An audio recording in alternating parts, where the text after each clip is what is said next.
The Odyssey. By Homer. Book 2. Telemachus complains in vain, and borrowing a ship, goes secretly to Pylos by night. And how he was there received. Now so soon as early dawn shone forth, the rosy-fingered, the dear son of Odysseus gat him up from his bed, and put on his raiment and cast his sharp sword about his shoulder, and beneath his smooth feet he bound his goodly sandals, and stepped forth from his chamber in presence like a god. And straightway he bade the clear-voiced heralds to call the long-haired Achaeans to the assembly. And the heralds called the gathering, and the Achaeans were assembled quickly. Now when they were gathered and come together, he went on his way to the assembly holding in his hand a spear of bronze. Not alone he went, for 2 swift hounds bare him company. Then Athene shed on him a wondrous grace, and all the people marveled at him as he came. And he sat him in his father's seat, and the elders gave place to him. Then the lord Aegyptus spake among them first. Bowed was he with age, and skilled in things past number. Now for this reason he spake, that his dear son, the warrior Antiphus, had gone in the hollow ships to Ilios of the goodly steeds, but the savage Cyclops slew him in his hollow cave, and made of him then his latest meal. 3 other sons Aegyptus had, and one consorted with the wooers, namely Eurynomus, but 2 continued in their father's fields, yet even so forgat he not that son, still mourning and sorrowing. So weeping for his sake he made harangue and spake among them. Hearken now to me, ye men of Ithaca, to the word that I shall say. Never hath our assembly or session been since the day that goodly Odysseus departed in the hollow ships.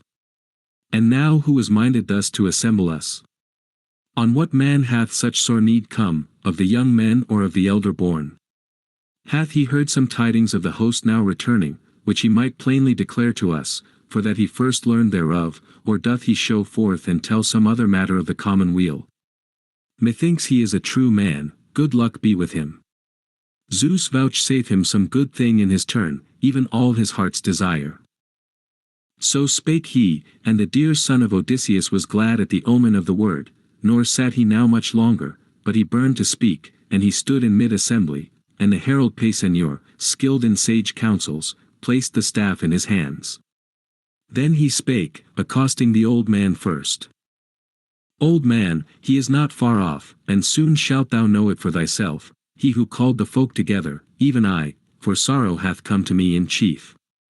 Neither have I heard any tidings of the host now returning, which I may plainly declare to you, for that I first learned thereof, neither do I show forth or tell any other matter of the common weal, but mine own need, for that evil hath befallen my house, a double woe. First, I have lost my noble sire, who sometime was king among you here, and was gentle as a father, and now is there an evil yet greater far, which surely shall soon make grievous havoc of my whole house and ruin all my livelihood. My mother did certain wooers beset sore against her will, even the sons of those men that here are the noblest.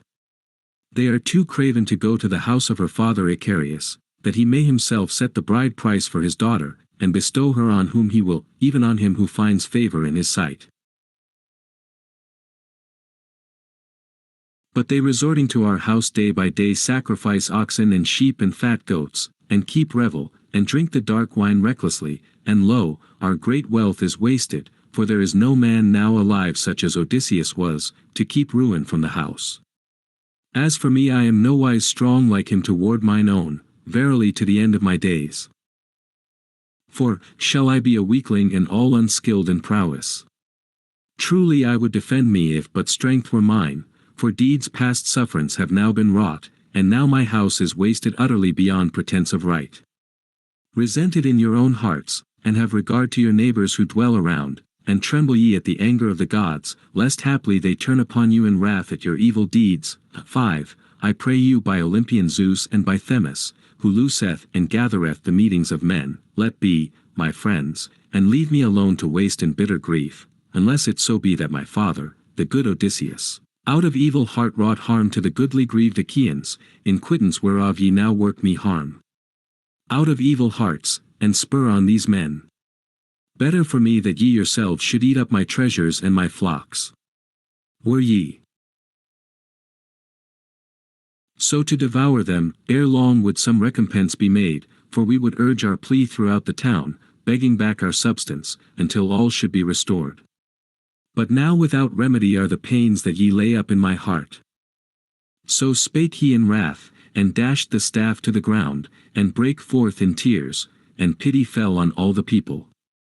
Then all the others held their peace, and none had the heart to answer Telemachus with hard words, but Antinous alone made answer, saying, Telemachus, proud of speech and unrestrained in fury, what is this thou hast said to put us to shame, and wouldest fasten on us reproach?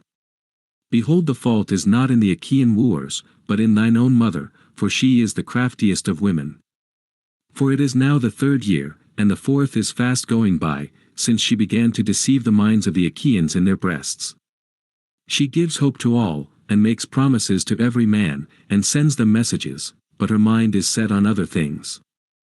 And she hath devised in her heart this, while besides, she set up in her halls a mighty web, fine of woof and very wide, whereat she would weave, and anon she spake among us.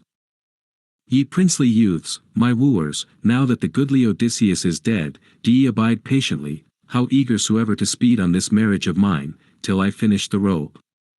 I would not that the threads perish to no avail, even this shroud for the hero Laertes, against the day when the ruinous doom shall bring him low, of death that lays men at their length. So shall none of the Achaean women in the land count it blame in me, as well might be, were he to lie without a winding sheet, a man that had gotten great possessions. So spake she, and our high hearts consented thereto.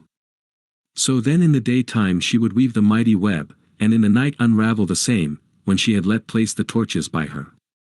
Thus for the space of 3 years she hid the thing by craft and beguiled the minds of the Achaeans, but when the 4th year arrived and the seasons came round, then at the last one of her women who knew all declared it, and we found her unraveling the splendid web.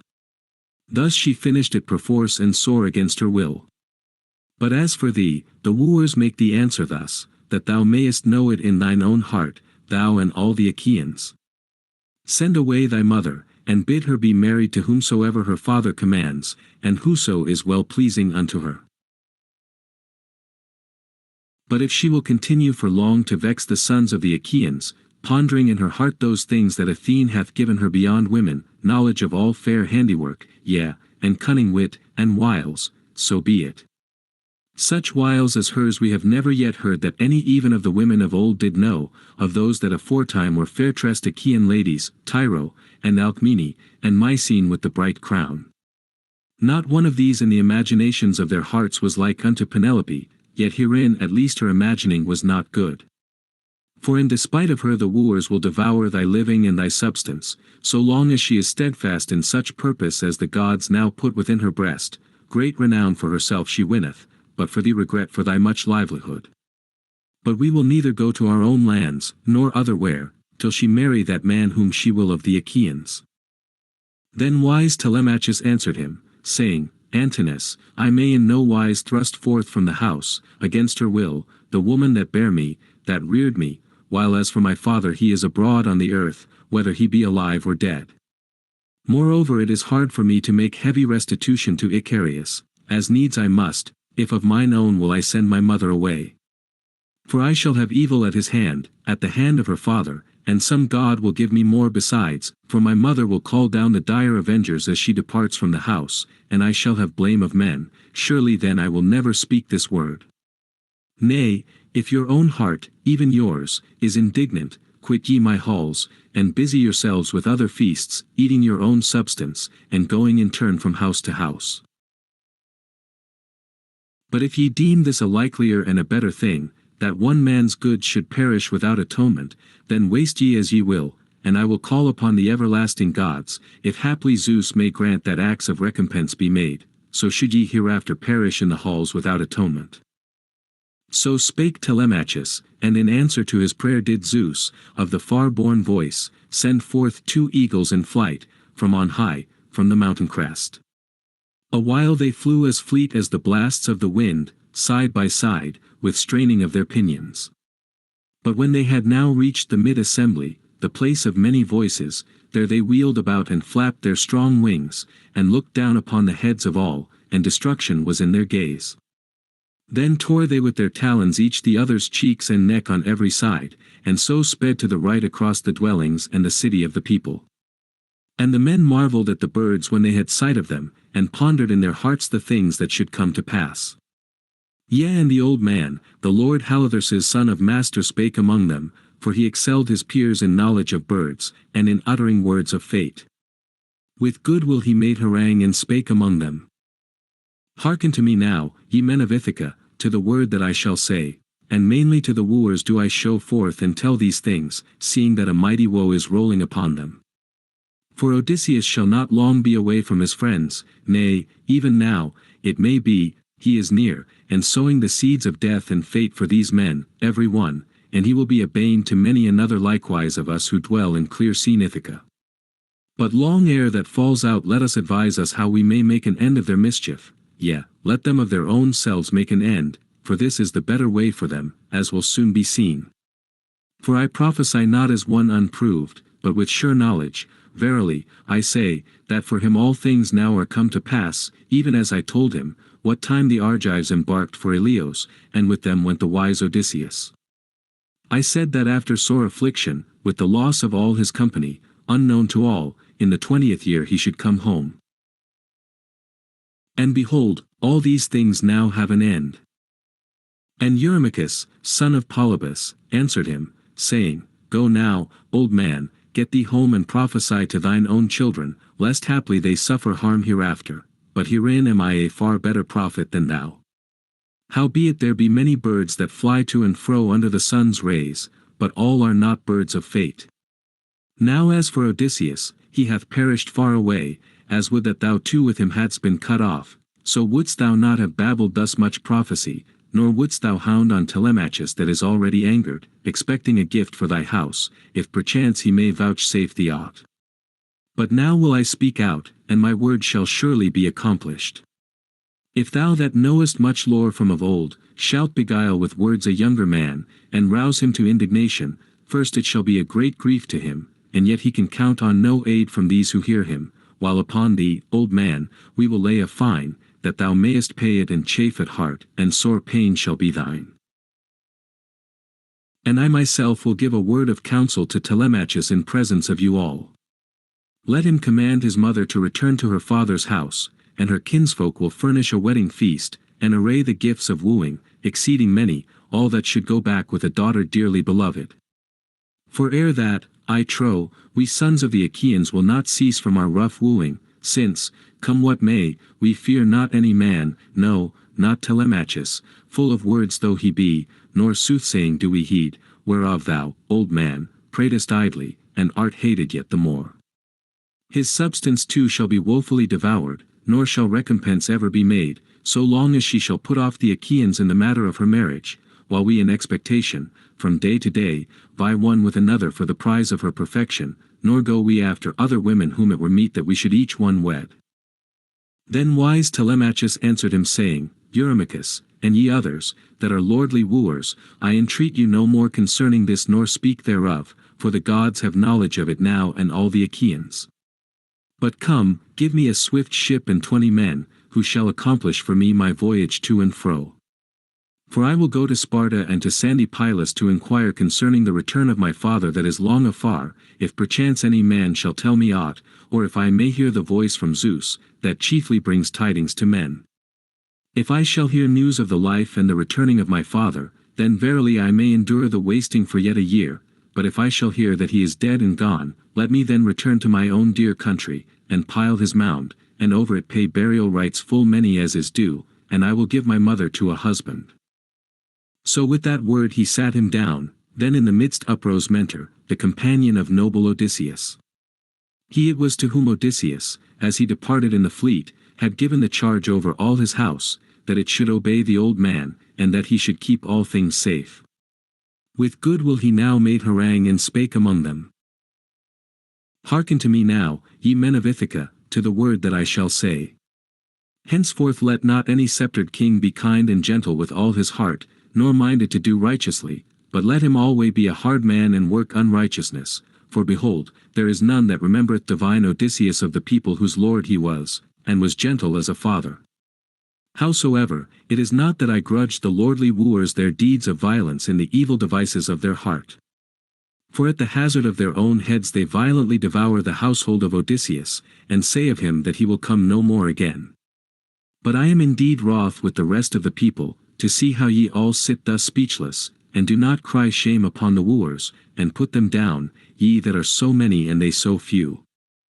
And Leocritus, son of Eunor, answered him, saying, Mentor infatuate, with thy wandering wits, what word hast thou spoken, that cayest upon them to put us down?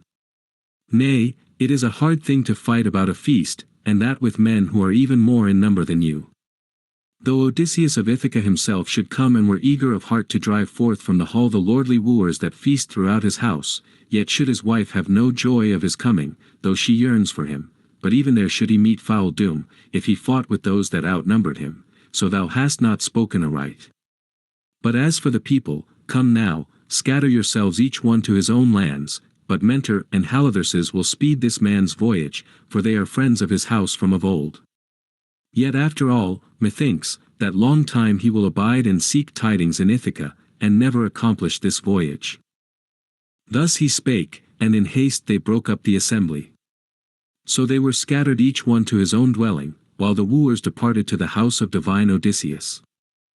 Then Telemachus, going far apart to the shore of the sea, laved his hands in the grey sea water, and prayed unto Athene, saying, Hear me, thou who yesterday didst come in thy godhead to our house, and badest me go in a ship across the misty seas, to seek tidings of the return of my father that is long gone, but all this my purpose do the Achaeans delay, and mainly the wooers in the naughtiness of their pride. So spake he in prayer, and Athene drew nigh him in the likeness of Mentor, in fashion and in voice, and she spake and hailed him in winged words. Telemachus, even hereafter thou shalt not be craven or witless, if indeed thou hast a drop of thy father's blood and a portion of his spirit, such an one was he to fulfill both word and work. Nor, if this be so, shall thy voyage be vain or unfulfilled. But if thou art not the very seed of him and of Penelope, then have I no hope that thou wilt accomplish thy desire. For few children, truly, are like their father, lo, the more part are worse, yet a few are better than the sire. But since thou shalt not even hereafter be craven or witless, nor hath the wisdom of Odysseus failed thee quite, so is there good hope of thine accomplishing this work. Wherefore now take no heed of the counsel or the purpose of the senseless wooers, for they are in no way wise or just, neither know they aught of death and of black fate, which already is close upon them, that they are all to perish in one day. But the voyage on which thy heart is set shall not long be lacking to thee, so faithful a friend of thy father am I, who will furnish thee a swift ship and myself be thy companion. But go thou to the house, and consort with the wooers, and make ready corn, and bestow all in vessels, the wine in jars and barley flour, the marrow of men, in well-sewn skins, and I will lightly gather in the township a crew that offer themselves willingly. There are many ships, new and old, in sea-girt Ithaca, of these I will choose out the best for thee, and we will quickly rig her and launch her on the broad deep. So spake Athene, daughter of Zeus, and Telemachus made no long tarrying, when he had heard the voice of the goddess. He went on his way towards the house, heavy at heart, and there he found the noble wooers in the halls, flaying goats and singeing swine in the court. And Antinous laughed out and went straight to Telemachus, and clasped his hand and spake and hailed him. Telemachus, proud of speech and unrestrained in fury, let no evil word any more be in thy heart, nor evil work, but let me see thee eat and drink as of old. And the Achaeans will make thee ready all things without fail, a ship and chosen oarsmen, that thou mayest come the quicker to fair Pylos, to seek tidings of thy noble father. Then wise Telemachus answered him, saying, Antinous, in no wise in your proud company can I sup in peace, and make merry with a quiet mind. Is it a little thing, ye wooers, that in time past ye wasted many good things of my getting, while as yet I was a child? But now that I am a man grown, and learn the story from the lips of others, and my spirit waxeth within me, I will seek to let loose upon you evil fates, as I may, going either to Pylos for help, or abiding here in this township. Yea, I will go, nor vain shall the voyage be whereof I speak, a passenger on another's ship go I, for I am not to have a ship nor oarsmen of mine own, so in your wisdom ye have thought it for the better. He spake and snatched his hand from out the hand of Antinous, lightly, and all the while the wooers were busy feasting through the house, and they mocked him and sharply taunted him, and thus would some proud youth speak. In very truth Telemachus planneth our destruction. He will bring a rescue either from sandy Pylos, or even it may be from Sparta, so terribly is he set on slaying us. Or else he will go to Ephra, a fruitful land, to fetch a poisonous drug that he may cast it into the bowl and make an end of all of us. And again another proud youth would say, who knows but that he himself, if he goes hence on the hollow ship, may perish wandering far from his friends, even as Odysseus. So should we have yet more ado, for then must we divide among us all his substance, and moreover give the house to his mother to possess it, and to him whosoever should wed her. So spake they, but he stepped down into the vaulted treasure chamber of his father, a spacious room, where gold and bronze lay piled, and raiment in coffers, and fragrant olive oil in plenty. And there stood casks of sweet wine and old, full of the unmixed drink divine, all orderly ranged by the wall, ready if ever Odysseus should come home, albeit after travail and much pain. And the close-fitted doors, the folding doors, were shut, and night and day there abode within a dame in charge, who guarded all in the fullness of her wisdom, Euryclea, daughter of Ops son of Paesenor.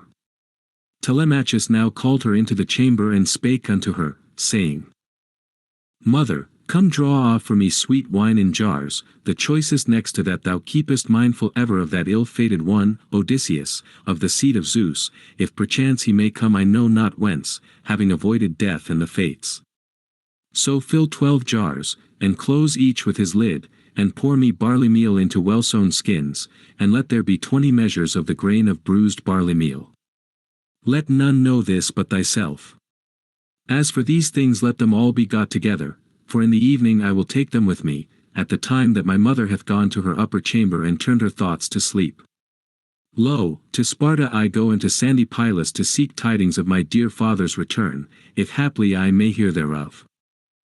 So spake he, and the good nurse Euryclea wailed aloud, and making lament spake to him winged words, Ah, wherefore, dear child, hath such a thought arisen in thine heart?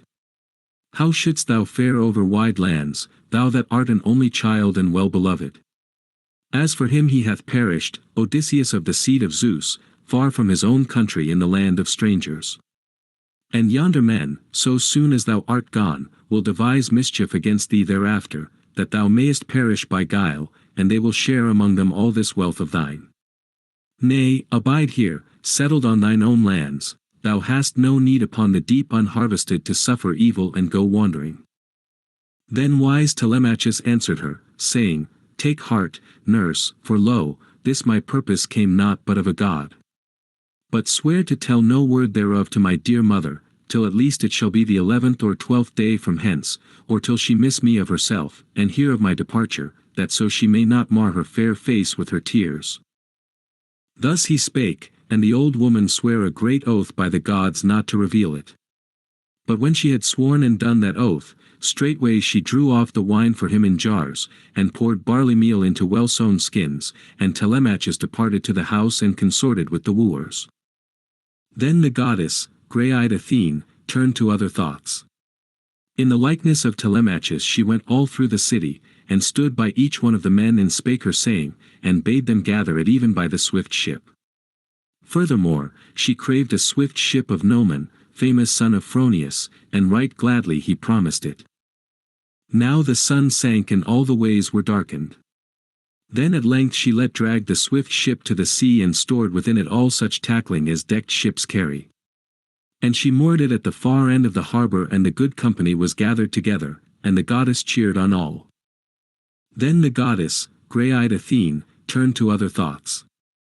She went on her way to the house of divine Odysseus, and there she shed sweet sleep upon the wooers and made them distraught in their drinking, and cast the cups from their hands. And they arose up to go to rest throughout the city, nor sat they yet a long while, for slumber was falling on their eyelids. Now grey-eyed Athene spake unto Telemachus, and called him from out the fair-lying halls, taking the likeness of Mentor, both in fashion and in voice. Telemachus, thy goodly grieved companions are sitting already at their oars, it is thy dispatch they are awaiting. Nay then, let us go, that we delay them not long from the way. Therewith Pallas Athene led the way quickly, and he followed hard in the steps of the goddess. Now when they had come down to the ship and to the sea, they found the long-haired youths of the company on the shore, and the mighty prince Telemachus spake among them. Come hither, friends, let us carry the corn on board, for all is now together in the room, and my mother knows not thereof, nor any of the maidens of the house, one woman only heard my saying. Thus he spake and led the way, and they went with him. So they brought all and stowed it in the decked ship, according to the word of the dear son of Odysseus. Then Telemachus climbed the ship, and Athene went before him, and behold, she sat her down in the stern, and near her sat Telemachus. And the men loosed the hawsers and climbed on board themselves and sat down upon the benches. And grey-eyed Athene sent them a favourable gale, a fresh west wind, singing over the wine-dark sea. And Telemachus called unto his company and bade them lay hands on the tackling, and they hearkened to his call. So they raised the mast of pine tree and set it in the hole of the cross plank, and made it fast with forestays, and hauled up the white sails with twisted ropes of ox-hide. And the wind filled the belly of the sail, and the dark wave seethed loudly round the stem of the running ship, and she fleeted over the wave, accomplishing her path. Then they made all fast in the swift black ship, and set mixing bowls brimmed with wine, and poured drink offering to the deathless gods that are from everlasting, and in chief to the grey-eyed daughter of Zeus. So all night long and through the dawn the ship cleft her way. Book 3. Nestor entertains Telemachus at Pylos and tells him how the Greeks departed from Troy, and sends him for further information to Sparta. Now the sun arose and left the lovely mere, speeding to the brazen heaven, to give light to the immortals and to mortal men on the earth, the grain-giver, and they reached Pylos, the stablished castle of Neleus. There the people were doing sacrifice on the sea shore, slaying black bulls without spot to the dark-haired god, the shaker of the earth. 9 companies there were, and 500 men sat in each, and in every company they held 9 bulls ready to hand. Just as they had tasted the inner parts, and were burning the slices of the thighs on the altar to the god, the others were bearing straight to land, and brailed up the sails of the gallant ship, and moored her, and themselves came forth. And Telemachus too stepped forth from the ship, and Athene led the way. And the goddess, grey-eyed Athene, spake first to him, saying, Telemachus, thou needst not now be abashed, no, not one whit. For to this very end didst thou sail over the deep, that thou mightest hear tidings of thy father, even where the earth closed over him, and what manner of death he met. But come now, go straight to Nestor, tamer of horses, let us learn what counsel he hath in the secret of his heart. And beseech him thyself that he may give unerring answer, and he will not lie to thee, for he is very wise. The wise Telemachus answered, saying, Mentor, and how shall I go, how shall I greet him, I, who am untried in words of wisdom? Moreover a young man may well be abashed to question an elder. Then the goddess, grey-eyed Athene, spake to him again, Telemachus, thou shalt bethink thee of somewhat in thine own breast, and somewhat the god will give thee to say. For thou, methinks, of all men wert not born and bred without the will of the gods. So spake Pallas Athene and led the way quickly, and he followed hard in the steps of the goddess. And they came to the gathering and the session of the men of Pylos. There was Nestor seated with his sons, and round him his company making ready the feast, and roasting some of the flesh and spitting other. Now when they saw the strangers, they went all together, and clasped their hands in welcome, and would have them sit down. First Pisistratus, son of Nestor, drew nigh, and took the hands of each, and made them to sit down at the feast on soft fleeces upon the sea sand, beside his brother Thrasymedes and his father. And he gave them messes of the inner meat, and poured wine into a golden cup, and pledging her, he spake unto Pallas Athene, daughter of Zeus, lord of the Aegis. Pray now, my guest, to the Lord Poseidon, even as it is his feast whereon ye have chanced in coming hither. And when thou hast made drink offering and prayed, as is due, give thy friend also the cup of honeyed wine to make offering thereof, inasmuch as he too, methinks, prayeth to the deathless gods, for all men stand in need of the gods. Howbeit he is younger and mine own equal in years, therefore to thee first will I give the golden chalice. Therewith he placed in her hand the cup of sweet wine. And Athene rejoiced in the wisdom and judgment of the man, in that he had given to her first the chalice of gold. And straightway she prayed, and that instantly, to the Lord Poseidon. Hear me, Poseidon, girdler of the earth, and grudge not the fulfillment of this labor in answer to our prayer.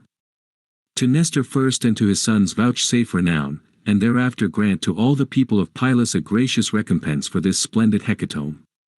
Grant moreover that Telemachus and I may return, when we have accomplished that for which we came hither with our swift black ship. Now as she prayed on this wise, herself the while was fulfilling the prayer. And she gave Telemachus the fair two-handled cup, and in like manner prayed the dear son of Odysseus. Then, when the others had roasted the outer parts and drawn them off the spits, they divided the messes and shared the glorious feast. But when they had put from them the desire of meat and drink, Nestor of Gyrnea, lord of chariots, first spake among them. Now is the better time to inquire and ask of the strangers who they are, now that they have had their delight of food. Strangers, who are ye? Whence sail ye over the wet ways? On some trading enterprise, or at adventure do ye rove, even as sea robbers, over the brine, for they wander at hazard of their own lives bringing bale to alien men? Then wise Telemachus answered him and spake with courage, for Athene herself had put boldness in his heart, that he might ask about his father who was afar, and that he might be had in good report among men. Nestor, son of Neleus, great glory of the Achaeans, thou askest whence we are, and I will surely tell thee all. We have come forth out of Ithaca that is below Naion, and this our quest whereof I speak is a matter of mine own, and not of the commonweal.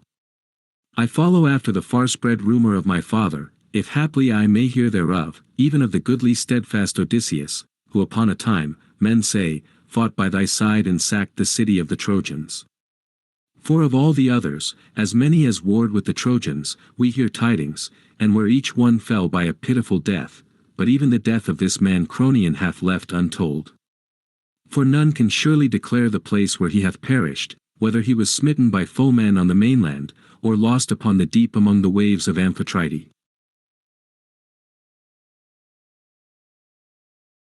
So now am I come hither to thy knees, if perchance thou art willing to tell me of his pitiful death, as one that saw it with thine own eyes, or heard the story from some other wanderer, for his mother bare him to exceeding sorrow.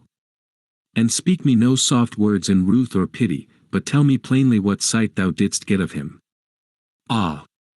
I pray thee, if ever at all my father, noble Odysseus, made promise to thee of word or work, and fulfilled the same in the land of the Trojans, where ye Achaeans suffered affliction, these things, I pray thee, now remember and tell me truth. Then Nestor of Gyrnea, lord of chariots, answered him, My friend, since thou hast brought sorrow back to mind, behold, this is the story of the woe which we endured in that land, we sons of the Achaeans, unrestrained in fury, and of all that we bore in wanderings after spoil, sailing with our ships over the misty deep, wheresoever Achilles led, and of all our war round the mighty burg of King Priam.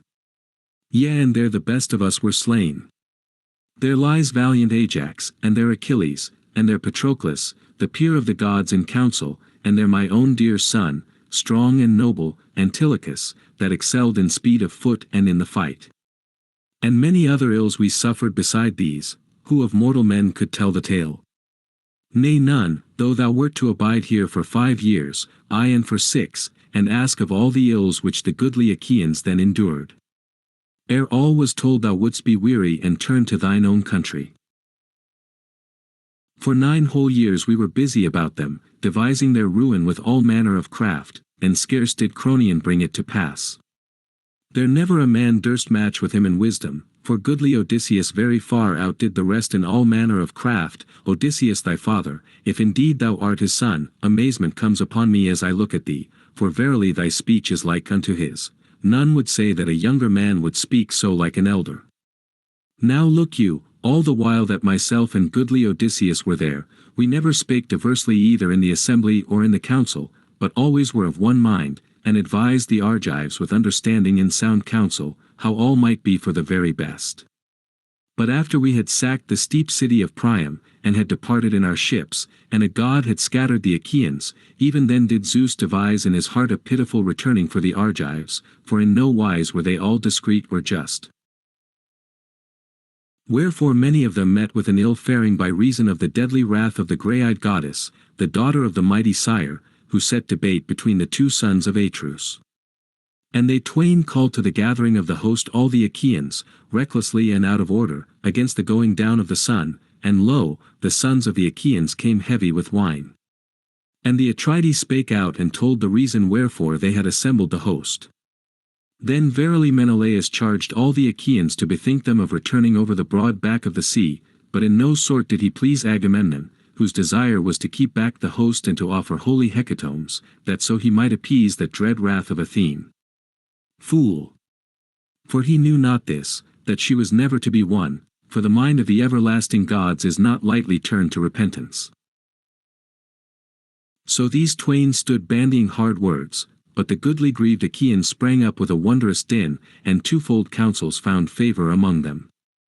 So that one night we rested, thinking hard things against each other, for Zeus was fashioning for us a ruinous doom. But in the morning, we of the one part drew our ships to the fair salt sea, and put aboard our wealth, and the low-girdled Trojan women. Now one half the people abode steadfastly there with Agamemnon, son of Atreus, shepherd of the host, and half of us embarked and drave to sea, and swiftly the ship sailed, for a god made smooth the sea with the depths thereof. And when we came to Tenedos, we did sacrifice to the gods, being eager for the homeward way, but Zeus did not yet purpose our returning, nay, hard was he, that roused once more an evil strife among us. Then some turned back their curved ships, and went their way, even the company of Odysseus, the wise and manifold in counsel, once again showing a favor to Agamemnon, son of Atreus. But I fled on with the squadron that followed me, for I knew how now the god imagined mischief. And the warlike son of Tydeus fled and roused his men thereto. And late in our track came Menelaus of the fair hair, who found us in Lesbos, considering about the long voyage, whether we should go seaward of craggy Chios, by the isle of Syria, keeping the isle upon our left, or inside Chios past windy Mimas. So we asked the god to show us a sign, and a sign he declared to us, and bade us cleave a path across the middle sea to Euboea, that we might flee the swiftest way from sorrow. And a shrill wind arose and blew, and the ships ran most fleetly over the teeming ways, and in the night they touched at Geriestus. So there we sacrificed many thighs of bulls to Poseidon, for joy that we had measured out so great a stretch of sea. It was the fourth day when the company of Diomed son of Tydeus, tamer of horses, moored their gallant ships at Argos, but I held on for Pylus, and the breeze was never quenched from the hour that the god sent it forth to blow. Even so I came, dear child, without tidings, nor know I aught of those others, which of the Achaeans were saved and which were lost. But all that I hear tell of as I sit in our halls, thou shalt learn as it is meet, and I will hide nothing from thee. Safely, they say, came the Myrmidons, the wild spearsmen, whom the famous son of high-souled Achilles led, and safely Philoctetes, the glorious son of Poias. And Idomeneus brought all his company to Crete, all that escaped the war, and from him the sea gat none. And of the son of Atreus even yourselves have heard, far apart though ye dwell, how he came, and how Aegisthus devised his evil end, but verily he himself paid a terrible reckoning. So good a thing it is that a son of the dead should still be left, even as that son also took vengeance on the slayer of his father, guileful Aegisthus, who slew his famous sire. And thou too, my friend, for I see thee very comely and tall, be valiant, that even men unborn may praise thee. And wise Telemachus answered him, and said, Nestor, son of Neleus, great glory of the Achaeans, verily and indeed he avenged himself, and the Achaeans shall noise his fame abroad, that even those may hear who are yet for to be. Oh, that the gods would clothe me with such strength as his, that I might take vengeance on the wooers for their cruel transgression, who wantonly devise against me infatuate deeds. But the gods have woven for me the web of no such weal, for me or for my sire. But now I must in any wise endure it. Then Nestor of Gyrnea, lord of chariots, made answer, Dear friend, seeing thou dost call these things to my remembrance and speak thereof, they tell me that many wooers for thy mother's hand plan mischief within the halls in thy despite. Say, dost thou willingly submit thee to oppression, or do the people through the land hate thee, obedient to the voice of a god? Who knows but that Odysseus may some day come and requite their violence, either himself alone or all the host of the Achaeans with him? Ah, if but grey-eyed Athene were inclined to love thee, as once she cared exceedingly for the renowned Odysseus in the land of the Trojans, where we Achaeans were sore afflicted, for never yet have I seen the gods show forth such manifest love, as then did Pallas Athene standing manifest by him. If she would be pleased so to love thee and to care for thee, then might certain of them clean forget their marriage. And wise Telemachus answered him, saying, Old man, in no wise methinks shall this word be accomplished. This is a hard saying of thine, awe comes over me. Not for my hopes shall this thing come to pass, not even if the gods so willed it. Then the goddess, grey-eyed Athene, spake to him again, Telemachus, what word hath escaped the door of thy lips? Lightly might a god, if so he would, bring a man safe home even from afar. Rather myself would I have travail and much pain ere I came home and saw the day of my returning, than come back and straightway perish on my own hearthstone, even as Agamemnon perished by guile at the hands of his own wife and of Aegisthus. But lo you, death, which is common to all, the very gods cannot avert even from the man they love, when the ruinous doom shall bring him low of death that lays men at their length. And wise Telemachus answered her, saying, Mentor, no longer let us tell of these things, sorrowful though we be.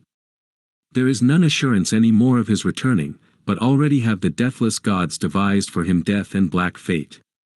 But now I would question Nestor, and ask him of another matter, as one who above all men knows judgments and wisdom, for thrice, men say, he hath been king through the generations of men, yea, like an immortal he seems to me to look upon. Nestor, son of Neleus, now tell me true, how died the son of Atreus, Agamemnon of the wide domain? Where was Menelaus? What death did crafty Aegisthus plan for him, in that he killed a man more valiant far than he? Or was Menelaus not in Argos of Achaia but wandering elsewhere among men, and that other took heart and slew Agamemnon?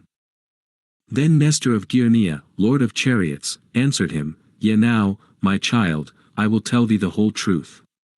Verily thou guessest aright even of thyself how things would have fallen out, if Menelaus of the fair hair, the son of Atreus, when he came back from Troy, had found Aegisthus yet alive in the halls.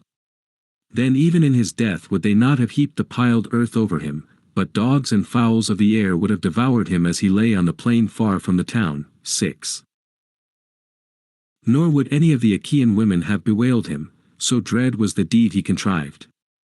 Now we sat in leaguer there, achieving many adventures, but he the while in peace in the heart of Argos, the pastureland of horses, spake ofttimes, tempting her, to the wife of Agamemnon. Verily at the first she would none of the foul deed, the fair Clytemnestra, for she had a good understanding. Moreover there was with her a minstrel, whom the son of Atreus straitly charged as he went to Troy to have a care of his wife. But when at last the doom of the gods bound her to her ruin, then did Aegisthus carry the minstrel to a lonely isle, and left him there to be the prey and spoil of birds, while as for her, he led her to his house, a willing lover with a willing lady. And he burnt many thigh slices upon the holy altars of the gods, and hung up many offerings, woven work and gold, seeing that he had accomplished a great deed, beyond all hope. Now we, I say, were sailing together on our way from Troy, the son of Atreus and I, as loving friends. But when we had reached holy Sunium, the headland of Athens, there Phoebus Apollo slew the pilot of Menelaus with the visitation of his gentle shafts, as he held between his hands the rudder of the running ship, even Phrontis, son of Onetor, who excelled the tribes of men in piloting a ship, whenso the storm winds were hurrying by. Thus was Menelaus holden there, though eager for the way, till he might bury his friend and pay the last rites over him. But when he in his turn, faring over the wine-dark sea in hollow ships, reached in swift course the steep mount of Malea, then it was that Zeus of the far-born voice devised a hateful path, and shed upon them the breath of the shrill winds, and great swelling waves arose like unto mountains. There sundered he the fleet in twain, and part thereof he brought nigh to Crete, where the Sidonians dwelt about the streams of Iardanus.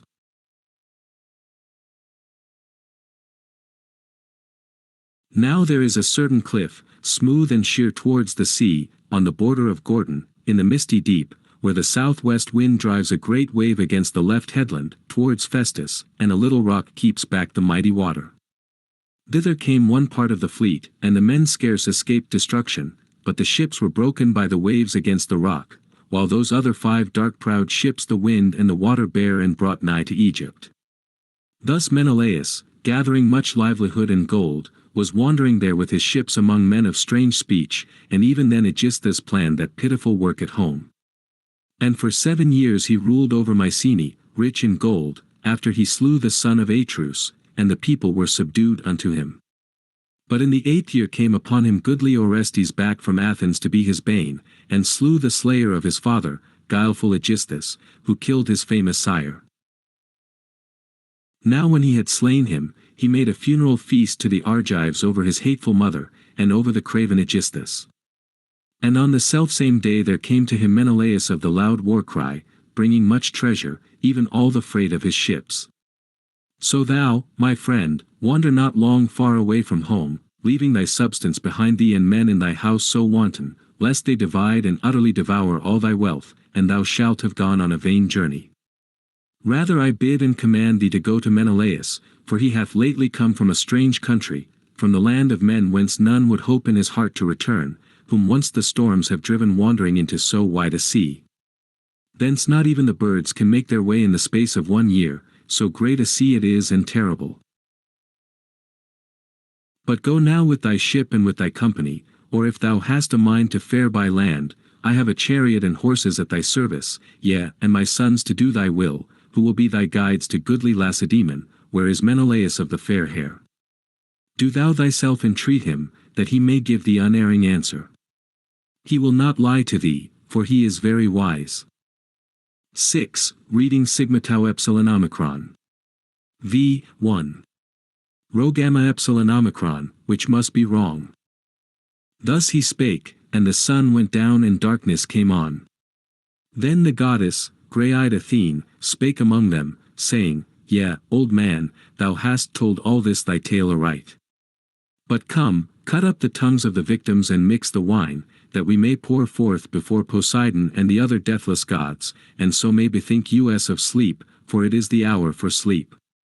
For already has the light gone beneath the west, and it is not seemly to sit long at a banquet of the gods, but to be going home. So spake the daughter of Zeus, and they hearkened to her voice.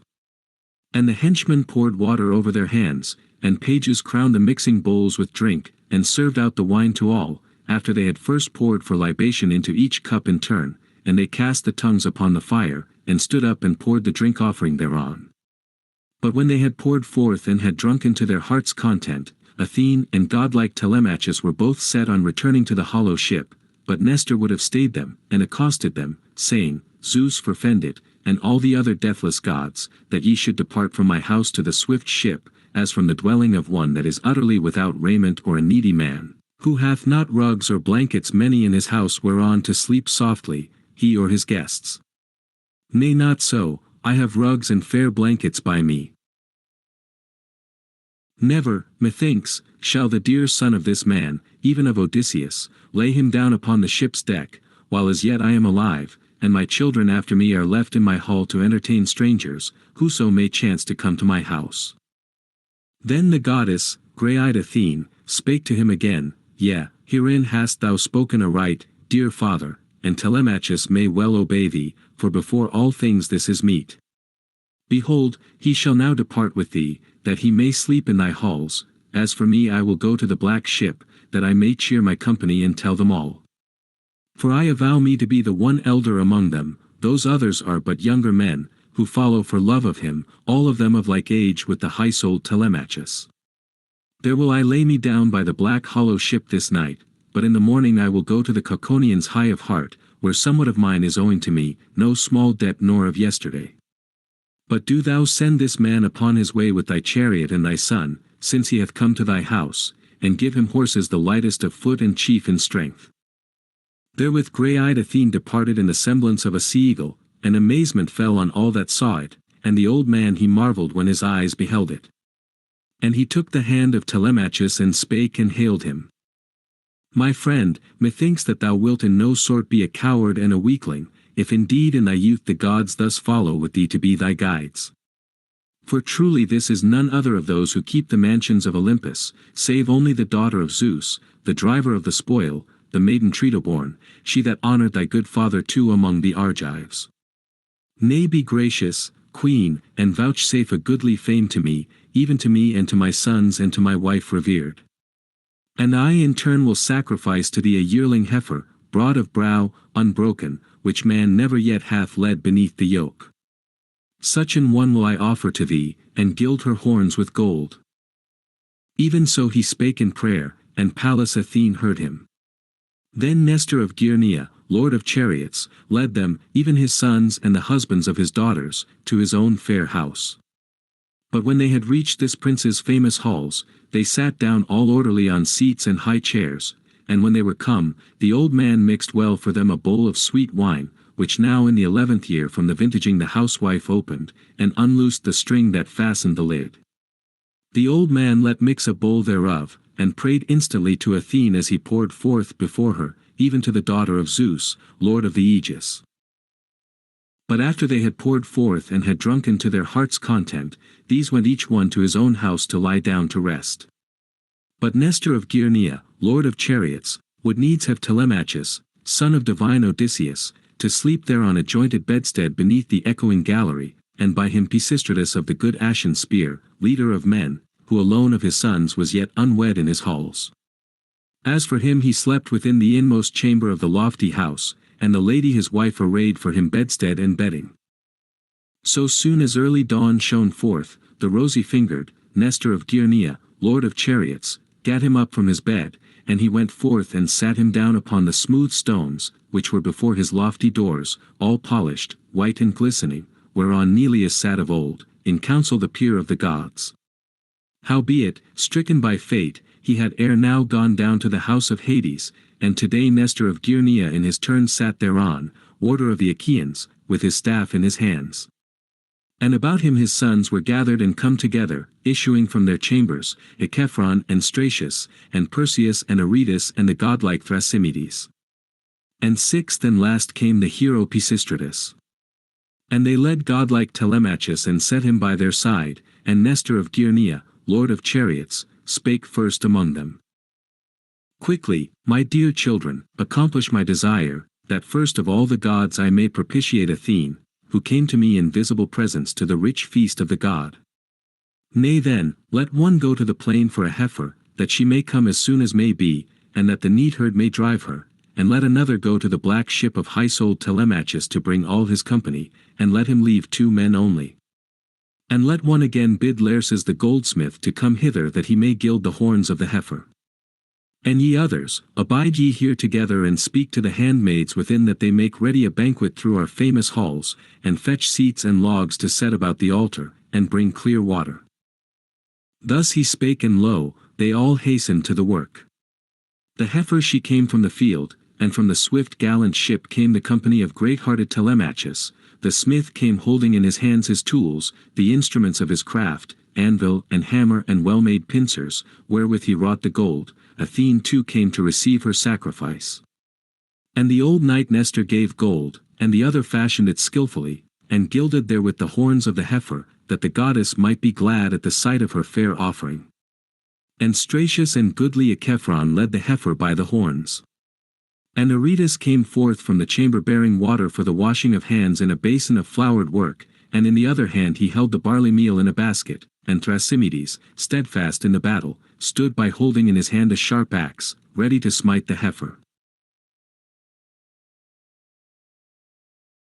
And Perseus held the dish for the blood, and the old man Nestor, driver of chariots, performed the first rite of the washing of hands and the sprinkling of the meal, and he prayed instantly to Athene as he began the rite, casting into the fire the lock from the head of the victim. Now when they had prayed and tossed the sprinkled grain, straightway the son of Nestor, gallant Thrasymedes, stood by and struck the blow, and the axe severed the tendons of the neck and loosened the might of the heifer, and the women raised their cry, the daughters, and the sons' wives and the wife revered of Nestor, Eurydice, eldest of the daughters of Clymenus. And now they lifted the victim's head from the wide-wayed earth, and held it so, while Pisistratus, leader of men, cut the throat. And after the black blood had gushed forth and the life had left the bones, quickly they broke up the body, and anon cut slices from the thighs all duly, and wrapped the same in the fat, folding them double, and laid raw flesh thereon. So that old man burnt them on the cleft wood, and poured over them the red wine, and by his side the young men held in their hands the 5-pronged forks. Now after that the thighs were quite consumed and they had tasted the inner parts, they cut the rest up small and spit it and roasted it, holding the sharp spits in their hands. Meanwhile she bathed Telemachus, even fair Polycaste, the youngest daughter of Nestor, son of Neleus. And after she had bathed him and anointed him with olive oil, and cast about him a goodly mantle and a doublet, he came forth from the bath in fashion like the deathless gods. So he went and sat him down by Nestor, shepherd of the people. Now when they had roasted the outer flesh, and drawn it off the spits, they sat down and fell to feasting, and honorable men waited on them, pouring wine into the golden cups. But when they had put from them the desire of meat and drink, Nestor of Gyrnea, lord of chariots, first spake among them. Lo now, my sons, yoke for Telemachus horses with flowing mane and lead them beneath the car, that he may get forward on his way. Even so he spake, and they gave good heed and hearkened, and quickly they yoked the swift horses beneath the chariot. And the dame that kept the stores placed therein corn and wine and dainties, such as princes eat, the fosterlings of Zeus. So Telemachus stepped up into the goodly car, and with him Pisistratus son of Nestor, leader of men, likewise climbed the car and grasped the reins in his hands, and he touched the horses with the whip to start them, and nothing loath the pair flew towards the plain, and left the steep citadel of Pylus. So all day long they swayed the yoke they bore upon their necks. Now the sun sank and all the ways were darkened. And they came to Pheræ, to the house of Diocles, son of Orsilochus, the child begotten of Alpheus. There they rested for the night, and by them he set the entertainment of strangers. Now so soon as early dawn shone forth, the rosy-fingered, they yoked the horses and mounted the inlaid car.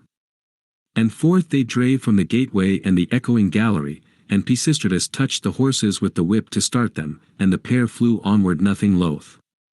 So they came to the wheat-bearing plain, and thenceforth they pressed toward the end, in such wise did the swift horses speed forward. Now the sun sank and all the ways were darkened. Book 4.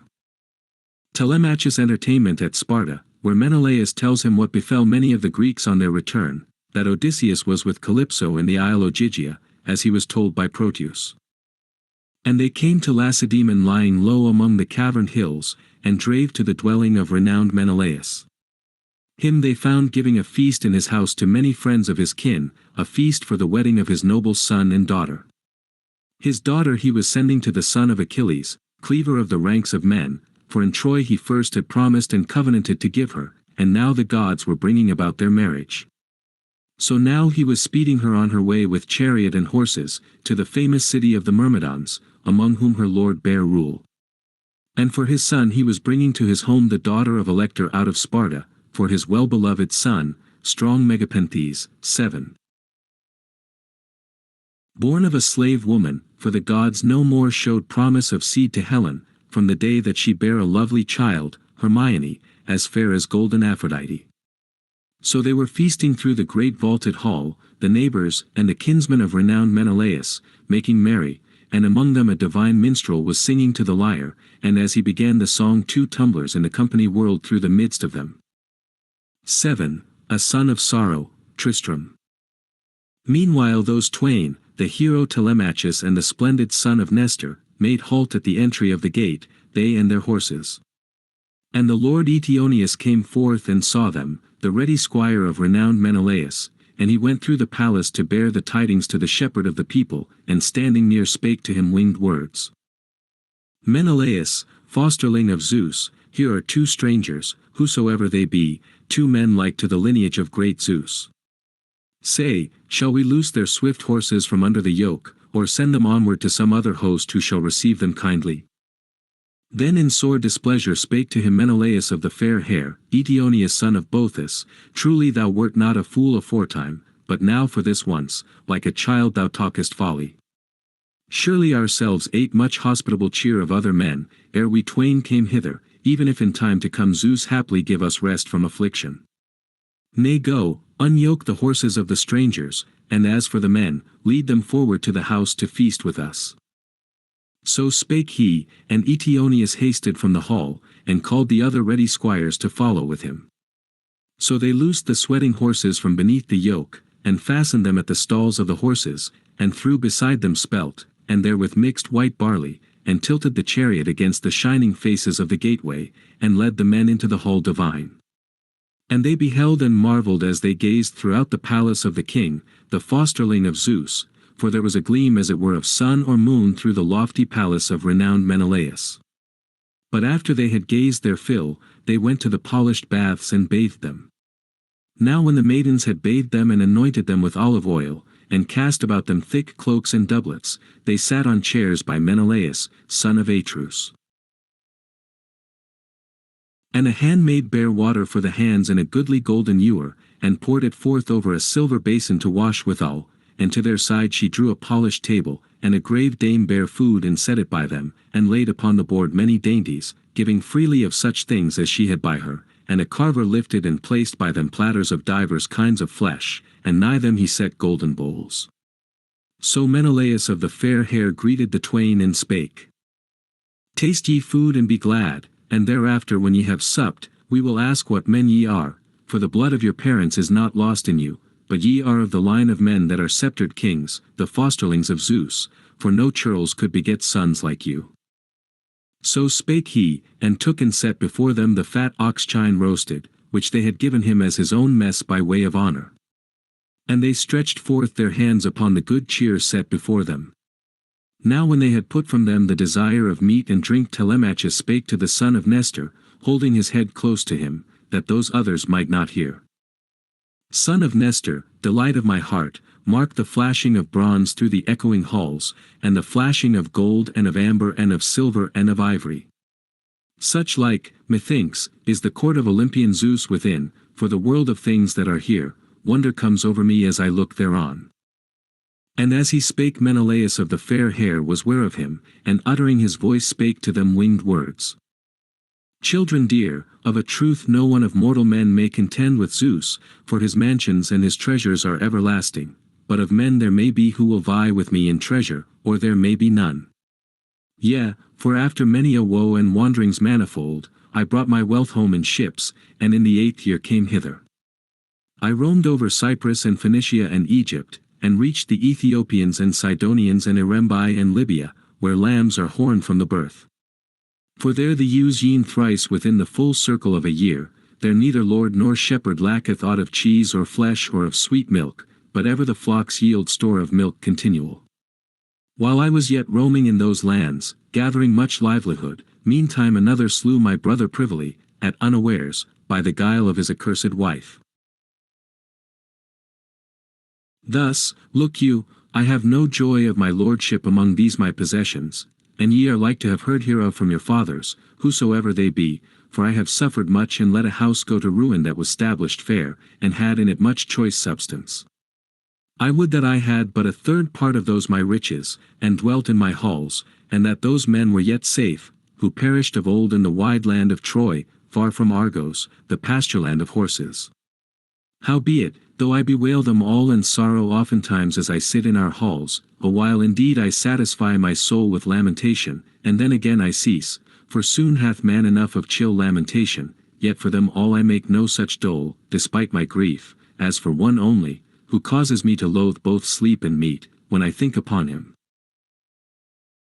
For no one of the Achaeans toiled so greatly as Odysseus toiled and adventured himself, but to him it was to be but labor and trouble, and to me grief ever comfortless for his sake, so long he is afar, nor know we aught, whether he be alive or dead. Yet methinks they lament him, even that old Laertes and the constant Penelope and Telemachus, whom he left a child newborn in his house. So spake he, and in the heart of Telemachus he stirred a yearning to lament his father, and at his father's name he let a tear fall from his eyelids to the ground, and held up his purple mantle with both his hands before his eyes. And Menelaus marked him and mused in his mind and his heart whether he should leave him to speak of his father, or first question him and prove him in every word. While yet he pondered these things in his mind and in his heart, Helen came forth from her fragrant vaulted chamber, like Artemis of the golden arrows, and with her came Adraste and set for her the well-wrought chair, and Alcippe bare a rug of soft wool, and Philo bare a silver basket which Alcandra gave her, the wife of Polybus, who dwelt in Thebes of Egypt, where is the chiefest store of wealth in the houses. He gave 2 silver baths to Menelaus, and tripods twain, add 10 talents of gold. And besides all this, his wife bestowed on Helen lovely gifts, a golden distaff did she give, and a silver basket with wheels beneath, and the rims thereof were finished with gold. This it was that the handmaid Philo bare and set beside her, filled with dressed yarn, and across it was laid a distaff charged with wool of violet blue. So Helen sat her down in the chair, and beneath was a footstool for the feet. And anon she spake to her lord and questioned him of each thing. Menelaus, fosterling of Zeus, know we now who these men avow themselves to be that have come under our roof? Shall I dissemble or shall I speak the truth? Nay, I am minded to tell it. None, I say, have I ever yet seen so like another, man or woman. Wonder comes over me as I look on him, as this man is like the son of great-hearted Odysseus, Telemachus, whom he left a new-born child in his house, when for the sake of me, shameless woman that I was, ye Achaeans came up under Troy with bold war in your hearts. And Menelaus of the fair hair answered her, saying, Now I too, lady, mark the likeness even as thou tracest it. For such as these were his feet, such his hands, and the glances of his eyes, and his head, and his hair withal. Yea, and even now I was speaking of Odysseus, as I remembered him, of all his woeful travail for my sake, when, lo, he let fall a bitter tear beneath his brows, and held his purple cloak up before his eyes. And Pisistratus, son of Nestor, answered him, saying, Menelaus, son of Atreus, fosterling of Zeus, leader of the host, assuredly this is the son of that very man, even as thou sayest. But he is of a sober wit, and thinketh shame in his heart as on this his first coming to make show of presumptuous words in the presence of thee, in whose voice we twain delight as in the voice of a god. Now Nestor of Gyrnea, lord of chariots, sent me forth to be his guide on the way, for he desired to see thee that thou mightest put into his heart some word or work. For a son hath many griefs in his halls when his father is away, if perchance he hath none to stand by him. Even so it is now with Telemachus, his father is away, nor hath he others in the township to defend him from distress. And Menelaus of the fair hair answered him, and said, Lo now, in good truth there has come unto my house the son of a friend indeed, who for my sake endured many adventures. And I thought to welcome him on his coming more nobly than all the other Argives, if but Olympian Zeus, of the far-born voice, had vouchsafed us a return over the sea in our swift ships, that such a thing should be. And in Argos I would have given him a city to dwell in, and stablished for him a house, and brought him forth from Ithaca with his substance and his son and all his people, making one city desolate of those that lie around, and are in mine own domain. Then ofttimes would we have held converse here, and not would have parted us, the welcoming and the welcomed, 8, ere the black cloud of death overshadowed us. Howsoever, the god himself, methinks, must have been jealous hereof, who from that hapless man alone cut off his returning. 8. Mr. Evelyn Abbott of Balliol College has suggested to us that phi iota lambda omicron nu tau epsilon and tau epsilon rho pi omicron mu nu omega are here correlatives, and denote respectively the parts of host and of guest. This is sufficiently borne out by the usage of the words elsewhere.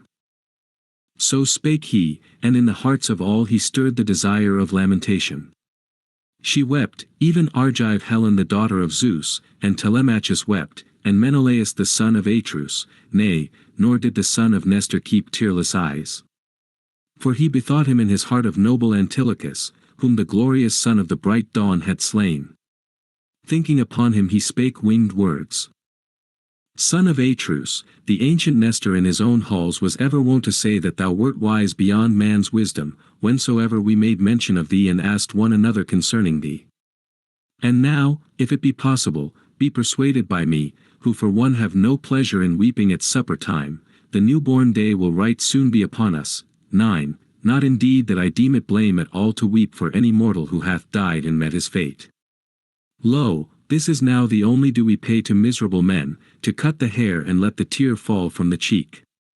For I too have a brother dead, nowise the meanest of the Argives, and thou art like to have known him, for as for me I never encountered him, never beheld him. But men say that Antilochus outdid all, being excellent in speed of foot and in the fight. 9. CFB 15. 50.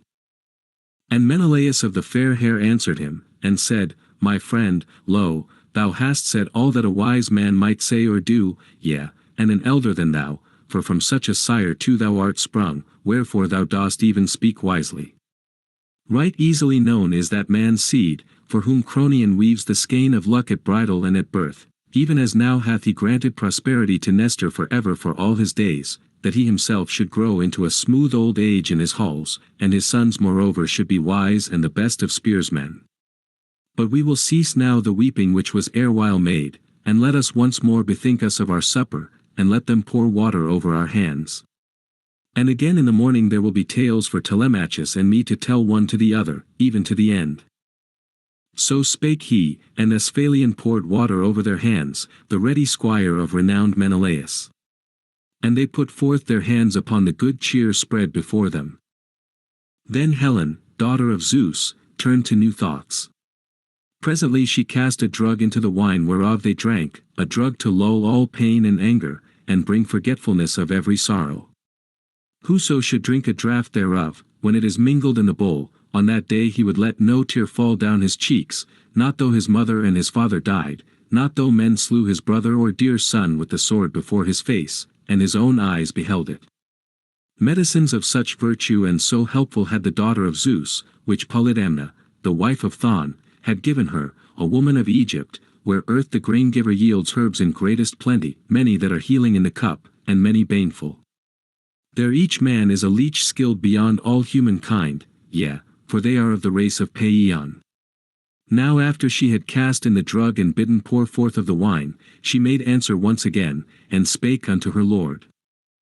Son of Atreus, Menelaus, fosterling of Zeus, and lo, ye sons of noble men, forasmuch as now to one and now to another Zeus gives good and evil, for to him all things are possible, now, verily, sit ye down and feast in the halls, and take ye joy in the telling of tales, and I will tell you one that fits the time. Now all of them I could not tell or number, so many as were the adventures of Odysseus of the hardy heart, but, ah, what a deed was this he wrought and dared in his hardiness in the land of the Trojans, where ye Achaeans suffered affliction. He subdued his body with unseemly stripes, and a sorry covering he cast about his shoulders, and in the fashion of a servant he went down into the wide-wayed city of the foemen, and he hid himself in the guise of another, a beggar, though in no wise such an one was he at the ships of the Achaeans. In this semblance he passed into the city of the Trojans, and they wist not who he was, and I alone knew him in that guise, and I kept questioning him, but in his subtlety he avoided me. But when at last I was about washing him and anointing him with olive oil, and had put on him raiment, and sworn a great oath not to reveal Odysseus amid the Trojans, ere he reached the swift ships and the huts, even then he told me all the purpose of the Achaeans. And after slaying many of the Trojans with the long sword, he returned to the Argives and brought back word again of all. Then the other Trojan women wept aloud, but my soul was glad, for already my heart was turned to go back again even to my home, and now at the last I groaned for the blindness that Aphrodite gave me, when she led me thither away from mine own country, forsaking my child and my bridal chamber and my lord, that lacked not aught whether for wisdom or yet for beauty. And Menelaus of the fair hair answered her, saying, Verily all this tale, lady, thou hast duly told. Ere now have I learned the counsel and the thought of many heroes, and travelled over many a land, but never yet have mine eyes beheld any such man of heart as was Odysseus, such another deed as he wrought and dared in his hardiness even in the Chopin horse, wherein sat all we chiefs of the Argives, bearing to the Trojans death and doom. Anon thou camest thither, and sure some god must have bidden thee, who wished to bring glory to the Trojans. Yea, and godlike Deiphobus went with thee on thy way. Thrice thou didst go round about the hollow ambush and handle it, calling aloud on the chiefs of the Argives by name, and making thy voice like the voices of the wives of all the Argives. Now I and the son of Tydeus and goodly Odysseus sat in the midst and heard thy call, and verily we twain had a desire to start up and come forth or presently to answer from within, but Odysseus stayed and held us there, despite our eagerness. Then all the other sons of the Achaeans held their peace, but Anticlus alone was still minded to answer thee. Howbeit Odysseus firmly closed his mouth with strong hands, and so saved all the Achaeans, and held him until such time as Pallas Athene led thee back. Then wise Telemachus answered him, and said, Menelaus, son of Atreus, fosterling of Zeus, leader of the host, all the more grievous it is. For in no way did this courage ward from him pitiful destruction, not though his heart within him had been very iron. But come, bid us to bed, that forthwith we may take our joy of rest beneath the spell of sleep. So spake he, and Argive Helen bade her handmaids set out bedsteads beneath the gallery, and fling on them fair purple blankets and spread coverlets above, and thereon lay thick mantles to be a clothing over all. So they went from the hall with torch in hand, and spread the beds, and the henchmen led forth the guests. Thus they slept there in the vestibule of the house, the hero Telemachus and the splendid son of Nestor. But the son of Atreus slept, as his custom was, in the inmost chamber of the lofty house, and by him lay long-robed Helen, that fair lady. Soon as early dawn shone forth, the rosy-fingered Menelaus of the loud war-shout gat him up from his bed and put on his raiment, and cast his sharp sword about his shoulder, and beneath his smooth feet bound his goodly sandals, and stepped forth from his chamber, in presence like a god, and sat by Telemachus, and spake and hailed him. To what end hath thy need brought thee hither, hero Telemachus, unto fair Lacedaemon, over the broad back of the sea? Is it a matter of the common weal or of thine own? Herein tell me the plain truth.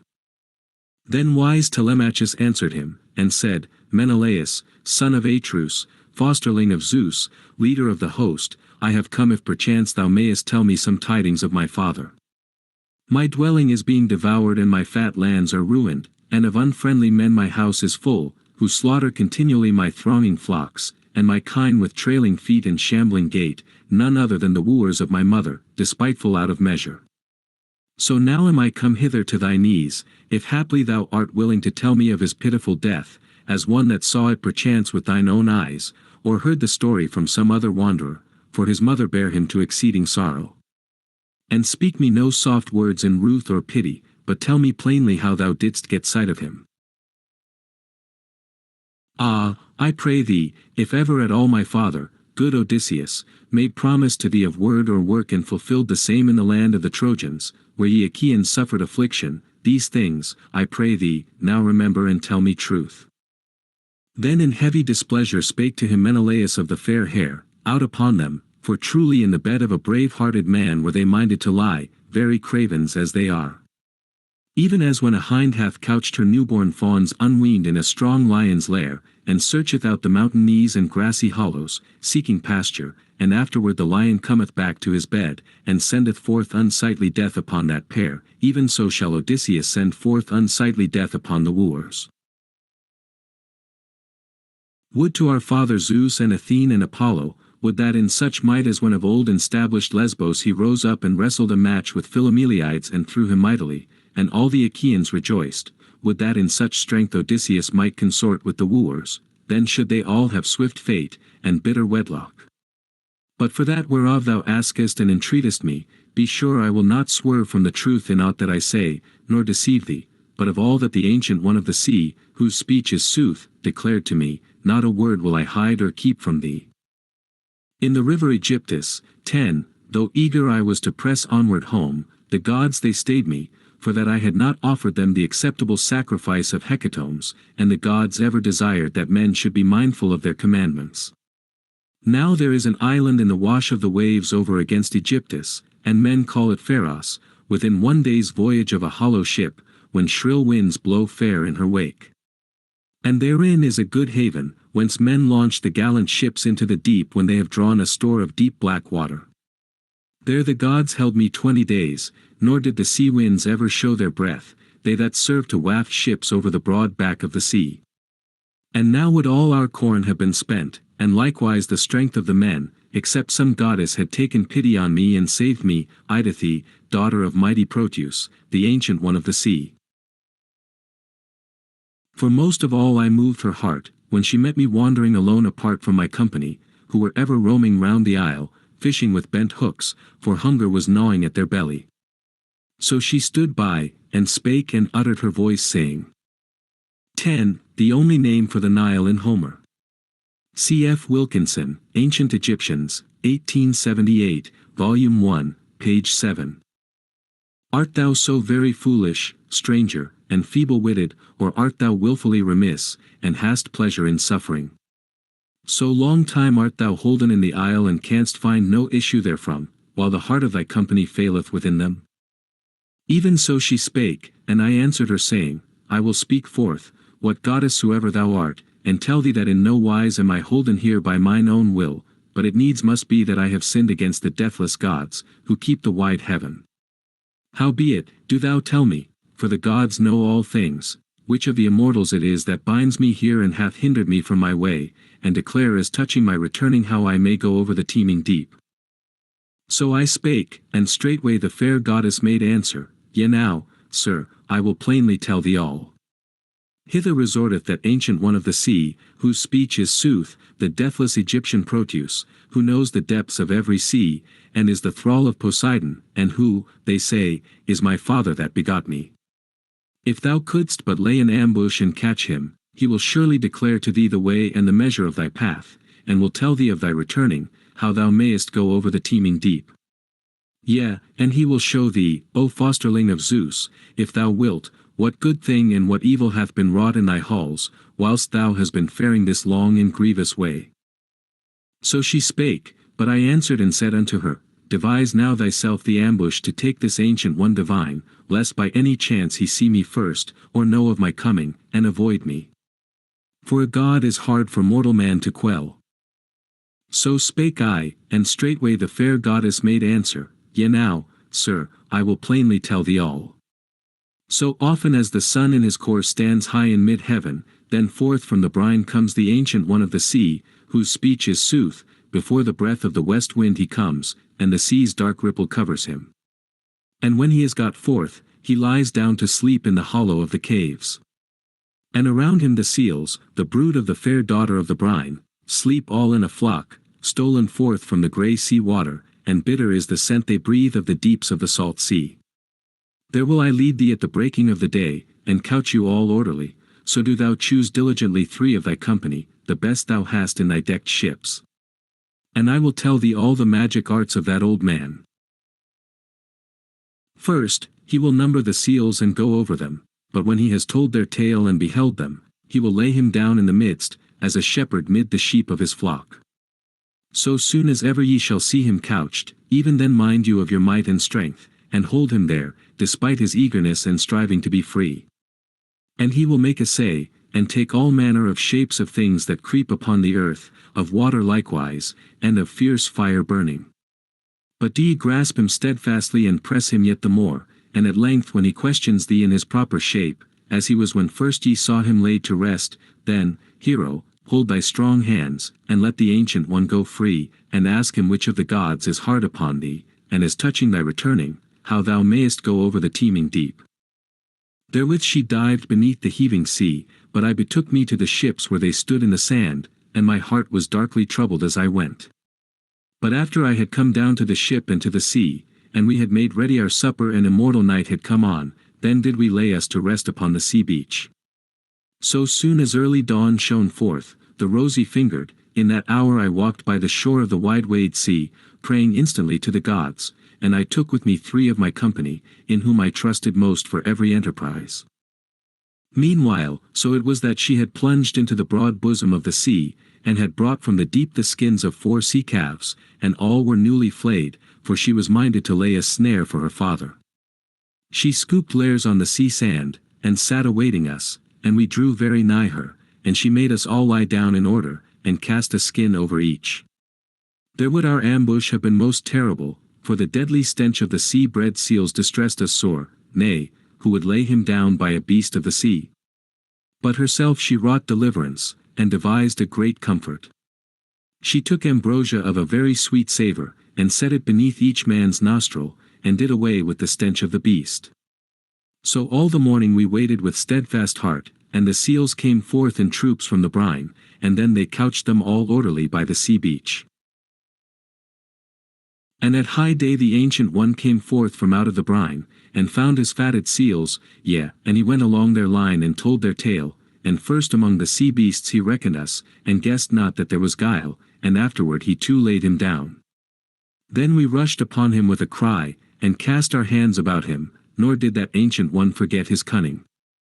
Now behold, at the first he turned into a bearded lion, and thereafter into a snake, and a pard, and a huge boar, then he took the shape of running water, and of a tall and flowering tree. We the while held him close with steadfast heart. But when now that Ancient One of the magic arts was aweary, then at last he questioned me and spake unto me, saying, Which of the gods was it, son of Atreus, that aided thee with his counsel, that thou mightest waylay and take me perforce? What wouldest thou thereby? Even so he spake, but I answered him saying, Old man, thou knowest all, wherefore dost thou question me thereof with crooked words? For lo, I am holden long time in this isle, neither can I find any issue therefrom, and my heart faileth within me. Howbeit do thou tell me, for the gods know all things, which of the immortals it is that bindeth me here, and hath hindered me from my way, and declare as touching my returning, how I may go over the teeming deep. Even so I spake, and he straightway answered me, saying, Nay, surely thou shouldest have done goodly sacrifice to Zeus and the other gods ere thine embarking, that with most speed thou mightst reach thy country, sailing over the wine-dark deep. For it is not thy fate to see thy friends, and come to thy stablished house and thine own country, till thou hast passed yet again within the waters of Aegyptus, the heaven-fed stream, and offered holy hecatombs to the deathless gods who keep the wide heaven. So shall the gods grant thee the path which thou desirest. So spake he, but my spirit within me was broken, for that he bade me again to go to Aegyptus over the misty deep, a long and grievous way. Yet even so I answered him saying, Old man, all this will I do, according to thy word. But come, declare me this, and tell it all plainly. Did all those Achaeans return safe with their ships, all whom Nestor and I left as we went from Troy, or perished any by a shameful death aboard his own ship, or in the arms of his friends, after he had wound up the clue of war? So spake I, and anon he answered me, saying, Son of Atreus, why dost thou straitly question me hereof? Nay, it is not for thy good to know or learn my thought, for I tell thee thou shalt not long be tearless, when thou hast heard it all aright. For many of these were taken, and many were left, but 2 only of the leaders of the mail-coated Achaeans perished in returning. As for the battle, thou thyself wast there. And one methinks is yet alive, and is holden on the wide deep. Ajax in truth was smitten in the midst of his ships of the long oars. Poseidon at first brought him nigh to Gyre, to the mighty rocks, and delivered him from the sea. And so he would have fled his doom, albeit hated by Athene, had he not let a proud word fall in the fatal darkening of his heart. He said that in the gods' despite he had escaped the great gulf of the sea, and Poseidon heard his loud boasting, and presently caught up his trident into his strong hands, and smote the rock Gyraean and cleft it in twain. And the one part abode in his place, but the other fell into the sea, the broken piece whereon Ajax sat at the first, when his heart was darkened. And the rock bore him down into the vast and heaving deep, so there he perished when he had drunk of the salt sea water. But thy brother verily escaped the fates and avoided them in his hollow ships, for Queen Hera saved him. But now when he was like soon to reach the steep mount of Malea, lo, the storm wind snatched him away and bore him over the teeming deep, making great moan, to the border of the country whereof old Thyestes dwelt, but now Aegisthus abode there, the son of Thyestes. But when thence too there showed a good prospect of safe returning, and the gods changed the wind to a fair gale, and they had reached home, then verily did Agamemnon set foot with joy upon his country's soil, and as he touched his own land he kissed it, and many were the hot tears he let fall, for he saw his land and was glad. And it was so that the watchman spied him from his tower, the watchman whom crafty Aegisthus had led and posted there, promising him for a reward 2 talents of gold. Now he kept watch for the space of a year, lest Agamemnon should pass by him when he looked not, and mind him of his wild prowess. So he went to the house to bear the tidings to the shepherd of the people. And straightway Aegisthus contrived a cunning treason. He chose out 20 of the best men in the township, and set an ambush, and on the further side of the hall he commanded to prepare a feast. Then with chariot and horses he went to bid to the feast Agamemnon, shepherd of the people, but caitiff thoughts were in his heart. He brought him up to his house, all unwitting of his doom, and when he had feasted him slew him, as one slayeth an ox at the stall. And none of the company of Atreides that were of his following were left, nor any of the men of Aegisthus, but they were all killed in the halls. So spake he, and my spirit within me was broken, and I wept as I sat upon the sand, nor was I minded any more to live and see the light of the sun. But when I had taken my fill of weeping and grovelling on the ground, then spake the Ancient One of the sea, whose speech is sooth. No more, son of Atreus, hold this long weeping without cease, for we shall find no help therein. Rather with all haste make essay that so thou mayest come to thine own country. For either thou shalt find Aegisthus yet alive, or it may be Orestes was beforehand with thee and slew him, so mayest thou chance upon his funeral feast. So he spake, and my heart and lordly soul again were comforted for all my sorrow, and I uttered my voice and I spake to him winged words. Their fate I now know, but tell me of the third, who is it that is yet living and holden on the wide deep, or perchance is dead? And fain would I hear despite my sorrow. So spake I, and straightway he answered, and said, It is the son of Laertes, whose dwelling is in Ithaca, and I saw him in an island shedding big tears in the halls of the nymph Calypso, who holds him there perforce, so he may not come to his own country, for he has by him no ships with oars, and no companions to send him on his way over the broad back of the sea.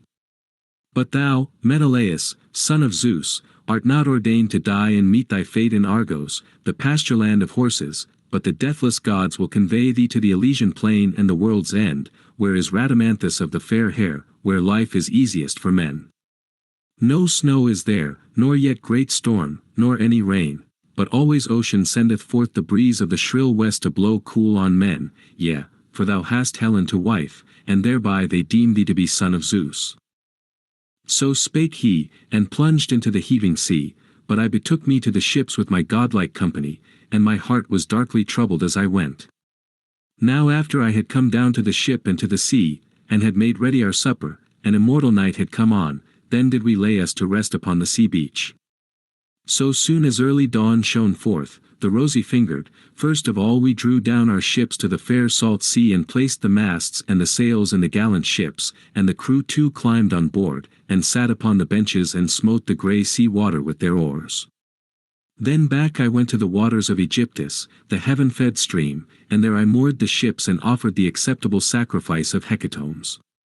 So when I had appeased the anger of the everlasting gods, I piled a barrow to Agamemnon, that his fame might never be quenched. So having fulfilled all, I set out for home, and the deathless gods gave me a fair wind, and brought me swiftly to mine own dear country. But lo, now tarry in my halls till it shall be the 11th day hence or the 12th. Then will I send thee with all honor on thy way, and give thee splendid gifts, 3 horses and a polished car, and moreover I will give thee a goodly chalice, that thou mayest pour forth before the deathless gods, and be mindful of me all the days of thy life. Then wise Telemachus answered him, saying, Son of Atreus, nay, hold me not long time here. Yet even for a year would I be content to sit by thee, and no desire for home or parents would come upon me, for I take wondrous pleasure in thy tales and talk. But already my company wearieth in fair Pylos, and yet thou art keeping me long time here.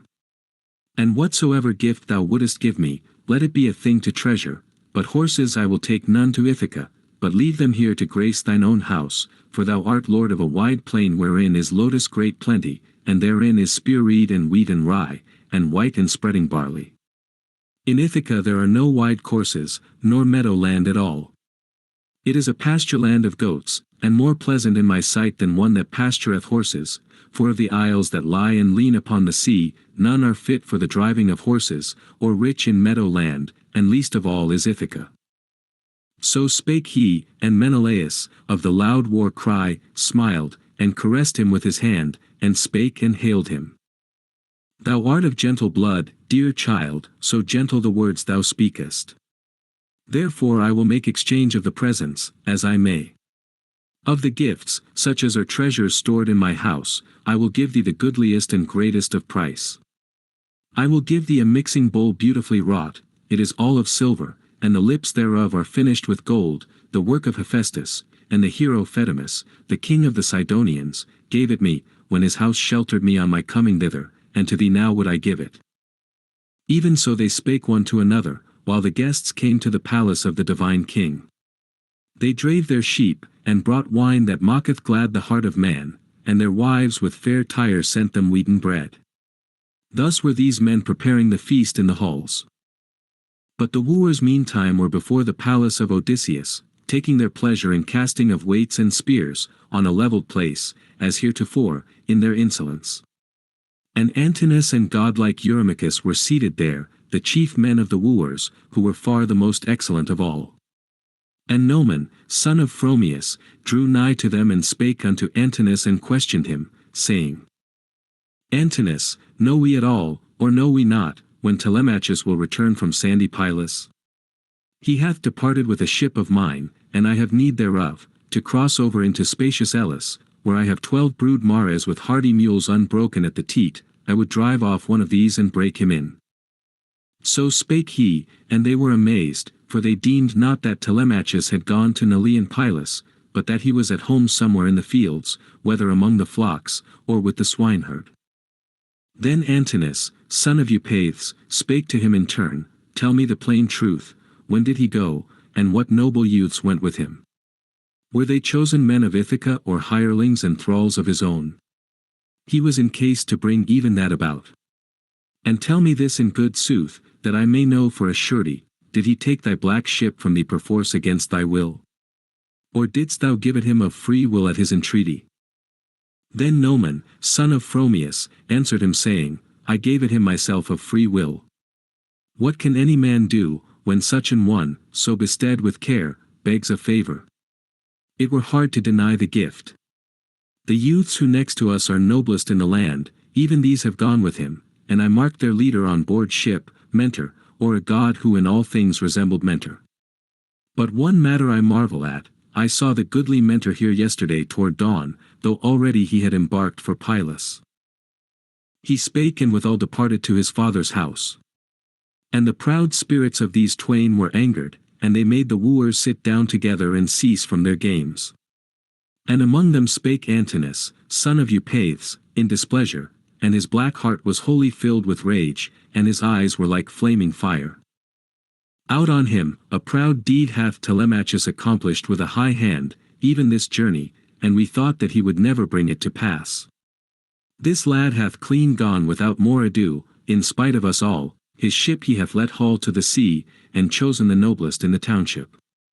He will begin to be our bane even more than heretofore, but may Zeus destroy his might, not ours, ere he reach the measure of manhood. But come, give me a swift ship and 20 men, that I may lie in watch and wait even for him on his way home, in the strait between Ithaca and rugged Samos, that so he may have a woeful end of his cruising in quest of his father. So spake he, and they all assented thereto, and bade him to the work. And thereupon they arose and went to the house of Odysseus. Now it was no long time before Penelope heard of the counsel that the wooers had devised in the deep of their heart. For the henchman Medon told her thereof, who stood without the court and heard their purposes, while they were weaving their plot within. So he went on his way through the halls to bring the news to Penelope, and as he stepped down over the threshold, Penelope spake unto him. Henchman, wherefore have the noble wooers sent thee forth? Was it to tell the handmaids of divine Odysseus to cease from their work, and prepare a banquet for them? Nay, after thus much wooing, never again may they come together, but here this day sup for their last and latest time, all ye who assemble so often, and waste much livelihood, the wealth of wise Telemachus. Long ago when ye were children, ye marked not your fathers telling, what manner of man was Odysseus among them, one that wrought no iniquity toward any man, nor spake aught unrighteous in the township, as is the wont of divine kings. One man a king is like to hate, another he might chance to love. But never did he do aught at all presumptuously to any man. Nay, it is plain what spirit ye are of, and your unseemly deeds are manifest to all, nor is there any gratitude left for kindness done. Then Medon, wise of heart, answered her, Would, O queen, that this were the crowning evil. But the wooers devise another far greater and more grievous, which I pray the son of Cronos may never fulfill. They are set on slaying Telemachus with the edge of the sword on his homeward way, for he is gone to fair Pylos in goodly Lacedaemon, to seek tidings of his father. So spake he, but her knees were loosened where she stood, and her heart melted within her, and long time was she speechless, and lo, her eyes were filled with tears and the voice of her utterance was stayed. And at the last she answered him and said, Henchman, wherefore I pray thee is my son departed? There is no need that he should go abroad on swift ships, that serve men for horses on the sea, and that cross the great wet waste. Is it that even his own name may no more be left upon earth? Then Medon, wise of heart, answered her, I know not whether some god set him on or whether his own spirit stirred him to go to Pylos to seek tidings of his father's return, or to hear what end he met. He spake, and departed through the house of Odysseus, and on her fell a cloud of consuming grief, so that she might no more endure to seat her on a chair, whereof there were many in the house, but there she crouched on the threshold of her well-builded chamber, wailing piteously, and her handmaids round her made low moan, as many as were in the house with her, young and old. And Penelope spake among them pouring forth her lamentation. Hear me, my friends, for the Olympian sire hath given me pain exceedingly beyond all women who were born and bred in my day. For erewhile I lost my noble lord of the lion heart, adorned with all perfection among the Danaans, my good lord, whose fame is noised abroad from Hellas to mid-Argos. And now again the storm winds have snatched away my well-beloved son without tidings from our halls, nor heard I of his departure. O, women, heart of heart, that even ye did not each one let the thought come into your minds, to rouse me from my couch when he went to the black hollow ship, though ye knew full well thereof. For had I heard that he was purposing this journey, verily he should have stayed here still, though eager to be gone, or have left me dead in the halls. Howbeit let some one make haste to call the ancient Dolius, my thrall, whom my father gave me ere yet I had come hither, who keepeth my garden of trees. So shall he go straightway and sit by Laertes, and tell him all, if perchance Laertes may weave some counsel in his heart, and go forth and make his plaint to the people, who are purposed to destroy his seed, and the seed of godlike Odysseus. Then the good nurse Euryclea answered her, Dear lady, slay me if thou wilt with the pitiless sword, or let me yet live on in the house, yet will I not hide my saying from thee. I knew all this, and gave him whatsoever he commanded, bread and sweet wine. And he took a great oath of me not to tell thee till at least the 12th day should come, or thou thyself shouldst miss him and hear of his departure, that thou mightest not mar thy fair flesh with thy tears. But now, wash thee in water, and take to thee clean raiment and ascend to thy upper chamber with the women thy handmaids, and pray to Athene, daughter of Zeus, lord of the Aegis. For so may she save him even from death. And heap not troubles on an old man's trouble, for the seed of the son of Arcesius, is not, methinks, utterly hated by the blessed gods, but someone will haply yet remain to possess these lofty halls, and the fat fields far away. So spake she, and lulled her queen's lamentation, and made her eyes to cease from weeping. So she washed her in water, and took to her clean raiment, and ascended to the upper chamber with the women her handmaids, and placed the meal for sprinkling in a basket, and prayed unto Athene. Hear me, child of Zeus, lord of the Aegis, unwearied maiden. If ever wise Odysseus in his halls burnt for thee fat slices of the thighs of heifer or of sheep, these things, I pray thee, now remember, and save my dear son, and ward from him the wooers in the naughtiness of their pride. Therewith she raised a cry, and the goddess heard her prayer. But the wooers clamored through the shadowy halls, and thus would some proud youth say, Verily this queen of many wooers prepareth our marriage, nor knoweth at all how that for her son death hath been ordained. Thus would certain of them speak, but they knew not how these things were ordained. And Antinous made harangue and spake among them. Good sirs, my friends, shun all disdainful words alike, lest someone hear and tell it even in the house. But come, let us arise, and in silence accomplish that whereof we spake, for the counsel pleased us every one. Therewith he chose 20 men that were the best, and they departed to the swift ship and the sea banks. So first of all they drew the ship down to the deep water, and placed the mast and sails in the black ship, and fixed the oars in leathern loops all orderly, and spread forth the white sails. And squires, haughty of heart, bare for them their arms. And they moored her high out in the shore water, and themselves disembarked. There they supped and waited for evening to come on. But the wise Penelope lay there in her upper chamber, fasting and tasting neither meat nor drink, musing whether her noble son should escape death, or even fall before the proud wooers. And as a lion broods all in fear among the press of men, when they draw the crafty ring around him, so deeply was she musing when deep sleep came over her. And she sank back in sleep and all her joints were loosened. Now the goddess, grey-eyed Athene, turned to other thoughts. She made a phantom, and fashioned it after the likeness of a woman, Iphthime, daughter of great-hearted Icarius, whom Eumelus wedded, whose dwelling was in Pheræ. And she sent it to the house of divine Odysseus to bid Penelope, amid her sorrow and lamenting, to cease from her weeping and tearful lamentation. So the phantom passed into the chamber by the thong of the bolt, and stood above her head and spake unto her, saying, Sleepest thou, Penelope, stricken at heart? Nay, even the gods who live at ease suffer thee not to wail or be afflicted, seeing that thy son is yet to return, for no sinner is he in the eyes of the gods.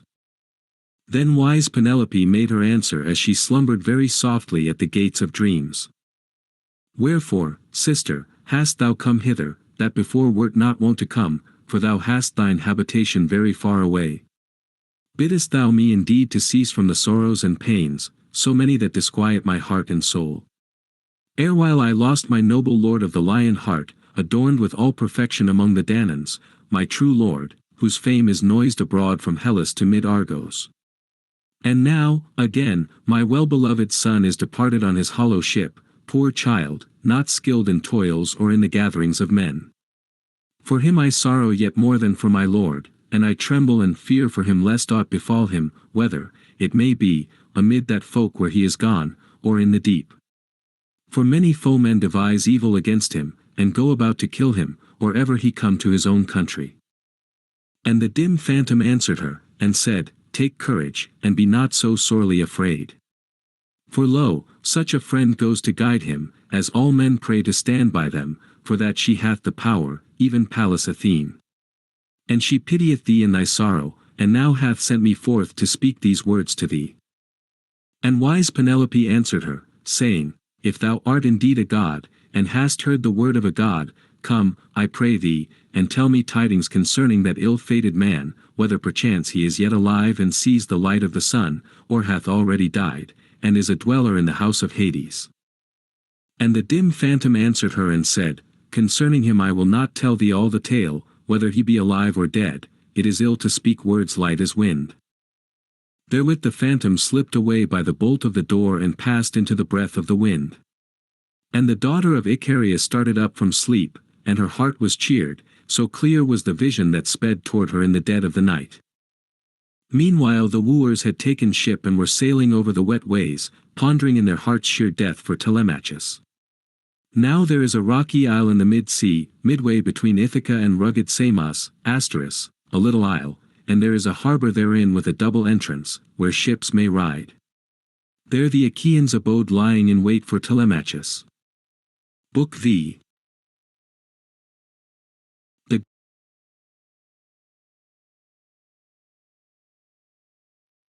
Book V.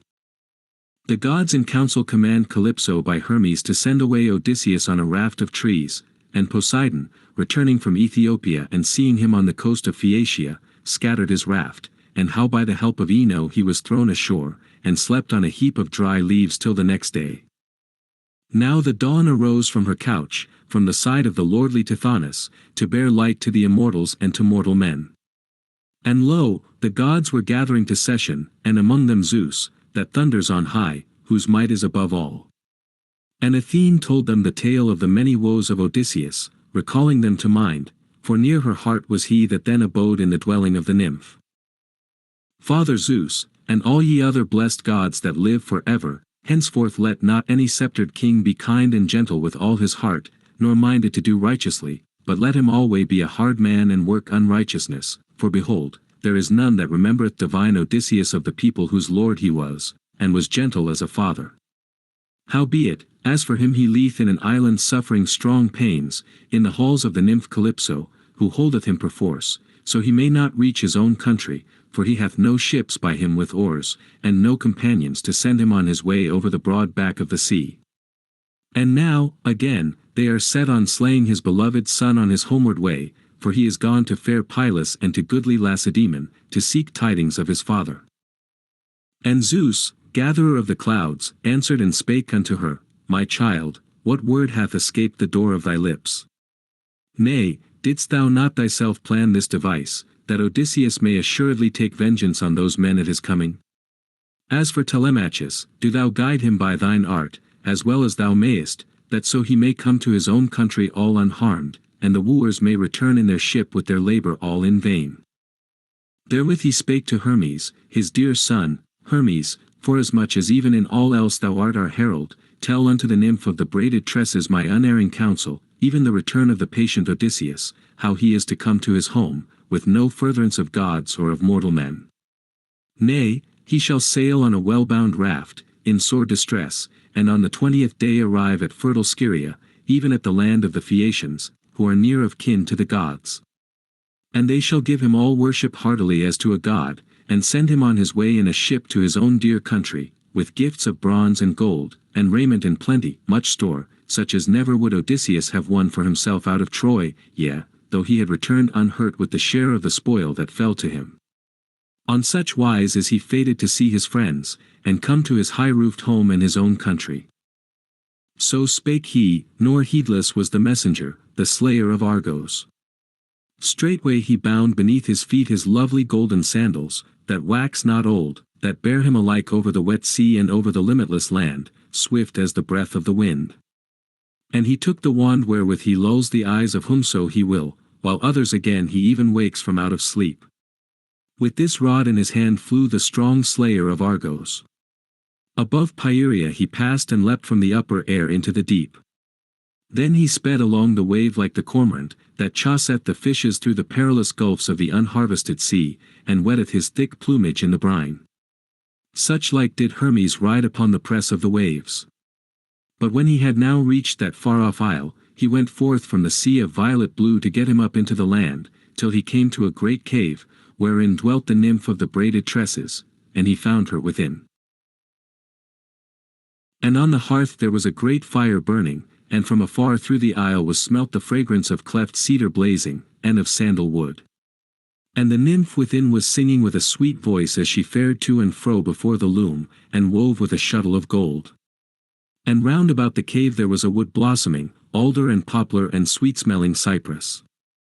And therein roost birds long of wing, owls and falcons and chattering sea-crows, which have their business in the waters. And lo, there about the hollow cave trailed a Gadian garden vine, all rich with clusters. And fountains four set orderly were running with clear water, hard by one another, turned each to his own course. And all around soft meadows bloomed of violets and parsley, yea, even a deathless god who came thither might wonder at the sight and be glad at heart. There the messenger, the slayer of Argos, stood and wondered.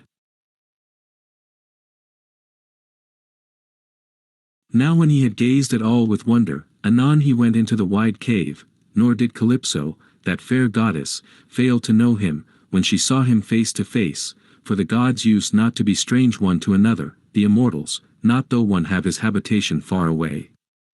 But he found not Odysseus, the great-hearted, within the cave, who sat weeping on the shore even as aforetime, straining his soul with tears and groans and griefs, and as he wept he looked wistfully over the unharvested deep.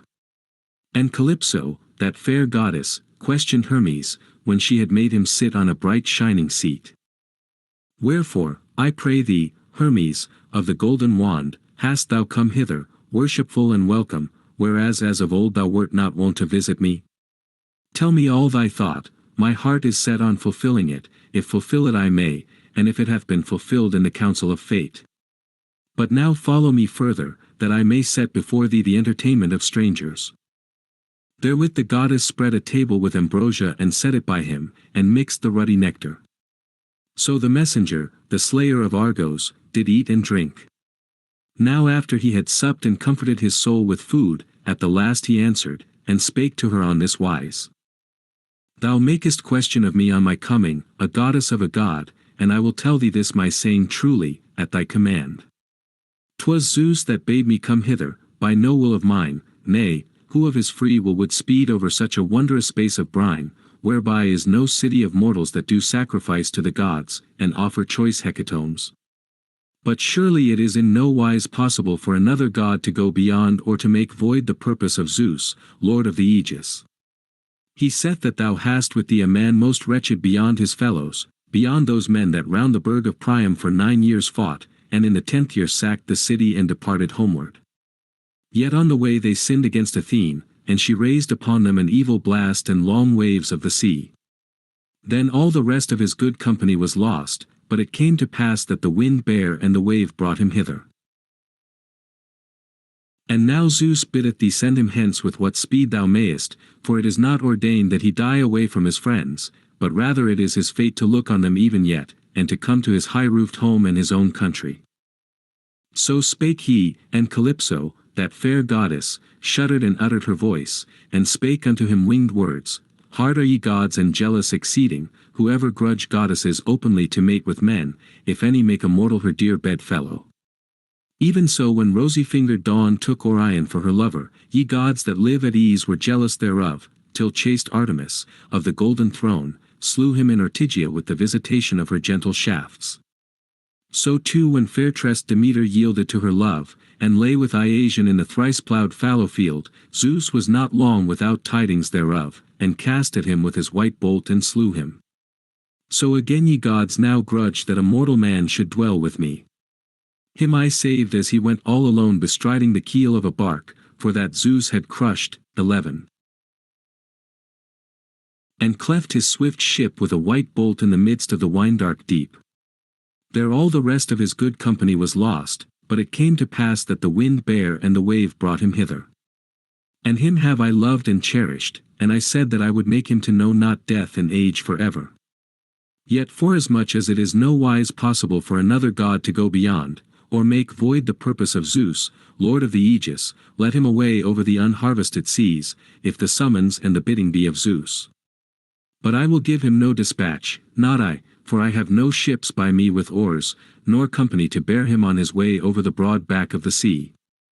Yet will I be forward to put this in his mind, and will hide not, that all unharmed he may come to his own country. 11. It seems very doubtful whether lambda sigma alpha can bear this meaning. The reading lambda sigma alpha, smote, preserved by the shoal, is highly probable. Then the messenger, the slayer of Argos, answered her, Yea, speed him now upon his path and have regard unto the wrath of Zeus, lest haply he be angered and bear hard on thee hereafter.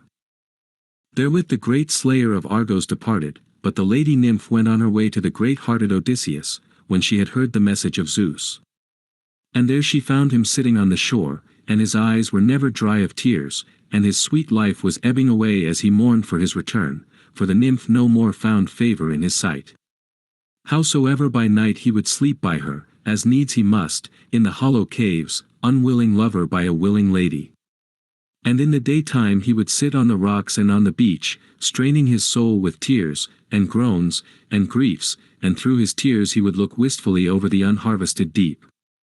So standing near him that fair goddess spake to him. Hapless man, sorrow no more I pray thee in this isle, nor let thy good life waste away, for even now will I send thee hence with all my heart. Nay, arise and cut long beams, and fashion a wide raft with the axe, and lay deckings high thereupon, that it may bear thee over the misty deep. And I will place therein bread and water, and red wine to thy heart's desire, to keep hunger far away. And I will put raiment upon thee, and send a fair gale in thy wake, that so thou mayest come all unharmed to thine own country, if indeed it be the good pleasure of the gods who hold wide heaven, who are stronger than I am both to will and to do.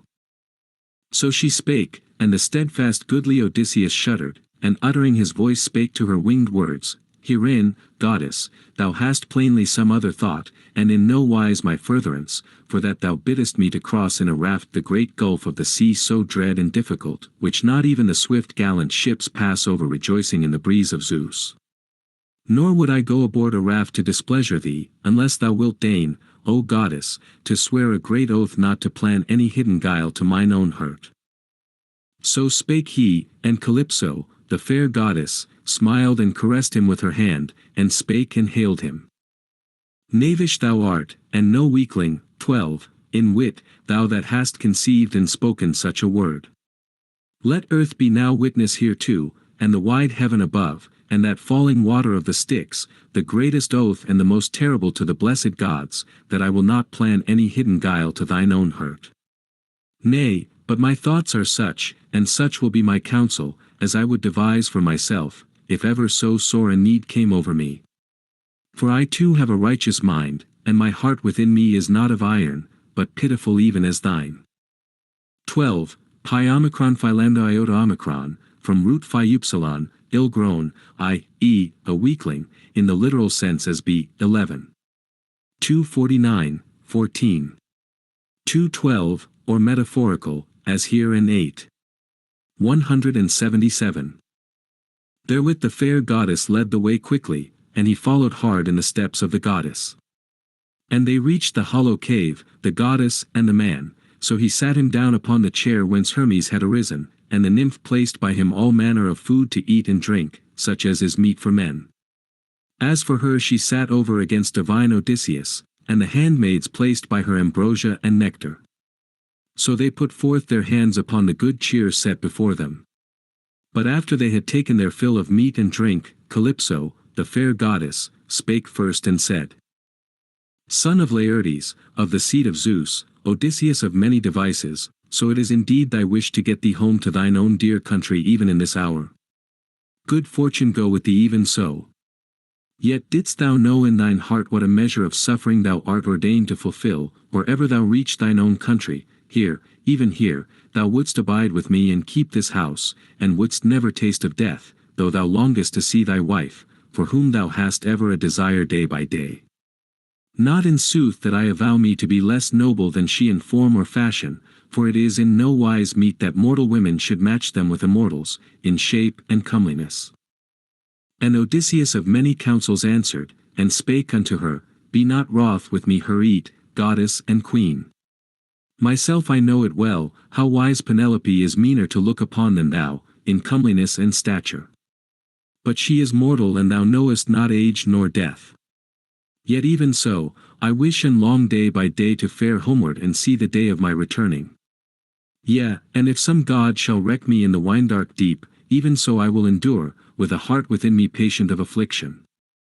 For already have I suffered full much, and much have I toiled in perils of waves and war, let this be added to the tale of those.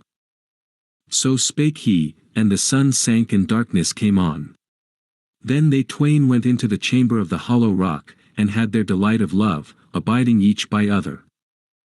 So soon as early dawn shone forth, the rosy-fingered, anon Odysseus put on him a mantle and doublet, and the nymph clad her in a great shining robe, light of woof and gracious, and about her waist she cast a fair golden girdle, and a veil withal upon her head. Then she considered of the sending of Odysseus, the great-hearted.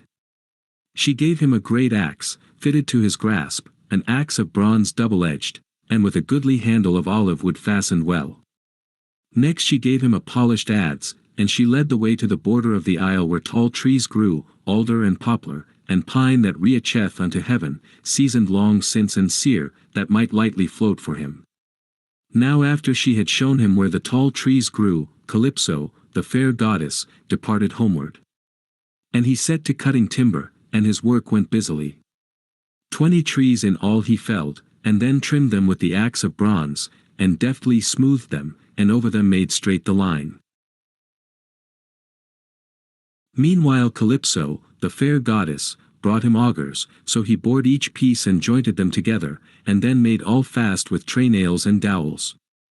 Wide as is the floor of a broad ship of burden, which some man well skilled in carpentry may trace him out, of such beam did Odysseus fashion his broad raft. And thereat he wrought, and set up the deckings, fitting them to the close-set uprights, and finished them off with long gunwales, and there he set a mast, and a yardarm fitted thereto, and moreover he made him a rudder to guide the craft. And he fenced it with wattled osier withies from stem to stern, to be a bulwark against the wave, and piled up wood to back them. Meanwhile Calypso, the fair goddess, brought him web of cloth to make him sails, and these two he fashioned very skilfully. And he made fast therein braces and halyards and sheets, and at last he pushed the raft with levers down to the fair salt sea. It was the 4th day when he had accomplished all. And, lo, on the 5th, the fair Calypso sent him on his way from the island, when she had bathed him and clad him in fragrant attire. Moreover, the goddess placed on board the ship 2 skins, one of dark wine, and another, a great one, of water, and corn too in a wallet, and she set therein a store of dainties to his heart's desire, and sent forth a warm and gentle wind to blow. And goodly Odysseus rejoiced as he set his sails to the breeze. So he sate and cunningly guided the craft with the helm, nor did sleep fall upon his eyelids, as he viewed the Pleiads and Boötes, that setteth late, and the Bear, which they likewise call the Wain, which turneth ever in one place, and keepeth watch upon Orion, and alone hath no part in the baths of ocean. This star, Calypso, the fair goddess, bade him to keep ever on the left as he traversed the deep. 10 days and 7 he sailed traversing the deep, and on the 18th day appeared the shadowy hills of the land of the Phaeacians, at the point where it lay nearest to him, and it showed like a shield in the misty deep. Now the Lord, the shaker of the earth, on his way from the Ethiopians espied him afar off from the mountains of the Solymi, even thence he saw Odysseus as he sailed over the deep, and he was mightily angered in spirit, and shaking his head he communed with his own heart. Lo now, it must be that the gods at the last have changed their purpose concerning Odysseus, while I was away among the Ethiopians. And now he is nigh to the Phaeacian land, where it is ordained that he escape the great issues of the woe which hath come upon him. But, methinks, that even yet I will drive him far enough in the path of suffering. With that he gathered the clouds and troubled the waters of the deep, grasping his trident in his hands, and he roused all storms of all manner of winds, and shrouded in clouds the land and sea, and down sped night from heaven. The east wind and the south wind clashed, and the stormy west, and the north, that is born in the bright air, rolling onward a great wave. Then were the knees of Odysseus loosened and his heart melted, and heavily he spake to his own great spirit. O, wretched man that I am! What is to befall me at the last?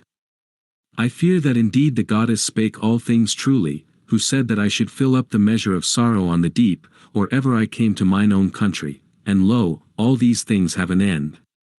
In such wise doth Zeus crown the wide heaven with clouds, and hath troubled the deep, and the blasts rush on of all the winds, yea, now is utter doom assured me.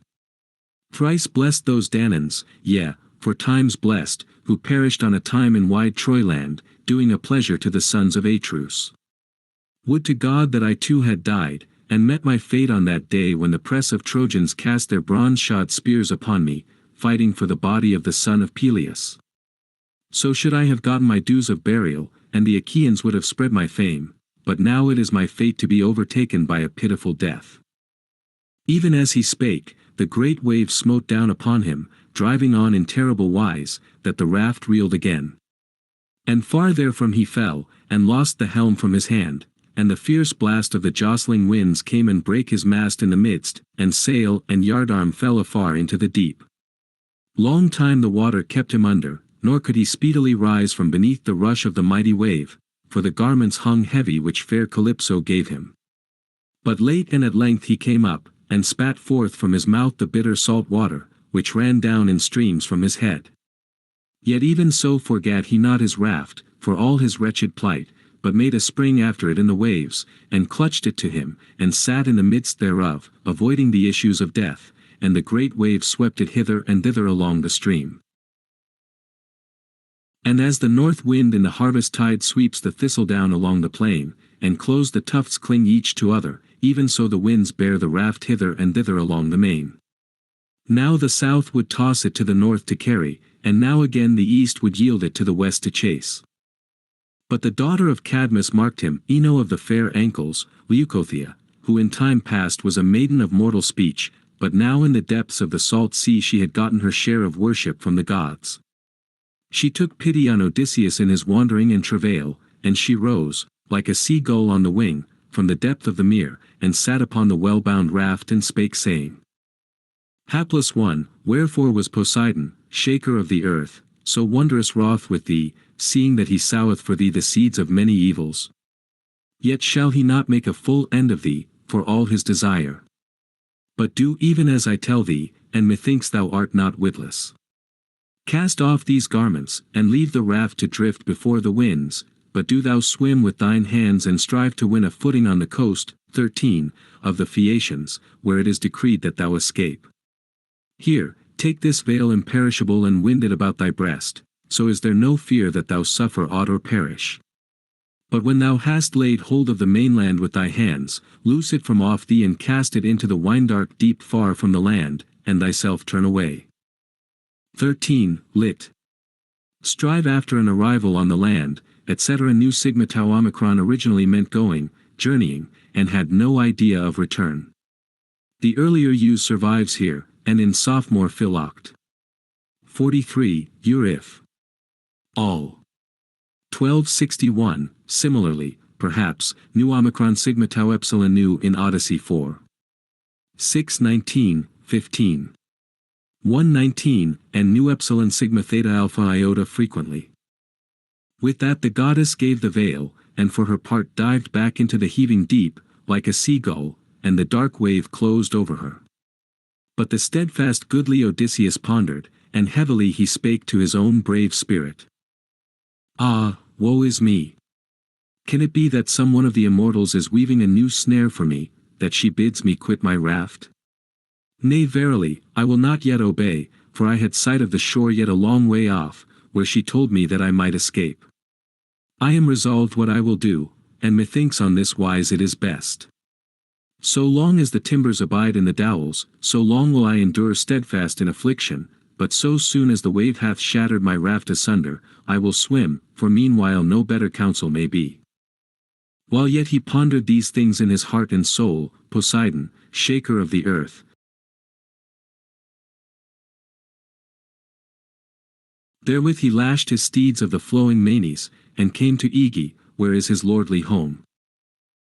But Athene, daughter of Zeus, turned to new thoughts. Behold, she bound up the courses of the other winds, and charged them all to cease and be still, but she roused the swift north and brake the waves before him, that so Odysseus, of the seed of Zeus, might mingle with the Phaeacians, lovers of the oar, avoiding death and the fates.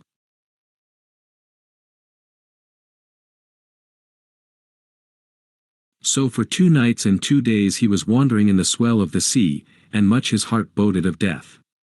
But when at last the fair-tressed dawn brought the full light of the 3rd day, thereafter the breeze fell, and lo, there was a breathless calm, and with a quick glance ahead, he being upborne on a great wave, he saw the land very near. And even as when most welcome to his children is the sight of a father's life, who lies in sickness and strong pains long wasting away, some angry god assailing him, and to their delight the gods have loosed him from his trouble, so welcome to Odysseus showed land and wood, and he swam onward being eager to set foot on the strand. But when he was within earshot of the shore, and heard now the thunder of the sea against the reefs, for the great wave crashed against the dry land belching in terrible wise, and all was covered with foam of the sea, for there were no harbors for ships nor shelters, but jutting headlands and reefs and cliffs, then at last the knees of Odysseus were loosened and his heart melted, and in heaviness he spake to his own brave spirit. Ah me! Now that beyond all hope Zeus hath given me sight of land, and withal I have cloven my way through this gulf of the sea, here there is no place to land on from out of the grey water. For without are sharp crags, and round them the wave roars surging, and sheer the smooth rock rises, and the sea is deep thereby, so that in no wise may I find firm foothold and escape my bane, for as I fain would go ashore, the great wave may haply snatch and dash me on the jagged rock, and a wretched endeavour that would be. But if I swim yet further along the coast to find, if I may, spits that take the waves aslant and havens of the sea, I fear lest the storm winds catch me again and bear me over the teeming deep, making heavy moan, or else some god may even send forth against me a monster from out of the shore water, and many such pastureth the renowned Amphitrite. For I know how wroth against me hath been the great shaker of the earth. Whilst yet he pondered these things in his heart and mind, a great wave bore him to the rugged shore. There would he have been stripped of his skin and all his bones been broken, but that the goddess, grey-eyed Athene, put a thought into his heart. He rushed in, and with both his hands clutched the rock, whereto he clung till the great wave went by.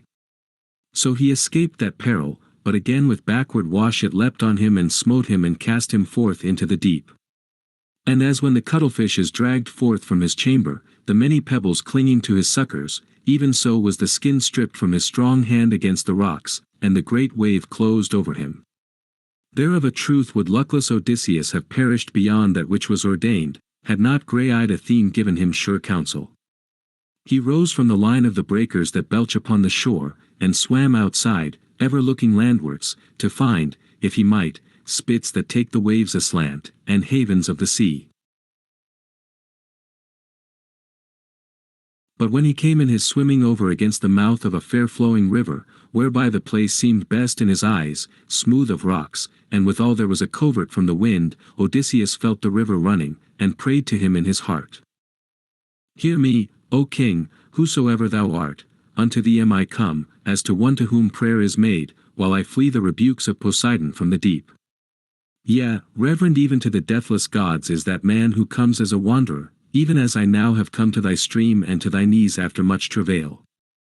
Nay, pity me, O king, for I avow myself thy suppliant.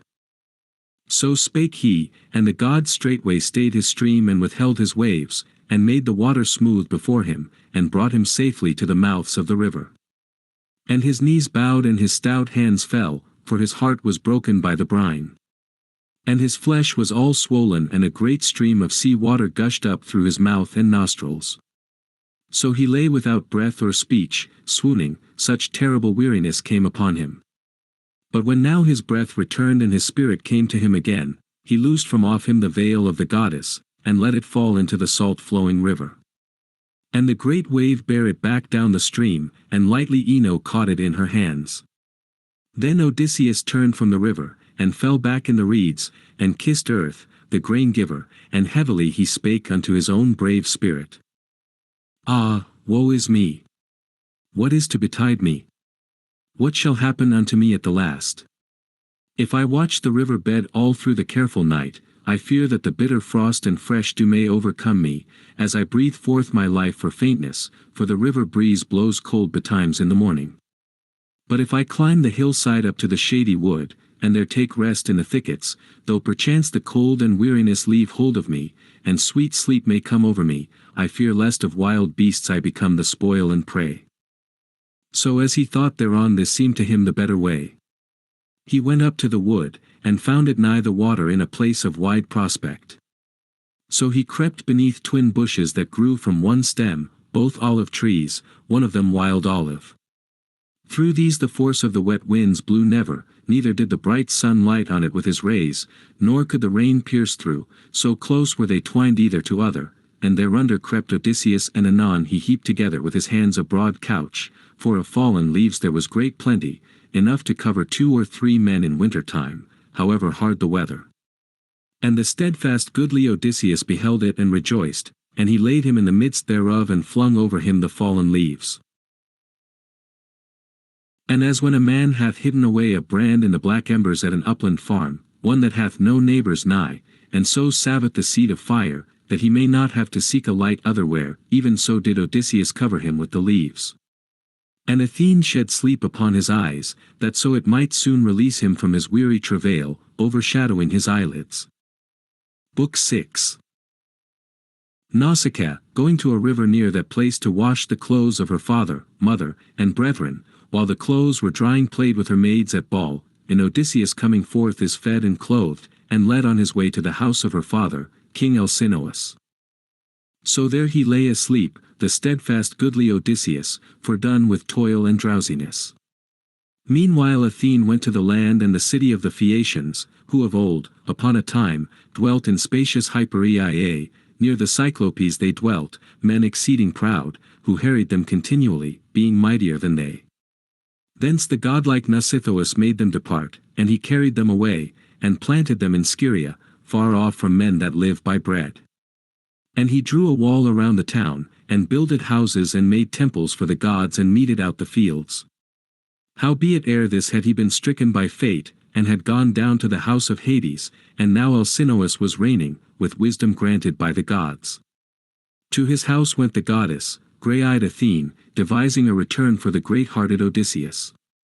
She betook her to the rich-wrought bower, wherein was sleeping a maiden like to the gods in form and comeliness, Nausicaa, the daughter of Alcinous, high of heart.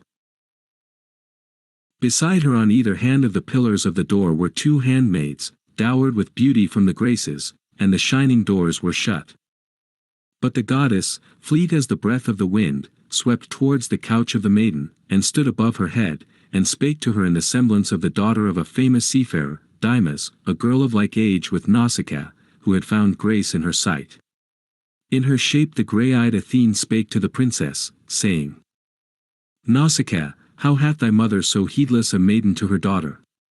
Lo, thou hast shining raiment that lies by thee uncared for, and thy marriage day is near at hand, when thou thyself must needs go beautifully clad, and have garments to give to them who shall lead thee to the house of the bridegroom. And, behold, these are the things whence a good report goes abroad among men, wherein a father and lady mother take delight. But come, let us arise and go a-washing with the breaking of the day, and I will follow with thee to be thy maid in the toil, that without delay thou mayst get thee ready, since truly thou art not long to be a maiden. Lo, already they are wooing thee, the noblest youths of all the Phaeacians, among that people whence thou thyself dost draw thy lineage. So come, beseech thy noble father betimes in the morning to furnish thee with mules and a wain to carry the men's raiment, and the robes, and the shining coverlets. Yea, and for thyself it is seemlier far to go thus than on foot, for the places where we must wash are a great way off the town. So spake the grey-eyed Athene, and departed to Olympus, where, as they say, is the seat of the gods that standeth fast for ever. Not by winds is it shaken, nor ever wet with rain, nor doth the snow come nigh thereto, but most clear air is spread about it cloudless, and the white light floats over it. Therein the blessed gods are glad for all their days, and thither Athene went when she had shown forth all to the maiden. Anon came the throned dawn, and awakened Nausicaa of the fair robes, who straightway marvelled on the dream, and went through the halls to tell her parents, her father dear and her mother. And she found them within, her mother sitting by the hearth with the women her handmaids, spinning yarn of sea-purple stain, but her father she met as he was going forth to the renowned kings in their council, whither the noble Phaeacians called him. Standing close by her dear father she spake, saying, Father, dear, couldst thou not lend me a high wagon with strong wheels, that I may take the goodly raiment to the river to wash, so much as I have lying soiled? Yea, and it is seemly that thou thyself, when thou art with the princes in council, shouldest have fresh raiment to wear.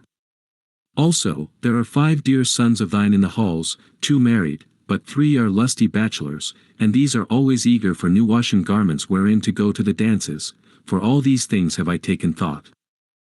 This she said, because she was ashamed to speak of glad marriage to her father, but he saw all and answered, saying, Neither the mules nor aught else do I grudge thee, my child. Go thy ways, and the thralls shall get thee ready a high wagon with good wheels, and fitted with an upper frame. Therewith he called to his men, and they gave ear, and without the palace they made ready the smooth-running mule wain, and led the mules beneath the yoke, and harnessed them under the car, while the maiden brought forth from her bower the shining raiment. This she stored in the polished car, and her mother filled a basket with all manner of food to the heart's desire, dainties too she set therein, and she poured wine into a goatskin bottle, while Nausicaa climbed into the wain. And her mother gave her soft olive oil also in a golden cruse, that she and her maidens might anoint themselves after the bath.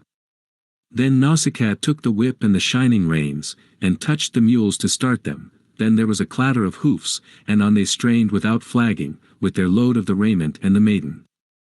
Not alone did she go, for her attendants followed with her. Now when they were come to the beautiful stream of the river, where truly were the unfailing cisterns, and bright water welled up free from beneath, and flowed past, enough to wash the foulest garments clean, there the girls unharnessed the mules from under the chariot, and turning them loose they drove them along the banks of the eddying river to graze on the honey-sweet clover. Then they took the garments from the wain, in their hands, and bore them to the black water, and briskly trod them down in the trenches, in busy rivalry. Now when they had washed and cleansed all the stains, they spread all out in order along the shore of the deep, even where the sea, in beating on the coast, washed the pebbles clean.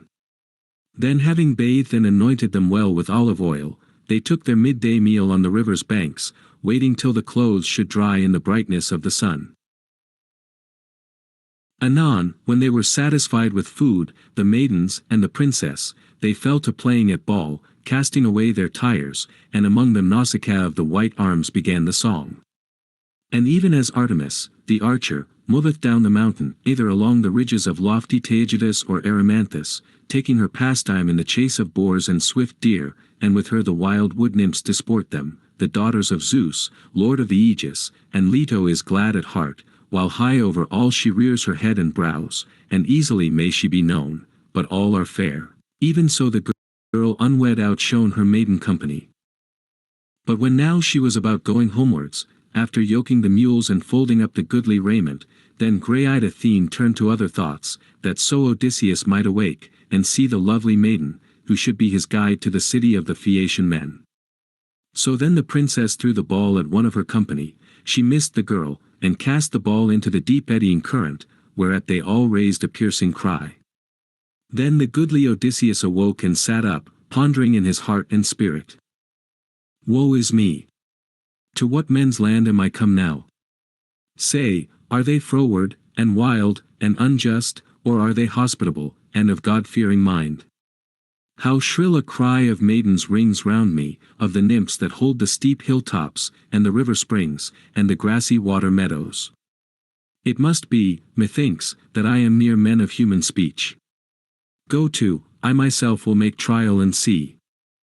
Therewith the goodly Odysseus crept out from under the coppice, having broken with his strong hand a leafy bough from the thick wood, to hold athwart his body, that it might hide his nakedness withal.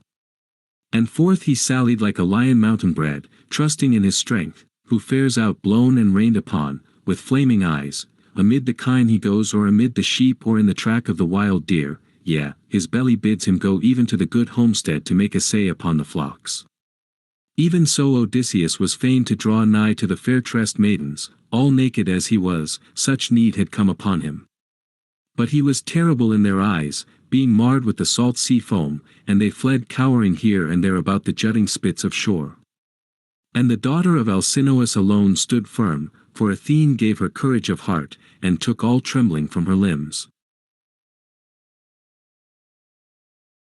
So she halted and stood over against him, and Odysseus considered whether he should clasp the knees of the lovely maiden, and so make his prayer, or should stand as he was, apart, and beseech her with smooth words, if haply she might show him the town, and give him raiment.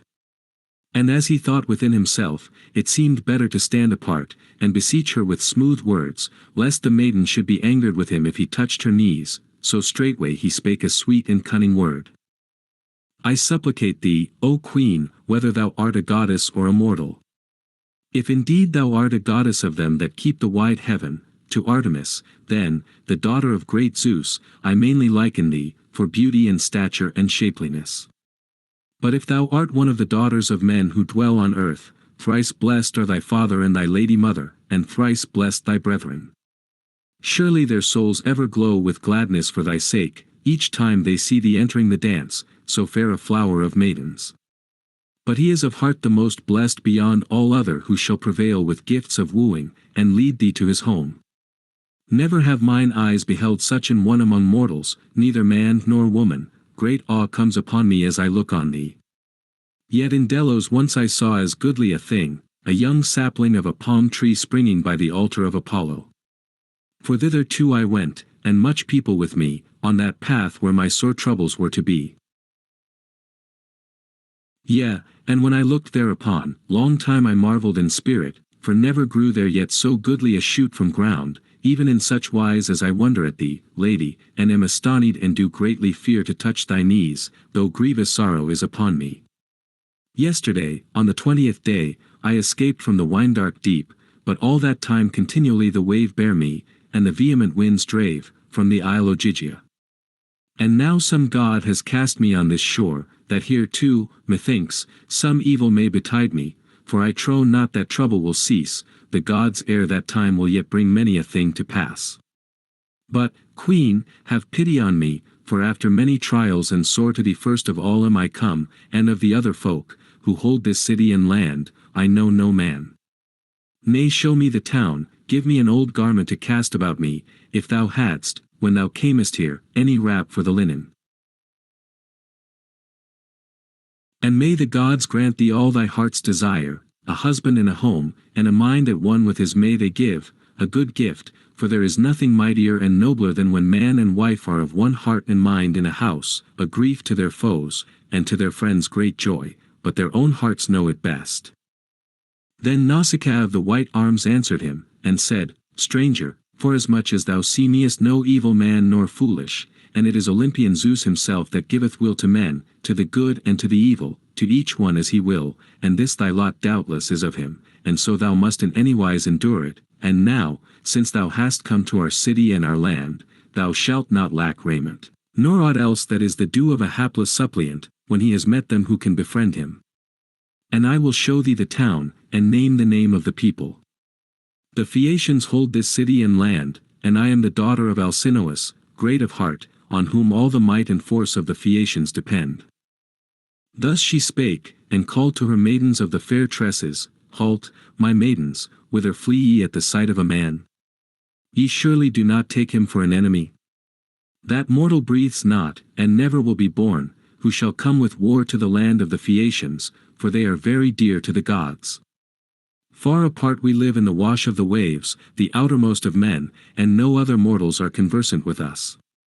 Nay, but this man is some helpless one come hither in his wanderings, whom now we must kindly entreat, for all strangers and beggars are from Zeus, and a little gift is dear.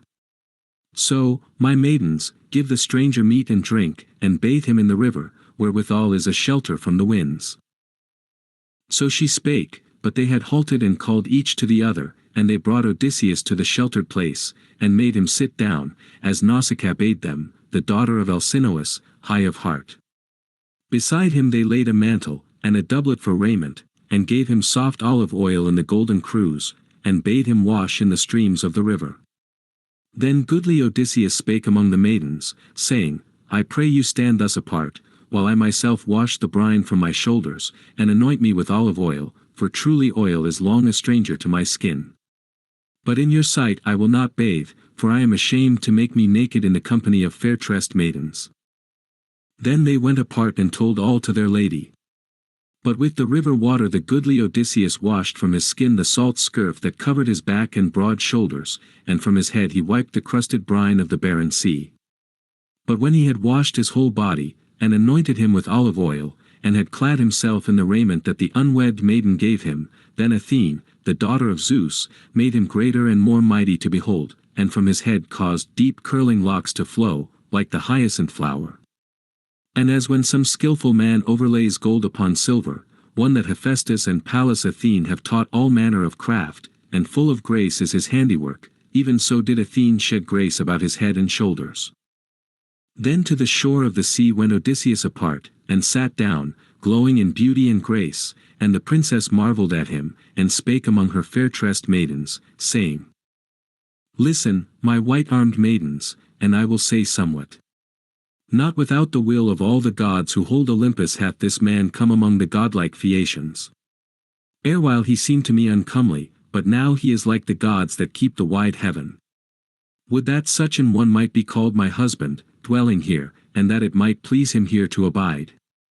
But come, my maidens, give the stranger meat and drink. Thus she spake, and they gave ready ear and hearkened, and set beside Odysseus meat and drink, and the steadfast goodly Odysseus did eat and drink eagerly, for it was long since he had tasted food. Now Nausicaa of the white arms had another thought. She folded the raiment and stored it in the goodly wain, and yoked the mules strong of hoof, and herself climbed into the car. Then she called on Odysseus, and spake and hailed him, Up now, stranger, and rouse thee to go to the city, that I may convey thee to the house of my wise father, where, I promise thee, thou shalt get knowledge of all the noblest of the Phaeacians. But do thou even as I tell thee, and thou seemest a discreet man enough. So long as we are passing along the fields and farms of men, do thou fare quickly with the maidens behind the mules and the chariot, and I will lead the way.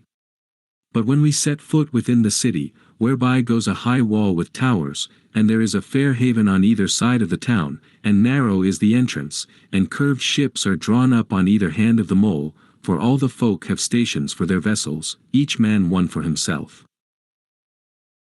And there is the place of assembly about the goodly temple of Poseidon, furnished with heavy stones, deep bedded in the earth. There men look to the gear of the black ships, hawsers and sails, and there they find down the oars. For the Phaeacians care not for bow nor quiver, but for masts, and oars of ships, and gallant barks, wherein rejoicing they cross the grey sea. Their ungracious speech it is that I would avoid, lest some man afterward rebuke me, and there are but too many insolent folk among the people. And some one of the baser sort might meet me and say, Who is this that goes with Nausicaa, this tall and goodly stranger? Where found she him? Her husband he will be, her very own. Either she has taken in some shipwrecked wanderer of strange men, for no men dwell near us, or some god has come in answer to her instant prayer, from heaven has he descended, and will have her to wife for evermore. Better so, if herself she has ranged abroad and found a lord from a strange land, for verily she holds in no regard the Phaeacians here in this country, the many men and noble who are her wooers. So will they speak, and this would turn to my reproach.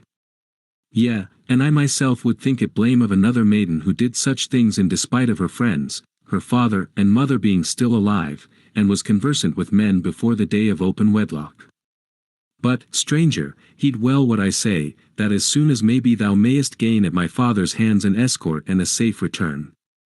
Thou shalt find a fair grove of Athene, a poplar grove near the road, and a spring wells forth therein, and a meadow lies all around. There is my father's domain, and his fruitful close, within the sound of a man's shout from the city. Sit thee down there and wait until such time as we may have come into the city, and reached the house of my father. But when thou deemest that we are got to the palace, then go up to the city of the Phaeacians, and ask for the house of my father Alcinous, high of heart. It is easily known, and a young child could be thy guide, for nowise like it are builded the houses of the Phaeacians, so goodly is the palace of the hero Alcinous. But when thou art within the shadow of the halls and the court, pass quickly through the great chamber, till thou comest to my mother, who sits at the hearth in the light of the fire, weaving yarn of sea-purple stain, a wonder to behold. Her chair is leaned against a pillar, and her maidens sit behind her. And there my father's throne leans close to hers, wherein he sits and drinks his wine, like an immortal. Pass thou by him, and cast thy hands about my mother's knees, that thou mayest see quickly and with joy the day of thy returning, even if thou art from a very far country. If but her heart be kindly disposed toward thee, then is there hope that thou shalt see thy friends, and come to thy well-builded house, and to thine own country. She spake, and smote the mules with the shining whip, and quickly they left behind them the streams of the river. And well they trotted and well they paced, and she took heed to drive in such wise that the maidens and Odysseus might follow on foot, and cunningly she plied the lash. Then the sun set, and they came to the famous grove, the sacred place of Athene, so there the goodly Odysseus sat him down. Then straightway he prayed to the daughter of mighty Zeus, Listen to me, child of Zeus, lord of the Aegis, unwearied maiden, hear me even now, since before thou heardest not when I was smitten on the sea, when the renowned earth-shaker smote me. Grant me to come to the Phaeacians as one dear, and worthy of pity. So he spake in prayer, and Pallas Athene heard him, but she did not yet appear to him face to face, for she had regard unto her father's brother, who furiously raged against the godlike Odysseus, till he should come to his own country. Book 7. Odysseus being received at the house of the king Alcinous, the queen after supper, taking notice of his garments, gives him occasion to relate his passage thither on the raft. Alcinous promises him a convoy for the morrow. So he prayed there, the steadfast goodly Odysseus, while the two strong mules bear the princess to the town. And when she had now come to the famous palace of her father, she halted at the gateway, and round her gathered her brothers, men like to the immortals, and they loosed the mules from under the car, and carried the raiment within. But the maiden betook her to her chamber, and an aged dame from Apereia kindled the fire for her, Eurymedusa, the handmaid of the chamber, whom the curved ships upon a time had brought from Apereia, and men chose her as a prize for Alcinous, seeing that he bare rule over all the Phaeacians, and the people hearkened to him as to a god. She waited on the white-armed Nausicaa in the palace halls. She was wont to kindle the fire and prepare the supper in the inner chamber. At that same hour Odysseus roused him to go to the city, and Athene shed a deep mist about Odysseus for the favor that she bare him, lest any of the Phaeacians, high of heart, should meet him and mock him in sharp speech, and ask him who he was. But when he was now about to enter the pleasant city, then the goddess, grey-eyed Athene, met him, in the fashion of a young maiden carrying a pitcher, and she stood over against him, and goodly Odysseus inquired of her. My child, couldst thou not lead me to the palace of the Lord Alcinous, who bears sway among this people? Lo, I am come here, a stranger travel-worn from afar, from a distant land, wherefore of the folk who possess this city and country I know not any man. Then the goddess, grey-eyed Athene, answered him saying, Yea now, father and stranger, I will show thee the house that thou bidst me declare, for it lies near the palace of my noble father. Behold, be silent as thou goest, and I will lead the way. And look on no man, nor question any. For these men do not gladly suffer strangers, nor lovingly entreat whoso cometh from a strange land. They trust to the speed of their swift ships, wherewith they cross the great gulf, for the earth-shaker hath vouchsafed them this power. Their ships are swift as the flight of a bird, or as a thought. Therewith Pallas Athene led the way swiftly, and he followed hard in the footsteps of the goddess. And it came to pass that the Phaeacians, mariners renowned, marked him not as he went down the city through their midst, for the fair-tressed Athene suffered it not, that awful goddess, who shed a wondrous mist about him, for the favor that she bare him in her heart. And Odysseus marvelled at the havens and the gallant ships, yea, and the places of assembly of the heroes, and the long high walls crowned with palisades, a marvel to behold. But when they had now come to the famous palace of the king, the goddess, grey-eyed Athene, spake first and said, Lo, here, father and stranger, is the house that thou wouldst have me show thee, and thou shalt find kings at the feast, the fosterlings of Zeus. Enter then, and fear not in thine heart, for the dauntless man is the best in every adventure, even though he come from a strange land. Thou shalt find the queen first in the halls. Arrayed is the name whereby men call her, and she came even of those that begot the king Alcinous. First Nausithous was son of Poseidon, the earth-shaker, and of Peribea, the comeliest of women, youngest daughter of great-hearted Eurymedon, who once was king among the haughty giants. Howbeit, he destroyed his infatuate people, and was himself destroyed, but Poseidon lay with Peribea and begot a son, proud Nausithous, who sometime was prince among the Phaeacians, and Nausithous begot Rhexenor and Alcinous. While Rhexenor had as yet no son, Apollo of the silver bow smote him, a groom new wed, leaving in his halls one only child Arete, and Alcinous took her to wife, and honored her as no other woman in the world is honored, of all that nowadays keep house under the hand of their lords. Thus she hath, and hath ever had, all worship heartily from her dear children and from her lord Alcinous and from all the folk, who look on her as on a goddess, and greet her with reverend speech, when she goes about the town. Yea, for she too hath no lack of understanding. To whomso she shows favor, even if they be men, she ends their feuds. 14. If but her heart be kindly disposed to thee, then is there good hope that thou mayest see thy friends, and come to thy high-roofed home and thine own country. 14. V. L. Sigmaiotenou. And for the women she favors, she ends the feuds of their lords also. Therewith grey-eyed Athene departed over the unharvested seas, and left pleasant Scyria, and came to Marathon and wide-wayed Athens, and entered the good house of Erechtheus. Meanwhile Odysseus went to the famous palace of Alcinous, and his heart was full of many thoughts as he stood there or ever he had reached the threshold of bronze. For there was a gleam as it were of sun or moon through the high-roofed hall of great-hearted Alcinous. Brazen were the walls which ran this way and that from the threshold to the inmost chamber, and round them was a frieze of blue, and golden were the doors that closed in the good house. Silver were the doorposts that were set on the brazen threshold, and silver the lintel thereupon, and the hook of the door was of gold. And on either side stood golden hounds and silver, which Hephaestus wrought by his cunning, to guard the palace of great-hearted Alcinous, being free from death and age all their days. And within were seats arrayed against the wall this way and that, from the threshold even to the inmost chamber, and thereon were spread light coverings finely woven, the handiwork of women. There the Phaeacian chieftains were wont to sit eating and drinking, for they had continual store. Yea, and there were youths fashioned in gold, standing on firm set bases, with flaming torches in their hands, giving light through the night to the feasters in the palace. And he had 50 handmaids in the house, and some grind the yellow grain on the millstone, and others weave webs and turn the yarn as they sit, restless as the leaves of the tall poplar tree, and the soft olive oil drops off that linen, so closely is it woven. For as the Phaeacian men are skilled beyond all others in driving a swift ship upon the deep, even so are the women the most cunning at the loom, for Athene hath given them notable wisdom in all fair handiwork and cunning wit. And without the courtyard hard by the door is a great garden, off our plough gates, and a hedge runs round on either side. And there grow tall trees blossoming, pear trees and pomegranates, and apple trees with bright fruit, and sweet figs, and olives in their bloom.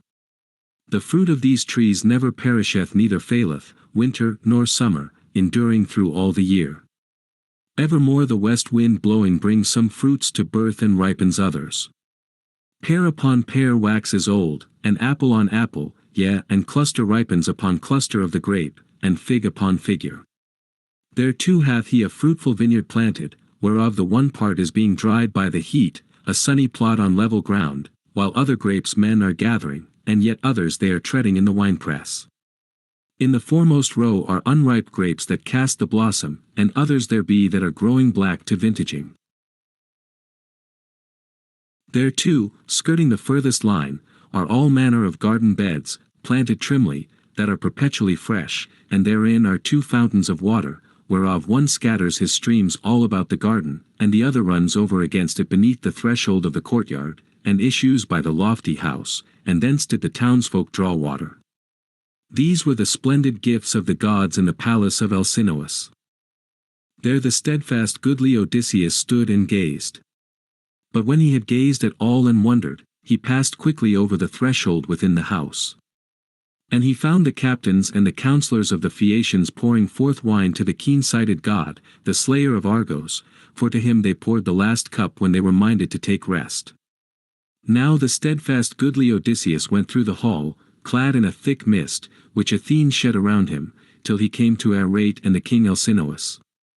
And Odysseus cast his hands about the knees of Arete, and then it was that the wondrous mist melted from off him, and a silence fell on them that were within the house at the sight of him, and they marveled as they beheld him. Then Odysseus began his prayer. Arete, daughter of godlike Rhexenor, after many toils am I come to thy husband and to thy knees and to these guests, and may the gods vouchsafe them a happy life, and may each one leave to his children after him his substance in his halls and whatever dues of honor the people have rendered unto him. But speed, I pray you, my parting, that I may come the more quickly to mine own country, for already too long do I suffer affliction far from my friends.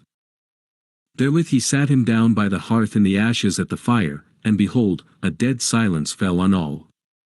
And at the last the ancient lord Echeneus spake among them, an elder of the Phaeacians, excellent in speech and skilled in much wisdom of old time. With good will he made harangue and spake among them. Alcinous, this truly is not the more seemly way, nor is it fitting that the stranger should sit upon the ground in the ashes by the hearth, while these men refrain them, waiting thy word. Nay come, bid the stranger arise, and set him on a chair inlaid with silver, and command the henchmen to mix the wine, that we may pour forth likewise before Zeus, whose joy is in the thunder, who attendeth upon reverend suppliants. And let the housewife give supper to the stranger out of such stores as be within. Now when the mighty king Alcinous heard this saying, he took Odysseus, the wise and crafty, by the hand, and raised him from the hearth, and set him on a shining chair, whence he bade his son give place, valiant Laodamas, who sat next him and was his dearest. And a handmaid bare water for the hands in a goodly golden ewer, and poured it forth over a silver basin to wash withal, and drew to his side a polished table. And a grave dame bare wheaten bread and set it by him and laid upon the board many dainties, giving freely of such things as she had by her. So the steadfast goodly Odysseus did eat and drink, and then the mighty Alcinous spake unto the henchman. Pontonous, mix the bowl and serve out the wine to all in the hall, that we may pour forth likewise before Zeus, whose joy is in the thunder, who attendeth upon reverend suppliants. So spake he, and Pontonous mixed the honey-hearted wine, and served it out to all, when he had poured for libation into each cup in turn. But when they had poured forth and had drunken to their heart's content, Alcinous made harangue and spake among them. Hear me, ye captains and counsellors of the Phaeacians, that I may speak as my spirit bids me. Now that the feast is over, go ye home and lie down to rest, and in the morning we will call yet more elders together, and entertain the stranger in the halls and do fair sacrifice to the gods, and thereafter we will likewise bethink us of the convoy, that so without pain or grief yonder stranger may by our convoy reach his own country speedily and with joy, even though he be from very far away. So shall he suffer no hurt or harm in mid-passage, ere he set foot on his own land, but thereafter he shall endure such things as fate and the stern spinning women drew off the spindles for him at his birth when his mother bare him. But if he is some deathless god come down from heaven, then do the gods herein imagine some new device against us. For always heretofore the gods appear manifest amongst us, whensoever we offer glorious hecatombs, and they feast by our side, sitting at the same board, yea, and even if a wayfarer going all alone has met with them, they use no disguise, since we are near of kin to them, even as are the Cyclopes and the wild tribes of the giants. And Odysseus of many counsels answered him, saying, Alcinous, that thought be far from thee. For I bear no likeness either in form or fashion to the deathless gods, who keep wide heaven, but to men that die. Whomsoever ye know of humankind the heaviest laden with sorrow, to them might I liken myself in my griefs. Yea, and I might tell of yet other woes, even the long tale of toil that by the gods will I endured. But as for me, suffer me to sup, afflicted as I am, for naught is there more shameless than a ravening belly, which biddeth a man perforce be mindful of him, though one be worn and sorrowful in spirit, even as I have sorrow of heart, yet evermore he biddeth me eat and drink and mocketh me utterly to forget all my sufferings, and commendeth me to take my fill.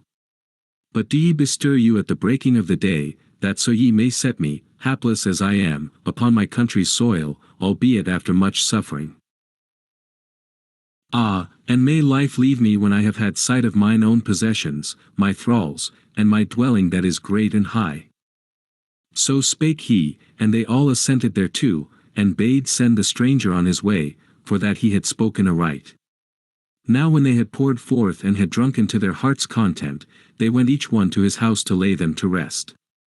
But goodly Odysseus was left behind in the hall, and by him sat arrayed and godlike Alcinous, and the maids cleared away the furniture of the feast, and white-armed Arete first spake among them. For she knew the mantle and the doublet, when she saw the goodly raiment that she herself had wrought with the women her handmaids. So she uttered her voice and spake to him winged words. Sir, I am bold to ask thee first of this. Who art thou of the sons of men, and whence? Who gave thee this raiment? Didst thou not say indeed that thou camest hither wandering over the deep? Then Odysseus of many counsels answered her, and said, 'Tis hard, O queen, to tell my griefs from end to end, for that the gods of heaven have given me griefs in plenty. But this will I declare to thee, whereof thou dost question and inquire. There is an isle, Ogygia, that lies far off in the sea, there dwells the daughter of Atlas, crafty Calypso, of the braided tresses, an awful goddess, nor is any either of gods or mortals conversant with her. Howbeit, some god brought me to her hearth, wretched man that I am, all alone, for that Zeus with white bolt crushed my swift ship and cleft it in the midst of the wine-dark deep. There all the rest of my good company was lost, but I clung with fast embrace about the keel of the curved ship, and so was I borne for 9 whole days. And on the 10th dark night the gods brought me nigh the isle Ogygia, where Calypso of the braided tresses dwells, an awful goddess. She took me in, and with all care she cherished me and gave me sustenance, and said that she would make me to know not death nor age for all my days, but never did she win my heart within me. There I abode for 7 years continually, and watered with my tears the imperishable raiment that Calypso gave me. But when the 8th year came round in his course, then at last she urged and bade me to be gone, by reason of a message from Zeus, or it may be that her own mind was turned. So she sent me forth on a well-bound raft, and gave me plenteous store, bread and sweet wine, and she clad me in imperishable raiment, and sent forth a warm and gentle wind to blow. For 10 days and 7 I sailed, traversing the deep, and on the 18th day the shadowy hills of your land showed in sight, and my heart was glad, wretched that I was, for surely I was still to be the mate of much sorrow. For Poseidon, shaker of the earth, stirred up the same, who roused against me the winds and stopped my way, and made a wondrous sea to swell, nor did the waves suffer me to be borne upon my raft, as I made ceaseless moan. Thus the storm winds shattered the raft, but as for me I cleft my way through the gulf yonder, till the wind bare and the water brought me nigh your coast. Then as I strove to land upon the shore, the wave had overwhelmed me, dashing me against the great rocks in a desolate place, but at length I gave way and swam back, till I came to the river, where the place seemed best in mine eyes, smooth of rocks, and withal there was a shelter from the wind. And as I came out I sank down, gathering to me my spirit, and immortal night came on. Then I gat me forth and away from the heaven-fed river, and laid me to sleep in the bushes and strewed leaves about me, and the gods shed over me infinite sleep. There among the leaves I slept, stricken at heart, all the night long, even till the morning and midday. And the sun sank when sweet sleep let me free. And I was aware of the company of thy daughter disporting them upon the sand, and there was she in the midst of them like unto the goddesses. To her I made my supplication, and she showed no lack of a good understanding, behaving so as thou couldst not hope for in chancing upon one so young, for the younger folk lack wisdom always. She gave me bread enough and red wine, and let wash me in the river and bestowed on me these garments. Herein, albeit in sore distress, have I told thee all the truth. And Alcinous answered again, and spake saying, Sir, surely this was no right thought of my daughter, in that she brought thee not to our house with the women her handmaids, though thou didst first entreat her grace. And Odysseus of many counsels answered, and said unto him, My lord, chide not, I pray thee, for this the blameless maiden. For indeed she bade me follow with her company, but I would not for fear and very shame, lest perchance thine heart might be clouded at the sight, for a jealous race upon the earth are we, the tribes of men. And Alcinous answered yet again, and spake saying, Sir, my heart within me is not of such temper as to have been wroth without a cause, due measure in all things is best. Would to Father Zeus, and Athene, and Apollo, would that so goodly a man as thou art, and like-minded with me, thou wouldst wed my daughter, and be called my son, here abiding, so would I give thee house and wealth, if thou wouldst stay of thine own will, but against thy will shall none of the Phaeacians keep thee, never be this well-pleasing in the eyes of Father Zeus. And now I ordain an escort for thee on a certain day, that thou mayst surely know, and that day the morrow. Then shalt thou lay thee down overcome by sleep, and they the while shall smite the calm waters, till thou come to thy country and thy house, and whatsoever place is dear to thee, even though it be much farther than Euboea, which certain of our men say is the farthest of lands, they who saw it, when they carried Rhadamanthus, of the fair hair, to visit Tydeus, son of Gaia.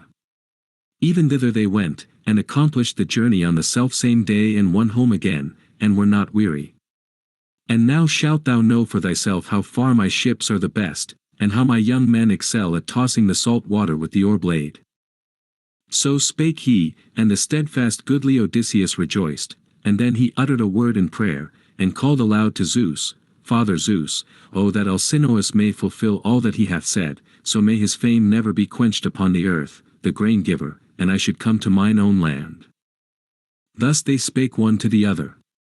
And white-armed Arete bade her handmaid set out bedsteads beneath the gallery, and cast fair purple blankets over them, and spread coverlets above, and thereon lay thick mantles to be a clothing over all. So they went from the hall with torch in hand. But when they had busied them and spread the good bedstead, they stood by Odysseus and called unto him, saying, Up now, stranger, and get thee to sleep, thy bed is made. So spake they, and it seemed to him that rest was wondrous good. So he slept there, the steadfast goodly Odysseus, on the jointed bedstead, beneath the echoing gallery. But Alcinous laid him down in the innermost chamber of the high house, and by him the lady his wife arrayed bedstead and bedding. Book 8. The next day's entertainment of Odysseus, where he sees them contend in wrestling and other exercises, and upon provocation took up a greater stone than that which they were throwing, and overthrew them all. Alcinous and the lords give him presents. And how the king asked his name, his country, and his adventures. Now when early dawn shone forth, the rosy-fingered, then the mighty king Alcinous gat him up from his bed, and Odysseus, of the seed of Zeus, likewise uprose, the waster of cities. And the mighty king Alcinous led the way to the assembly place of the Phaeacians, which they had established hard by the ships. So when they had come thither, and sat them down on the polished stones close by each other, Pallas Athene went on her way through the town, in the semblance of the herald of wise Alcinous, devising a return for the great-hearted Odysseus. Then standing by each man she spake, saying, Hither now get ye to the assembly, ye captains and counsellors of the Phaeacians, that ye may learn concerning the stranger, who hath lately come to the palace of wise Alcinous, in his wanderings over the deep, and his form is like the deathless gods. Therewith she aroused the spirit and desire of each one, and speedily the meeting places and seats were filled with men that came to the gathering, yea, and many an one marvelled at the sight of the wise son of Laertes, for wondrous was the grace Athene poured upon his head and shoulders, and she made him greater and more mighty to behold, that he might win love and worship and honor among all the Phaeacians, and that he might accomplish many feats, wherein the Phaeacians made trial of Odysseus. Now when they were gathered and come together, Alcinous made harangue and spake among them. Hearken, ye captains and counsellors of the Phaeacians, and I will say that which my spirit within me bids me utter. This stranger, I know not who he is, hath come to my house in his wandering, whether from the men of the dawning or the westward, and he presses for a convoy, and prays that it be assured to him. So let us, as in time past, speed on the convoy. For never, nay never, doth any man who cometh to my house, abide here long in sorrow for want of help upon his way. Nay, come let us draw down a black ship to the fair salt sea, for her first voyage, and let them choose 52 noble youths throughout the township, who have been proved heretofore the best. And when ye have made fast the oars upon the benches, step all ashore, and thereafter come to our house, and quickly fall to feasting, and I will make good provision for all. To the noble youths I give this commandment, but ye others, sceptred kings, come to my fair dwelling, that we may entertain the stranger in the halls, and let no man make excuse. Moreover, bid hither the divine minstrel, Demodocus, for the god hath given minstrelsy to him as to none other, to make men glad in what way soever his spirit stirs him to sing. He spake and led the way, and the sceptred kings accompanied him, while the henchmen went for the divine minstrel. And chosen youths, 52, departed at his command, to the shore of the unharvested sea. But after they had gone down to the ship and to the sea, first of all they drew the ship down to the deep water, and placed the mast and sails in the black ship, and fixed the oars in leathern loops, all orderly, and spread forth the white sails. And they moored her high out in the shore water, and thereafter went on their way to the great palace of the wise Alcinous. Now the galleries and the courts and the rooms were thronged with men that came to the gathering, for there were many, young and old. Then Alcinous sacrificed 12 sheep among them, and 8 boars with flashing tusks, and 2 oxen with trailing feet. These they flayed and made ready, and dressed a goodly feast. Then the henchman drew near, leading with him the beloved minstrel, whom the muse loved dearly, and she gave him both good and evil, of his sight she reft him, but granted him sweet song. Then Pontonous, the henchman, set for him a high chair inlaid with silver, in the midst of the guests, leaning it against the tall pillar, and he hung the loud lyre on a pin, close above his head, and showed him how to lay his hands on it. And close by him he placed a basket, and a fair table, and a goblet of wine by his side, to drink when his spirit bade him. So they stretched forth their hands upon the good cheer spread before them. But after they had put from them the desire of meat and drink, the muse stirred the minstrel to sing the songs of famous men, even that lay whereof the fame had then reached the wide heaven, namely, the quarrel between Odysseus and Achilles, son of Peleus, how once on a time they contended in fierce words at a rich festival of the gods, but Agamemnon, king of men, was inly glad when the noblest of the Achaeans fell at variance. For so Phoebus Apollo in his soothsaying had told him that it must be, in goodly Pytho, what time he crossed the threshold of stone, to seek to the oracle. For in those days the first wave of woe was rolling on Trojans and Danaans through the council of great Zeus. This song it was that the famous minstrel sang, but Odysseus caught his great purple cloak with his stalwart hands, and drew it down over his head, and hid his comely face, for he was ashamed to shed tears beneath his brows in presence of the Phaeacians. Yea, and oft as the divine minstrel paused in his song, Odysseus would wipe away the tears, and draw the cloak from off his head, and take the two-handled goblet and pour forth before the gods. But whensoever he began again, and the chiefs of the Phaeacians stirred him to sing, in delight at the lay, again would Odysseus cover up his head and make moan.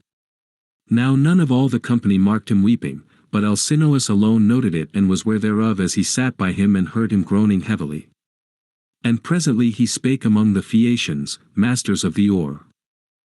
Hearken, ye captains and counsellors of the Phaeacians, now have our souls been satisfied with the good feast, and with the lyre, which is the mate of the rich banquet. Let us go forth anon, and make trial of divers games, that the stranger may tell his friends, when home he returneth, how greatly we excel all men in boxing, and wrestling, and leaping, and speed of foot. He spake, and led the way, and they went with him.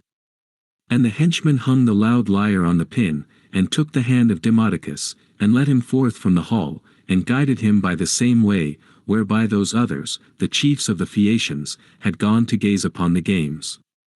So they went on their way to the place of assembly, and with them a great company innumerable, and many a noble youth stood up to play.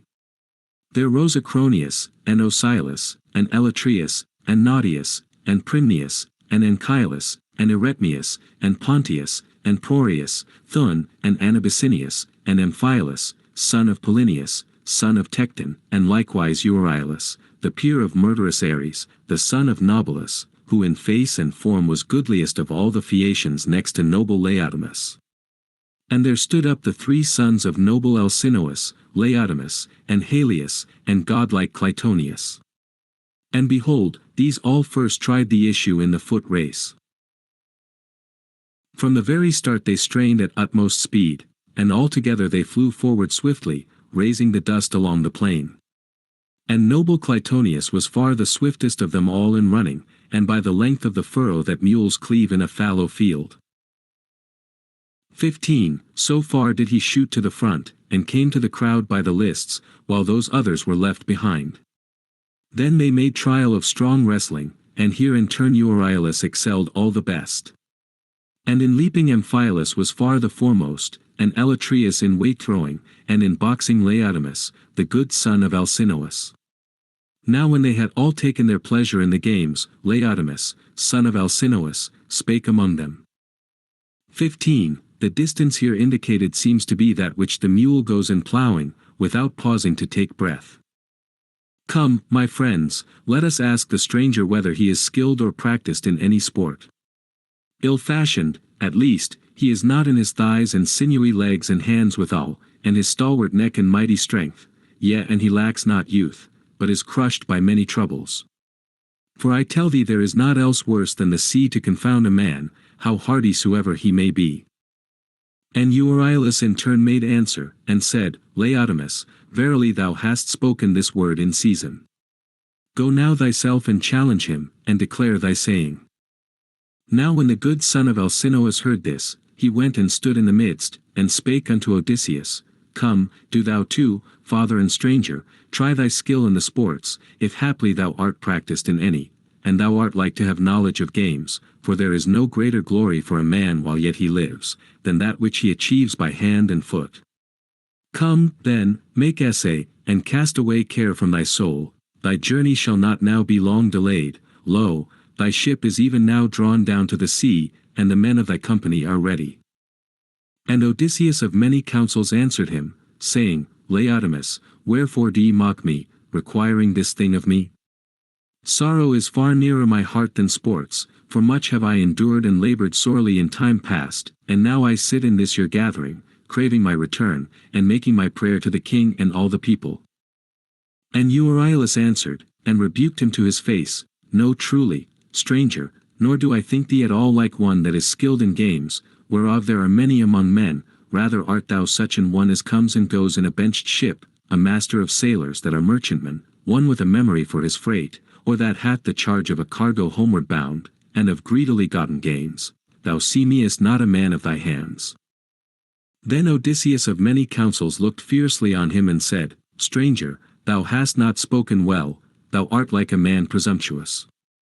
So true it is that the gods do not give every gracious gift to all, neither shapeliness, nor wisdom, nor skilled speech.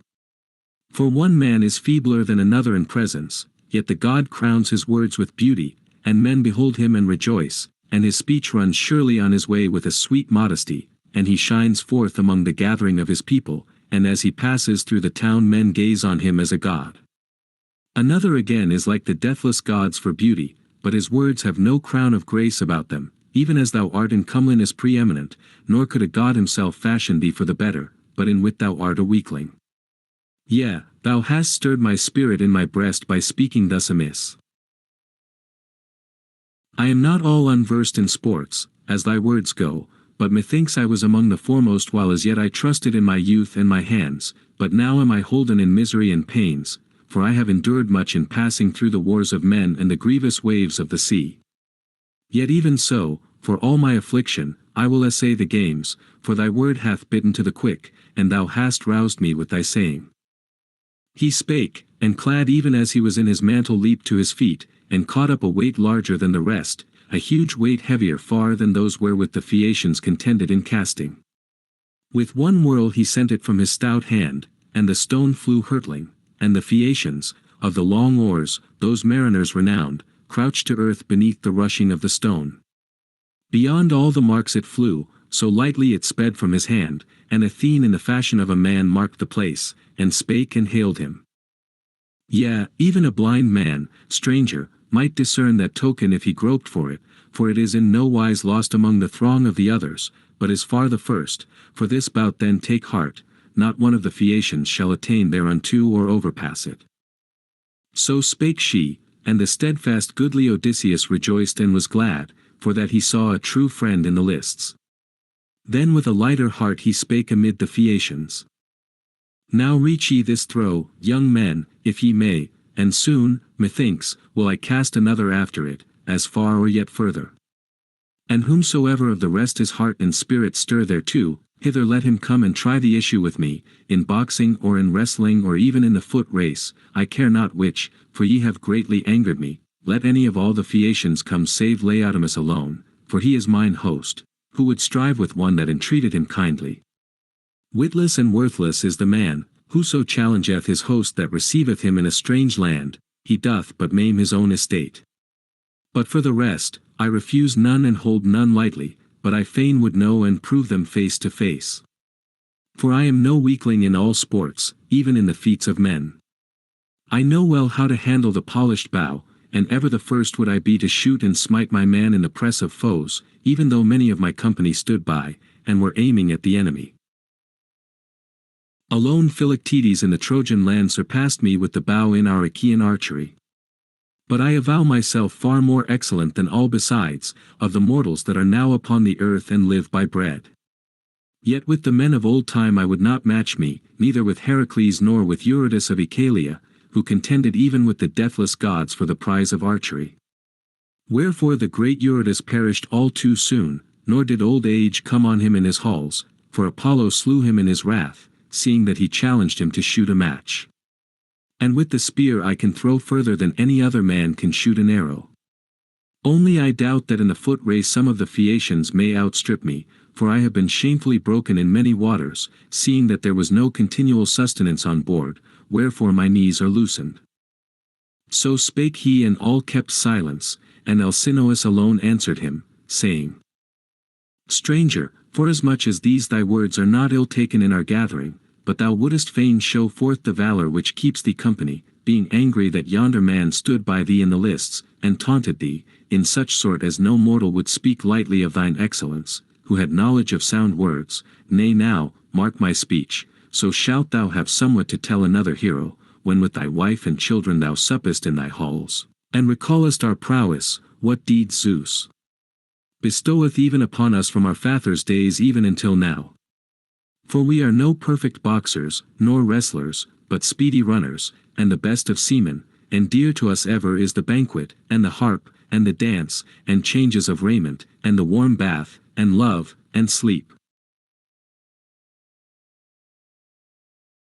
Lo, now arise, ye dancers of the Phaeacians, the best in the land, and make sport, that so the stranger may tell his friends, when he returneth home, how far we surpass all men besides in seamanship, and speed of foot, and in the dance and song. And let one go quickly, and fetch for Demodocus the loud lyre which is lying somewhere in our halls.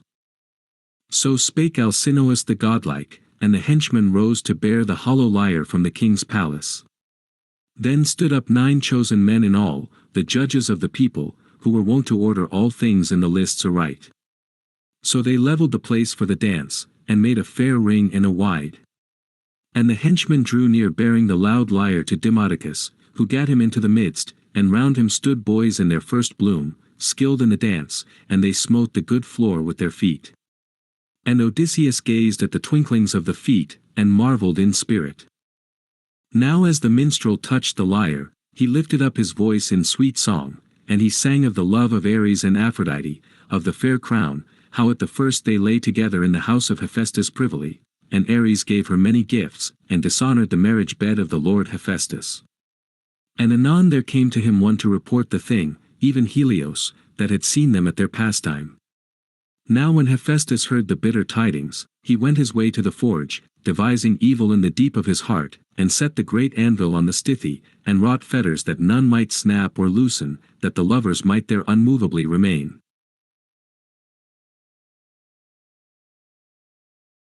Now when he had forged the crafty net in his anger against Ares, he went on his way to the chamber where his marriage bed was set out, and strewed his snares all about the posts of the bed, and many too were hung aloft from the main beam, subtle as spiders' webs, so that none might see them, even of the blessed gods, so cunningly were they forged. Now after he had done winding the snare about the bed, he made as though he would go to Lemnos, that stablished castle, and this was far the dearest of all lands in his sight. But Ares of the golden rein kept no blind watch, what time he saw Hephaestus, the famed craftsman, depart afar. So he went on his way to the house of renowned Hephaestus, eager for the love of crowned Cytherea. Now she was but newly come from her sire, the mighty Cronion, and as it chanced had sat her down, and Ares entered the house, and clasped her hand, and spake, and hailed her.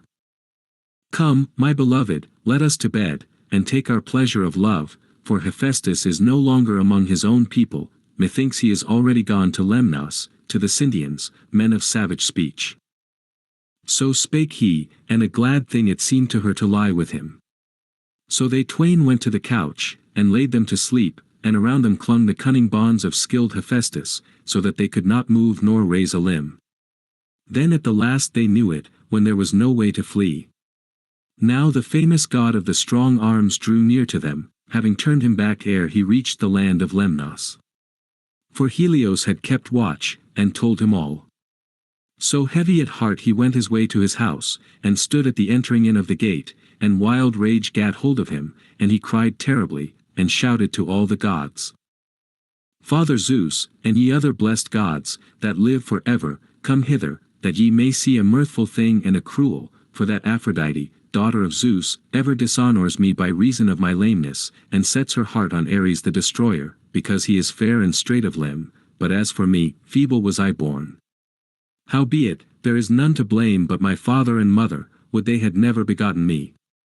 But now shall ye see where these have gone up into my bed, and sleep together in love, and I am troubled at the sight.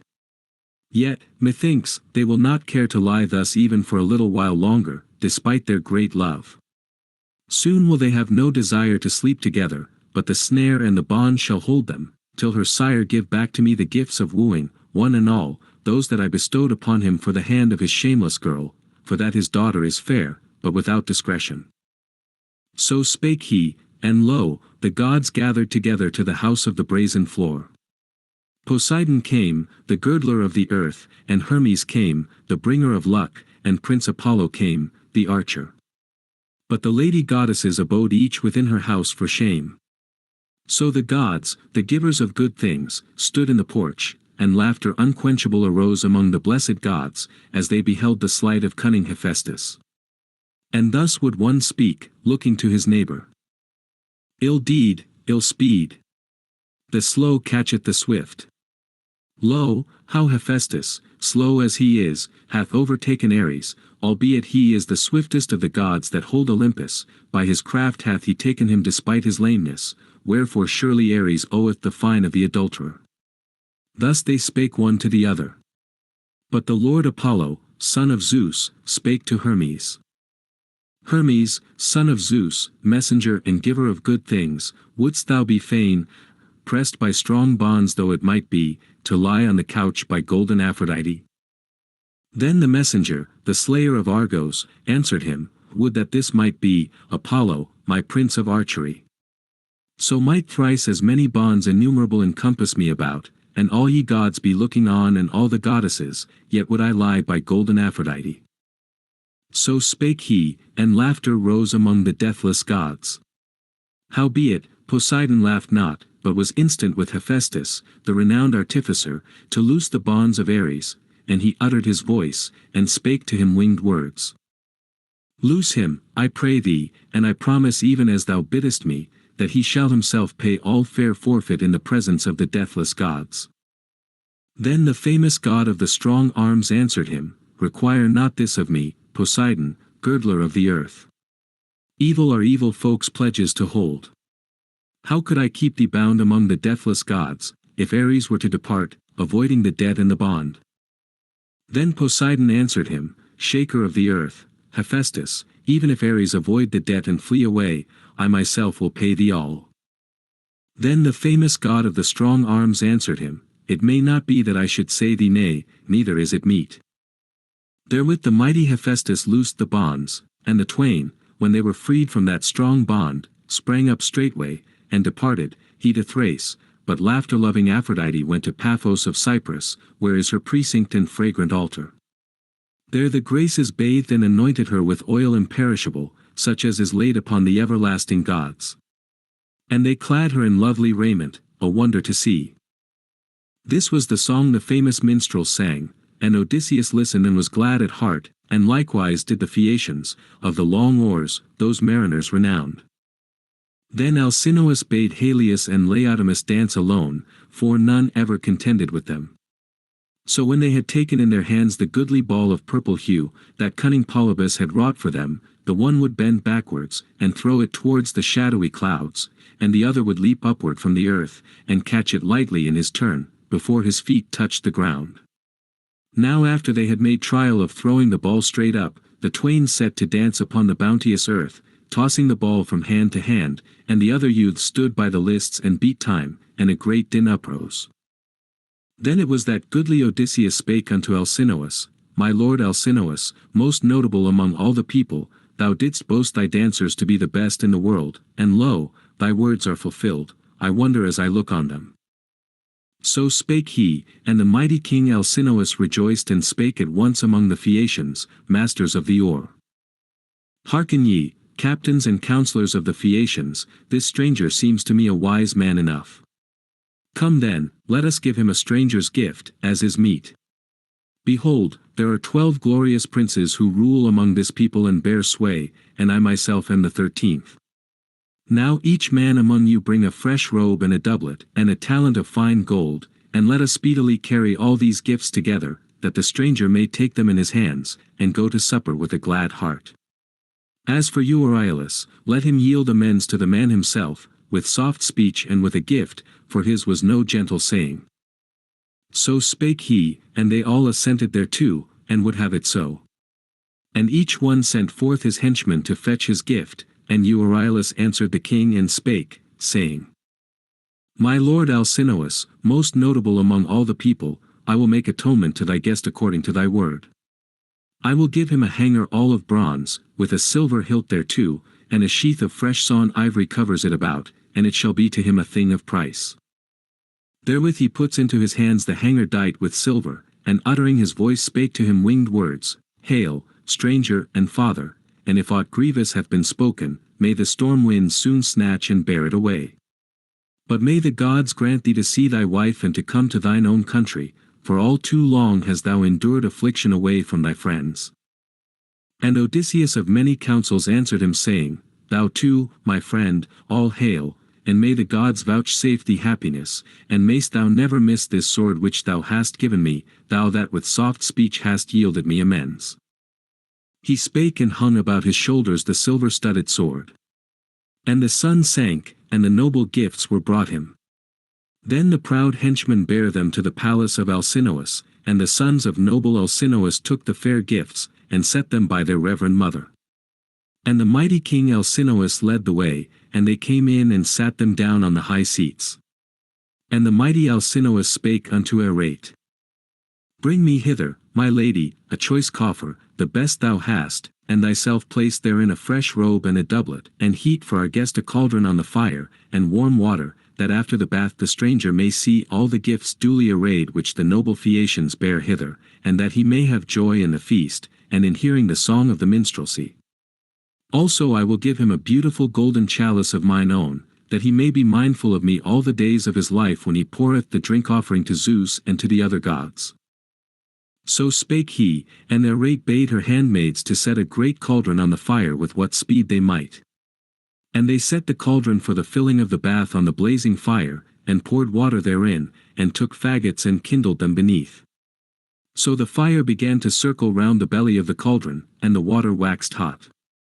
Meanwhile Arete brought forth for her guest the beautiful coffer from the treasure chamber, and bestowed fair gifts therein, raiment and gold, which the Phaeacians gave him. And with her own hand she placed therein a robe and goodly doublet, and uttering her voice spake to him winged words. Do thou now look to the lid, and quickly tie the knot, lest any man spoil thy goods by the way, when presently thou fallest on sweet sleep travelling in thy black ship. Now when the steadfast goodly Odysseus heard this saying, forthwith he fixed on the lid, and quickly tied the curious knot, which the lady Circe on a time had taught him. Then straightway the housewife bade him go to the bath and bathe him, and he saw the warm water and was glad, for he was not wont to be so cared for, from the day that he left the house of fair-tressed Calypso, but all that while he had comfort continually as a god. Now after the maids had bathed him and anointed him with olive oil, and had cast a fair mantle and a doublet upon him, he stepped forth from the bath, and went to be with the chiefs at their wine. And Nausicaa, dowered with beauty by the gods, stood by the pillar of the well-builded roof, and marvelled at Odysseus, beholding him before her eyes, and she uttered her voice and spake to him winged words. Farewell, stranger, and even in thine own country bethink thee of me upon a time, for that to me first thou owest the ransom of life. And Odysseus of many counsels answered her saying, Nausicaa, daughter of great-hearted Alcinous, yea, may Zeus, the thunderer, the lord of here, grant me to reach my home and see the day of my returning, so would I, even there, do thee worship as to a god, all my days for evermore, for thou, lady, hast given me my life. He spake and sat him in the high seat by King Alcinous. And now they were serving out the portions and mixing the wine. Then the henchman drew nigh leading the sweet minstrel, Demodocus, that was had in honor of the people. So he set him in the midst of the feasters, and made him lean against a tall column. Then to the henchman spake Odysseus of many counsels, for he had cut off a portion of the chine of a white-toothed boar, whereon yet more was left, with rich fat on either side. Lo, henchman, take this mess, and hand it to Demodocus, that he may eat, and I will bid him hail, despite my sorrow. For minstrels from all men on earth get their meed of honor and worship, inasmuch as the Muse teacheth them the paths of song, and loveth the tribe of minstrels. Thus he spake, and the henchman bare the mess, and set it upon the knees of the Lord Demodocus, and he took it, and was glad at heart. Then they stretched forth their hands upon the good cheer set before them. Now after they had put from them the desire of meat and drink, then Odysseus of many counsels spake to Demodocus, saying, Demodocus, I praise thee far above all mortal men, whether it be the Muse, the daughter of Zeus, that taught thee, or even Apollo, for right duly dost thou chant the faring of the Achaeans, even all that they wrought and suffered, and all their travail, as if, methinks, thou hadst been present, or heard the tale from another. Come now, change thy strain, and sing of the fashioning of the horse of wood, which Hippias made by the aid of Athene, even the guileful thing, that goodly Odysseus led up into the citadel, when he had laden it with the men who wasted Ilios. If thou wilt indeed rehearse me this aright, so will I be thy witness among all men, how the God of his grace hath given thee the gift of wondrous song. So spake he, and the minstrel, being stirred by the god, began and showed forth his minstrelsy. He took up the tale where it tells how the Argives of the one part set fire to their huts, and went aboard their decked ships and sailed away, while those others, the fellowship of renowned Odysseus, were now seated in the assembly place of the Trojans, all hidden in the horse, for the Trojans themselves had dragged him to the citadel. So the horse stood there, while seated all around him the people spake many things confusedly, and three ways their counsel looked, either to cleave the hollow timber with the pitiless spear, or to drag it to the brow of the hill, and hurl it from the rocks, or to leave it as a mighty offering to appease the gods. And on this wise it was to be at the last. For the doom was on them to perish when their city should have closed upon the great horse of wood, wherein sat all the bravest of the Argives, bearing to the Trojans death and destiny. And he sang how the sons of the Achaeans poured forth from the horse, and left the hollow lair, and sacked the burg. And he sang how and where each man wasted the town, and of Odysseus, how he went like Ares to the house of Deiphobus with godlike Menelaus. It was there, he said, that Odysseus adventured the most grievous battle, and in the end prevailed, by grace of great-hearted Athene. This was the song that the famous minstrel sang. But the heart of Odysseus melted, and the tear wet his cheeks beneath the eyelids.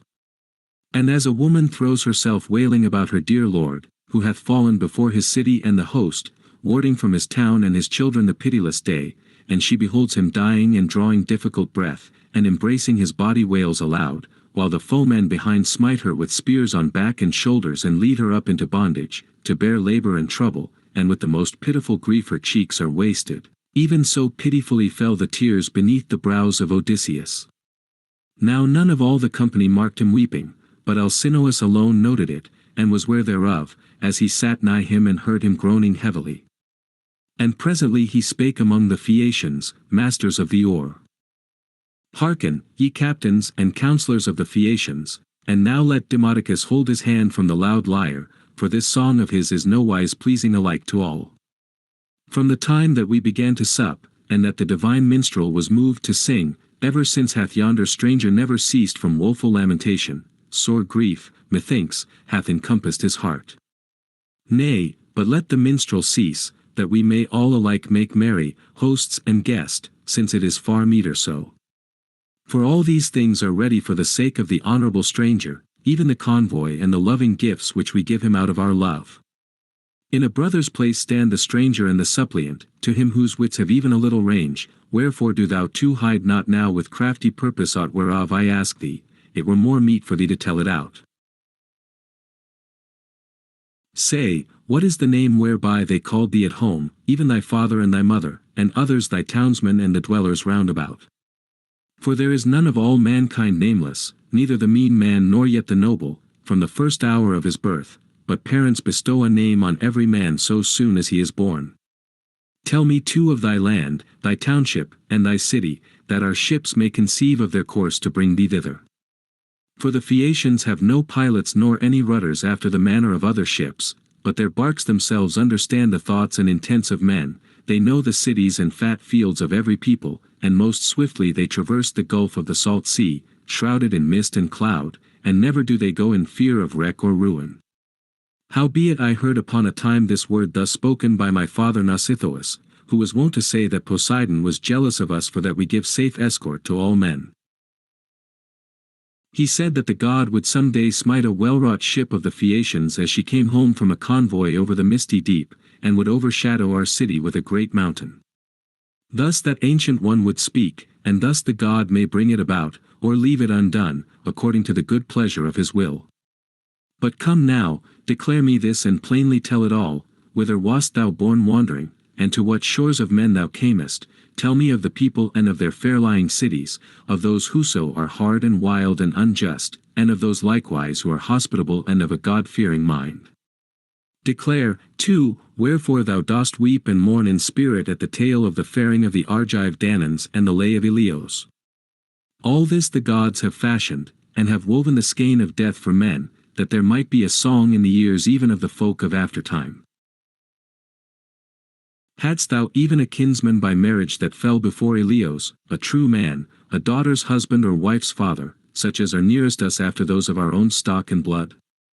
Or else, may be, some loving friend, a good man and true, for a friend with an understanding heart is no whit worse than a brother. Book 9. Odysseus relates, first, what befell him amongst the Sicanies at Ismarus, secondly, amongst the Lotophagi, thirdly, how he was used by the Cyclops Polyphemus. And Odysseus of many counsels answered him saying, King Alcinous, most notable of all the people, verily it is a good thing to list to a minstrel such as this one, like to the gods in voice. Nay, as for me, I say that there is no more gracious or perfect delight than when a whole people makes merry, and the men sit orderly at feast in the halls and listen to the singer, and the tables by them are laden with bread and flesh, and a winebearer drawing the wine serves it round and pours it into the cups. This seems to me well nigh the fairest thing in the world. But now thy heart was inclined to ask of my grievous troubles, that I may mourn for more exceeding sorrow. What then shall I tell of first, what last, for the gods of heaven have given me woes in plenty. Now, first, will I tell my name, that ye too may know it, and that I, when I have escaped the pitiless day, may yet be your host, though my home is in a far country. I am Odysseus, son of Laertes, who am in men's minds for all manner of wiles, and my fame reaches unto heaven. And I dwell in clear-seen Ithaca, wherein is a mountain Neriton, with trembling forest leaves, standing manifest to view, and many islands lie around, very near one to the other, Dulichium and Same, and wooded Zacynthus. Now Ithaca lies low, furthest up the sea line toward the darkness, but those others face the dawning and the sun, a rugged isle, but a good nurse of noble youths, and for myself I can see naught beside sweeter than a man's own country. Verily Calypso, the fair goddess, would fain have kept me with her in her hollow caves, longing to have me for her lord, and likewise too, guileful Circe of Aia, would have stayed me in her halls, longing to have me for her lord. But never did they prevail upon my heart within my breast. So surely is there not sweeter than a man's own country and his parents, even though he dwell far off in a rich home, in a strange land, away from them that begot him. But come, let me tell thee too of the troubles of my journeying, which Zeus laid on me as I came from Troy. The wind that bare me from Ilios brought me nigh to the Sicanies, even to Ismarus, whereupon I sacked their city and slew the people. And from out the city we took their wives and much substance, and divided them amongst us, that none through me might go lacking his proper share. Howbeit, thereafter I commanded that we should flee with a swift foot, but my men in their great folly hearkened not. There was much wine still a-drinking, and still they slew many flocks of sheep by the seashore and kine with trailing feet and shambling gait. Meanwhile the Sicanies went and raised a cry to other Sicanies their neighbors, dwelling inland, who were more in number than they and braver withal, skilled they were to fight with men from chariots, and when need was on foot. So they gathered in the early morning as thick as leaves and flowers that spring in their season, yea and in that hour an evil doom of Zeus stood by us, ill-fated men, that so we might be sore afflicted. They set their battle in array by the swift ships, and the hosts cast at one another with their bronze-shod spears.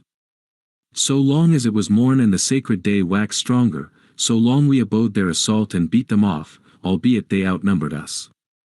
But when the sun was wending to the time of the loosing of cattle, then at last the Sicanes drave in the Achaeans and overcame them, and 6 of my goodly grieved company perished from each ship, but the remnant of us escaped death and destiny. Thence we sailed onward stricken at heart, yet glad as men saved from death, albeit we had lost our dear companions.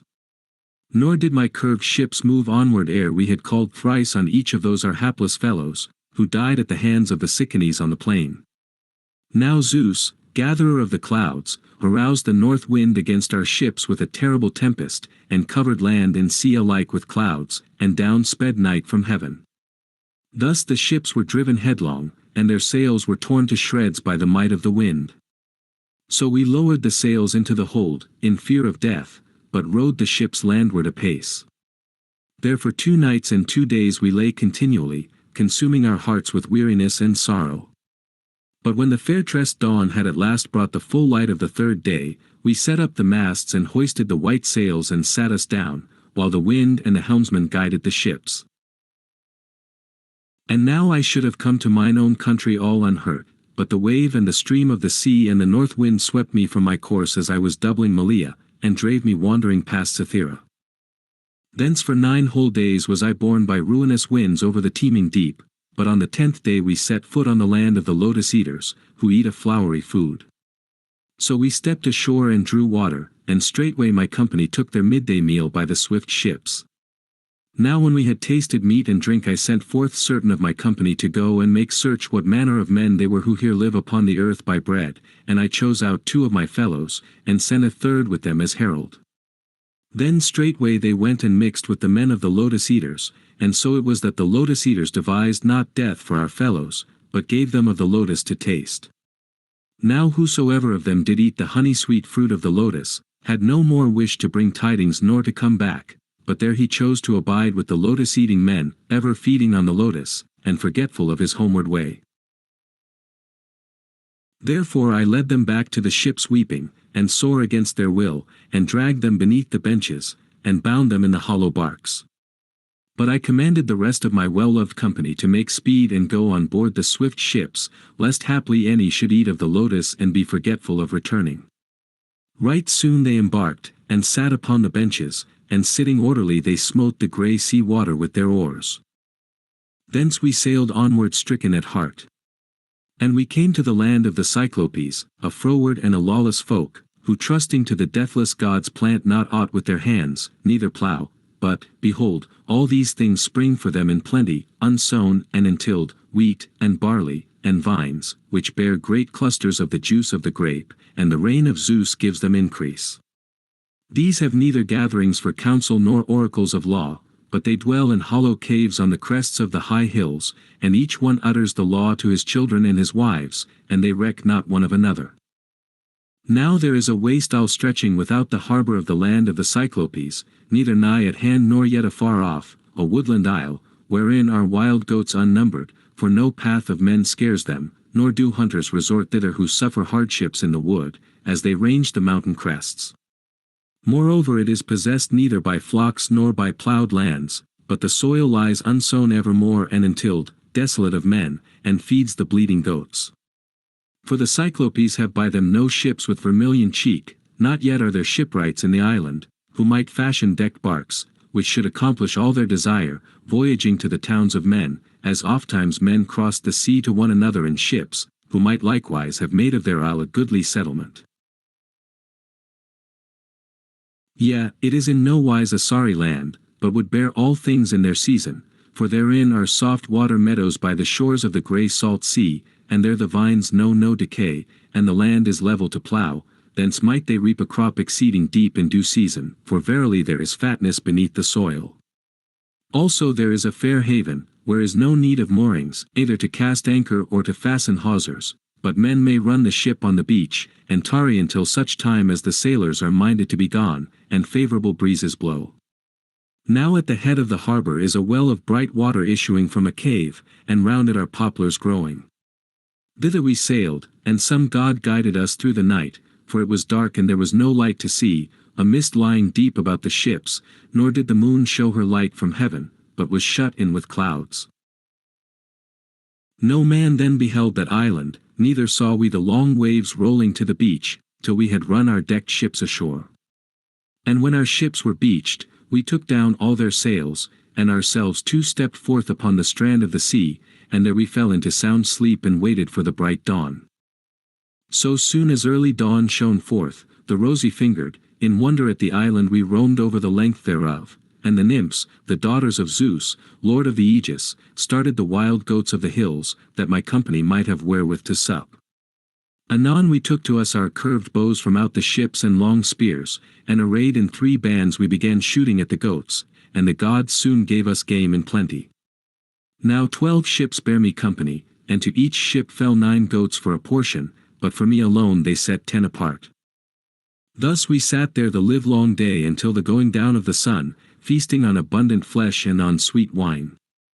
For the red wine was not yet spent from out the ships, but somewhat was yet therein, for we had each one drawn off large store thereof in jars, when we took the sacred citadel of the Cyclones. And we looked across to the land of the Cyclopes, who dwell nigh, and to the smoke, and to the voice of the men, and of the sheep and of the goats. And when the sun had sunk and darkness had come on, then we laid us to rest upon the sea beach. So soon as early dawn shone forth, the rosy-fingered, then I called a gathering of my men, and spake among them all. Abide here all the rest of you, my dear companions, but I will go with mine own ship and my ship's company, and make proof of these men, what manner of folk they are, whether froward, and wild, and unjust, or hospitable and of God-fearing mind. So I spake, and I climbed the ship's side, and bade my company themselves to mount, and to loose the hawsers. So they soon embarked and sat upon the benches, and sitting orderly smote the grey sea water with their oars. Now when we had come to the land that lies hard by, we saw a cave on the border near to the sea, lofty and roofed over with laurels, and there many flocks of sheep and goats were used to rest.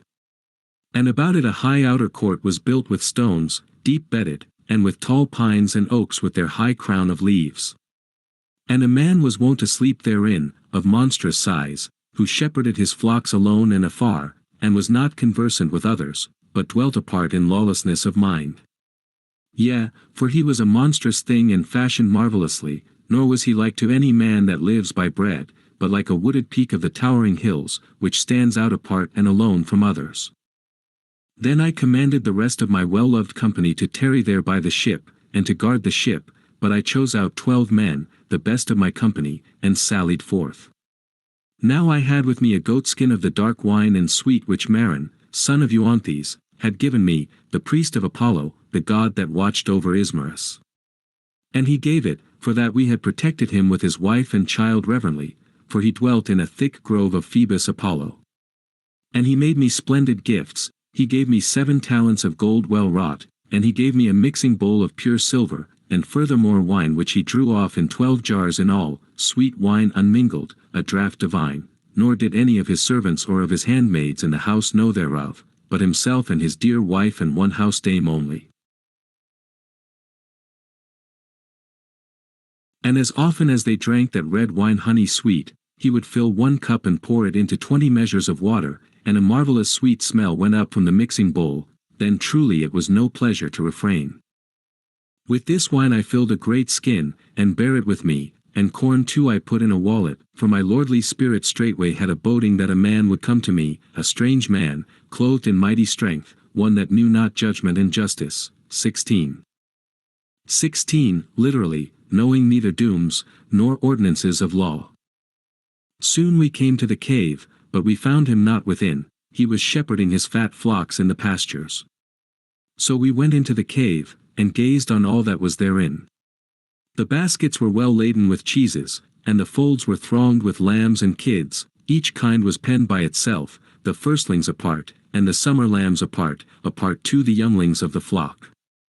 Now all the vessels swam with whey, the milk pails, and the bowls, the well-wrought vessels whereinto he milked. My company then spake and besought me first of all to take of the cheeses and to return, and afterwards to make haste and drive off the kids and lambs to the swift ships from out the pens, and to sail over the salt sea water. Howbeit I hearkened not, and far better would it have been, but waited to see the giant himself, and whether he would give me gifts as the strangers do. Yet was not his coming to be with joy to my company. Then we kindled a fire, and made burnt offering, and ourselves likewise took of the cheeses, and did eat, and sat waiting for him within till he came back, shepherding his flocks. And he bore a grievous weight of dry wood, against supper time. This log he cast down with a din inside the cave, and in fear we fled to the secret place of the rock. As for him, he drave his fat flocks into the wide cavern, even all that he was wont to milk, but the males both of the sheep and of the goats he left without in the deep yard. Thereafter he lifted a huge doorstone and weighty, and set it in the mouth of the cave, such an one as 22 good four-wheeled wains could not raise from the ground, so mighty a sheer rock did he set against the doorway. Then he sat down and milked the ewes and bleating goats, all orderly, and beneath each ewe he placed her young. And anon he curdled one half of the white milk, and massed it together, and stored it in wicker baskets, and the other half he let stand in pails, that he might have it to take and drink against supper time. Now when he had done all his work busily, then he kindled the fire anew, and espied us, and made question. Strangers, who are ye? Whence sail ye over the wet ways? On some trading enterprise or at adventure do ye rove, even as sea robbers over the brine, for at hazard of their own lives they wander, bringing bale to alien men. So spake he, but as for us our heart within us was broken for terror of the deep voice and his own monstrous shape, yet despite all I answered and spake unto him, saying, Lo, we are Achaeans, driven wandering from Troy, by all manner of winds over the great gulf of the sea, seeking our homes we fare, but another path have we come, by other ways, even such, methinks, was the will and the counsel of Zeus. And we avow us to be the men of Agamemnon, son of Atreus, whose fame is even now the mightiest under heaven, so great a city did he sack, and destroyed many people, but as for us we have lighted here, and come to these thy knees, if perchance thou wilt give us a stranger's gift, or make any present, as is the due of strangers. Nay, Lord, have regard to the gods, for we are thy suppliants, and Zeus is the avenger of suppliants and sojourners, Zeus, the god of the stranger, who fareth in the company of reverend strangers. So I spake, and anon he answered out of his pitiless heart, Thou art witless, my stranger, or thou hast come from afar, who biddest me either to fear or shun the gods. For the Cyclopes pay no heed to Zeus, lord of the Aegis, nor to the blessed gods, for verily we are better men than they. Nor would I, to shun the enmity of Zeus, spare either thee or thy company, unless my spirit bade me. But tell me where thou didst stay thy well-wrought ship on thy coming. Was it perchance at the far end of the island, or hard by, that I may know? So he spake tempting me, but he cheated me not, who knew full much, and I answered him again with words of guile. As for my ship, Poseidon, the shaker of the earth, break it to pieces, for he cast it upon the rocks at the border of your country, and brought it nigh the headland, and a wind bare it thither from the sea. But I with these my men escaped from utter doom. So I spake, and out of his pitiless heart he answered me not a word, but sprang up, and laid his hands upon my fellows, and clutching two together dashed them, as they had been whelps, to the earth, and the brain flowed forth upon the ground, and the earth was wet.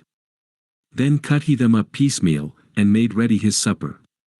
So he ate even as a mountain-bred lion, and ceased not, devouring entrails and flesh and bones with their marrow. And we wept and raised our hands to Zeus, beholding the cruel deeds, and we were at our wits' end. And after the Cyclops had filled his huge maw with human flesh and the milk he drank thereafter, he lay within the cave, stretched out among his sheep. So I took counsel in my great heart, whether I should draw near, and pluck my sharp sword from my thigh, and stab him in the breast, where the midriff holds the liver, feeling for the place with my hand. But my second thought withheld me, for so should we too have perished even there with utter doom. For we should not have prevailed to roll away with our hands from the lofty door the heavy stone which he set there. So for that time we made moan, awaiting the bright dawn. Now when early dawn shone forth, the rosy-fingered, again he kindled the fire and milked his goodly flocks all orderly, and beneath each ewe set her lamb. Anon when he had done all his work busily, again he seized yet other 2 men and made ready his midday meal. And after the meal, lightly he moved away the great door stone, and drave his fat flocks forth from the cave, and afterwards he set it in his place again, as one might set the lid on a quiver. Then with a loud whoop, the Cyclops turned his fat flocks towards the hills, but I was left devising evil in the deep of my heart, if in any wise I might avenge me, and Athene grant me renown. And this was the counsel that showed best in my sight. There lay by a sheepfold a great club of the Cyclops, a club of olive wood, yet green, which he had cut to carry with him when it should be seasoned.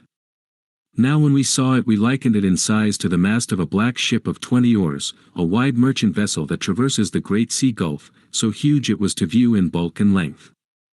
I stood thereby and cut off from it a portion as it were a fathom's length, and set it by my fellows, and bade them fine it down, and they made it even, while I stood by and sharpened it to a point, and straightway I took it and hardened it in the bright fire. Then I laid it well away, and hid it beneath the dung, which was scattered in great heaps in the depths of the cave. And I bade my company cast lots among them, which of them should risk the adventure with me, and lift the bar and turn it about in his eye, when sweet sleep came upon him. And the lot fell upon those four whom I myself would have been fain to choose, and I appointed myself to be the fifth among them. In the evening he came shepherding his flocks of goodly fleece, and presently he drave his fat flocks into the cave each and all, nor left he any without in the deep courtyard, whether through some foreboding, or perchance that the god so bade him do. Thereafter he lifted the huge door-stone and set it in the mouth of the cave, and sitting down he milked the ewes and bleating goats, all orderly, and beneath each ewe he placed her young. Now when he had done all his work busily, again he seized yet other two and made ready his supper. Then I stood by the Cyclops and spake to him, holding in my hands an ivy bowl of the dark wine. Cyclops, take and drink wine after thy feast of man's meat, that thou mayest know what manner of drink this was that our ship held. And lo, I was bringing it thee as a drink offering, if haply thou mayest take pity and send me on my way home, but thy mad rage is past all sufferance. O heart of heart, how may another of the many men there be come ever to thee again, seeing that thy deeds have been lawless? So I spake, and he took the cup and drank it off, and found great delight in drinking the sweet draught, and asked me for it yet a second time. Give it me again of thy grace, and tell me thy name straightway, that I may give thee a stranger's gift, wherein thou mayest be glad. Yea, for the earth, the grain-giver, bears for the Cyclopes the mighty clusters of the juice of the grape, and the rain of Zeus gives them increase, but this is a rill of very nectar and ambrosia. So he spake, and again I handed him the dark wine. Thrice I bare and gave it him, and thrice in his folly he drank it to the lees. Now when the wine had got about the wits of the Cyclops, then did I speak to him with soft words. Cyclops, thou askest me my renowned name, and I will declare it unto thee, and do thou grant me a stranger's gift, as thou didst promise. Nomen is my name, and Nomen they call me, my father and my mother and all my fellows. So I spake, and straightway he answered me out of his pitiless heart. Nomen will I eat last in the number of his fellows, and the others before him, that shall be thy gift. Therewith he sank backwards and fell with face upturned, and there he lay with his great neck bent round, and sleep, that conquers all men, overcame him. And the wine and the fragments of men's flesh issued forth from his mouth, and he vomited, being heavy with wine. Then I thrust in that stake under the deep ashes, until it should grow hot, and I spake to my companions comfortable words, lest any should hang back from me in fear. But when that bar of olive wood was just about to catch fire in the flame, green though it was, and began to glow terribly, even then I came nigh, and drew it from the coals, and my fellows gathered about me, and some god breathed great courage into us. Then maddened with pain he cast it from him with his hands, and called with a loud voice on the Cyclopes, who dwelt about him in the caves along the windy heights. And they heard the cry and flocked together from every side, and gathering round the cave asked him what ailed him. Then, what hath so distressed thee, Polyphemus, that thou criest thus aloud through the immortal night, and makest us sleepless?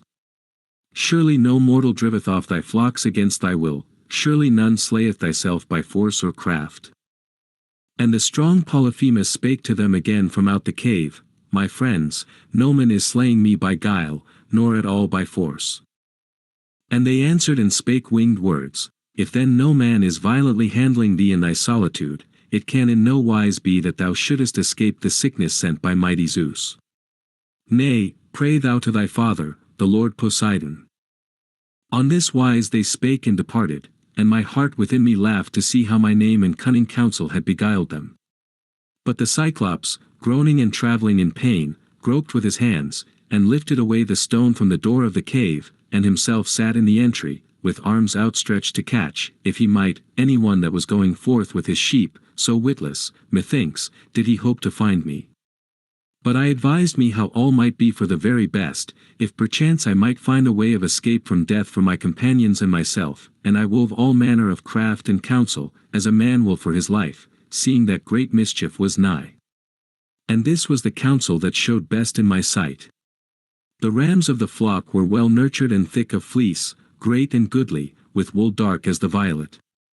Quietly I lashed them together with twisted withies, whereon the Cyclops slept, that lawless monster. 3 together I took, now the middle one of the 3 would bear each a man, but the other twain went on either side, saving my fellows. Thus every 3 sheep bare their man.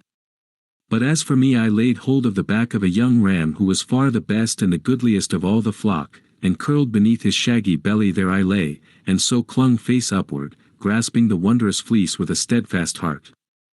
So for that time making moan we awaited the bright dawn. So soon as early dawn shone forth, the rosy-fingered, then did the rams of the flock hasten forth to pasture, but the ewes bleated unmilked about the pens, for their udders were swollen to bursting. Then their lord, sore stricken with pain, felt along the backs of all the sheep as they stood up before him, and guessed not in his folly how that my men were bound beneath the breasts of his thick-fleeced flocks. Last of all the sheep came forth the ram, cumbered with his wool, and the weight of me and my cunning. And the strong Polyphemus laid his hands on him and spake to him saying, Dear ram, wherefore, I pray thee, art thou the last of all the flocks to go forth from the cave, who of old wast not wont to lag behind the sheep, but wert ever the foremost to pluck the tender blossom of the pasture, faring with long strides, and wert still the first to come to the streams of the rivers, and first did long to return to the homestead in the evening. But now art thou the very last. Surely thou art sorrowing for the eye of thy Lord, which an evil man blinded, with his accursed fellows, when he had subdued my wits with wine, even Noman, whom I say hath not yet escaped destruction. Ah, if thou couldst feel as I, and be endued with speech, to tell me where he shifts about to shun my wrath, then should he be smitten, and his brains be dashed against the floor here and there about the cave, and my heart be lightened of the sorrows which Noman, nothing worth, hath brought me. Therewith he sent the ram forth from him, and when we had gone but a little way from the cave and from the yard, first I loosed myself from under the ram and then I set my fellows free. And swiftly we drave on those stiff-shanked sheep, so rich and fat, and often turned to look about, till we came to the ship. And a glad sight to our fellows were we that had fled from death, but the others they would have bemoaned with tears, howbeit I suffered it not, but with frowning brows forbade each man to weep. Rather I bade them to cast on board the many sheep with goodly fleece, and to sail over the salt sea water. So they embarked forthwith, and sate upon the benches, and sitting orderly smote the grey sea water with their oars. But when I had not gone so far, but that a man's shout might be heard, then I spoke unto the Cyclops taunting him. Cyclops, so thou wert not to eat the company of a weakling by main might in thy hollow cave. Thine evil deeds were very sure to find thee out, thou cruel man, who hadst no shame to eat thy guests within thy gates, wherefore Zeus hath requited thee, and the other gods. So I spake, and he was mightily angered at heart, and he brake off the peak of a great hill and threw it at us, and it fell in front of the dark-prowed ship. 17, and the sea heaved beneath the fall of the rock, and the backward flow of the wave bare the ship quickly to the dry land, with the wash from the deep sea, and drave it to the shore. Then I caught up a long pole in my hands, and thrust the ship from off the land, and roused my company, and with a motion of the head bade them dash in with their oars, that so we might escape our evil plight. So they bent to their oars and rowed on. But when we had now made twice the distance over the brine, I would fain have spoken to the Cyclops, but my company stayed me on every side with soft words, saying, 17, we have omitted line 483, as required by the sense. It is introduced here from line 540. Foolhardy that thou art, why wouldst thou rouse a wild man to wrath, who even now hath cast so mighty a throw towards the deep and brought our ship back to land, yea, and we thought that we had perished. 18, even there. If he had heard any of us utter sound or speech, he would have crushed our heads and our ship timbers with a cast of a rugged stone, so mightily he hurls. 18, neither in this passage nor in B2. 171 nor in BXX. 121 do we think that the aorist infinitive after a verb of saying can bear a future sense. The aorist infinitive after lambda pi omega 2. 280, 7. 76, is hardly an argument in its favor. The infinitive there is in fact a noun in the genitive case. So spake they, but they prevailed not on my lordly spirit, and I answered him again from out an angry heart. Cyclops, if any one of mortal men shall ask thee of the unsightly blinding of thine eye, say that it was Odysseus that blinded it, the waster of cities, son of Laertes, whose dwelling is in Ithaca.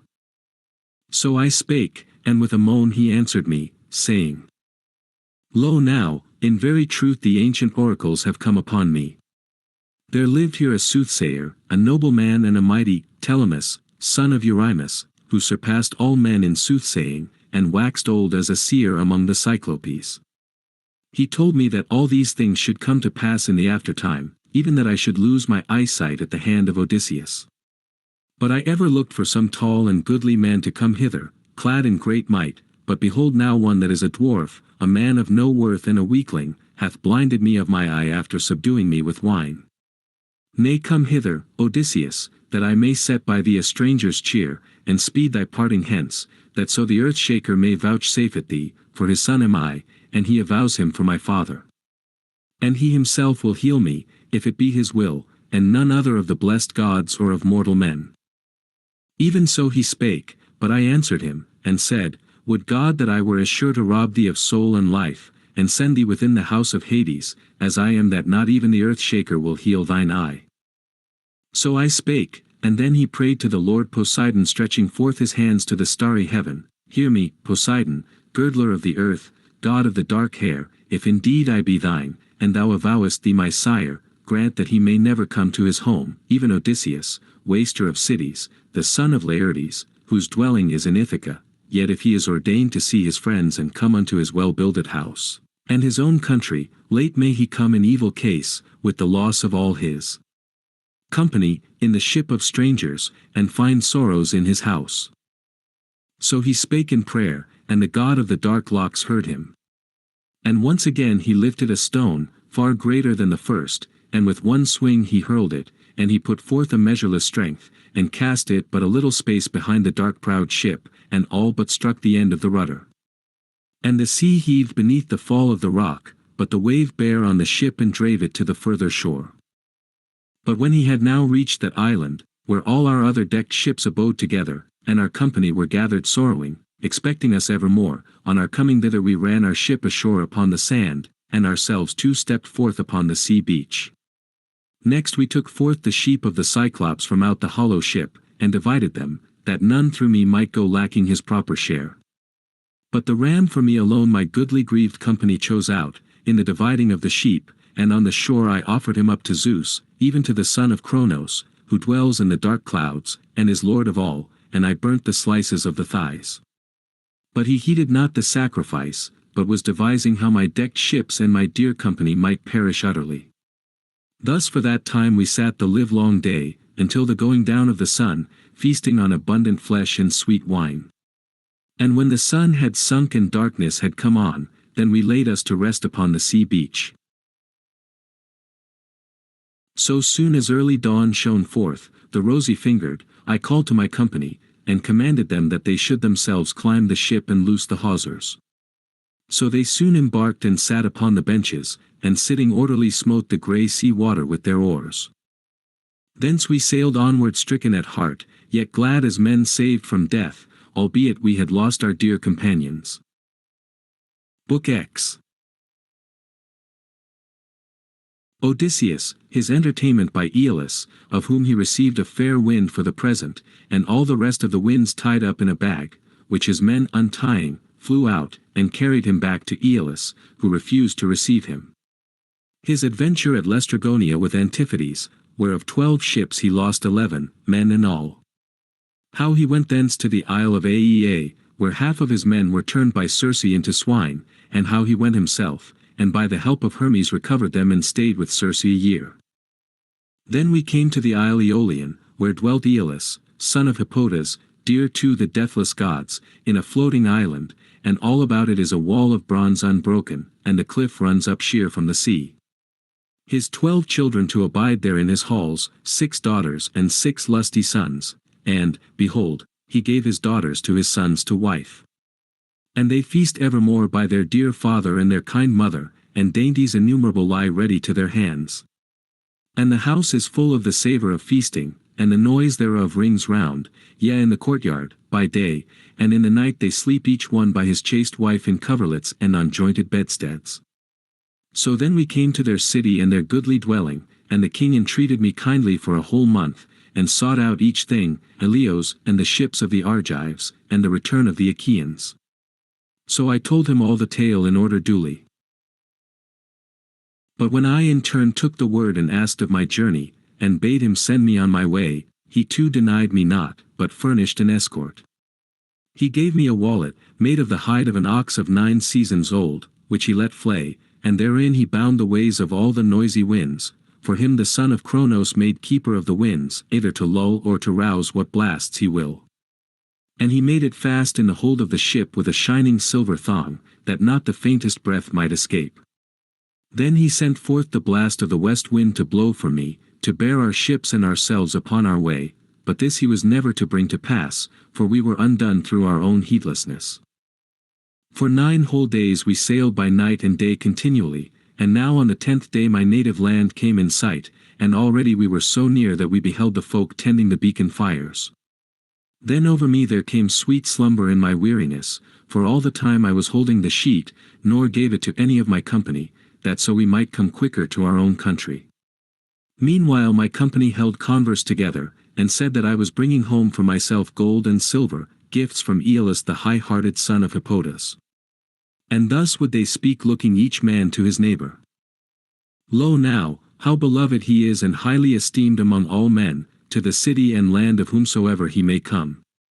Many are the goodly treasures he taketh with him out of the spoil from Troy, while we who have fulfilled like journeying with him return homeward bringing with us but empty hands. And now Aeolus hath given unto him these things freely in his love. Nay come, let us quickly see what they are, even what wealth of gold and silver is in the wallet. So they spake, and the evil counsel of my company prevailed. They loosed the wallet, and all the winds brake forth. And the violent blast seized my men, and bare them towards the high seas weeping, away from their own country. But as for me, I awoke and communed with my great heart, whether I should cast myself from the ship and perish in the deep, or endure in silence and abide yet among the living. Howbeit I hardened my heart to endure, and muffling my head I lay still in the ship. But the vessels were driven by the evil storm wind back to the isle Aeolian, and my company made moan. There we stepped ashore and drew water, and my company presently took their midday meal by the swift ships. Now when we had tasted bread and wine, I took with me a herald and one of my company, and went to the famous dwelling of Aeolus, and I found him feasting with his wife and children. So we went in and sat by the pillars of the door on the threshold, and they all marveled and asked us, How hast thou come hither, Odysseus? What evil god assailed thee? Surely we sent thee on thy way with all diligence, that thou mightest get thee to thine own country and thy home, and whithersoever thou wouldest. Even so they said, but I spake among them heavy at heart, my evil company hath been my bane, and sleep thereto remorseless. Come, my friends, do ye heal the harm, for yours is the power. So I spake, beseeching them in soft words, but they held their peace. And the father answered, saying, Get thee forth from the island straightway, thou that art the most reprobate of living men. Far be it from me to help or to further that man whom the blessed gods abhor. Get thee forth, for lo, thy coming marks thee hated by the deathless gods. Therewith he sent me forth from the house making heavy moan. Thence we sailed onward stricken at heart. And the spirit of the men was spent beneath the grievous rowing by reason of our vain endeavour, for there was no more any sign of a wafting wind. So for the space of 6 days we sailed by night and day continually, and on the 7th we came to the steep stronghold of Lamos, Telepylos of the Lestrygons, where herdsman hails herdsman as he drives in his flock, and the other who drives forth answers the call. There might a sleepless man have earned a double wage, the one as neatherd, the other shepherding white flocks, so near are the outgoings of the night and of the day. Thither when he had come to the fair haven, whereabout on both sides goes one steep cliff unbroken and jutting headlands over against each other stretch forth at the mouth of the harbour, and straight is the entrance, thereinto all the others steered their curved ships. Now the vessels were bound within the hollow harbour each hard by other, for no wave ever swelled within it, great or small, but there was a bright calm all around. But I alone moored my dark ship without the harbour, at the uttermost point thereof, and made fast the hawser to a rock. And I went up a craggy hill, a place of outlook, and stood thereon. Thence there was no sign of the labour of men or oxen, only we saw the smoke curling upward from the land. Then I sent forth certain of my company to go and search out what manner of men they were who here live upon the earth by bread, choosing out 2 of my company and sending a third with them as herald. Now when they had gone ashore, they went along a level road whereby wains were wont to draw down wood from the high hills to the town. And without the town they fell in with a damsel drawing water, the noble daughter of Laestrygonian Antiphates. She had come down to the clear-flowing spring Artatia, for thence it was custom to draw water to the town. So they stood by her and spake unto her, and asked who was king of that land, and who they were he ruled over. Then at once she showed them the high-roofed hall of her father. Now when they had entered the renowned house, they found his wife therein. She was huge of bulk as a mountain peak and was loathly in their sight. Straightway she called the renowned Antiphates, her lord, from the assembly place, and he contrived a pitiful destruction for my men. Forthwith he clutched up one of my company and made ready his midday meal, but the other twain sprang up and came in flight to the ships.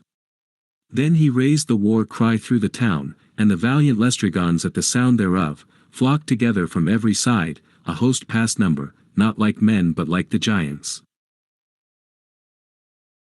They cast at us from the cliffs with great rocks, each of them a man's burden, and anon there arose from the fleet an evil din of men dying and ships shattered withal.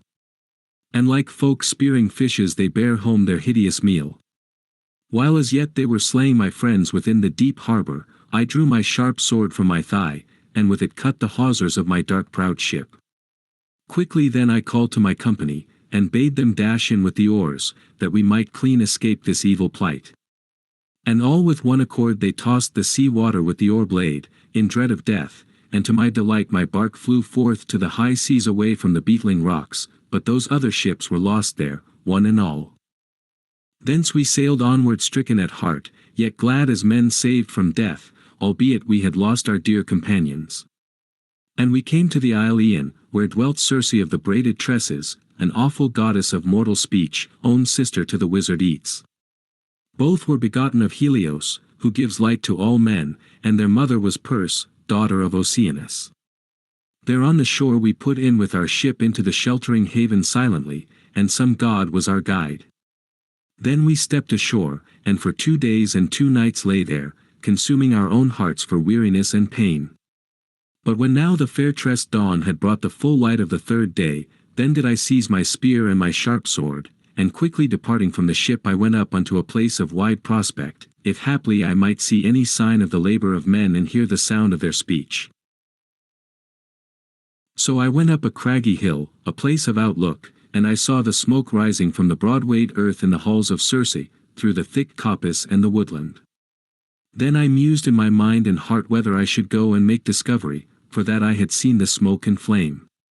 And as I thought thereon this seemed to me the better counsel, to go first to the swift ship and to the sea banks, and give my company their midday meal, and then send them to make search. But as I came and drew nigh to the curved ship, some god even then took pity on me in my loneliness, and sent a tall antlered stag across my very path. He was coming down from his pasture in the woodland to the river to drink, for verily the might of the sun was sore upon him. And as he came up from out of the stream, I smote him on the spine in the middle of the back, and the brazen shaft went clean through him, and with a moan he fell in the dust, and his life passed from him.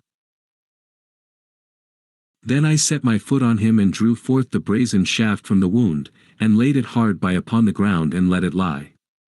Next I broke withies and willow twigs, and wove me a rope a fathom in length, well twisted from end to end, and bound together the feet of the huge beast, and went to the black ship bearing him across my neck, and leaning on a spear, for it was in no wise possible to carry him on my shoulder with the one hand, for he was a mighty quarry. And I threw him down before the ship and roused my company with soft words, standing by each man in turn.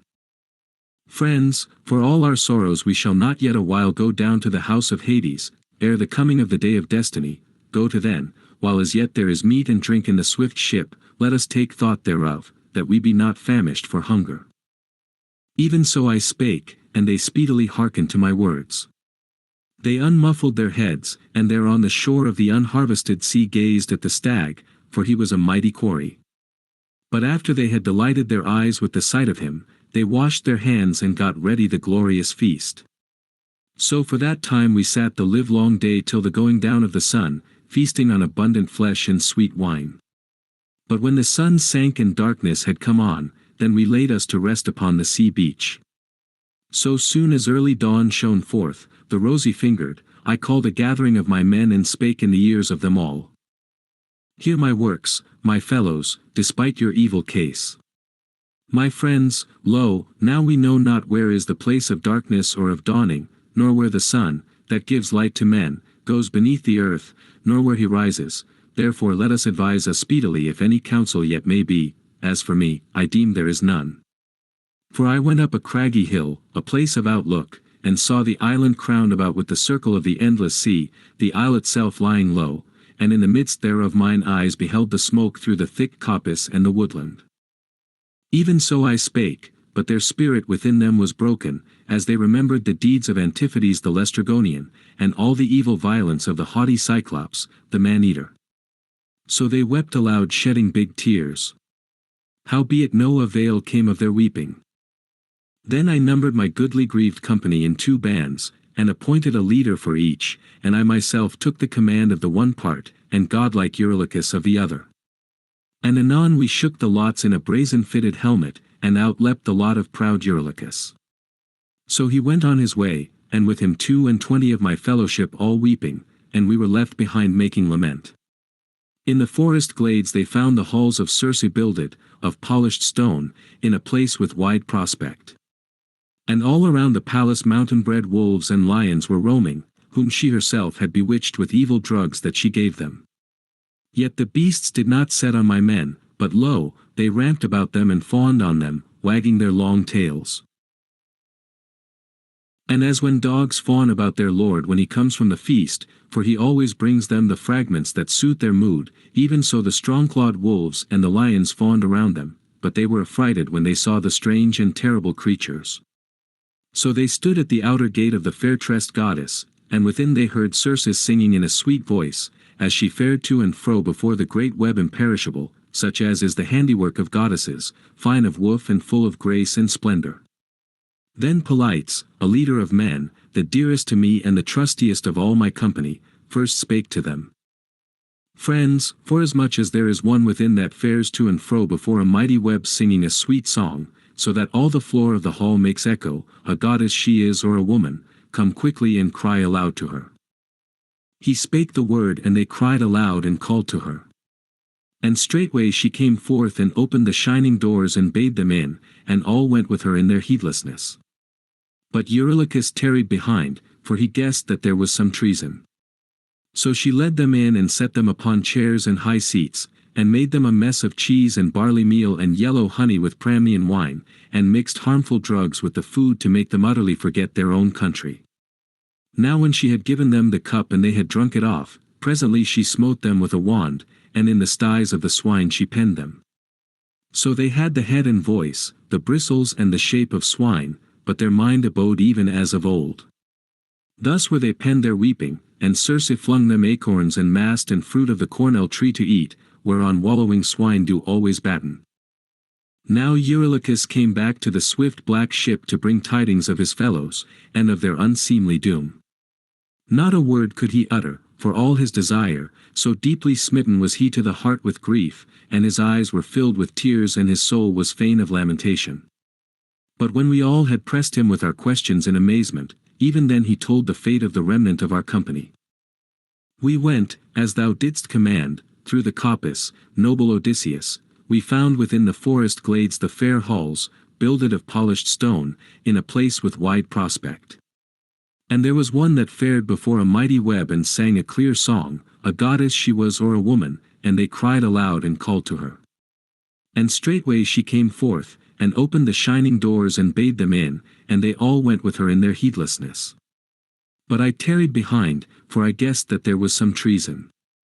Then they vanished away one and all, nor did any of them appear again, though I sat long time watching. So spake he, whereon I cast about my shoulder my silver-studded sword, a great blade of bronze, and slung my bow about me and bade him lead me again by the way that he came. But he caught me with both hands, and by my knees he besought me, and bewailing him spake to me winged words. Lead me not thither against my will, O fosterling of Zeus, but leave me here. For well I know thou shalt thyself return no more, nor bring any one of all thy fellowship, nay, let us flee the swifter with those that be here, for even yet may we escape the evil day. On this wise he spake, but I answered him, saying, Eurylochus, abide for thy part here in this place, eating and drinking by the black hollow ship, but I will go forth, for a strong constraint is laid on me. With that I went up from the ship and the seashore. But lo, when in my faring through the sacred glades I was now drawing near to the great hall of the enchantress Circe, then did Hermes, of the golden wand, meet me as I approached the house, in the likeness of a young man with the first down on his lip, the time when youth is most gracious. So he clasped my hand and spake and hailed me. Ah, hapless man, whither away again, all alone through the wolds, thou that knowest not this country? And thy company yonder in the hall of Circe are penned in the guise of swine, in their deep lairs abiding. Is it in hope to free them that thou art come hither? Nay, methinks, thou thyself shalt never return but remain there with the others. Come then, I will redeem thee from thy distress, and bring deliverance. Lo, take this herb of virtue, and go to the dwelling of Circe, that it may keep from thy head the evil day. And I will tell thee all the magic sleight of Circe. She will mix thee a potion and cast drugs into the mess, but not even so shall she be able to enchant thee, so helpful is this charmed herb that I shall give thee, and I will tell thee all.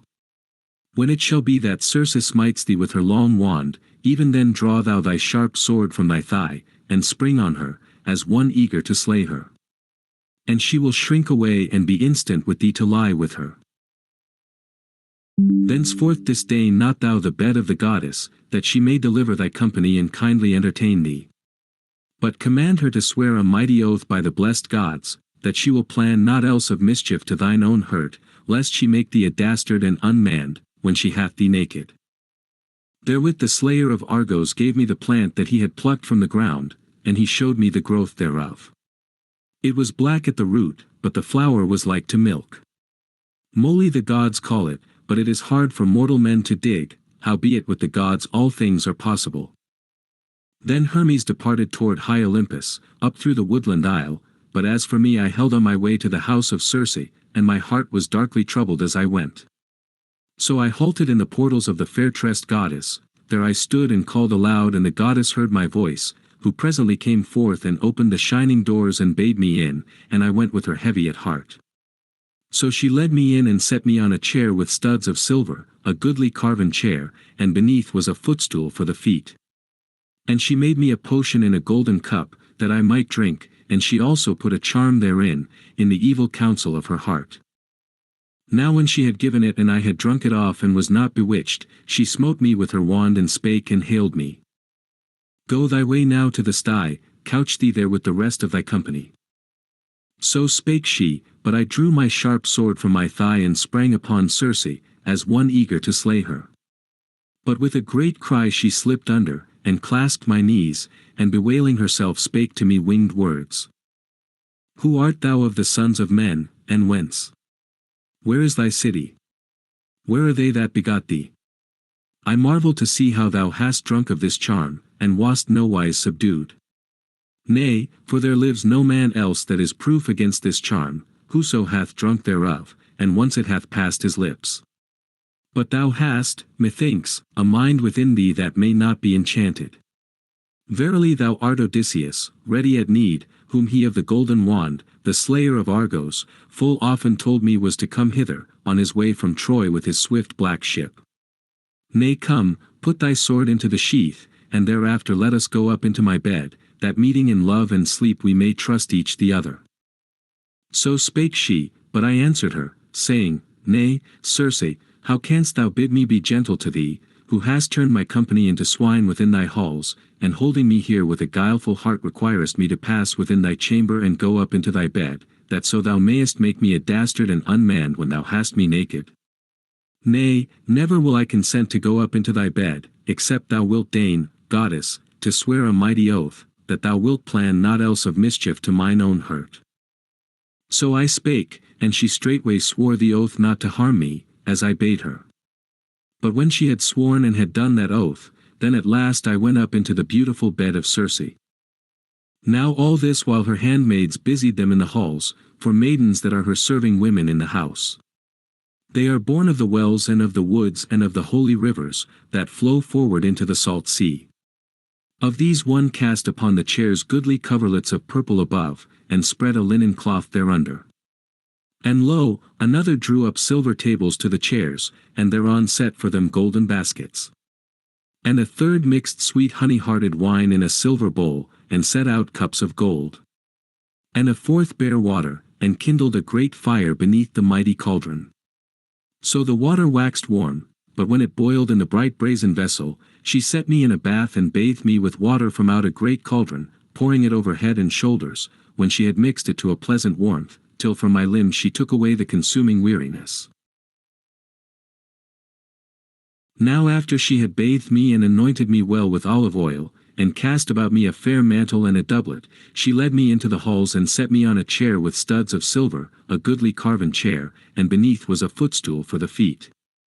And a handmaid bare water for the hands in a goodly golden ewer, and poured it forth over a silver basin to wash withal, and to my side she drew a polished table, and a grave dame bare wheaten bread and set it by me, and laid on the board many dainties, giving freely of such things as she had by her. And she bade me eat, but my soul found no pleasure therein. I sat with other thoughts, and my heart had a boding of ill. Now when Circe saw that I sat thus, and that I put not forth my hands to the meat, and that I was mightily afflicted, she drew near to me and spake to me winged words. Wherefore thus, Odysseus, dost thou sit there like a speechless man, consuming thine own soul, and dost not touch meat nor drink? Dost thou indeed deem there is some further guile? Nay, thou hast no cause to fear, for already I have sworn thee a strong oath not to harm thee. So spake she, but I answered her, saying, O, Circe, what righteous man would have the heart to taste meat and drink ere he had redeemed his company, and beheld them face to face? But if in good faith thou biddest me eat and drink, then let them go free, that mine eyes may behold my dear companions. So I spake, and Circe passed out through the hall with the wand in her hand, and opened the doors of the sty, and drave them forth in the shape of swine of 9 seasons old. There they stood before her, and she went through their midst, and anointed each one of them with another charm. And lo, from their limbs the bristles dropped away, wherewith the venom had erewhile clothed them, that Lady Circe gave them. And they became men again, younger than before they were, and goodlier far, and taller to behold. And they all knew me again, and each one took my hands, and wistful was the lament that sank into their souls, and the roof around rang wondrously. And even the goddess herself was moved with compassion. Then standing nigh me the fair goddess spake unto me, Son of Laertes, of the seed of Zeus, Odysseus of many devices, depart now to thy swift ship and the sea banks. And first of all, draw ye up the ship ashore, and bestow the goods in the caves and all the gear. And thyself return again, and bring with thee thy dear companions. So spake she, and my lordly spirit consented thereto. So I went on my way to the swift ship and the sea banks, and there I found my dear company on the swift ship lamenting piteously, shedding big tears.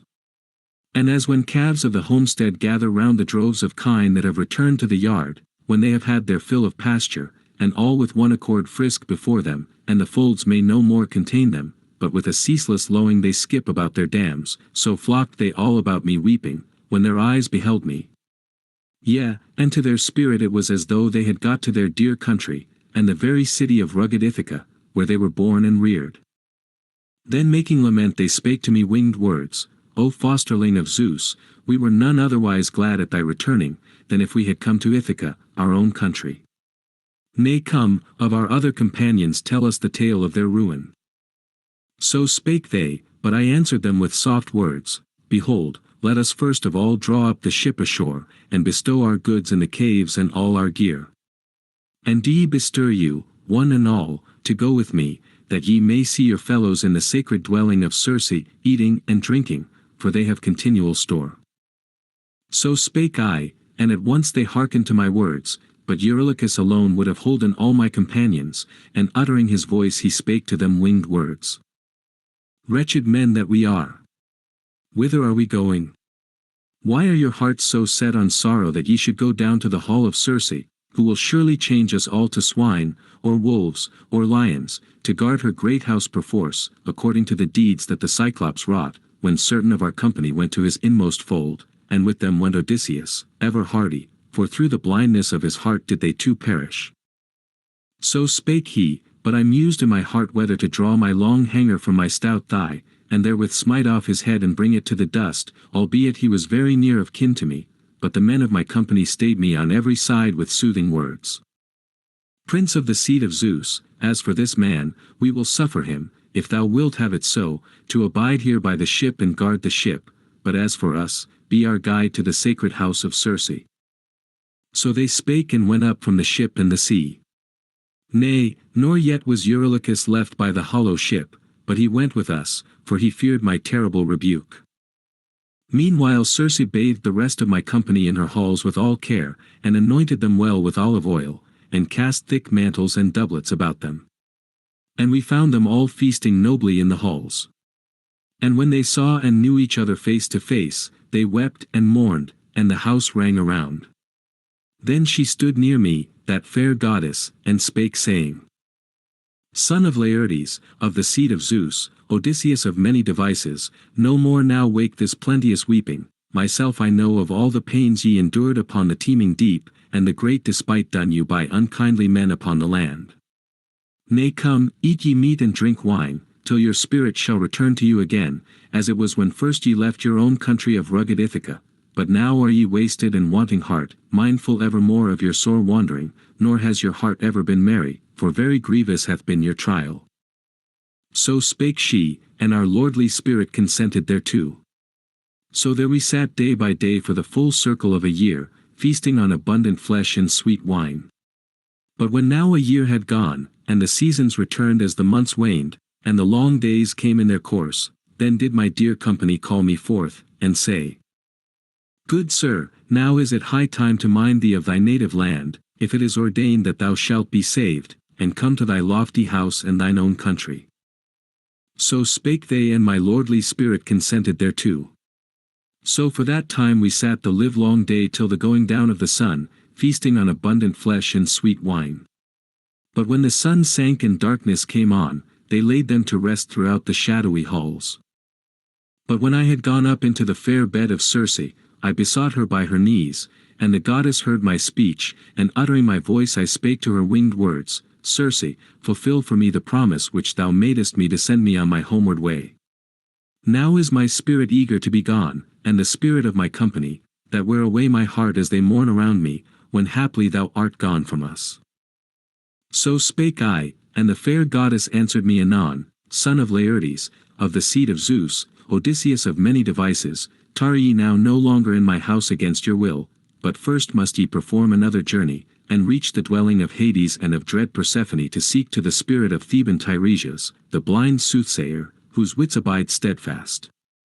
To him Persephone hath given judgment, even in death, that he alone should have understanding, but the other souls sweep shadow-like around. Thus spake she, but as for me, my heart was broken, and I wept as I sat upon the bed, and my soul had no more care to live and to see the sunlight. But when I had my fill of weeping and grovelling, then at the last I answered and spake unto her saying, And who, Circe, will guide us on this way? For no man ever yet sailed to hell in a black ship. So spake I, and the fair goddess answered me anon, Son of Laertes, of the seed of Zeus, Odysseus of many devices, nay, trouble not thyself for want of a guide, by thy ship abiding, but set up the mast and spread abroad the white sails and sit thee down, and the breeze of the north wind will bear thy vessel on her way. But when thou hast now sailed in thy ship across the stream Oceanus, where is a waste shore and the groves of Persephone, even tall poplar trees and willows that shed their fruit before the season, there beach thy ship by deep eddying Oceanus, but go thyself to the dank house of Hades. Thereby into Acheron flows Pyriphlegethon, and Cocytus, a branch of the water of the Styx, and there is a rock, and the meeting of the two roaring waters.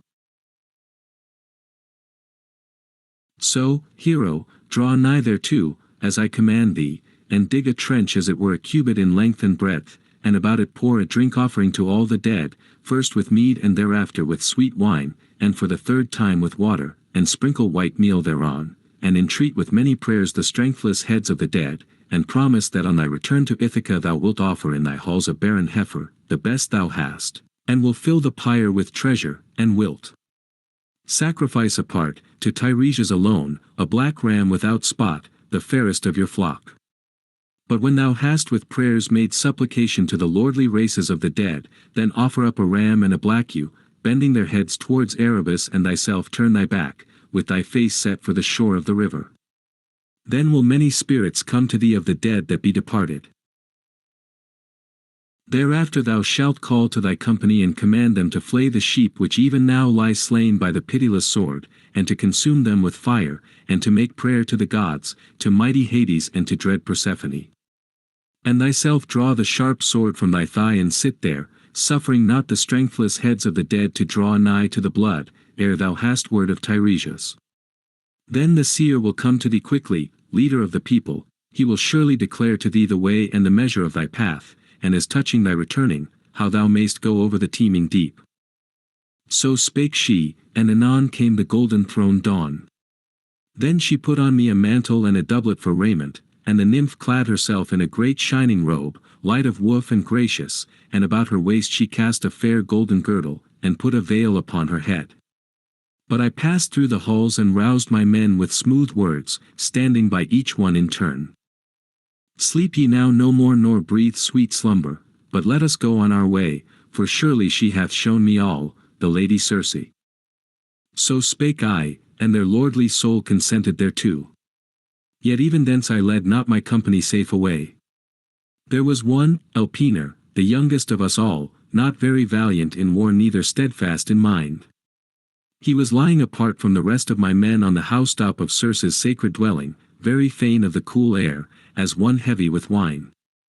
Now when he heard the noise of the voices and of the feet of my fellows as they moved to and fro, he leaped up of a sudden and minded him not to descend again by the way of the tall ladder, but fell right down from the roof, and his neck was broken from the bones of the spine, and his spirit went down to the house of Hades.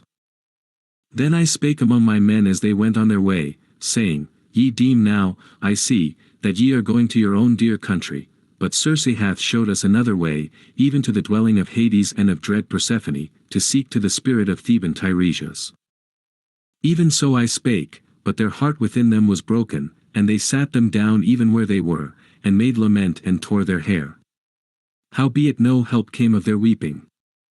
But as we were now wending sorrowful to the swift ship and the sea banks, shedding big tears, Circe meanwhile had gone her ways and made fast a ram and a black ewe by the dark ship, lightly passing us by, who may behold a god against his will, whether going to or fro. Book 11. Odysseus, his descent into hell, and discourses with the ghosts of the deceased heroes. Now when we had gone down to the ship and to the sea, first of all we drew the ship unto the fair salt water and placed the mast and sails in the black ship, and took those sheep and put them therein, and ourselves too climbed on board, sorrowing, and shedding big tears. And in the wake of our dark proud ship she sent a favouring wind that filled the sails, a kindly escort, even Circe of the braided tresses, a dread goddess of human speech. And we set in order all the gear throughout the ship and sat us down, and the wind and the helmsman guided our bark. And all day long her sails were stretched in her seafaring, and the sun sank and all the ways were darkened. She came to the limits of the world, to the deep-flowing Oceanus. There is the land and the city of the Cimmerians, shrouded in mist and cloud, and never does the shining sun look down on them with his rays, neither when he climbs up the starry heavens, nor when again he turns earthward from the firmament, but deadly night is outspread over miserable mortals. Thither we came and ran the ship ashore and took out the sheep, but for our part we held on our way along the stream of Oceanus, till we came to the place which Circe had declared to us. There Perimedes and Eurylochus held the victims, but I drew my sharp sword from my thigh, and dug a pit, as it were a cubit in length and breadth, and about it poured a drink offering to all the dead, first with mead and thereafter with sweet wine, and for the third time with water. And I sprinkled white meal thereon, and entreated with many prayers the strengthless heads of the dead, and promised that on my return to Ithaca I would offer in my halls a barren heifer, the best I had, and fill the pyre with treasure, and apart unto Tiresias alone sacrifice a black ram without spot, the fairest of my flock. But when I had besought the tribes of the dead with vows and prayers, I took the sheep and cut their throats over the trench, and the dark blood flowed forth, and lo, the spirits of the dead that be departed gathered them from out of Erebus.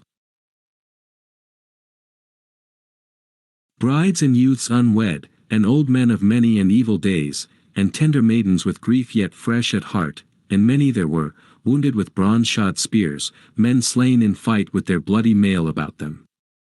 And these many ghosts flocked together from every side about the trench with a wondrous cry, and pale fear gat hold on me. Then did I speak to my company and command them to flay the sheep that lay slain by the pitiless sword, and to consume them with fire, and to make prayer to the gods, to mighty Hades and to dread Persephone, and myself I drew the sharp sword from my thigh and sat there, suffering not the strengthless heads of the dead to draw nigh to the blood, ere I had word of Tiresias. And first came the soul of Elpenor, my companion, that had not yet been buried beneath the wide-wayed earth, for we left the corpse behind us in the hall of Circe, unwept and unburied, seeing that another task was instant on us. At the sight of him I wept and had compassion on him, and uttering my voice spake to him winged words, Elpenor, how hast thou come beneath the darkness and the shadow? Thou hast come fleeter on foot than I in my black ship. So spake I, and with a moan he answered me, saying, Son of Laertes, of the seed of Zeus, Odysseus of many devices, an evil doom of some god was my bane and wine out of measure. When I laid me down on the housetop of Circe I minded me not to descend again by the way of the tall ladder, but fell right down from the roof, and my neck was broken off from the bones of the spine, and my spirit went down to the house of Hades. And now I pray thee in the name of those whom we left, who are no more with us, thy wife, and thy sire who cherished thee when as yet thou wert a little one, and Telemachus, whom thou didst leave in thy halls alone, forasmuch as I know that on thy way hence from out the dwelling of Hades, thou wilt stay thy well-wrought ship at the Ilean, even then, my lord, I charge thee to think on me. Leave me not unwept and unburied as thou goest hence, nor turn thy back upon me, lest haply I bring on thee the anger of the gods. Nay, burn me there with mine armor, all that is mine, and pile me a barrow on the shore of the grey sea, the grave of a luckless man, that even men unborn may hear my story. Fulfill me this and plant upon the barrow mine oar, wherewith I rode in the days of my life, while yet I was among my fellows. Even so he spake, and I answered him saying, All this, luckless man, will I perform for thee and do. Even so we twain were sitting holding sad discourse, I on the one side, stretching forth my sword over the blood, while on the other side the ghost of my friend told all his tale. Anon came up the soul of my mother dead, Anticlea, the daughter of Autolycus the great-hearted, whom I left alive when I departed for sacred Ilios. At the sight of her I wept, and was moved with compassion, yet even so, for all my sore grief, I suffered her not to draw nigh to the blood, ere I had word of Tiresias. Anon came the soul of Theban Tiresias, with a golden scepter in his hand, and he knew me and spake unto me, son of Laertes, of the seed of Zeus, Odysseus of many devices, what seekest thou now, wretched man, wherefore hast thou left the sunlight and come hither to behold the dead and a land desolate of joy? Nay, hold off from the ditch and draw back thy sharp sword, that I may drink of the blood and tell thee sooth.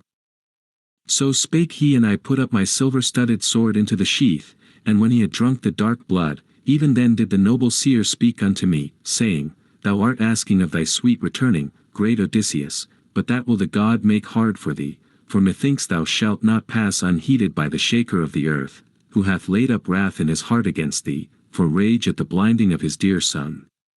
Yet even so, through many troubles, ye may come home, if thou wilt restrain thy spirit and the spirit of thy men so soon as thou shalt bring thy well-wrought ship nigh to the isle Thrinacia, fleeing the sea of violet blue, when ye find the herds of Helios grazing and his brave flocks, of Helios who overseeth all and overheareth all things. If thou doest these no hurt, being heedful of thy return, so may ye yet reach Ithaca, albeit in evil case. But if thou hurtest them, I foreshow ruin for thy ship and for thy men, and even though thou shalt thyself escape, late shalt thou return in evil plight, with the loss of all thy company, on board the ship of strangers, and thou shalt find sorrows in thy house, even proud men that devour thy living, while they woo thy godlike wife and offer the gifts of wooing. Yet I tell thee, on thy coming thou shalt avenge their violence. But when thou hast slain the wooers in thy halls, whether by guile, or openly with the edge of the sword, thereafter go thy way, taking with thee a shapen oar, till thou shalt come to such men as know not the sea, neither eat meat savoured with salt, yea, nor have they knowledge of ships of purple cheek, nor shapen oars which serve for wings to ships. And I will give thee a most manifest token, which cannot escape thee. In the day when another wayfarer shall meet thee and say that thou hast a winnowing fan on thy stout shoulder, even then make fast thy shapen or in the earth and do goodly sacrifice to the Lord Poseidon, even with a ram and a bull and a boar, the mate of swine, and depart for home and offer holy hecatombs to the deathless gods that keep the wide heaven, to each in order due. And from the sea shall thine own death come, the gentlest death that may be, which shall end thee fordone with smooth old age, and the folk shall dwell happily around thee. This that I say is sooth. So spake he, and I answered him, saying, Tiresias, all these threads, methinks, the gods themselves have spun. But come, declare me this and plainly tell me all. I see here the spirit of my mother dead, lo, she sits in silence near the blood, nor deigns to look her son in the face nor speak to him. Tell me, prince, how may she know me again that I am he? So spake I, and anon he answered me, and said, I will tell thee an easy saying, and will put it in thy heart. Whomsoever of the dead that be departed thou shalt suffer to draw nigh to the blood, he shall tell thee sooth, but if thou shalt grudge any, that one shall go to his own place again. Therewith the spirit of the prince Tiresias went back within the house of Hades, when he had told all his oracles. But I abode there steadfastly, till my mother drew nigh and drank the dark blood, and at once she knew me, and bewailing herself spake to me winged words. Dear child, how didst thou come beneath the darkness and the shadow, thou that art a living man? Grievous is the sight of these things to the living, for between us and you are great rivers and dreadful streams, first, Oceanus, which can no wise be crossed on foot, but only if one have a well-wrought ship. Art thou but now come hither with thy ship and thy company in thy long wanderings from Troy? And hast thou not yet reached Ithaca, nor seen thy wife in thy halls? Even so she spake, and I answered her, and said, O my mother, necessity was on me to come down to the house of Hades to seek to the spirit of Theban Tiresias.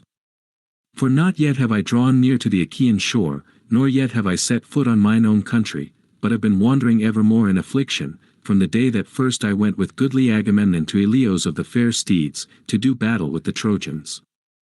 But come, declare me this and plainly tell it all. What doom overcame thee of death that lays men at their length? Was it a slow disease, or did Artemis the archer slay thee with the visitation of her gentle shafts? And tell me of my father and my son, that I left behind me, doth my honor yet abide with them, or hath another already taken it, while they say that I shall come home no more? And tell me of my wedded wife, of her counsel and her purpose, doth she abide with her son and keep all secure, or hath she already wedded the best of the Achaeans? Even so I spake, and anon my lady mother answered me, Yea verily, she abideth with steadfast spirit in thy halls, and wearily for her the nights wane always and the days in shedding of tears. But the fair honor that is thine no man hath yet taken, but Telemachus sits at peace on his domain, and feasts at equal banquets, whereof it is meet that a judge partake, for all men bid him to their house.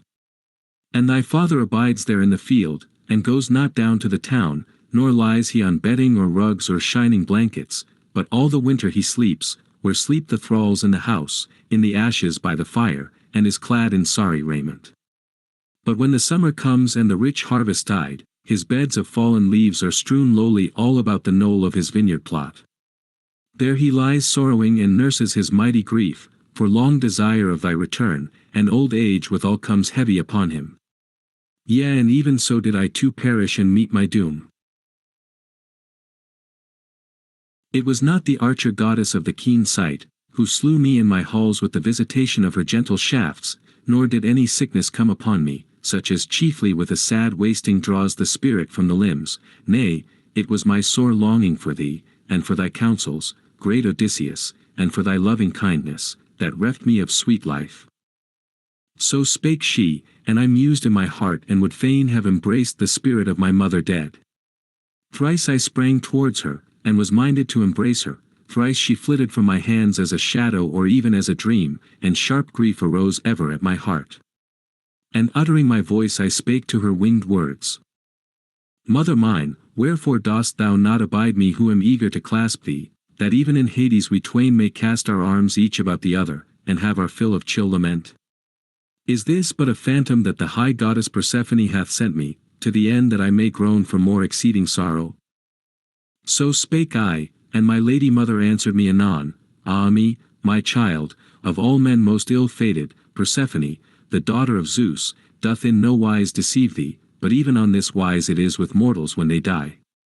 For the sinews no more bind together the flesh and the bones, but the great force of burning fire abolishes these, so soon as the life hath left the white bones, and the spirit like a dream flies forth and hovers near. But haste with all thine heart toward the sunlight, and mark all this, that even hereafter thou mayest tell it to thy wife. Thus we twain held discourse together, and lo, the women came up, for the high goddess Persephone sent them forth, all they that had been the wives and daughters of mighty men.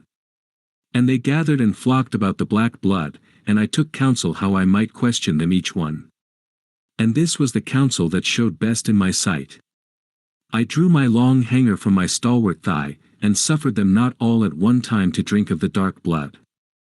So they drew nigh one by one, and each declared her lineage, and I made question of all. Then verily did I first see Tyro, sprung of a noble sire, who said that she was the child of noble Salmoneus, and declared herself the wife of Cretheus, son of Aeolus. She loved a river, the divine Enopeus, for the fairest of the floods that run upon the earth, and she would resort to the fair streams of Enopeus. And it came to pass that the girdler of the world, the earth-shaker, put on the shape of the god, and lay by the lady at the mouths of the whirling stream. Then the dark waves stood around them like a hillside bowed, and hid the god and the mortal woman. And he undid her maiden girdle, and shed a slumber over her. Now when the god had done the work of love, he clasped her hand and spake and hailed her.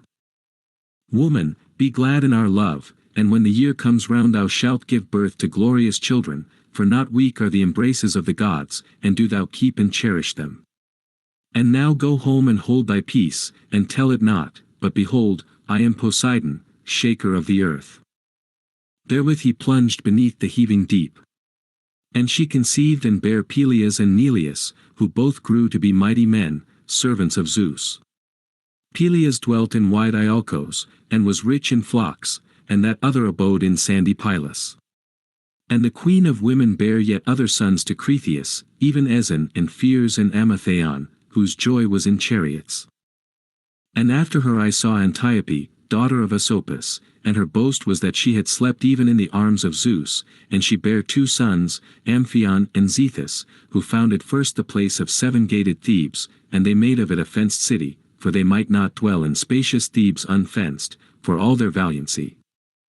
Next to her I saw Alcmene, wife of Amphitryon, who lay in the arms of mighty Zeus, and bare Heracles of the lion heart, steadfast in the fight.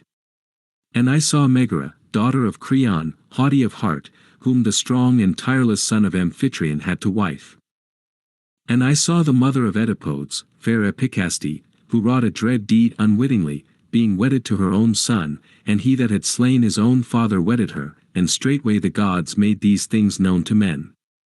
Yet he abode in pain in pleasant Thebes, ruling the Cadmeans, by reason of the deadly counsels of the gods. But she went down to the house of Hades, the mighty warder, yea, she tied a noose from the high beam aloft, being fast holden in sorrow, while for him she left pains behind full many, even all that the avengers of a mother bring to pass. And I saw lovely Chloris, whom Neleus wedded on a time for her beauty, and brought gifts of wooing past number. She was the youngest daughter of Amphion, son of Iasus, who once ruled mightily in Minion Orchomenus. And she was queen of Pylus, and bare glorious children to her lord, Nestor and Chromius, and princely Periclymenus, and stately Pero too, the wonder of all men. All that dwelt around were her wooers, but Neleus would not give her, save to him who should drive off from Phylace the kine of mighty Iphicles, with shambling gait and broad of brow, hard cattle to drive. And none but the noble seer, 19, took in hand to drive them, but a grievous fate from the gods fettered him, even hard bonds and the herdsmen of the wild. But when at length the months and days were being fulfilled, as the year returned upon his course, and the seasons came round, then did mighty Iphicles set him free, when he had spoken out all the oracles, and herein was the counsel of Zeus being accomplished. 19. Melampus. And I saw Lede, the famous bedfellow of Tyndareus, who bare to Tyndareus 2 sons, hardy of heart, Castor tamer of steeds, and Polydus is the boxer. These twain yet live, but the quickening earth is over them, and even in the nether world they have honor at the hand of Zeus. And they possess their life in turn, living one day and dying the next, and they have gotten worship even as the gods. And after her I beheld Iphimedia, bedfellow of Aloeus, who said that she had lain with Poseidon, and she bare children twain, but short of life were they, godlike Odyssey and far-famed Ephialtes. Now these were the tallest men that earth, the grain-giver, ever reared, and far the goodliest after the renowned Orion. At 9 seasons old they were of breadth 9 cubits, and 9 fathoms in height. They it was who threatened to raise even against the immortals in Olympus the din of stormy war. They strove to pile Ossa on Olympus, and on Ossa Pelion with the trembling forest leaves, that there might be a pathway to the sky. Yea, and they would have accomplished it, had they reached the full measure of manhood. But the son of Zeus, whom Leto of the fair locks bare, destroyed the twain, ere the down had bloomed beneath their temples, and darkened their chins with the blossom of youth. And Phaedra and Procris I saw, and fair Ariadne, the daughter of wizard Minos, whom Theseus on a time was bearing from Crete to the hill of sacred Athens, yet had he no joy of her, for Artemis slew her ere that in Sigurtia, by reason of the witness of Dionysus. And Mara and Clymene I saw, and hateful Eriphyle, who took fine gold for the price of her dear lord's life. But I cannot tell or name all the wives and daughters of the heroes that I saw, ere that, the immortal night would wane. Nay, it is even now time to sleep, whether I go to the swift ship to my company or abide here, and for my convoy you and the gods will care. So spake he, and dead silence fell on all, and they were spellbound throughout the shadowy halls. Then arrayed of the white arms first spake among them, Phaeacians, what think you of this man for comeliness and stature, and within for wisdom of heart? Moreover he is my guest, though every one of you hath his share in this honor. Wherefore haste not to send him hence, and stint not these your gifts for one that stands in such sore need of them, for ye have much treasure stored in your halls by the grace of the gods. Then too spake among them the old man, Lord Echeneus, that was an elder among the Phaeacians, Friends, behold, the speech of our wise queen is not wide of the mark, nor far from our deeming, so hearken ye thereto. But on Alcinous here both word and work depend. Then Alcinous made answer, and spake unto him, Yea, the word that she hath spoken shall hold, if indeed I am yet to live and bear rule among the Phaeacians, masters of the oar. Howbeit let the stranger, for all his craving to return, nevertheless endure to abide until the morrow, till I make up the full measure of the gift, and men shall care for his convoy, all men, but I in chief, for mine is the lordship in the land.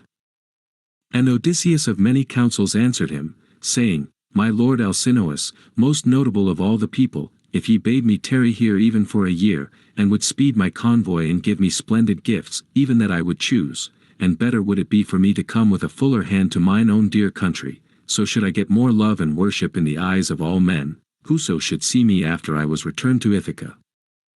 And Alcinous answered him, saying, Odysseus, in no wise do we deem thee, we that look on thee, to be a knave or a cheat, even as the dark earth rears many such broadcast, fashioning lies whence none can even see his way therein.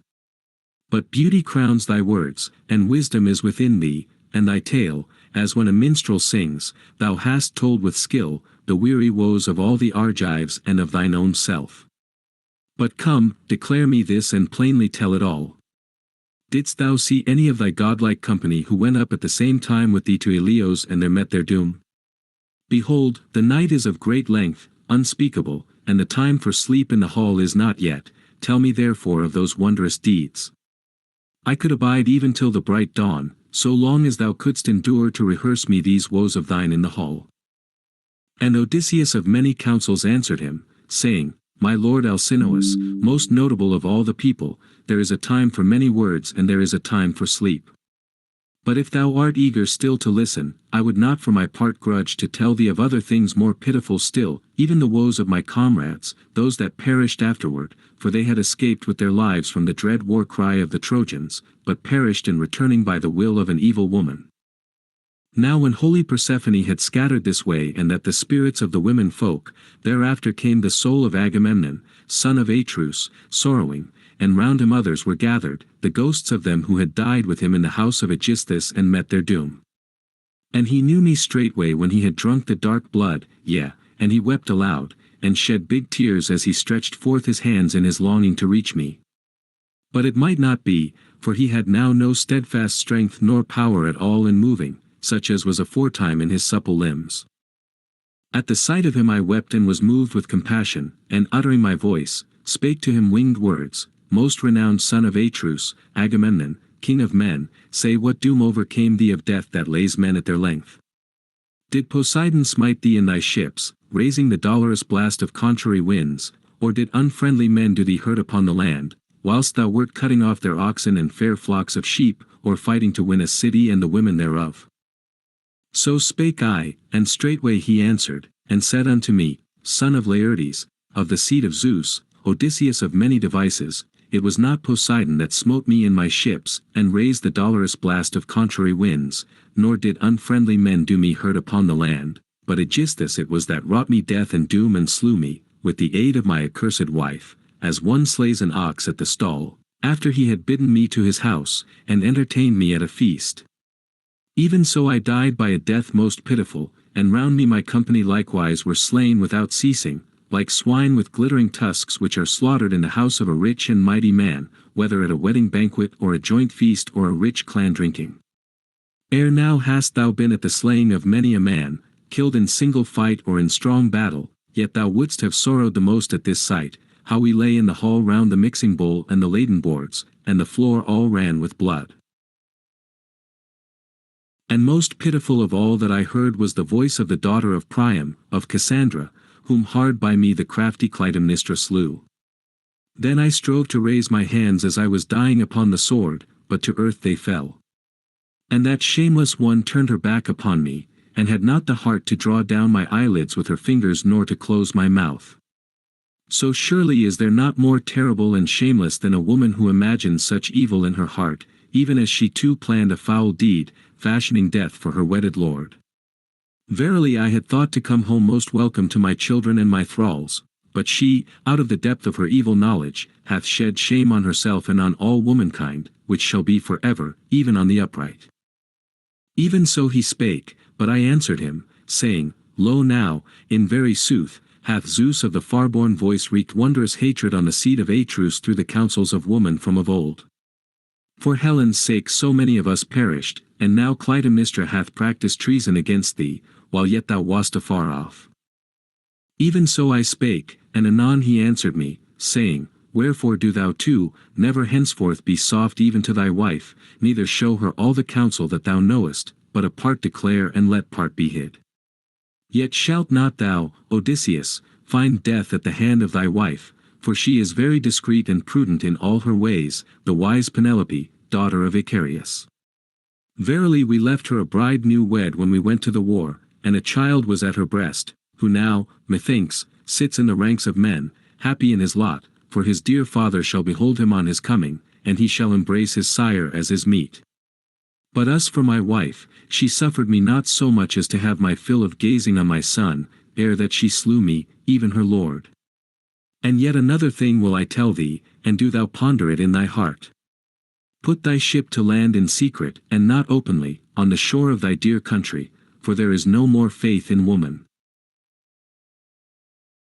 But come, declare me this and plainly tell it all, if haply ye hear of my son as yet living, either, it may be, in Orchomenus or in sandy Pylus, or perchance with Menelaus in wide Sparta, for goodly Orestes hath not yet perished on the earth. Even so he spake, but I answered him, saying, Son of Atreus, wherefore dost thou ask me straitly of these things? Nay, I know not at all, whether he be alive or dead, it is ill to speak words light as wind.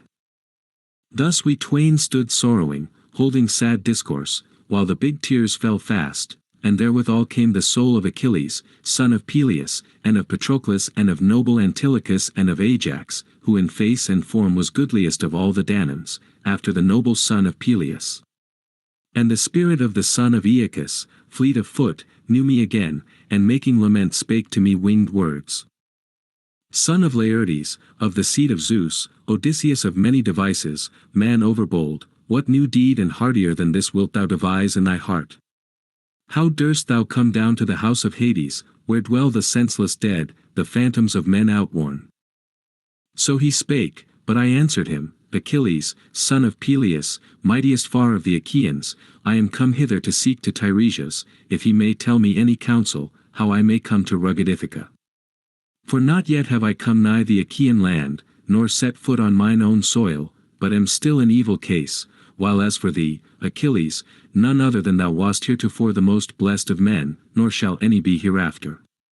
For of old, in the days of thy life, we Argives gave thee one honor with the gods, and now thou art a great prince here among the dead. Wherefore let not thy death be any grief to thee, Achilles. Even so I spake, and he straightway answered me, and said, Nay, speak not comfortably to me of death, O great Odysseus. Rather would I live on ground, 20, as the hireling of another, with a landless man who had no great livelihood, than bear sway among all the dead that be departed. But come, tell me tidings of that lordly son of mine, did he follow to the war to be a leader or not? And tell me of noble Peleus, if thou hast heard aught, is he yet held in worship among the Myrmidons, or do they dishonor him from Hellas to Phthia, for that old age binds him hand and foot? For I am no longer his champion under the sun, so mighty a man as once I was, when in wide Troy I slew the best of the host, and succored the Argives. Ah! Could I but come for an hour to my father's house as then I was, so would I make my might and hands invincible, to be hateful to many and one of those who do him despite and keep him from his honor. 20. Pyro-omicron upsilon rho-omicron seems to mean, upon the earth, above ground, as opposed to the dead who are below, rather than, bound to the soil, in which sense most commentators take it. Even so he spake, but I answered him saying, As for noble Peleus, verily I have heard not of him, but concerning thy dear son Neoptolemus, I will tell thee all the truth, according to thy word. It was I that led him up out of Scyros in my good hollow ship, in the wake of the goodly grieved Achaeans. Now oft as we took counsel around Troy town, he was ever the first to speak, and no word missed the mark, the godlike Nestor and I alone surpassed him. But whensoever we Achaeans did battle on the plain of Troy, he never tarried behind in the throng or the press of men, but ran out far before us all, yielding to none in that might of his. And many men he slew in warfare dread, but I could not tell of all or name their names, even all the host he slew in succoring the Argives, but, ah, how he smote with the sword that son of Telephus, the hero Eurypylus, and many Cedians. 21. of his company were slain around him, by reason of a woman's bribe. He truly was the comeliest man that ever I saw, next to goodly Memnon. And again when we, the best of the Argives, were about to go down into the horse which Epeus wrought, and the charge of all was laid on me, both to open the door of our good ambush and to shut the same, then did the other princes and counsellors of the Danaans wipe away the tears, and the limbs of each one trembled beneath him, but never once did I see thy son's fair face wax pale, nor did he wipe the tears from his cheeks, but he besought me often to let him go forth from the horse, and kept handling his sword hilt, and his heavy bronze-shod spear, and he was set on mischief against the Trojans. But after we had sacked the steep city of Priam, he embarked unscathed with his share of the spoil, and with a noble prize. He was not smitten with the sharp spear, and got no wound in close fight, and many such chances there be in war, for Ares raggeth confusedly. 21. See Lenormant, Premier's Civilizations, Volume 1, page 289.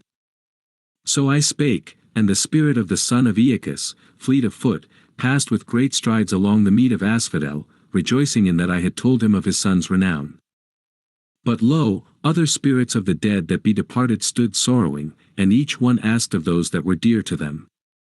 The soul of Ajax, son of Telamon, alone stood apart, being still angry for the victory wherein I prevailed against him, in the suit by the ships concerning the arms of Achilles, that his lady mother had set for a prize, and the sons of the Trojans made award in Pallas Athene. Would that I had never prevailed and won such a prize! So goodly a head hath the earth closed over, for the sake of those arms, even over Ajax, who in beauty and in feats of war was of a mould above all the other Danaans, next to the noble son of Peleus. To him then I spake softly, saying, Ajax, son of noble Telamon, so art thou not even in death to forget thy wrath against me, by reason of those arms accursed, which the gods set to be the bane of the Argives? What a tower of strength fell in thy fall, and we Achaeans cease not to sorrow for thee, even as for the life of Achilles, son of Peleus. Nay, there is none other to blame, but Zeus, who hath borne wondrous hate to the army of the Danaan spearsmen, and laid on thee thy doom. Nay, come hither, my lord, that thou mayest hear my word and my speech, master thy wrath and thy proud spirit. So I spake, but he answered me not a word, and passed to Erebus after the other spirits of the dead that be departed. Even then, despite his anger, would he have spoken to me or I to him, but my heart within me was minded to see the spirits of those others that were departed. There then I saw Minos, glorious son of Zeus, wielding a golden scepter, giving sentence from his throne to the dead, while they sat and stood around the prince, asking his dooms through the wide-gated house of Hades. And after him I marked the mighty Orion driving the wild beasts together over the mead of Asphodel, the very beasts that himself had slain on the lonely hills, with a strong mace all of bronze in his hands. 22, that is ever unbroken. 22. Chiomeganu in strict grammar agrees with Alpha Tau in 574, but this is merely by attraction, for in sense it refers not to the living man, but to his phantom. And I saw Tydeus, son of renowned earth, lying on a levelled ground, and he covered 9 roods as he lay, and vultures twain beset him one on either side, and gnawed at his liver, piercing even to the caul, but he drave them not away with his hands. For he had dealt violently with Leto, the famous bedfellow of Zeus, as she went up to Pytho through the fair lawns of Panopeus. Moreover I beheld Tantalus in grievous torment, standing in a mere, and the water came nigh unto his chin. And he stood straining as one athirst, but he might not attain to the water to drink of it. For often as that old man stooped down in his eagerness to drink, so often the water was swallowed up and it vanished away, and the black earth still showed at his feet, for some god parched it evermore. And tall trees flowering shed their fruit overhead, pears and pomegranates and apple trees with bright fruit, and sweet figs and olives in their bloom, whereat when that old man reached out his hands to clutch them, the wind would toss them to the shadowy clouds. Yea, and I beheld Sisyphus in strong torment, grasping a monstrous stone with both his hands. He was pressing thereat with hands and feet, and trying to roll the stone upward toward the brow of the hill. But oft as he was about to hurl it over the top, the weight would drive him back, so once again to the plain rolled the stone, the shameless thing. And he once more kept heaving and straining, and the sweat the while was pouring down his limbs, and the dust rose upwards from his head. And after him I descried the mighty Heracles, his phantom, I say, but as for himself he hath joy at the banquet among the deathless gods, and hath to wife Hebe of the fair ankles, child of great Zeus, and of Hera of the golden sandals. And all about him there was a clamour of the dead, as it were fowls flying every way in fear, and he like black night, with bow unkissed, and shaft upon the string, fiercely glancing around, like one in the act to shoot. And about his breast was an awful belt, a baldric of gold, whereon wondrous things were wrought, bears and wild boars and lions with flashing eyes, and strife and battles and slaughters and murders of men. Nay, now that he hath fashioned this, never another may he fashion, whoso stored in his craft the device of that belt. And anon he knew me when his eyes beheld me, and making lament he spake unto me winged words. Son of Laertes, of the seed of Zeus, Odysseus of many devices, ah! Wretched one, dost thou too lead such a life of evil doom, as I endured beneath the rays of the sun? I was the son of Zeus Cronion, yet had I trouble beyond measure, for I was subdued unto a man far worse than I. And he enjoined on me hard adventures, yea, and on a time he sent me hither to bring back the hound of hell, for he devised no harder task for me than this. I lifted the hound and brought him forth from out of the house of Hades, and Hermes sped me on my way and the grey-eyed Athene. Therewith he departed again into the house of Hades, but I abode there still, if perchance some one of the hero folk besides might come, who died in old time. Yea, and I should have seen the men of old, whom I was fain to look on, Theseus and Perithous, renowned children of the gods. But ere that might be the myriad tribes of the dead thronged up together with wondrous clamour, and pale fear gat hold of me, lest the high goddess Persephone should send me the head of the Gorgon, that dread monster, from out of Hades. Straightway then I went to the ship, and bade my men mount the vessel, and loose the hawsers. So speedily they went on board, and sat upon the benches. And the wave of the flood bore the bark down the stream of Oceanus, we rowing first, and afterwards the fair wind was our convoy. Book 12. Odysseus, his passage by the Sirens, and by Scylla and Charybdis. The sacrilege committed by his men in the isle Phrynacia. The destruction of his ships and men. How he swam on a plank 9 days together, and came to Ogygia, where he stayed 7 years with Calypso. Now after the ship had left the stream of the river Oceanus, and was come to the wave of the wide sea, and the isle Aeaean, where is the dwelling place of early dawn and her dancing grounds, and the land of sunrising, upon our coming thither we beached the ship in the sand, and ourselves 2 stepped ashore on the sea beach. There we fell on sound sleep and awaited the bright dawn. So soon as early dawn shone forth, the rosy-fingered, I sent forth my fellows to the house of Circe to fetch the body of the dead Elpenor. And speedily we cut billets of wood and sadly we buried him, where the furthest headland runs out into the sea, shedding big tears. But when the dead man was burned in the arms of the dead, we piled a barrow and dragged up thereon a pillar, and on the topmost mound we set the Chapannor. Now all that task we finished, and our coming from out of Hades was not unknown to Circe, but she arrayed herself and speedily drew nigh, and her handmaids with her bare flesh and bread in plenty and dark red wine. And the fair goddess stood in the midst and spake in our ears, saying, Men overbold, who have gone alive into the house of Hades, to know death twice, while all men else die once for all.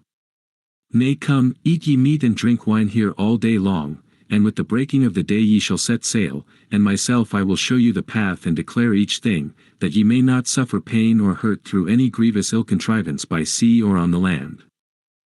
So spake she, and our lordly souls consented thereto. Thus for that time we sat the livelong day, until the going down of the sun, feasting on abundant flesh and on sweet wine. Now when the sun sank and darkness came on, my company laid them to rest by the hawsers of the ship. Then she took me by the hand and led me apart from my dear company, and made me to sit down and laid herself at my feet, and asked all my tale. And I told her all in order duly. Then at the last the lady Circe spake unto me, saying, Even so, now all these things have an end, do thou then hearken even as I tell thee, and the god himself shall bring it back to thy mind. To the sirens first shalt thou come, who bewitch all men, whosoever shall come to them. Whoso draws nigh them unwittingly and hears the sound of the siren's voice, never doth he see wife or babe stand by him on his return, nor have they joy at his coming, but the sirens enchant him with their clear song, sitting in the meadow, and all about is a great heap of bones of men, corrupt in death, and round the bones the skin is wasting. But do thou drive thy ship past, and knead honey sweet wax, and anoint there with the ears of thy company, lest any of the rest hear the song, but if thou myself art minded to hear, let them bind thee in the swift ship hand and foot, upright in the mast stead, and from the mast let rope ends be tied, that with delight thou mayest hear the voice of the sirens. And if thou shalt beseech thy company and bid them to loose thee, then let them bind thee with yet more bonds. But when thy friends have driven thy ship past these, I will not tell thee fully which path shall thenceforth be thine, but do thou thyself consider it, and I will speak to thee of either way. On the one side there are beetling rocks, and against them the great wave roars of dark-eyed Amphitrite. These, ye must know, are they the blessed gods call the rocks wandering. By this way even winged things may never pass, nay, not even the cowering doves that bear ambrosia to Father Zeus, but the sheer rock evermore takes away one even of these, and the Father sends in another to make up the tale. Thereby no ship of men ever escapes that comes thither, but the planks of ships and the bodies of men confusedly are tossed by the waves of the sea and the storms of ruinous fire. One ship only of all that fare by sea hath passed that way, even Argo, that is in all men's minds, on her voyage from Eats. And even her the wave would lightly have cast there upon the mighty rocks, but here sent her by for love of Jason. On the other part are two rocks, whereof the one reaches with sharp peak to the wide heaven, and a dark cloud encompasses it. This never streams away, and there is no clear air about the peak neither in summer nor in harvest tide. No mortal man may scale it or set foot thereon, not though he had 20 hands and feet. For the rock is smooth, and sheer, as it were polished. And in the midst of the cliff is a dim cave turned to Erebus, towards the place of darkness, whereby ye shall even steer your hollow ship, noble Odysseus. Not with an arrow from a bow might a man in his strength reach from his hollow ship into that deep cave. And therein dwelleth Scylla, yelping terribly. Her voice indeed is no greater than the voice of a newborn whelp, but a dreadful monster is she, nor would any look on her gladly, not if it were a god that met her. Verily she hath 12 feet all dangling down, and 6 necks exceeding long, and on each a hideous head, and therein 3 rows of teeth set thick and close, full of black death. Up to her middle is she sunk far down in the hollow cave, but forth she holds her heads from the dreadful gulf, and there she fishes, swooping round the rock, for dolphins or sea dogs, or whatso greater beast she may anywhere take, whereof the deep-voiced Amphitrite feeds countless flocks. Thereby no sailors boast that they have fled scatheless ever with their ship, for with each head she carries off a man, whom she hath snatched from out the dark-prowed ship. But that other cliff, Odysseus, thou shalt note, lying lower, hard by the first, thou couldst send an arrow across. And thereon is a great fig tree growing, in fullest leaf, and beneath it mighty Charybdis sucks down black water, for thrice a day she spouts it forth, and thrice a day she sucks it down in terrible wise. Never mayest thou be there when she sucks the water, for none might save thee then from thy bane, not even the earth-shaker. But take heed and swiftly drawing nigh to Scylla's rock drive the ship past, since of a truth it is far better to mourn 6 of thy company in the ship, than all in the selfsame hour. So spake she, but I answered, and said unto her, Come I pray thee herein, goddess, tell me true, if there be any means whereby I might escape from the deadly Charybdis and avenge me on that other, when she would prey upon my company. So spake I, and that fair goddess answered me, Man overbold, lo, now again the deeds of war are in thy mind and the travail thereof. Wilt thou not yield thee even to the deathless gods? As for her, she is no mortal, but an immortal plague, dread, grievous, and fierce, and not to be fought with, and against her there is no defense, flight is the bravest way. For if thou tarry to do on thine armor by the cliff, I fear lest once again she sally forth and catch at thee with so many heads, and seize as many men as before. So drive past with all thy force, and call on Cratis, mother of Scylla, which bore her for a bane to mortals. And she will then let her from darting forth thereafter. Then thou shalt come unto the isle Thrinacia, there are the many kine of Helios and his brave flocks feeding, 7 herds of kine and as many goodly flocks of sheep, and 50 in each flock. They have no part in birth or in corruption, and there are goddesses to shepherd them, nymphs with fair tresses, Phaethusa and Lampede whom bright Neaera bare to Helios Hyperion. Now when the lady their mother had borne and nursed them, she carried them to the isle Thrinacia to dwell afar, that they should guard their father's flocks and his kine with shambling gait. If thou doest these no hurt, being heedful of thy return, truly ye may even yet reach Ithaca, albeit in evil case.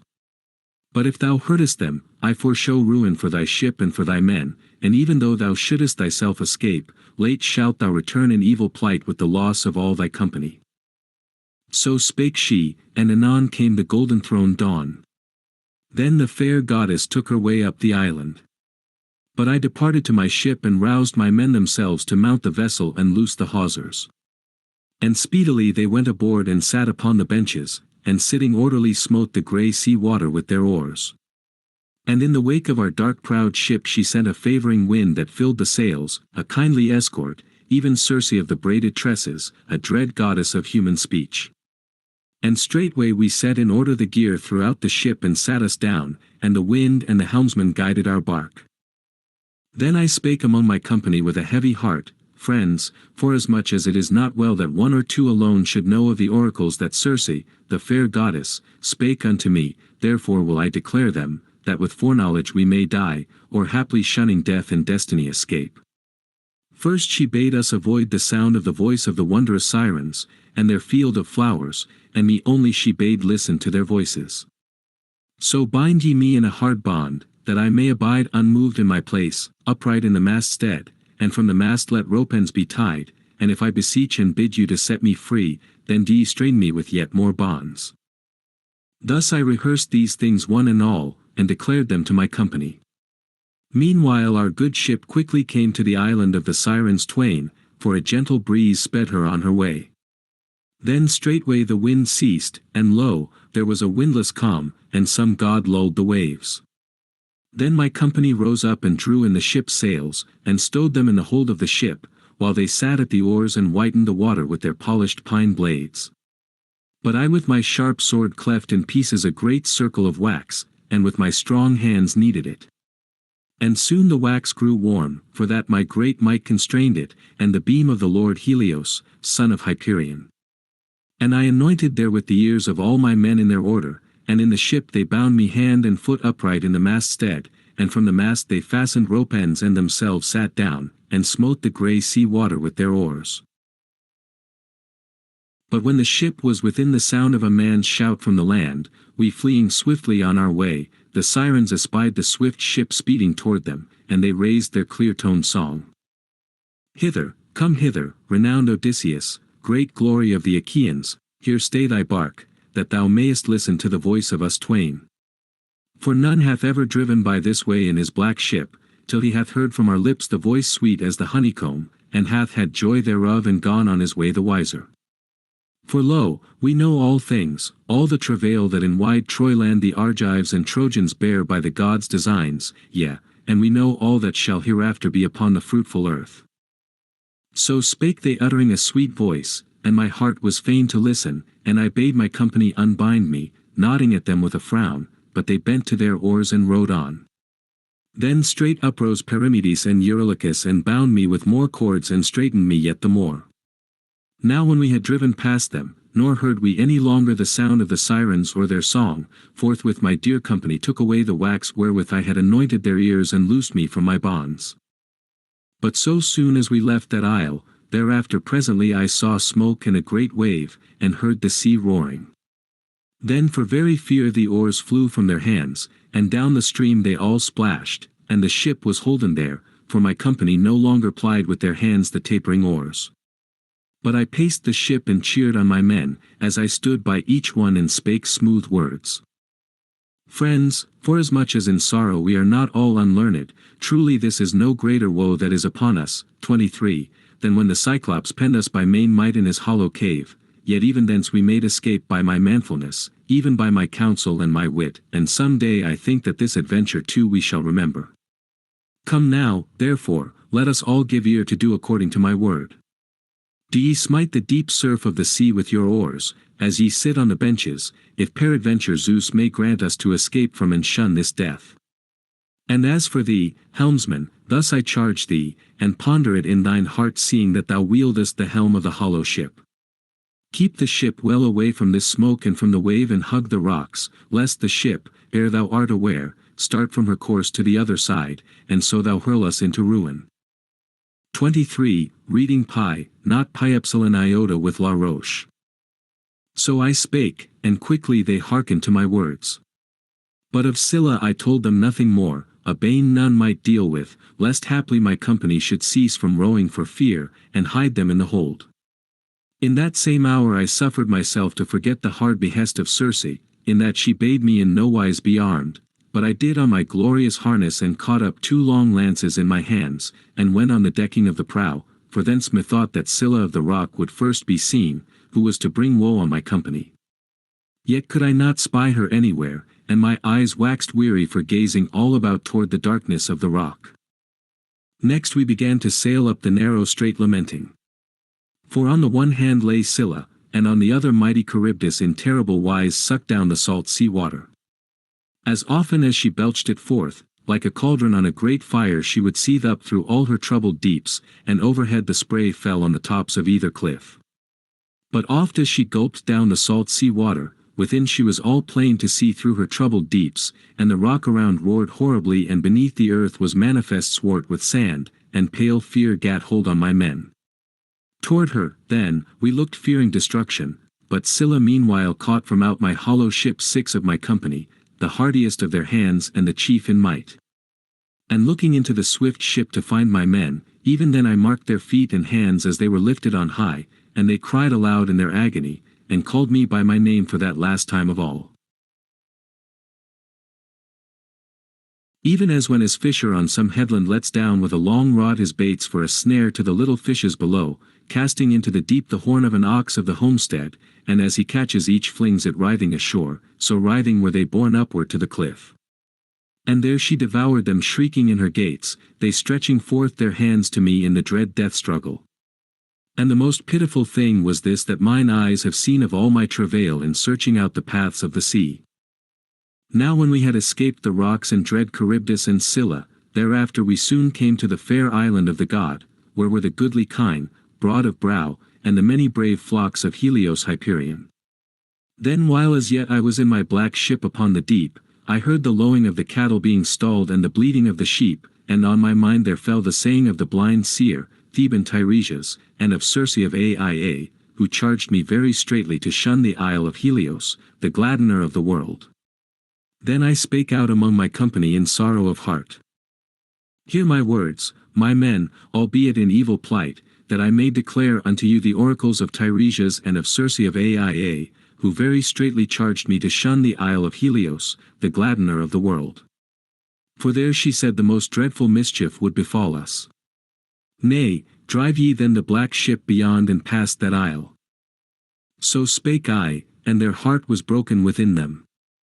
And Eurylochus straightway answered me sadly, saying, Hardy art thou, Odysseus, of might beyond measure, and thy limbs are never weary, verily thou art fashioned all of iron, that sufferest not thy fellows, fordone with toil and drowsiness, to set foot on shore, where we might presently prepare us a good supper in this sea-girt island. But even as we are thou biddest us fare blindly through the sudden night, and from the isle go wandering on the misty deep. And strong winds, the bane of ships, are born of the night. How could a man escape from utter doom, if there chanced to come a sudden blast of the south wind, or of the boisterous west, which mainly wrecks ships, beyond the will of the gods, the lords of all? Howbeit for this present let us yield to the black night, and we will make ready our supper abiding by the swift ship, and in the morning we will climb on board, and put out into the broad deep. So spake Eurylochus, and the rest of my company consented thereto.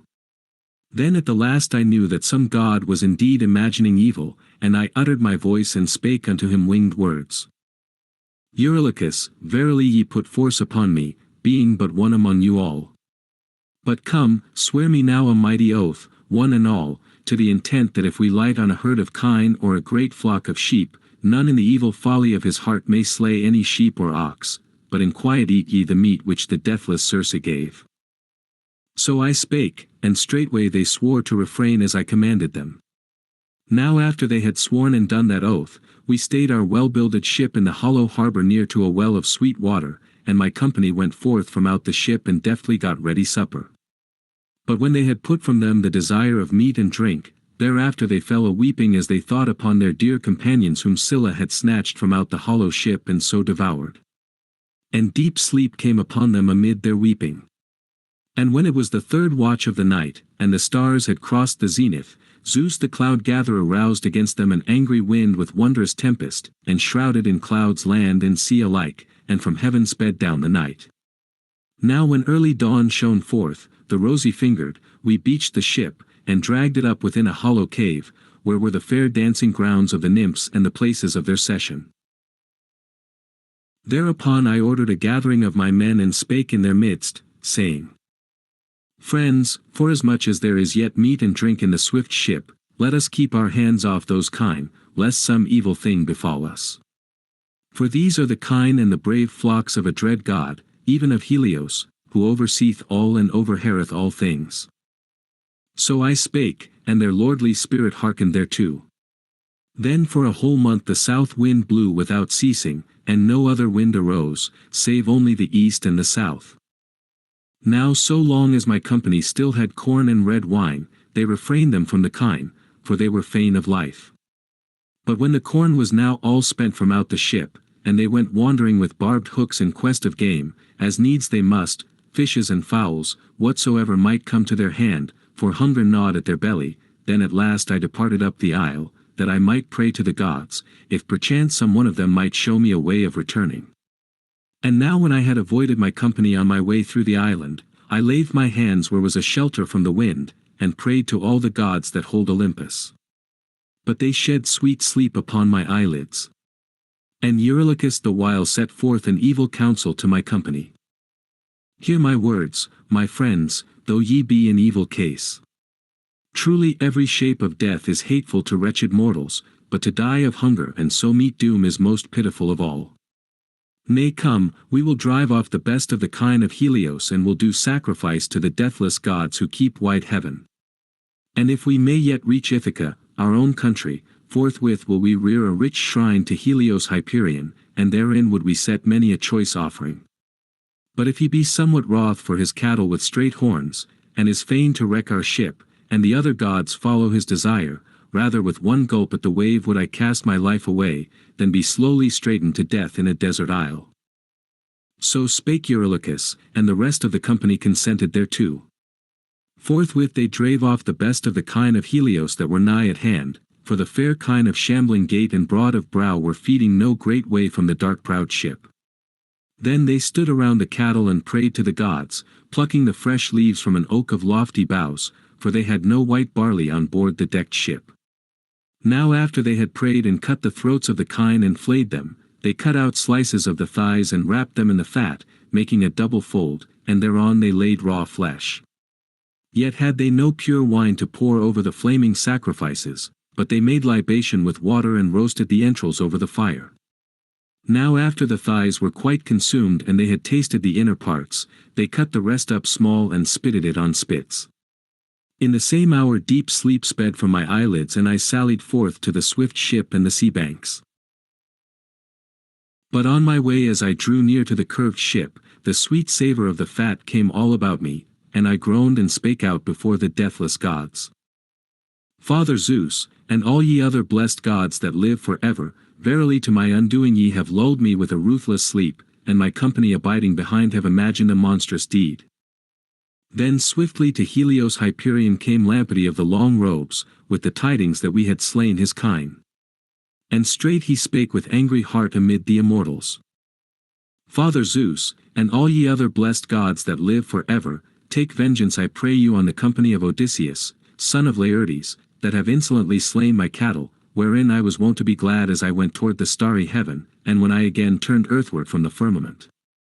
And if they pay me not full atonement for the cattle, I will go down to Hades and shine among the dead. And Zeus the cloud-gatherer answered him, saying, Helios, do thou, I say, shine on amidst the deathless gods, and amid mortal men upon the earth, the grain-giver. But as for me, I will soon smite their swift ship with my white bolt, and cleave it in pieces in the midst of the wine-dark deep. This I heard from Calypso of the fair hair, and she said that she herself had heard it from Hermes the messenger.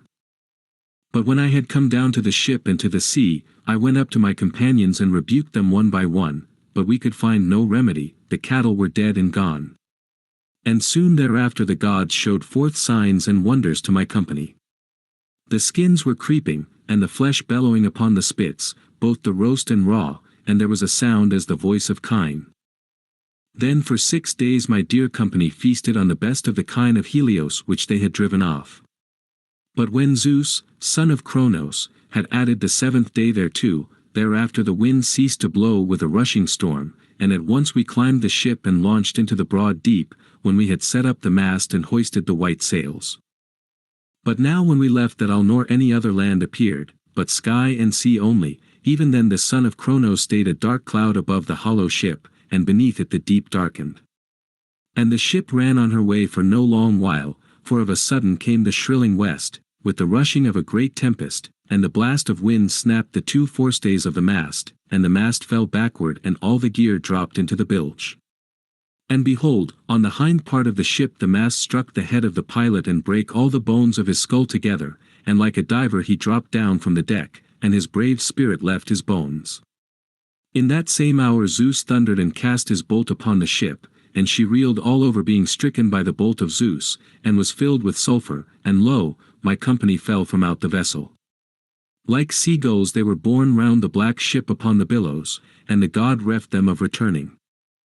But I kept pacing through my ship, till the surge loosened the sides from the keel, and the waves swept her along stripped of her tackling, and brake her mast clean off at the keel. Now the backstay fashioned of an ox-hide had been flung thereon, therewith I lashed together both keel and mast, and sitting thereon I was borne by the ruinous winds. Then verily the west wind ceased to blow with a rushing storm, and swiftly with all the south wind came, bringing sorrow to my soul, that so I might again measure back that space of sea, the way to deadly Charybdis. All the night was I borne, but with the rising of the sun I came to the rock of Scylla, and to dread Charybdis. Now she had sucked down her salt sea water, when I was swung up on high to the tall fig tree whereto I clung like a bat, and could find no sure rest for my feet nor place to stand, for the roots spread far below and the branches hung aloft out of reach, long and large, and overshadowed Charybdis. Steadfast I clung till she should spew forth mast and keel again, and late they came to my desire. At the hour when a man rises up from the assembly and goes to supper, one who judges the many quarrels of the young men that seek to him for law, at that same hour those timbers came forth to view from out Charybdis. And I let myself drop down hands and feet, and plunged heavily in the midst of the waters beyond the long timbers, and sitting on these I rowed hard with my hands. But the Father of gods and of men suffered me no more to behold Scylla, else I should never have escaped from utter doom. Thence for 9 days was I borne, and on the 10th night the gods brought me nigh to the isle of Ogygia, where dwells Calypso of the braided tresses, an awful goddess of mortal speech, who took me in and entreated me kindly. But why rehearse all this tale? For even yesterday I told it to thee and to thy noble wife in thy house, and it liketh me not twice to tell a plain-told tale. Book 13. Odysseus, sleeping, is set ashore at Ithaca by the Phaeacians, and waking knows it not. Pallas, in the form of a shepherd, helps to hide his treasure. The ship that conveyed him is turned into a rock, and Odysseus by Pallas is instructed what to do, and transformed into an old beggarman. So spake he, and dead silence fell on all, and they were spellbound throughout the shadowy halls. Thereupon Alcinous answered him, and spake, saying, Odysseus, now that thou hast come to my high house with floor of bronze, never, methinks, shalt thou be driven from thy way ere thou returnest, though thou hast been sore afflicted. And for each man among you, that in these halls of mine drink evermore the dark wine of the elders, and hearken to the minstrel, this is my word and command. Garments for the stranger are already laid up in a polished coffer, with gold curiously wrought, and all other such gifts as the counsellors of the Phaeacians bear hither. Come now, let us each of us give him a great tripod and a cauldron, and we in turn will gather goods among the people and get us recompense, for it were hard that one man should give without repayment. So spake Alcinous, and the saying pleased them well. Then they went each one to his house to lay him down to rest, but so soon as early dawn shone forth, the rosy-fingered, they hasted to the ship and bare the bronze, the joy of men. And the mighty king Alcinous himself went about the ship and diligently bestowed the gifts beneath the benches, that they might not hinder any of the crew in their rowing, when they labored at their oars. Then they betook them to the house of Alcinous and fell to feasting. And the mighty king Alcinous sacrificed before them an ox to Zeus, the son of Cronos, that dwells in the dark clouds, who is Lord of all. And when they had burnt the pieces of the thighs, they shared the glorious feast and made merry, and among them harped the divine minstrel Demodocus, whom the people honored. But Odysseus would ever turn his head toward the splendor of the sun, as one fain to hasten his setting, for verily he was most eager to return. And as when a man longs for his supper, for whom all day long two dark oxen drag through the fallow field the jointed plough, yea, and welcome to such an one the sunlight sinketh, that so he may get him to supper, for his knees wax faint by the way, even so welcome was the sinking of the sunlight to Odysseus. Then straight he spake among the Phaeacians, masters of the oar, and to Alcinous in chief he made known his word, saying, My lord Alcinous, most notable of all the people, pour ye the drink offering, and send me safe upon my way, and as for you, fare ye well. For now have I all that my heart desired, an escort and loving gifts. May the gods of heaven give me good fortune with them, and may I find my noble wife in my home with my friends unharmed, while ye, for your part, abide here and make glad your wedded wives and children, and may the gods vouchsafe all manner of good, and may no evil come nigh the people. So spake he, and they all consented thereto and bade send the stranger on his way, in that he had spoken aright. Then the mighty Alcinous spake to the henchman, Pontonous, mix the bowl and serve out the wine to all in the hall, that we may pray to Father Zeus, and send the stranger on his way to his own country. So spake he, and Pontonous mixed the honey-hearted wine, and served it to all in turn. And they poured forth before the blessed gods that keep wide heaven, even there as they sat. Then goodly Odysseus uprose, and placed in Arate's hand the two-handled cup, and uttering his voice spake to her winged words. Fare thee well, O Queen, all the days of thy life, till old age come and death, that visit all mankind. But I go homeward, and do thou in this thy house rejoice in thy children and thy people and Alcinous the king. Therewith goodly Odysseus stepped over the threshold. And with him the mighty Alcinous sent forth a henchman to guide him to the swift ship and the sea banks. And Arete sent in this train certain maidens of her household, one bearing a fresh robe and a doublet, and another she joined to them to carry the strong coffer, and yet another bare bread and red wine. Now when they had come down to the ship and to the sea, straightway the good men of the escort took these things and laid them by in the hollow ship, even all the meat and drink. Then they strewed for Odysseus a rug and a sheet of linen, on the decks of the hollow ship, in the hinder part thereof, that he might sleep sound.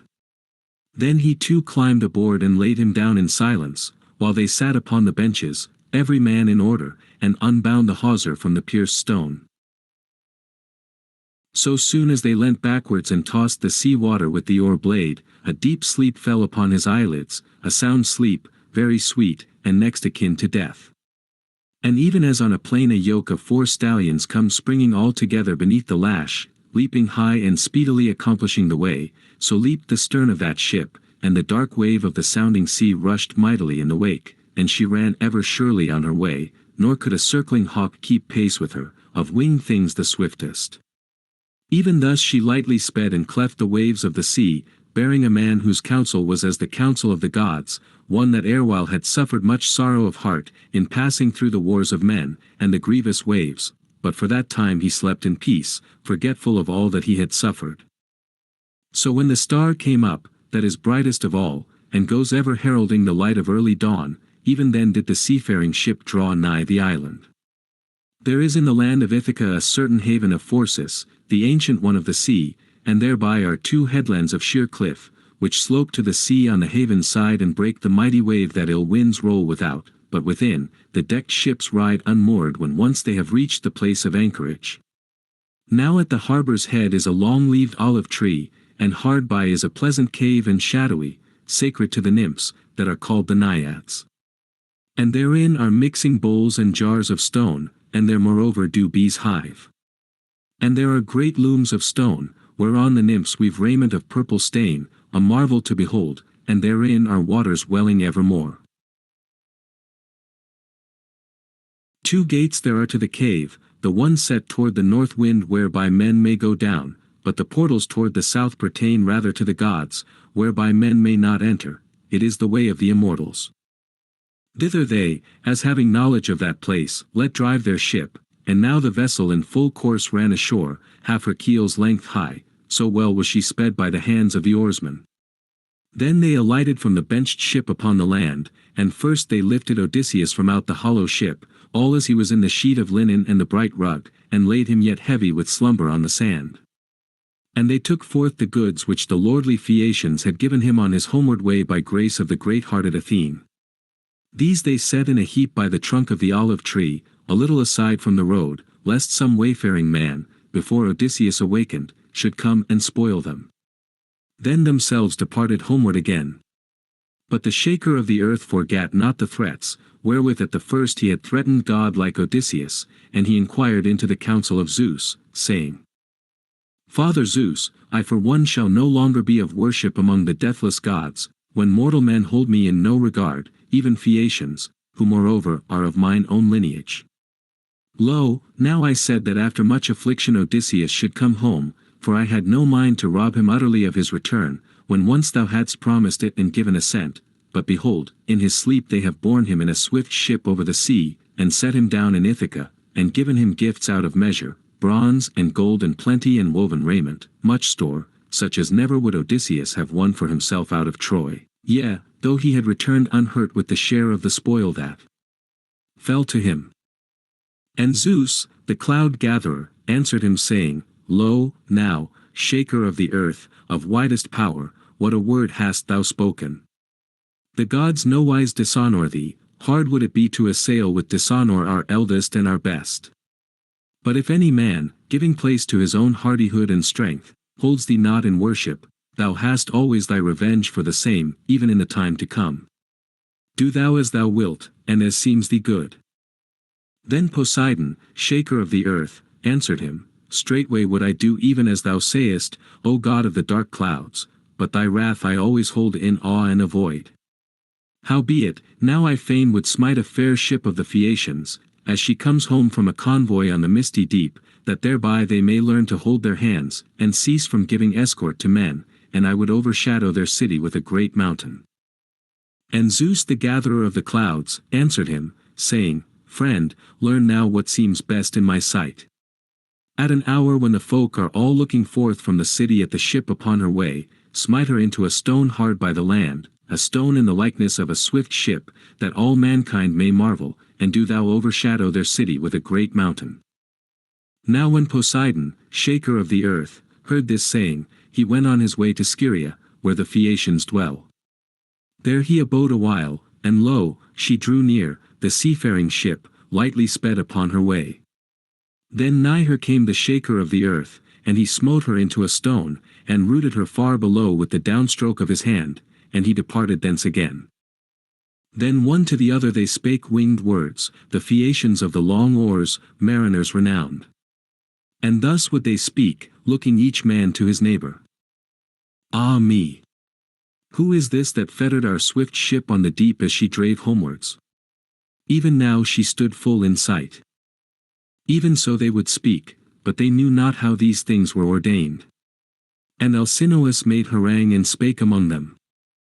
Lo now, in very truth the ancient oracles of my father have come home to me. He was wont to say that Poseidon was jealous of us, for that we give safe escort to all men. He said that the day would come when the god would smite a fair ship of the Phaeacians, as she came home from a convoy on the misty deep, and overshadow our city with a great mountain. Thus that ancient one would speak, and lo, all these things now have an end. But come, let us all give ear and do according to my word. Cease ye from the convoy of mortals, whensoever any shall come unto our town, and let us sacrifice to Poseidon 12 choice bulls, if perchance he may take pity, neither overshadow our city with a great mountain. So spake he, and they were dismayed and got ready the bulls. Thus were they praying to the Lord Poseidon, the princes and counselors of the land of the Phaeacians, as they stood about the altar.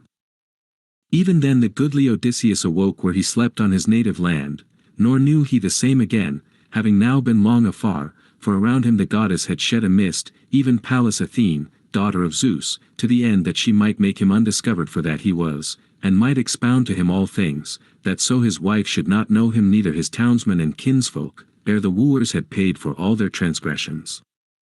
Wherefore each thing showed strange to the lord of the land, the long paths and the sheltering havens and the steep rocks and the trees in their bloom. So he started up, and stood and looked upon his native land, and then he made moan withal, and smote on both his thighs with the downstroke of his hands, and making lament, he spake, saying, Oh, woe is me, unto what mortal's land am I now come? Say, are they froward, and wild, and unjust, or hospitable and of a God-fearing mind? Whither do I bear all this treasure? Yea, where am I wandering myself? Oh, that the treasure had remained with the Phaeacians where it was, so had I come to some other of the mighty princes, who would have entreated me kindly and sent me on my way. But now I know not where to bestow these things, nor yet will I leave them here behind, lest haply other men make spoil of them. Ah then, they are not wholly wise or just, the princes and counselors of the Phaeacians, who carried me to a strange land. Verily they promised to bring me to clear-seen Ithaca, but they performed it not. May Zeus requite them, the god of suppliants, seeing that he watches over all men and punishes the transgressor. But come, I will reckon up these goods and look to them, lest the men be gone, and have taken aught away upon their hollow ship. Therewith he set to number the fair tripods and the cauldrons and the gold and the goodly woven raiment, and of all these he lacked not aught, but he bewailed him for his own country, as he walked downcast by the shore of the sounding sea, and made sore lament. Then Athene came nigh him in the guise of a young man, the herdsman of a flock, a young man most delicate, such as are the sons of kings. And she had a well-wrought mantle that fell in 2 folds about her shoulders, and beneath her smooth feet she had sandals bound, and a javelin in her hands. And Odysseus rejoiced as he saw her, and came over against her, and uttering his voice spake to her winged words. Friend, since thou art the first that I have chanced on in this land, hail to thee, and with no ill will mayest thou meet me. Nay, save this my substance and save me too, for to thee as to a god I make prayer, and to thy dear knees have I come. And herein tell me true, that I may surely know. What land, what people is this? What men dwell therein? Surely, methinks, it is some clear-seen isle, or a shore of the rich mainland that lies and leans upon the deep. Then the goddess, grey-eyed Athene, spake to him again, Thou art witless, stranger, or thou art come from afar, if indeed thou askest of this land, nay, it is not so very nameless but that many men know it, both all those who dwell toward the dawning and the sun, and they that abide over against the light toward the shadowy west. Verily it is rough and not fit for the driving of horses, yet is it not a very sorry isle, though narrow withal. For herein is corn past telling, and herein too wine is found, and the rain is on it evermore, and the fresh dew. And it is good for feeding goats and feeding kine, all manner of wood is here, and watering places unfailing are herein. Wherefore, stranger, the name of Ithaca hath reached even unto Troyland, which men say is far from this Achaean shore. So spake she, and the steadfast goodly Odysseus was glad, and had joy in his own country, according to the word of Pallas Athene, daughter of Zeus, lord of the Aegis. And he uttered his voice and spake unto her winged words, yet he did not speak the truth, but took back the word that was on his lips, for quick and crafty was his wit within his breast. Of Ithaca have I heard tell, even in broad Crete, far over the seas, and now have I come hither myself with these my goods. And I left as much again to my children, when I turned outlaw for the slaying of the dear son of Idomeneus, or Silicus, swift of foot, who in wide Crete was the swiftest of all men that live by bread. Now he would have despoiled me of all that booty of Troy, for the which I had endured pain of heart, in passing through the wars of men, and the grievous waves of the sea, for this cause that I would not do a favour to his father, and make me his squire in the land of the Trojans, but commanded other fellowship of mine own. So I smote him with a bronze-shod spear as he came home from the field, lying in ambush for him by the wayside, with one of my companions. And dark midnight held the heavens, and no man marked us, but privily I took his life away. Now after I had slain him with the sharp spear, straightway I went to a ship and besought the lordly Phoenicians, and gave them spoil to their heart's desire. I charged them to take me on board, and land me at Pylos or at goodly Elis where the Epeans bear rule. Howbeit of a truth, the might of the wind drave them out of their course, sore against their will, nor did they wilfully play me false. Thence we were driven wandering, and came hither by night. And with much ado we rowed onward into harbour, nor took we any thought of supper, though we stood sore in need thereof, but even as we were we stepped ashore and all lay down. Then over me there came sweet slumber in my weariness, but they took forth my goods from the hollow ship, and set them by me where I myself lay upon the sands. Then they went on board, and departed for the fair-lying land of Sidon, while as for me I was left stricken at heart. So spake he, and the goddess, grey-eyed Athene, smiled, and caressed him with her hand, and straightway she changed to the semblance of a woman, fair and tall, and skilled in splendid handiwork. And uttering her voice she spake unto him winged words. Crafty must he be, and knavish, who would outdo thee in all manner of guile, even if it were a god encountered thee. Hardy man, subtle of wit, of guile insatiate, so thou wast not even in thine own country to cease from thy slights and knavish words, which thou lovest from the bottom of thine heart. But come, no more let us tell of these things, being both of us practised in deceits, for that thou art of all men far the first in counsel and in discourse, and I in the company of all the gods win renown for my wit and wile. Yet thou knewest not me, Pallas Athene, daughter of Zeus, who am always by thee and guard thee in all adventures. Yea, and I made thee to be beloved of all the Phaeacians. And now am I come hither to contrive a plot with thee and to hide away the goods, that by my counsel and design the noble Phaeacians gave thee on thy homeward way. And I would tell thee how great a measure of trouble thou art ordained to fulfill within thy well-builded house. But do thou harden thy heart, for so it must be, and tell none neither man nor woman of all the folk, that thou hast indeed returned from wandering, but in silence endure much sorrow, submitting thee to the despite of men. And Odysseus of many counsels answered her saying, Hard is it, goddess, for a mortal man that meets thee to discern thee, howsoever wise he be, for thou takest upon thee every shape. But this I know well, that of old thou wast kindly to me, so long as we sons of the Achaeans made war in Troy. But so soon as we had sacked the steep city of Priam and had gone on board our ships, and the god had scattered the Achaeans, thereafter I have never beheld thee, daughter of Zeus, nor seen thee coming on board my ship, to ward off sorrow from me, but I wandered evermore with a stricken heart, till the gods delivered me from my evil case, even till the day when, within the fat land of the men of Phaeacia, thou didst comfort me with thy words, and thyself didst lead me to their city. And now I beseech thee in thy father's name to tell me, for I deem not that I am come to clear seen Ithaca, but I roam over some other land, and methinks that thou speakest thus to mock me and beguile my mind. Tell me whether in very deed I am come to mine own dear country. Then the goddess, grey-eyed Athene, answered him, Yea, such a thought as this is ever in thy breast. Wherefore I may in no wise leave thee in thy grief, so courteous art thou, so ready of wit and so prudent. Right gladly would any other man on his return from wandering have hasted to behold his children and his wife in his halls, but thou hast no will to learn or to hear aught, till thou hast furthermore made trial of thy wife, who sits as ever in her halls, and wearily for her the nights wane always and the days, in shedding of tears. But of this I never doubted, but ever knew it in my heart that thou wouldest come home with the loss of all thy company. Yet, I tell thee, I had no mind to be at strife with Poseidon, my own father's brother, who laid up wrath in his heart against thee, being angered at the blinding of his dear son. But come, and I will show thee the place of the dwelling of Ithaca, that thou mayst be assured.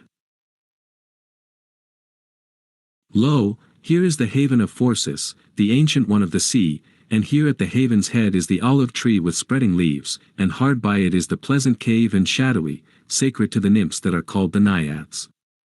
Yonder, behold, is the roofed cavern, where thou offeredst many an acceptable sacrifice of hecatombs to the nymphs, and lo, this hill is Neriton, all clothed in forest. Therewith the goddess scattered the mist, and the land appeared.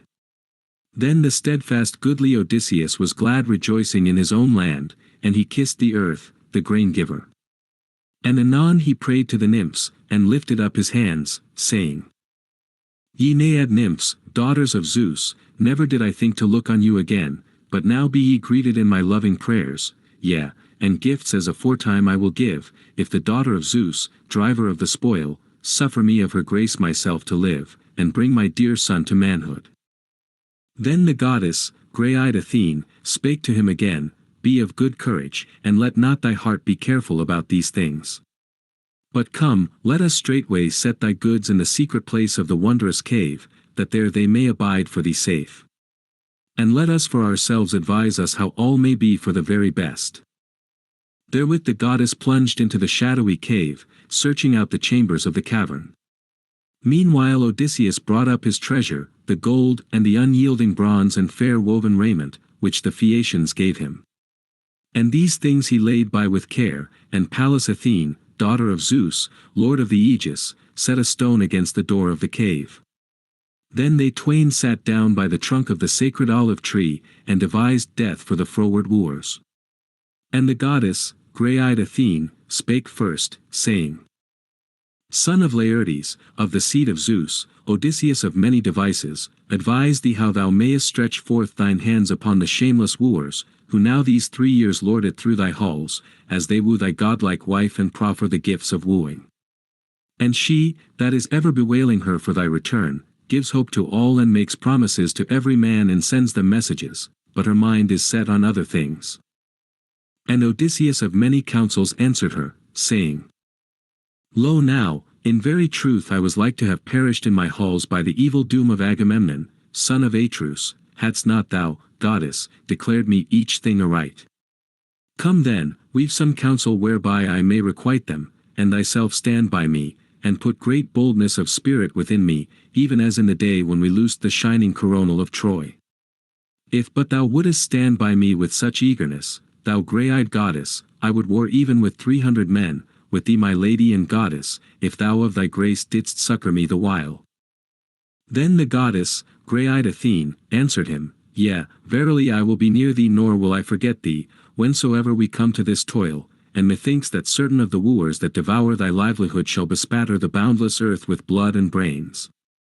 But come, I will make thee such like that no man shall know thee. Thy fair skin I will wither on thy supple limbs, and make waste thy yellow hair from off thy head, and wrap thee in a foul garment, such that one would shudder to see a man therein. 24. And I will dim thy 2 eyes, erewhile so fair, in such wise that thou mayest be unseemly in the sight of all the wooers and of thy wife and son, whom thou didst leave in thy halls.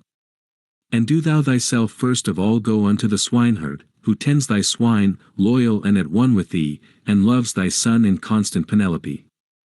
Him shalt thou find sitting by the swine, as they are feeding near the rock of Coryx and the spring Arethusa, and there they eat abundance of acorns and drink the black water, things whereby swine grow fat and well-liking.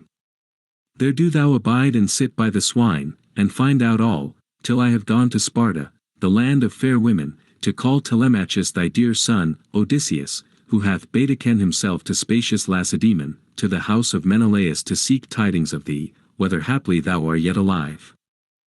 24. Reading Nu Theta Rho Omega Pi Omicron Nu, not Nu Theta Rho Omega Pi Omicron. And Odysseus of many counsels answered her saying, Nay, wherefore then didst thou not tell him, seeing thou hast knowledge of all? Was it, perchance, that he too may wander in sorrow over the unharvested seas, and that others may consume his livelihood? Then the goddess, grey-eyed Athene, answered him, nay, let him not be heavy on thy heart. I myself was his guide, that by going thither he might win a good report. Lo, he knows no toil, but he sits in peace in the palace of the son of Atreus, and has boundless store about him. Truly the young men with their black ship they lie in wait, and are eager to slay him ere he come to his own country. But this, methinks, shall never be. Yea, sooner shall the earth close over certain of the wooers that devour thy livelihood. Therewith Athene touched him with her wand. His fair flesh she withered on his supple limbs, and made waste his yellow hair from off his head, and over all his limbs she cast the skin of an old man, and dimmed his 2 eyes, erewhile so fair. And she changed his raiment to a vile wrap and a doublet, torn garments and filthy, stained with foul smoke. And over all she clad him with the great bald hide of a swift stag, and she gave him a staff and a mean tattered scrip, and a cord therewith to hang it. And after they twain had taken this counsel together, they parted, and she now went to goodly Lacedaemon to fetch the son of Odysseus. Book 14. Odysseus, in the form of a beggar, goes to Eumaeus, the master of his swine, where he is well used and tells a feigned story, and informs himself of the behavior of the wooers. But Odysseus fared forth from the haven by the rough track, up the wooded country and through the heights, where Athene had showed him that he should find the goodly swineherd, who cared most for his substance of all the thralls that goodly Odysseus had gotten. Now he found him sitting at the vestibule of the house, where his courtyard was builded high, in a place with wide prospect, a great court it was and a fair, with free range round it. This the swineherd had builded by himself for the swine of his lord who was afar, and his mistress and the old man Laertes knew not of it. With stones from the quarry had he builded it, and coped it with a fence of white thorn, and he had split an oak to the dark core, and without he had driven stakes the whole length thereof on either side, set thick and close, and within the courtyard he made 12 sties hard by one another to be beds for the swine, and in each sty 50 grovelling swine were penned, brood swine, but the boars slept without. Now these were far fewer in number, the godlike wooers minishing them at their feasts, for the swineherd ever sent in the best of all the fatted hogs. And their tale was 360. And by them always slept 4 dogs, as fierce as wild beasts, which the swineherd had bred, a master of men. Now he was fitting sandals to his feet, cutting a good brown oxhide, while the rest of his fellows, 3 in all, were abroad this way and that, with the droves of swine, while the 4th he had sent to the city to take a boar to the proud wooers, as needs he must, that they might sacrifice it and satisfy their soul with flesh. And of a sudden the baying dogs saw Odysseus, and they ran at him yelping, but Odysseus in his wariness sat him down, and let the staff fall from his hand. Thereby his own homestead would he have suffered foul hurt, but the swineherd with quick feet hasted after them, and sped through the outer door, and let the skin fall from his hand. And the hounds he chid and drave them this way and that, with a shower of stones, and he spake unto his lord, saying, Old man, truly the dogs went nigh to be the death of thee all of a sudden, so shouldest thou have brought shame on me. Yea, and the gods have given me other pains and griefs enough. Here I sit, mourning and sorrowing for my godlike lord, and foster the fat swine for others to eat, while he craving, perchance, for food, wanders over some land and city of men of a strange speech, if haply he yet lives and beholds the sunlight. But come with me, let us to the inner steading, old man, that when thy heart is satisfied with bread and wine, thou too mayest tell thy tale and declare whence thou art, and how many woes thou hast endured. Therewith the goodly swineherd led him to the steading, and took him in and set him down, and strewed beneath him thick brushwood, and spread thereon the hide of a shaggy wild goat, wide and soft, which served himself for a mattress. And Odysseus rejoiced that he had given him such welcome, and spake and hailed him. May Zeus, O stranger, and all the other deathless gods grant thee thy dearest wish, since thou hast received me heartily. Then, O swineherd Eumaeus, didst thou answer him, saying, Guest of mine, it were an impious thing for me to slight a stranger, even if there came a meaner man than thou, for from Zeus are all strangers and beggars, and a little gift from such as we, is dear, for this is the way with thralls, who are ever in fear when young lords like ours bear rule over them. For surely the gods have stayed the returning of my master, who would have loved me diligently, and given me somewhat of my own, a house and a parcel of ground, and a comely 25 wife, such as a kind lord gives to his man, who hath labored much for him, and the work of whose hands God hath likewise increased, even as he increaseth this work of mine whereat I abide. Therefore would my Lord have rewarded me greatly, had he grown old at home. But he hath perished, as I would that all the stock of Helen had perished utterly, forasmuch as she hath caused the loosening of many a man's knees. For he too departed to Ilios of the goodly steeds, to get atonement for Agamemnon, that so he might war with the Trojans. 25. Reading Muomicron Rophinu. Therewith he quickly bound up his doublet with his girdle, and went his way to the styes, where the tribes of the swine were penned. Thence he took and brought forth two, and sacrificed them both, and singed them and cut them small, and spitted them. And when he had roasted all, he bare and set it by Odysseus, all hot as it was upon the spits, and he sprinkled thereupon white barley meal. Then in a bowl of ivy wood he mixed the honey-sweet wine, and himself sat over against him and bade him fall to. Eat now, stranger, such fare as thralls have to hand, even flesh of sucking pigs, but the fatted hogs the wooers devour, for they know not the wrath of the gods nor any pity. Verily the blessed gods love not froward deeds, but they reverence justice and the righteous acts of men.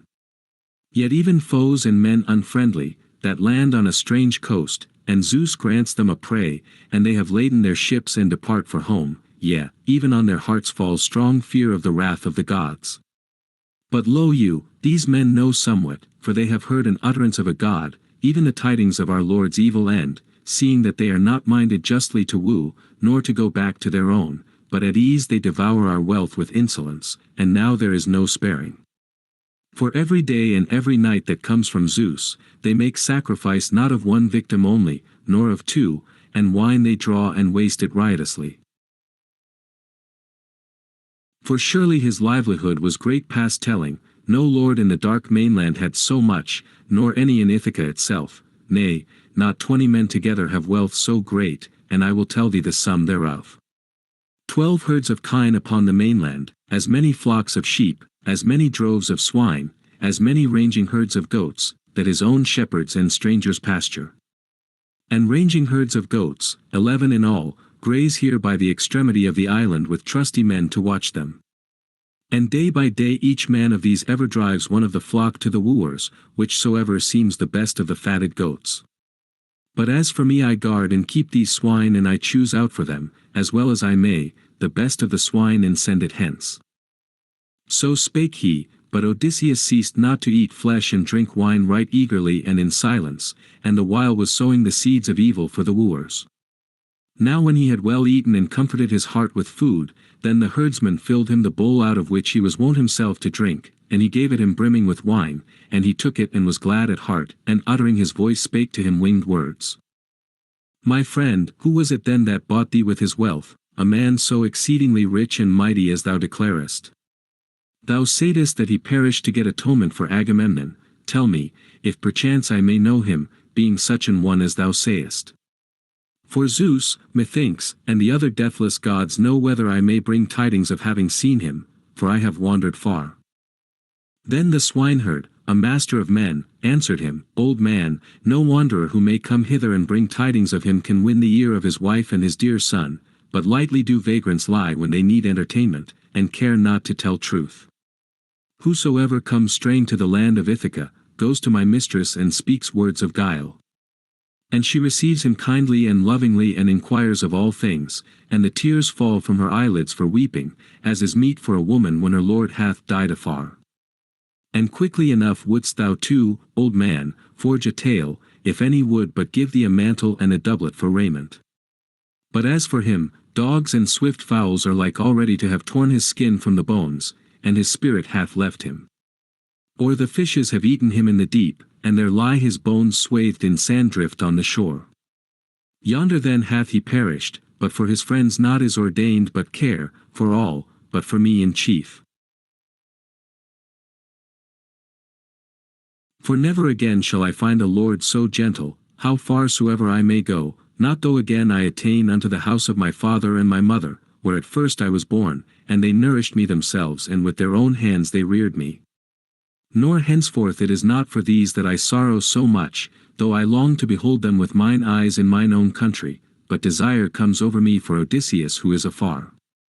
His name, stranger, even though he is not here, it shameth me to speak, for he loved me exceedingly, and cared for me at heart, nay, I call him worshipful, albeit he is far hence. Then the steadfast goodly Odysseus spake to him again, My friend, forasmuch as thou gainsayest utterly, and sayest that henceforth he will not come again, and thine heart is ever slow to believe, therefore will I tell thee not lightly but with an oath, that Odysseus shall return. And let me have the wages of good tidings as soon as ever he in his journeying shall come hither to his home. Then clothe me in a mantle and a doublet, goodly raiment. But ere that, albeit I am sore in need, I will not take aught, for hateful to me even as the gates of hell, is that man, who under stress of poverty speaks words of guile. Now be Zeus my witness before any god, and the hospitable board and the hearth of noble Odysseus whereunto I am come, that all these things shall surely be accomplished even as I tell thee. In this same year Odysseus shall come hither, as the old moon wanes and the new is born shall he return to his home, and shall take vengeance on all who here dishonor his wife and noble son. Then didst thou make answer, swineherd Eumaeus, old man, it is not I then, that shall ever pay thee these wages of good tidings, nor henceforth shall Odysseus ever come to his home. Nay, drink in peace, and let us turn our thoughts to other matters, and bring not these to my remembrance, for surely my heart within me is sorrowful whenever any man puts me in mind of my true Lord. But as for thine oath, we will let it go by, yet, oh that Odysseus may come according to my desire, and the desire of Penelope and of that old man Laertes and godlike Telemachus. But now I make a comfortless lament for the boy begotten of Odysseus, even for Telemachus. When the gods had reared him like a young sapling, and I thought that he would be no worse man among men than his dear father, glorious in form and face, some god or some man marred his good wits within him, and he went to fair Pylos after tidings of his sire. And now the lordly wooers lie in wait for him on his way home, that the race of godlike Arcesius may perish nameless out of Ithaca. Howbeit, no more of him now, whether he shall be taken or whether he shall escape, and Cronion stretch out his hand to shield him. But come, old man, do thou tell me of thine own troubles. And herein tell me true, that I may surely know. Who art thou of the sons of men, and whence? Where is thy city, where are they that begot thee? Say on what manner of ship didst thou come, and how did sailors bring thee to Ithaca, and who did they avow them to be? For in no wise do I deem that thou camest hither by land. And Odysseus of many counsels answered him saying, Yea now, I will tell thee all most plainly. Might we have food and sweet wine enough to last for long, while we abide within thy hut to feast thereon in quiet, and others betake them to their work, then could I easily speak for a whole year, nor yet make a full end of telling all the troubles of my spirit, all the travail I have wrought by the will of the gods. I avow that I come by lineage from wide Crete, and am the son of a wealthy man. And many other sons he had born and bred in the halls, lawful born of a wedded wife, but the mother that bare me was a concubine bought with a price. Yet Castor son of Hylax, of whose blood I avow me to be, gave me no less honor than his lawful sons. Now he at the time got worship even as a god from the Cretans in the land, for wealth and riches and sons renowned. Howbeit the fates of death bare him away to the house of Hades, and his gallant sons divided among them his living and cast lots for it. But to me they gave a very small gift and assigned me a dwelling, and I took unto me a wife, the daughter of men that had wide lands, by reason of my valor, for that I was no weakling nor a dastard, but now all my might has failed me, yet even so I deem that thou mightest guess from seeing the stubble what the grain has been, for of trouble I have plenty and to spare. But then verily did Ares and Athene give me boldness and courage to hurl through the press of men, whensoever I chose the best warriors for an ambush, sowing the seeds of evil for my foes. No boding of death was ever in my lordly heart, but I would leap out the foremost and slay with the spear whoso of my foes was less fleet of foot than I. Such an one was I in war, but the labor of the field I never loved, nor home-keeping thrift, that breeds brave children, but galleys with their oars were dear to me, and wars and polished shafts and darts, baneful things whereat others used to shudder. But that, methinks, was dear to me which the God put in my heart, for diverse men take delight in divers deeds. For ere ever the sons of the Achaeans had set foot on the land of Troy, I had 9 times been a leader of men and of swift-faring ships against a strange people, and wealth fell ever to my hands. Of the booty I would choose out for me all that I craved, and much thereafter I won by lot. So my house got increase speedily, and thus I waxed dread and honorable among the Cretans. But when Zeus, of the far-born voice, devised at the last that hateful path which loosened the knees of many a man in death, then the people called on me and on renowned Idomeneus to lead the ships to Ilios, nor was there any way whereby to refuse, for the people's voice bore hard upon us. There we sons of the Achaeans warred for 9 whole years, and then in the 10th year we sacked the city of Priam, and departed homeward with our ships, and a god scattered the Achaeans. But Zeus, the counselor, devised mischief against me, wretched man that I was.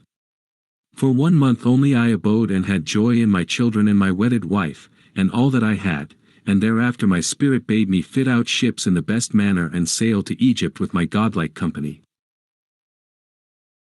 9 ships I fitted out and the host was gathered quickly, and then for 6 days my dear company feasted, and I gave them many victims that they might sacrifice to the gods and prepare a feast for themselves.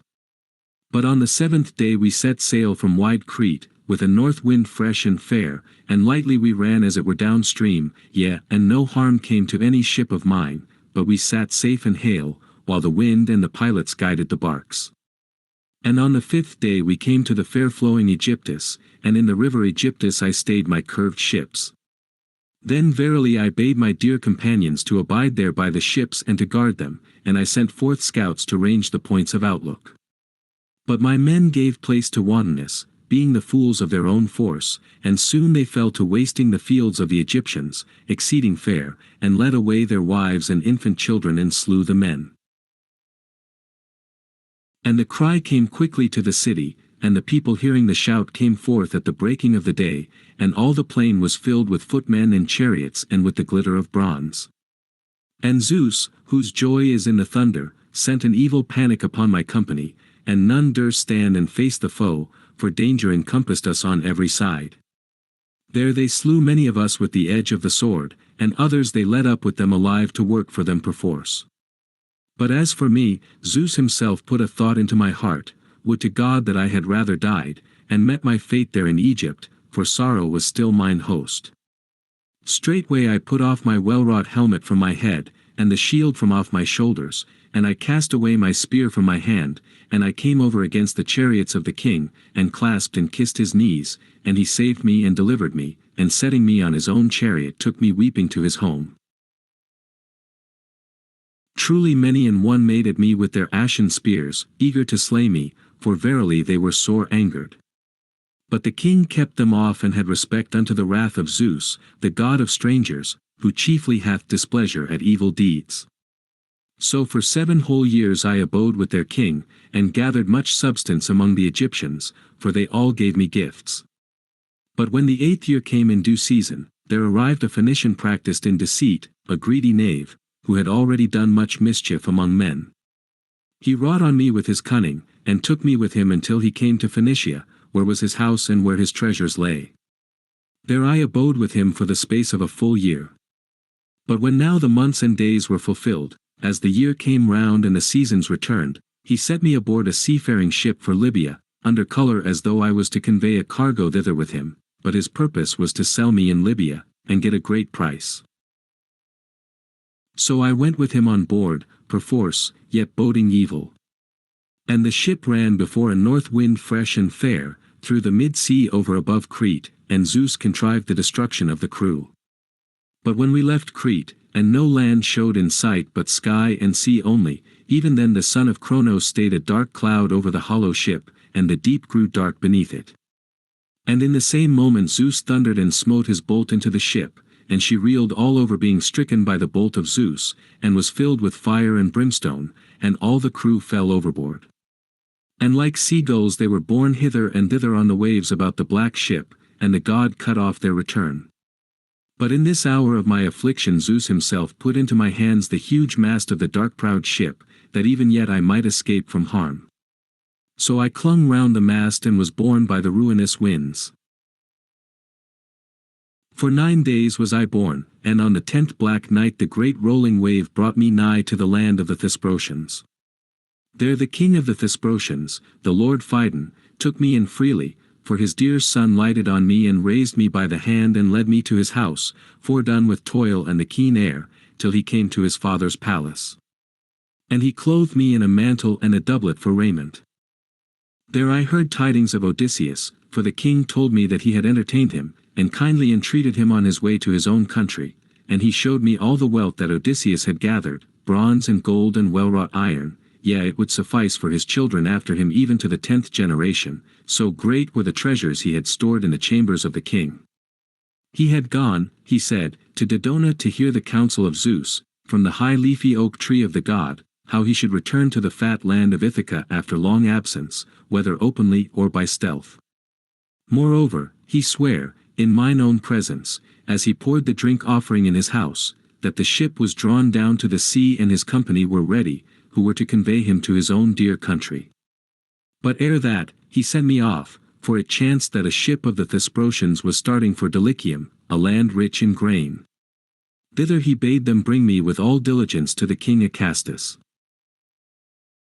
But an evil counsel concerning me found favor in their sight, that even yet I might reach the extremity of sorrow.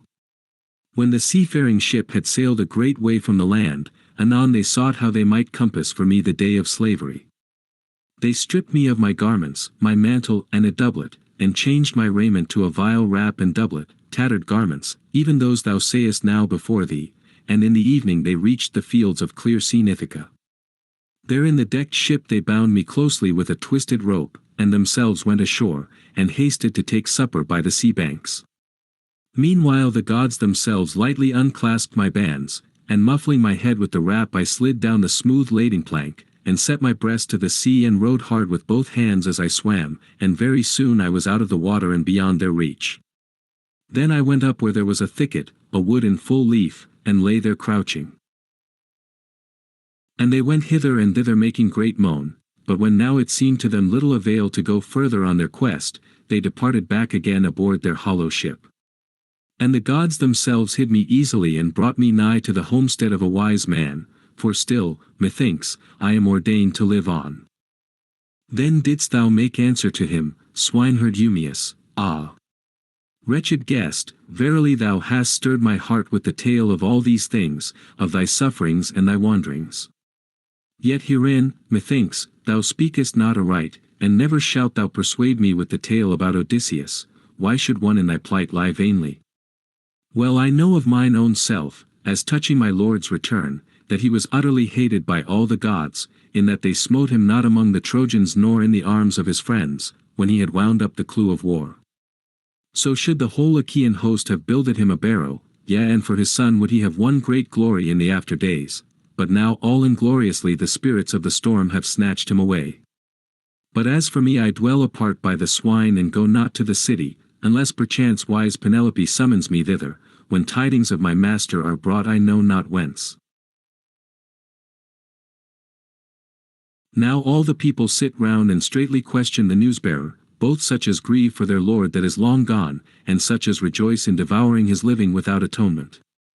But I have no care to ask or to inquire, since the day that an Aetolian cheated me with his story, one who had slain his man and wandered over wide lands and came to my steading, and I dealt lovingly with him.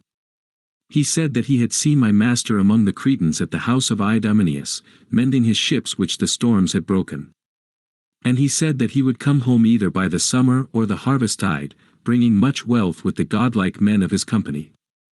And thou too, old man of many sorrows, seeing that some god hath brought thee to me, seek not my grace with lies, nor give me any such comfort, not for this will I have respect to thee or hold thee dear, but only for the fear of Zeus, the god of strangers, and for pity of thyself. And Odysseus of many counsels answered him saying, Verily thy heart within thee is slow to believe, seeing that even with an oath I have not won thee, nor find credence with thee. But come now, let us make a covenant, and we will each one have for witnesses the gods above, who hold Olympus.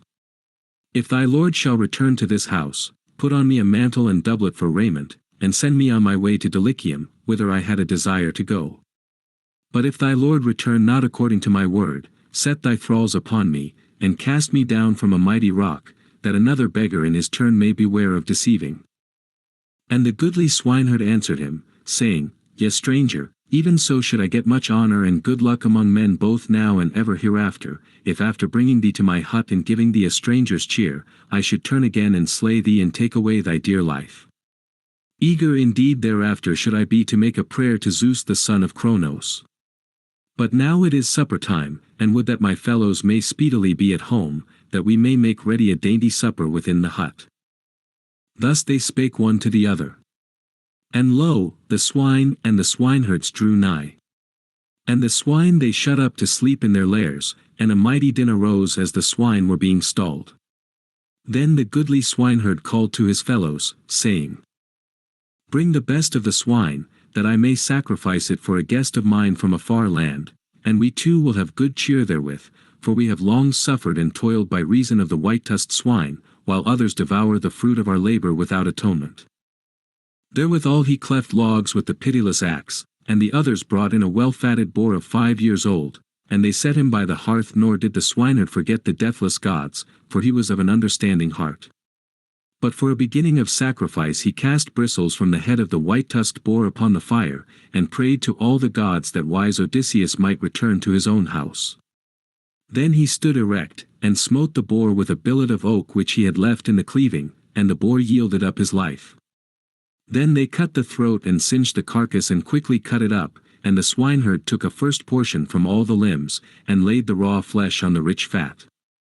And some pieces he cast into the fire after sprinkling them with bruised barley meal, and they cut the rest up small, and pierced it, and spit it and roasted it carefully, and drew it all off from the spits, and put the whole mess together on trenchers. Then the swineherd stood up to carve, for well he knew what was fair, and he cut up the whole and divided it into 7 portions. One, when he had prayed, he set aside for the nymphs and for Hermes son of Maia, and the rest he distributed to each.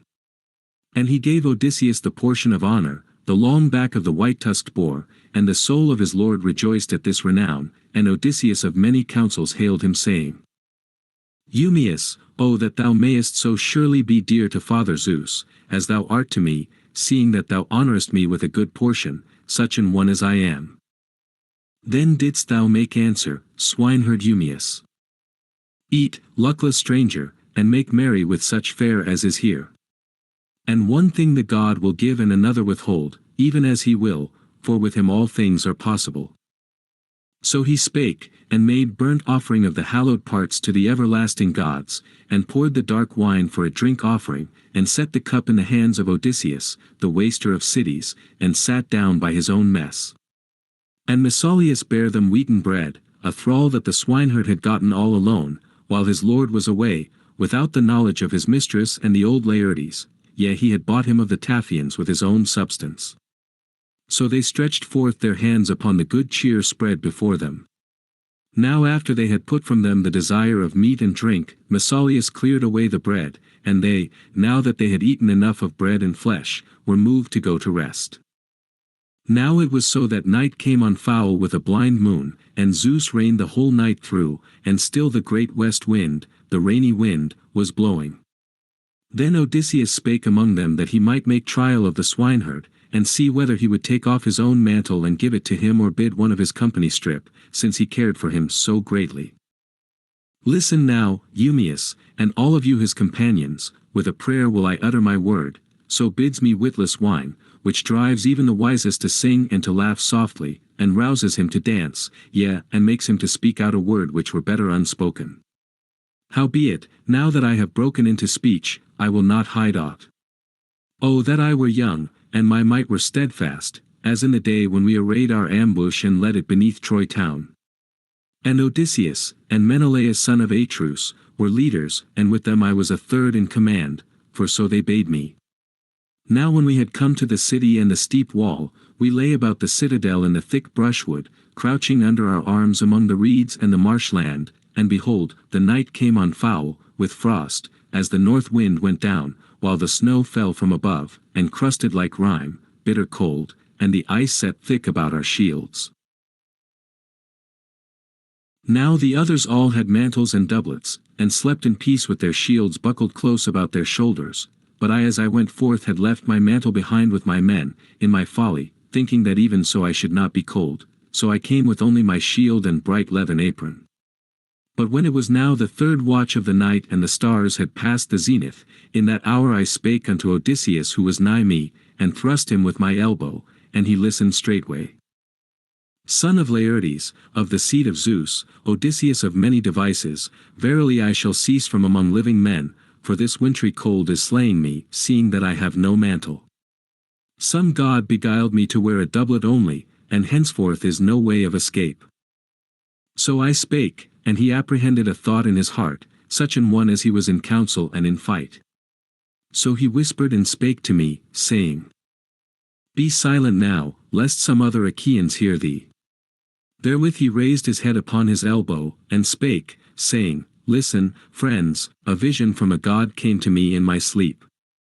Lo, we have come very far from the ships, I would there were one to tell it to Agamemnon, son of Atreus, shepherd of the host, if perchance he may send us hither a greater company from the ships. So spake he, and Thoas, son of Andremon, rose up quickly and cast off his purple mantle. And he started to run unto the ships, but I lay gladly in his garment, and the golden throne dawn showed her light. Oh! That I were young as then and my might steadfast. Then should some of the swineherds in the homestead give me a mantle, alike for love's sake and for pity of a good warrior. But now they scorn me for that sorry raiment is about my body. Then didst thou make answer, O swineherd Eumaeus, old man, the tale that thou hast told in his praise is very good, and so far thou hast not misspoken aught, nor uttered a word unprofitably. Wherefore for this night thou shalt lack neither raiment nor aught else that is the due of a hapless suppliant, when he has met them that can befriend him. But in the morning thou shalt go shuffling in thine own rags, for there are not many mantles here or changes of doublet, for each man hath but one coat. But when the dear son of Odysseus comes, he himself will give thee a mantle and doublet for raiment, and send thee whithersoever thy heart and spirit bid. With that he sprang up and set a bed for Odysseus near the fire, and thereon he cast skins of sheep and goats. There Odysseus laid him down, and Eumaeus cast a great thick mantle over him, which he had ever by him for a change of covering, when any terrible storm should arise. So there Odysseus slept, and the young men slept beside him. But the swineherd had no mind to lie there in a bed away from the boars. So he made him ready to go forth, and Odysseus was glad, because he had a great care for his master's substance while he was afar. First he cast his sharp sword about his strong shoulders, then he clad him in a very thick mantle, to keep the wind away, and he caught up the fleece of a great and well-fed goat, and seized his sharp javelin, to defend him against dogs and men. Then he went to lay him down even where the white-tusked boars were sleeping, beneath the hollow of the rock, in a place of shelter from the north wind. Book 15. Pallas sends home Telemachus from Lacedaemon with the presents given him by Menelaus. Telemachus landed, goes first to Eumaeus. Now Pallas Athene went to the wide land of Lacedaemon, to put the noble son of the great-hearted Odysseus in mind of his return, and to make him hasten his coming. And she found Telemachus, and the glorious son of Nestor, couched at the vestibule of the house of famous Menelaus. The son of Nestor truly was overcome with soft sleep, but sweet sleep gat not hold of Telemachus, but, through the night divine, careful thoughts for his father kept him wakeful. And grey-eyed Athene stood nigh him and spake to him, saying, Telemachus, it is no longer meet that thou shouldest wander far from thy home, leaving thy substance behind thee, and men in thy house so wanton, lest they divide and utterly devour all thy wealth, and thou shalt have gone on a vain journey. But come, rouse with all haste Menelaus, of the loud war-cry, to send thee on thy way, that thou mayest even yet find thy noble mother in her home. For even now her father and her brethren bid her wed Eurymachus, for he outdoes all the wooers in his presence, and hath been greatly increasing his gifts of wooing. So shall she take no treasure from thy house despite thy will. Thou knowest of what sort is the heart of a woman within her, all her desire is to increase the house of the man who takes her to wife, but of her former children and of her own dear lord she has no more memory once he is dead, and she asks concerning him no more. Go then, and thyself place all thy substance in the care of the handmaid who seems to thee the best, till the day when the gods shall show thee a glorious bride. Now another word will I tell thee, and do thou lay it up in thine heart. The noblest of the wooers lie in wait for thee of purpose, in the strait between Ithaca and rugged Samos, eager to slay thee before thou come to thine own country. But this, methinks, will never be, yea, sooner shall the earth close over certain of the wooers that devour thy livelihood. Nay, keep thy well-wrought ship far from those isles, and sail by night as well as day, and he of the immortals who hath thee in his keeping and protection will send thee a fair breeze in thy wake. But when thou hast touched the nearest shore of Ithaca, send thy ship and all thy company forward to the city, but for thy part seek first the swineherd who keeps thy swine, loyal and at one with thee. There do thou rest the night, and bid him go to the city to bear tidings of thy coming to the wise Penelope, how that she hath got thee safe, and thou art come up out of Pylos. Therewith she departed to high Olympus. But Telemachus woke the son of Nestor out of sweet sleep, touching him with his heel, and spake to him, saying, Awake, Pisistratus, son of Nestor, bring up thy horses of solid hoof, and yoke them beneath the car, that we may get forward on the road. Then Pisistratus, son of Nestor, answered him, saying, Telemachus, we may in no wise drive through the dark night, how eager soever to be gone, nay, soon it will be dawn. Tarry then, till the hero, the son of Atreus, spear-famed Menelaus, brings gifts, and sets them on the car, and bespeaks thee kindly, and sends thee on thy way. For of him a guest is mindful all the days of his life, even of the host that shows him loving kindness. So spake he, and anon came the golden-throned dawn. And Menelaus, of the loud war cry, drew nigh to them, new risen from his bed, by fair-haired Helen. Now when the dear son of Odysseus marked him, he made haste and girt his shining doublet about him, and the hero cast a great mantle over his mighty shoulders, and went forth at the door, and Telemachus, dear son of divine Odysseus, came up and spake to Menelaus, saying, Menelaus, son of Atreus, fosterling of Zeus, leader of the people, even now do thou speed me hence, to mine own dear country, for even now my heart is fain to come home again.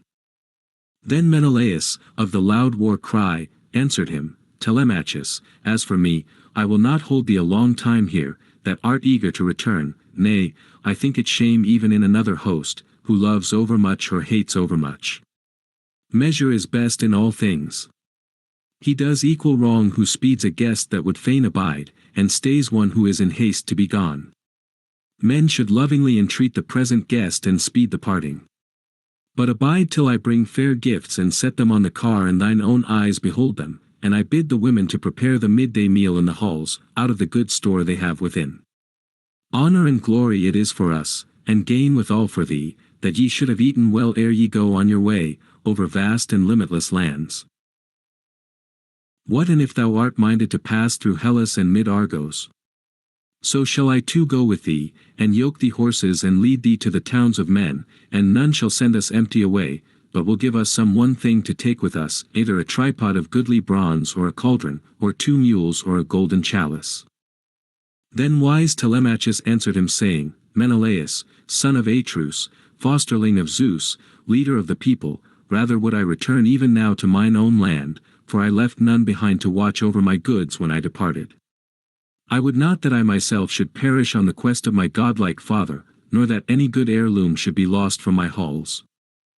Now when Menelaus, of the loud war cry, heard this saying, straightway he bade his wife and maids to prepare the midday meal in the halls, out of the good store they had by them. Then Eteoneus, son of Boethus, came nigh him, just risen from his bed, for he abode not far from him.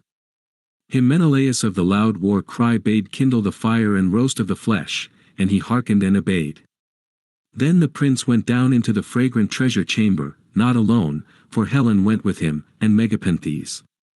Now, when they came to the place where the treasures were stored, then Atrides took a 2-handled cup, and bade his son Megapenthes to bear a mixing bowl of silver. And Helen stood by the coffers, wherein were her robes of curious needlework which she herself had wrought. Then Helen, the fair lady, lifted one and brought it out, the whitest and most beautifully embroidered of all, and it shone like a star, and lay far beneath the rest. Then they went forth through the house till they came to Telemachus, and Menelaus, of the fair hair, spake to him saying, Telemachus, may Zeus the Thunderer, and the Lord of Here, in very truth bring about thy return according to the desire of thy heart. And of the gifts, such as are treasures stored in my house, I will give thee the goodliest and greatest of price.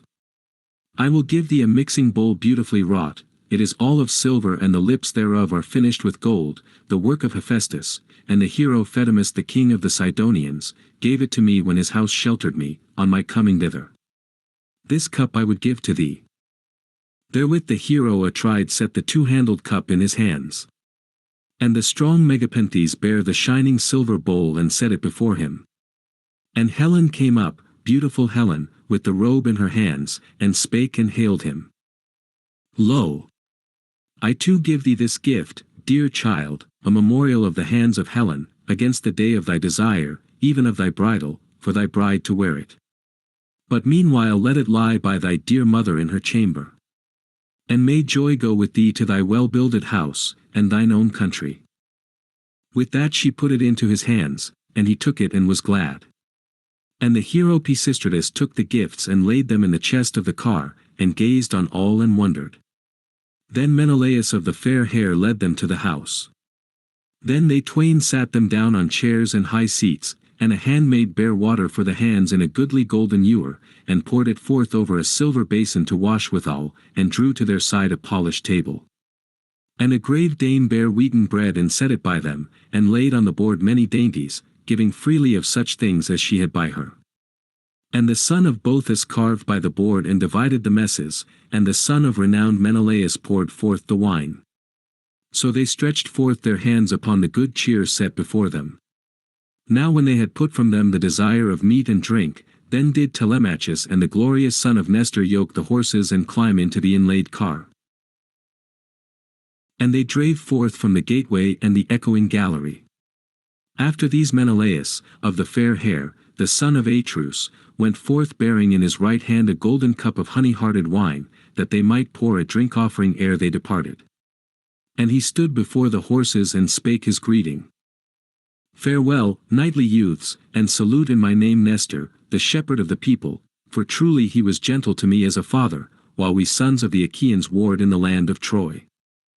And wise Telemachus answered him, saying, Yea verily, O fosterling of Zeus, we will tell him all on our coming even as thou sayest.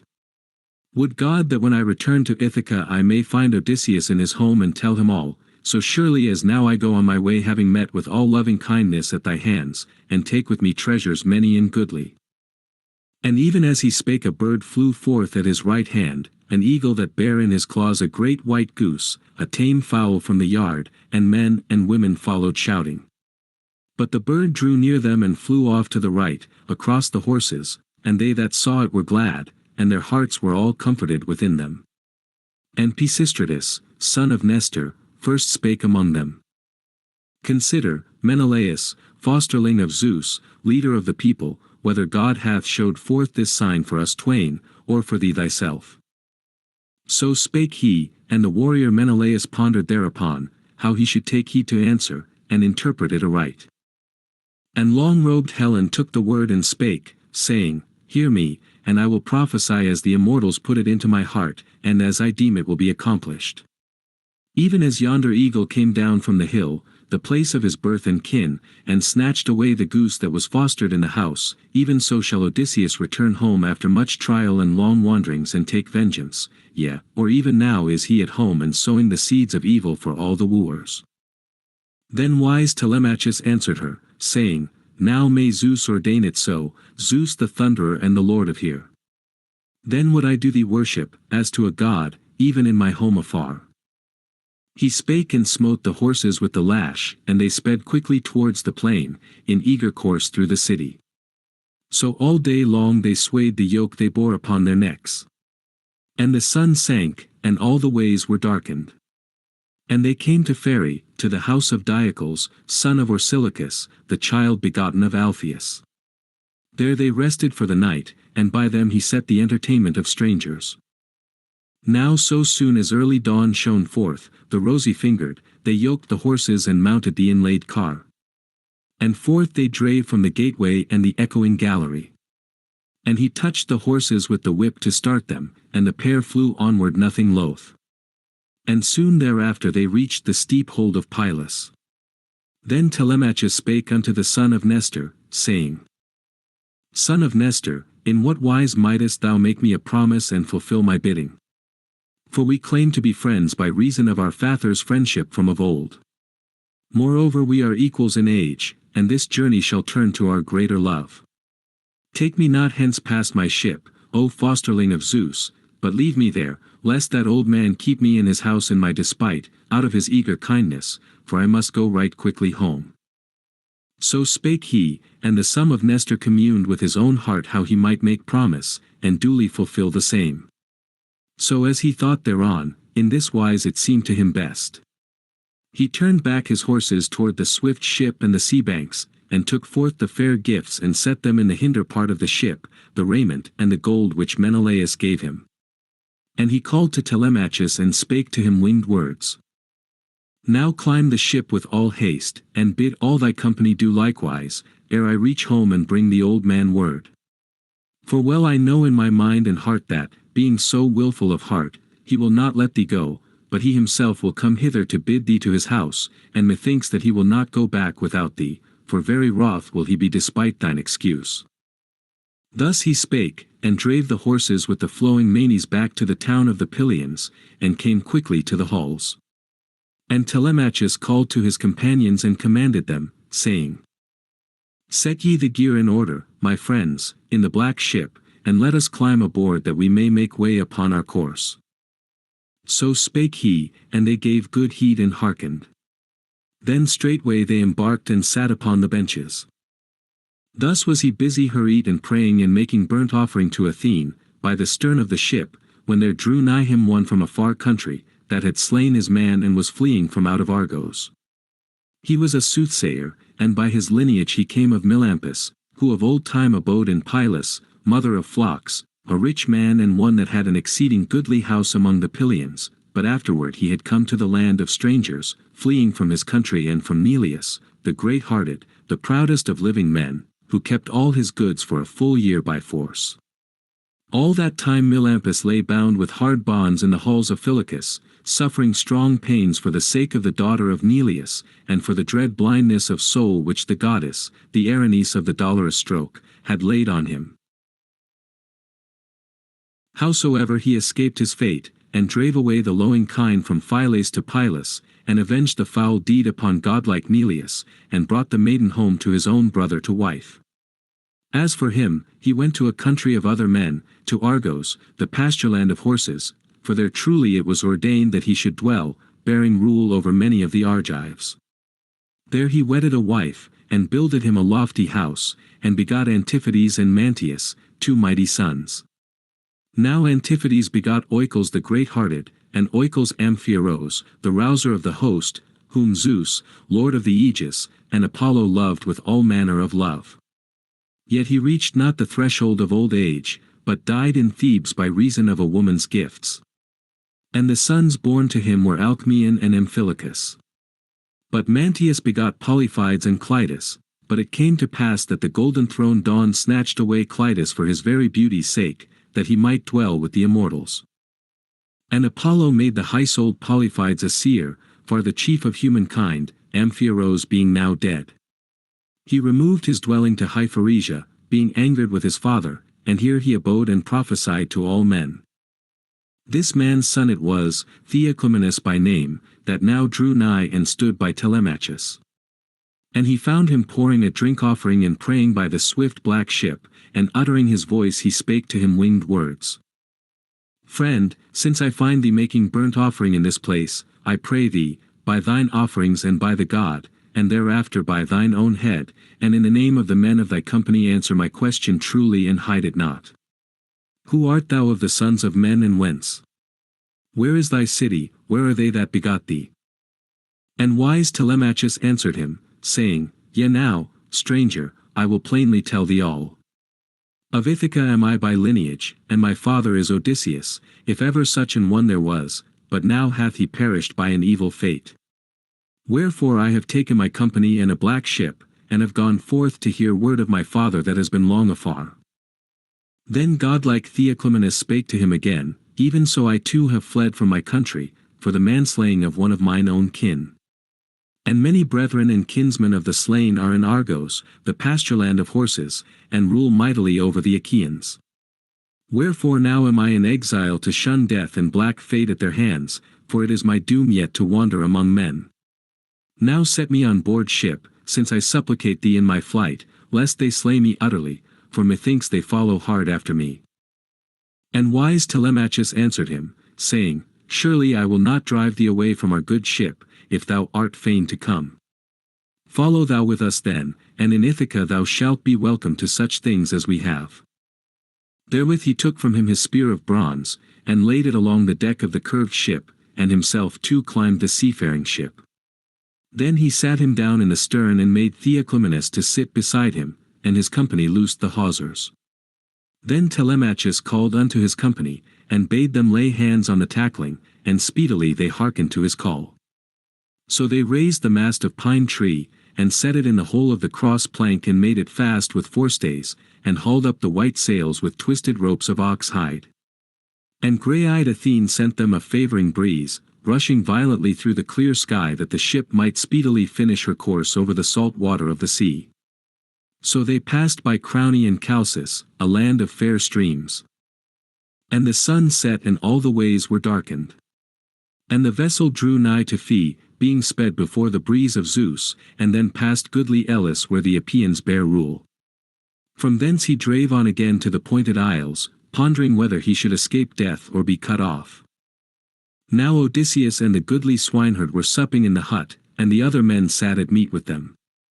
So when they had put from them the desire of meat and drink, Odysseus spake among them, to prove the swineherd, whether he would still entertain him diligently, and bid him abide there in the steading or send him forward to the city. Listen now, Eumaeus, and all the others of the company. In the morning I would fain be gone to the town to go a-begging, that I be not ruinous to thyself and thy fellows. Now advise me well, and lend me a good guide by the way to lead me thither, and through the city will I wander alone as needs I must, if perchance one may give me a cup of water and a morsel of bread. Moreover I would go to the house of divine Odysseus and bear tidings to the wise Penelope, and consort with the wanton wooers, if haply they might grant me a meal out of the boundless store that they have by them. Lightly might I do good service among them, even all that they would. For lo, I will tell thee, and do thou mark and listen. By the favour of Hermes, the messenger, who gives grace and glory to all men's work, no mortal may vie with me in the business of a serving man, in piling well a fire, in cleaving dry faggots, and in carving and roasting flesh and in pouring of wine, those offices wherein meaner men serve their betters. Then didst thou speak to him in heaviness of heart, swineherd Eumaeus, ah! Wherefore, stranger, hath such a thought arisen in thine heart? Surely thou art set on perishing utterly there, if thou wouldest indeed go into the throng of the wooers, whose outrage and violence reacheth even to the iron heaven. Not such as thou are their servants, they that minister to them are young and gaily clad in mantles and in doublets, and their heads are anointed with oil and they are fair of face, and the polished boards are laden with bread and flesh and wine. Nay, abide here, for none is vexed by thy presence, neither I nor any of my fellows that are with me. But when the dear son of Odysseus comes, he himself will give thee a mantle and a doublet for raiment, and will send thee whithersoever thy heart and spirit bid thee go. Then the steadfast goodly Odysseus answered him, Oh, that thou mayst so surely be dear to Father Zeus as thou art to me, in that thou didst make me to cease from wandering and dread woe. For there is no other thing more mischievous to men than roaming, yet for their cursed bellies need men endure sore distress, to whom come wandering and tribulation and pain. But behold now, since thou stayest me here, and biddest me wait his coming, tell me of the mother of divine Odysseus, and of the father whom at his departure he left behind him on the threshold of old age, are they, it may be, yet alive beneath the sunlight, or already dead and within the house of Hades? Then spake to him the swineherd, a master of men, Yea now, stranger, I will plainly tell thee all. Laertes yet lives, and prays evermore to Zeus that his life may waste from out his limbs within his halls. For he has wondrous sorrow for his son that is far away, and for the wedded lady his wise wife, whose death afflicted him in chief and brought him to old age before his day. Now she died of very grief for her son renowned, by an evil death, so may no man perish who dwells here and is a friend to me in word and deed.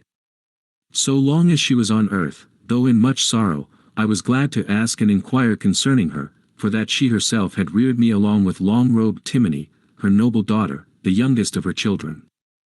With her I was reared, and she honored me little less than her own.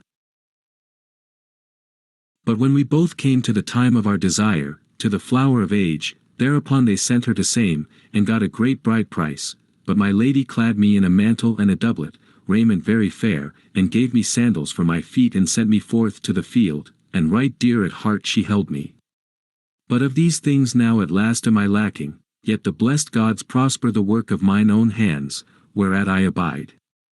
Of this my substance I have eaten and drunken and given to reverend strangers.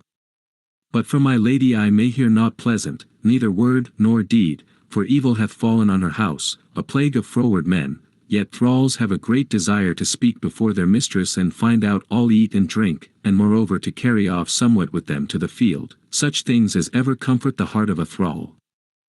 And Odysseus of many counsels answered him saying, Ah, Eumaeus, how far then didst thou wander from thine own country and thy parents while as yet thou wast but a child? But come, declare me this and plainly tell it all. Was a wide-wayed town of men taken and sacked, wherein dwelt thy father and thy lady mother, or did unfriendly men find thee lonely, tending sheep or cattle, and shipped thee thence, and sold thee into the house of thy master here, who paid for thee a goodly price? Then spake to him the swineherd, a master of men, Stranger, since thou askest and questionest me hereof, give heed now in silence and make merry, and abide here drinking wine. Lo, the nights now are of length untold. Time is there to sleep, and time to listen and be glad. Thou needest not turn to bed before the hour, even too much sleep is vexation of spirit. But for the rest, let him whose heart and mind bid him, go forth and slumber, and at the dawning of the day let him break his fast, and follow our master's swine. But let us twain drink and feast within the steading, and each in his neighbor's sorrows take delight, recalling them, for even the memory of griefs is a joy to a man who hath been sore tried and wandered far. Wherefore I will tell thee that whereof thou askest and dost question me. There is a certain isle called Syria, if haply thou hast heard tell of it, over above Ortygia, and there are the turning places of the sun. It is not very great in compass, though a goodly isle, rich in herds, rich in flocks, with plenty of corn and wine. Dearth never enters the land, and no hateful sickness falls on wretched mortals. But when the tribes of men grow old in that city, then comes Apollo of the silver bow, with Artemis, and slays them with the visitation of his gentle shafts. In that isle are 2 cities, and the whole land is divided between them, and my father was king over the twain, Theseus son of Ormenus, a man like to the immortals. Thither came the Phoenicians, mariners renowned, greedy merchant men, with countless gods in a black ship. Now in my father's house was a Phoenician woman, tall and fair and skilled in bright handiwork. This woman the Phoenicians with their sleights beguiled. First as she was washing clothes, one of them lay with her in love by the hollow ship, for love beguiles the minds of womankind, even of the upright. Then he asked her who she was and whence she came, and straightway she showed him the lofty home of my father, saying, From out of Sidon I avow that I come, land rich in bronze, and I am the daughter of Arybas, the deeply wealthy. But Taphians, who were sea robbers, laid hands on me and snatched me away as I came in from the fields, and brought me hither and sold me into the house of my master, who paid for me a goodly price. Then the man who had lain with her privily, answered, Say, wouldst thou now return home with us, that thou mayst look again on the lofty house of thy father and mother and on their faces? For truly they yet live, and have a name for wealth. Then the woman answered him and spake, saying, Even this may well be, if ye sailors will pledge me an oath to bring me home in safety. So spake she, and they all swore thereto as she bade them. Now when they had sworn and done that oath, again the woman spake among them and answered, saying, Hold your peace now, and let none of your fellows speak to me and greet me, if they meet me in the street, or even at the well, lest one go and tell it to the old man at home, and he suspect somewhat and bind me in hard bonds and devise death for all of you.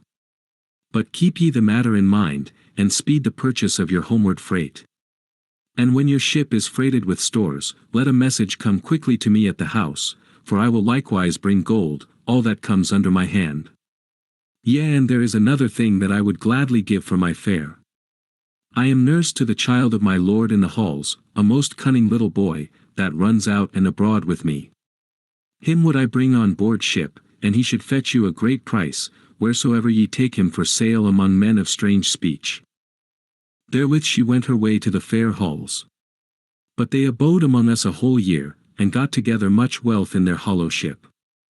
And when their hollow ship was now laden to depart, they sent a messenger to tell the tidings to the woman. There came a man versed in craft to my father's house, with a golden chain strung here and there with amber beads. Now the maidens in the hall and my lady mother were handling the chain and gazing on it, and offering him their price, but he had signed silently to the woman, and therewithal gat him away to the hollow ship. Then she took me by the hand and led me forth from the house. And at the vestibule of the house she found the cups and the tables of the guests that had been feasting, who were in waiting on my father. They had gone forth to the session and the place of parley of the people. And she straightway hid 3 goblets in her bosom, and bare them away, and I followed in my innocence. Then the sun sank and all the ways were darkened, and we went quickly and came to the good haven, where was the swift ship of the Phoenicians. So they climbed on board and took us up with them, and sailed over the wet ways, and Zeus sent us a favoring wind. For 6 days we sailed by day and night continually, but when Zeus, son of Cronos, added the 7th day thereto, then Artemis, the archer, smote the woman that she fell, as a sea swallow falls, with a plunge into the hold. And they cast her forth to be the prey of seals and fishes, but I was left stricken at heart. And wind and water bare them and brought them to Ithaca, where Laertes bought me with his possessions. And thus it chanced that mine eyes beheld this land. Then Odysseus, of the seed of Zeus, answered him saying, Eumaeus, verily thou hast stirred my heart within me with the tale of all these things, of all the sorrow of heart thou hast endured. Yet surely Zeus hath given thee good as well as evil, since after all these adventures thou hast come to the house of a kindly man, who is careful to give thee meat and drink and right well thou livest. But I have come hither still wandering through the many towns of men. Thus they spake one with the other. Then they laid them down to sleep for no long while, but for a little space, for soon came the throned dawn. But on the shore the company of Telemachus were striking their sails, and took down the mast quickly and rowed the ship on to anchorage. And they cast anchors and made fast the hawsers, and themselves 2 stepped forth upon the strand of the sea, and made ready the midday meal, and mixed the dark wine. Now when they had put from them the desire of meat and drink, wise Telemachus first spake among them. Do ye now drive the black ship to the city, while I will go to the fields and to the herdsmen, and at even I will return to the city, when I have seen my lands. And in the morning I will set by you the wages of the voyage, a good feast of flesh and of sweet wine. Then godlike Theoclymenus answered him, And whither shall I go, dear child? To what man's house shall I betake me, of such as are lords in rocky Ithaca?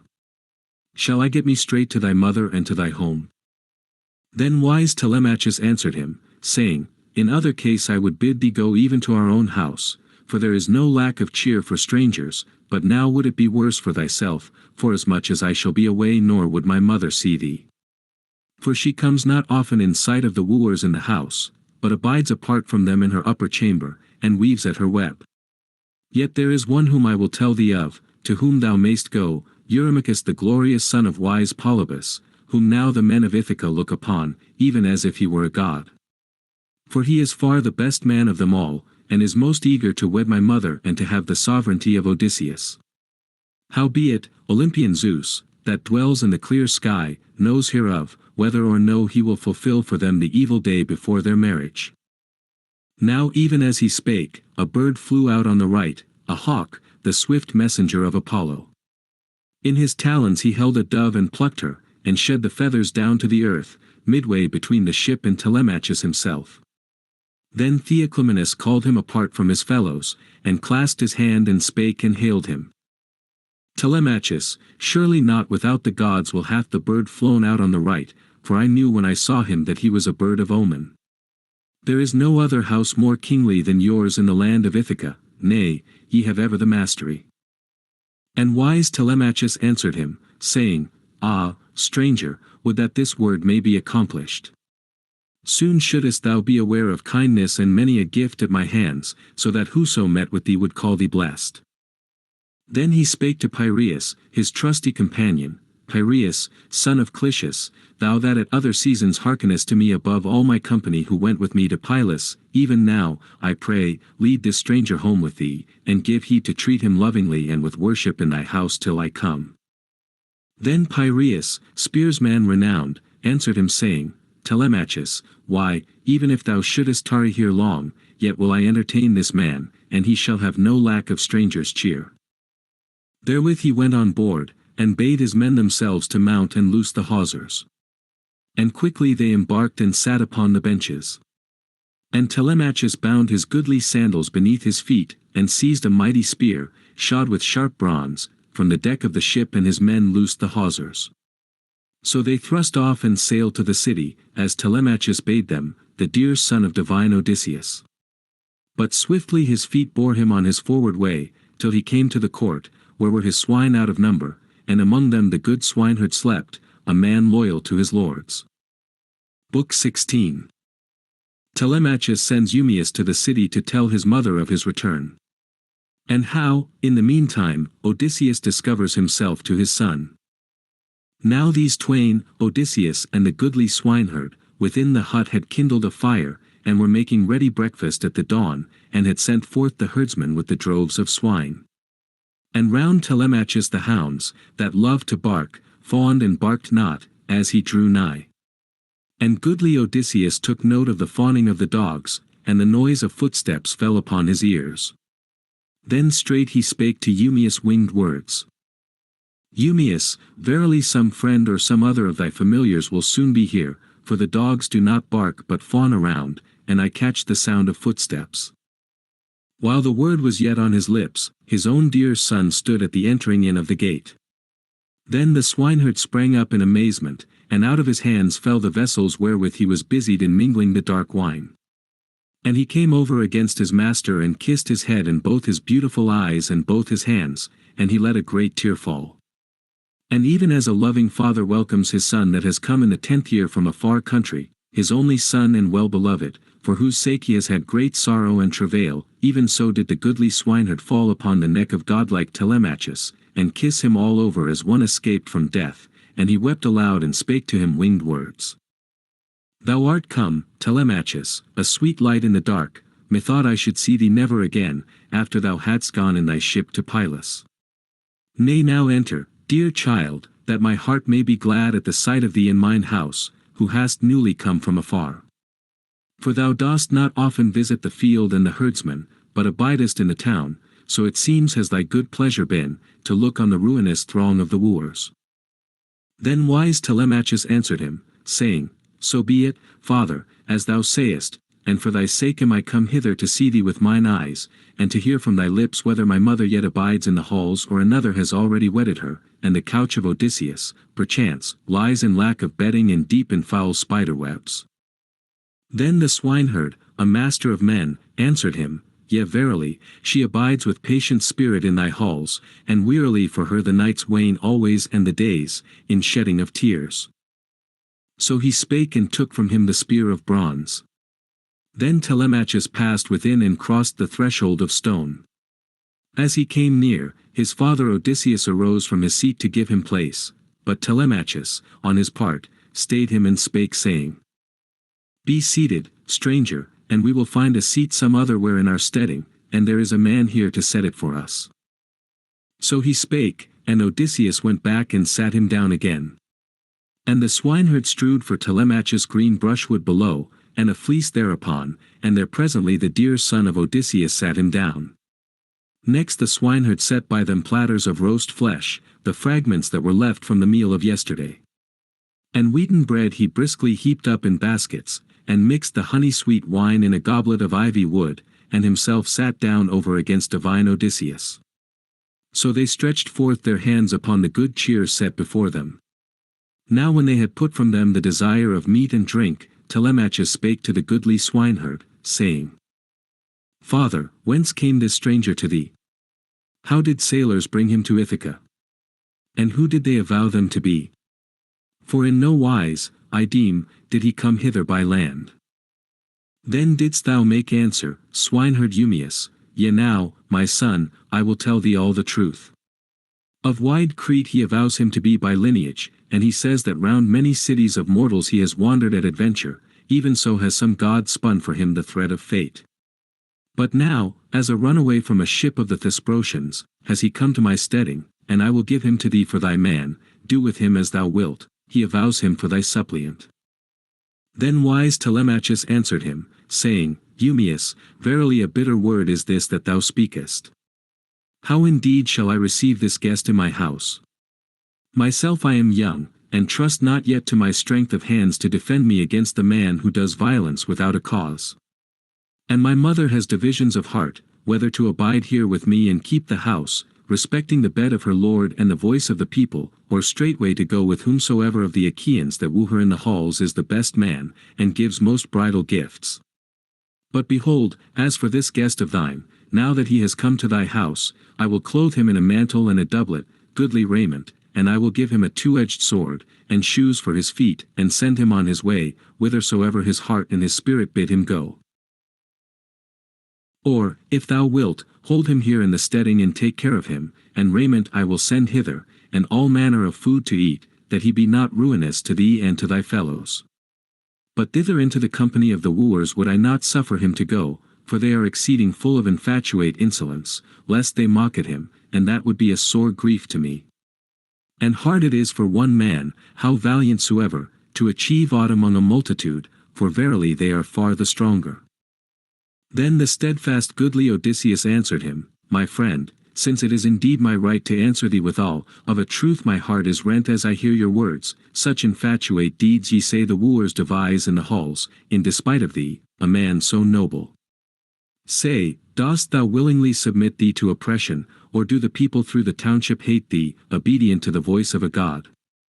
Or hast thou cause to blame thy brethren, in whose battle a man puts trust, even if a great feud arise? Ah, would that I had the youth, as now I have the spirit, and were either the son of noble Odysseus or Odysseus' very self. 26.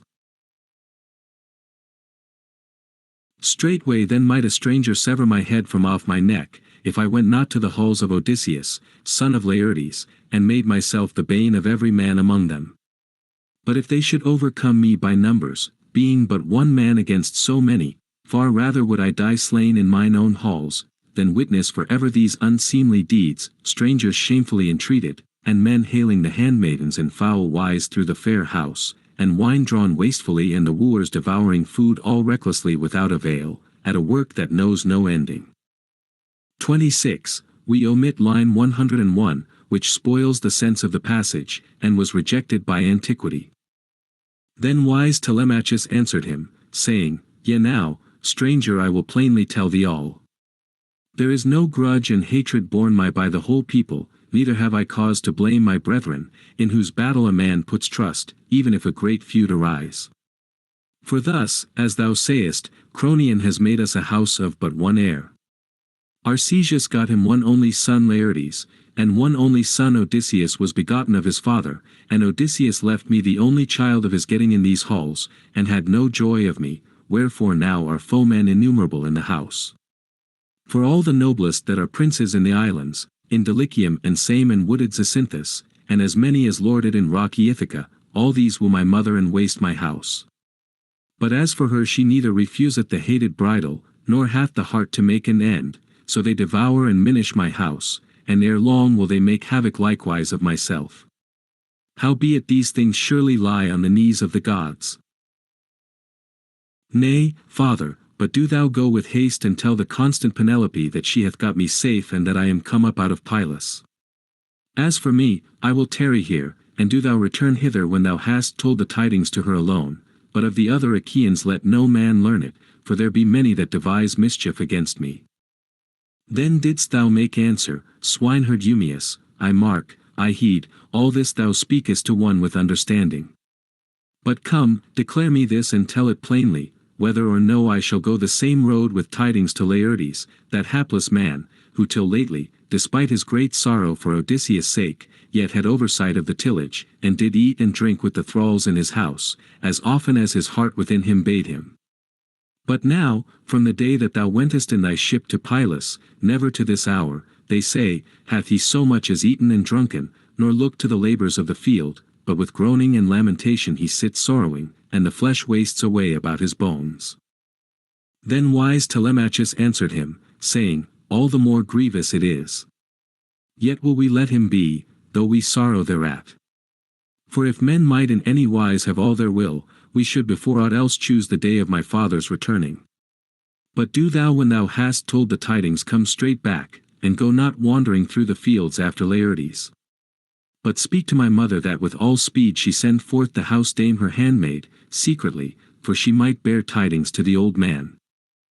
With that word he roused the swineherd, who took his sandals in his hands and bound them beneath his feet and departed for the city.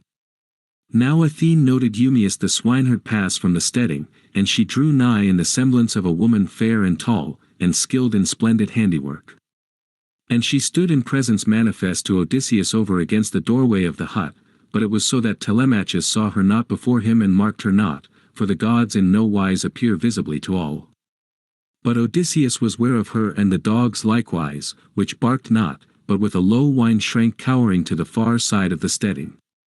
Then she nodded at him with bent brows, and goodly Odysseus perceived it, and came forth from the room, past the great wall of the yard, and stood before her, and Athene spake to him, saying, Son of Laertes, of the seed of Zeus, Odysseus of many devices, now is the hour to reveal thy word to thy son, and hide it not, that ye twain having framed death and doom for the wooers, may fare to the famous town. Nor will I, even I, be long away from you, being right eager for battle. Therewith Athene touched him with her golden wand. First she cast about his breast a fresh linen robe and a doublet, and she increased his bulk and bloom. Dark his color grew again, and his cheeks filled out, and the black beard spread thick around his chin. Now she, when she had so wrought, withdrew again, but Odysseus went into the hut, and his dear son marveled at him and looked away for very fear lest it should be a god, and he uttered his voice and spake to him winged words. Even now, stranger, thou art other in my sight than that thou wert a moment since, and other garments thou hast, and the color of thy skin is no longer the same. Surely thou art a god of those that keep the wide heaven. Nay then, be gracious, that we may offer to thee well-pleasing sacrifices and golden gifts, beautifully wrought, and spare us I pray thee. Then the steadfast goodly Odysseus answered him, saying, Behold, no god am I, why likenest thou me to the immortals? Nay, thy father am I, for whose sake thou sufferest many pains and groanest sore, and submittest thee to the despite of men. At the word he kissed his son, and from his cheeks let a tear fall to earth. Before, he had stayed the tears continually. But Telemachus, for as yet he believed not that it was his father, answered in turn and spake, saying, Thou art not Odysseus my father, but some god beguiles me, that I may groan for more exceeding sorrow. For it cannot be that a mortal man should contrive this by the aid of his own wit, unless a god were himself to visit him, and lightly of his own will to make him young or old. For truly, but a moment gone, thou wert old and foully clad, but now thou art like the gods who keep the wide heaven. Then Odysseus of many counsels answered him saying, Telemachus, it fits thee not to marvel overmuch that thy father is come home, or to be amazed. Nay, for thou shalt find no other Odysseus come hither any more, but lo, I, all as I am, after sufferings and much wandering have come in the 20th year to mine own country. Behold, this is the work of Athene, driver of the spoil, who makes me such manner of man as she will, for with her it is possible, now like a beggar, and now again like a young man, and one clad about in rich raiment. Easy it is for the gods who keep the wide heaven to glorify or to abase a mortal man. With this word then he sat down again, but Telemachus, flinging himself upon his noble father's neck, mourned and shed tears, and in both their hearts arose the desire of lamentation. And they wailed aloud, more ceaselessly than birds, sea-eagles, or vultures of crooked claws, whose younglings the country folk have taken from the nest, ere yet they are fledged. Even so pitifully fell the tears beneath their brows. And now would the sunlight have gone down upon their sorrowing, had not Telemachus spoken to his father suddenly. And in what manner of ship, father dear, did sailors at length bring thee hither to Ithaca? And who did they avow them to be? For in no wise, I deem, didst thou come hither by land. And the steadfast goodly Odysseus answered him, Yea now, my child, I will tell thee all the truth. The Phaeacians brought me hither, mariners renowned, who speed other men too upon their way, whosoever comes to them.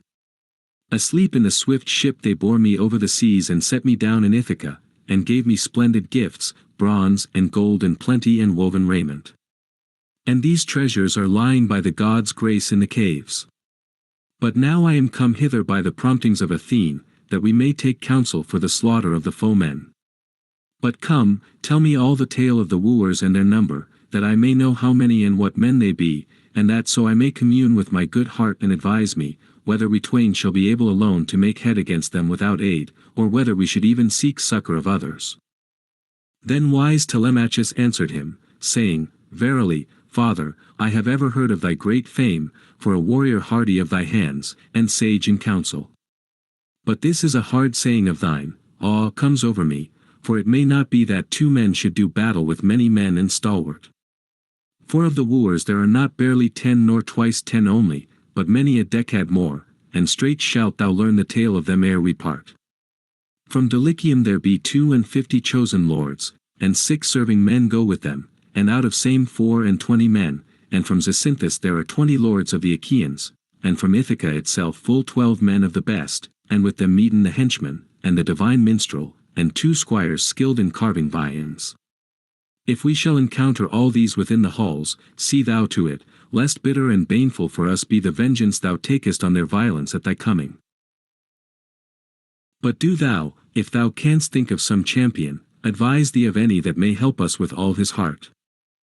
Then the steadfast goodly Odysseus answered him, saying, Yea now, I will tell thee, and do thou mark and listen to me, and consider whether Athene with Father Zeus will suffice for us twain, or whether I shall cast about for some other champion.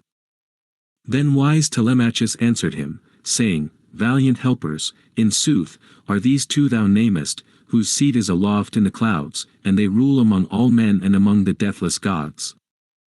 Then the steadfast goodly Odysseus answered him, Yet will the twain not long keep aloof from the strong tumult of war, when between the wooers and us in my halls is held the trial of the might of Ares. But as now, do thou go homeward at the breaking of the day, and consort with the proud wooers.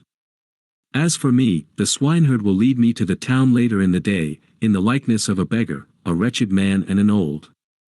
And if they shall evil entreat me in the house, let thy heart harden itself to endure while I am shamefully handled, yet even if they drag me by the feet through the house to the doors, or cast at me and smite me, still do thou bear the sight. Howbeit thou shalt surely bid them cease from their folly, exhorting them with smooth words, yet no whit will they hearken, nay for the day of their doom is at hand. Yet another thing will I tell thee, and do thou ponder it in thy heart. When Athene, of deep counsel, shall put it into my heart, I will nod to thee with my head and do thou note it, and carry away all thy weapons of war that lie in the halls, and lay them down every one in the secret place of the lofty chamber. And when the wooers miss them and ask thee concerning them, thou shalt beguile them with soft words, saying, Out of the smoke I laid them by, since they were no longer like those that Odysseus left behind him of old when he went to Troy, but they are wholly marred, so mightily hath passed upon them the vapor of fire. Moreover Cronion hath put into my heart this other and greater care, that perchance, when ye are heated with wine, ye set a quarrel between you and wound one the other and thereby shame the feast and the wooing, for iron of itself draws a man thereto. But for us twain alone leave 2 swords and 2 spears and 2 shields of oxhide to grasp, that we may rush upon the arms and seize them, and then shall Pallas Athene and Zeus the counsellor enchant the wooers to their ruin.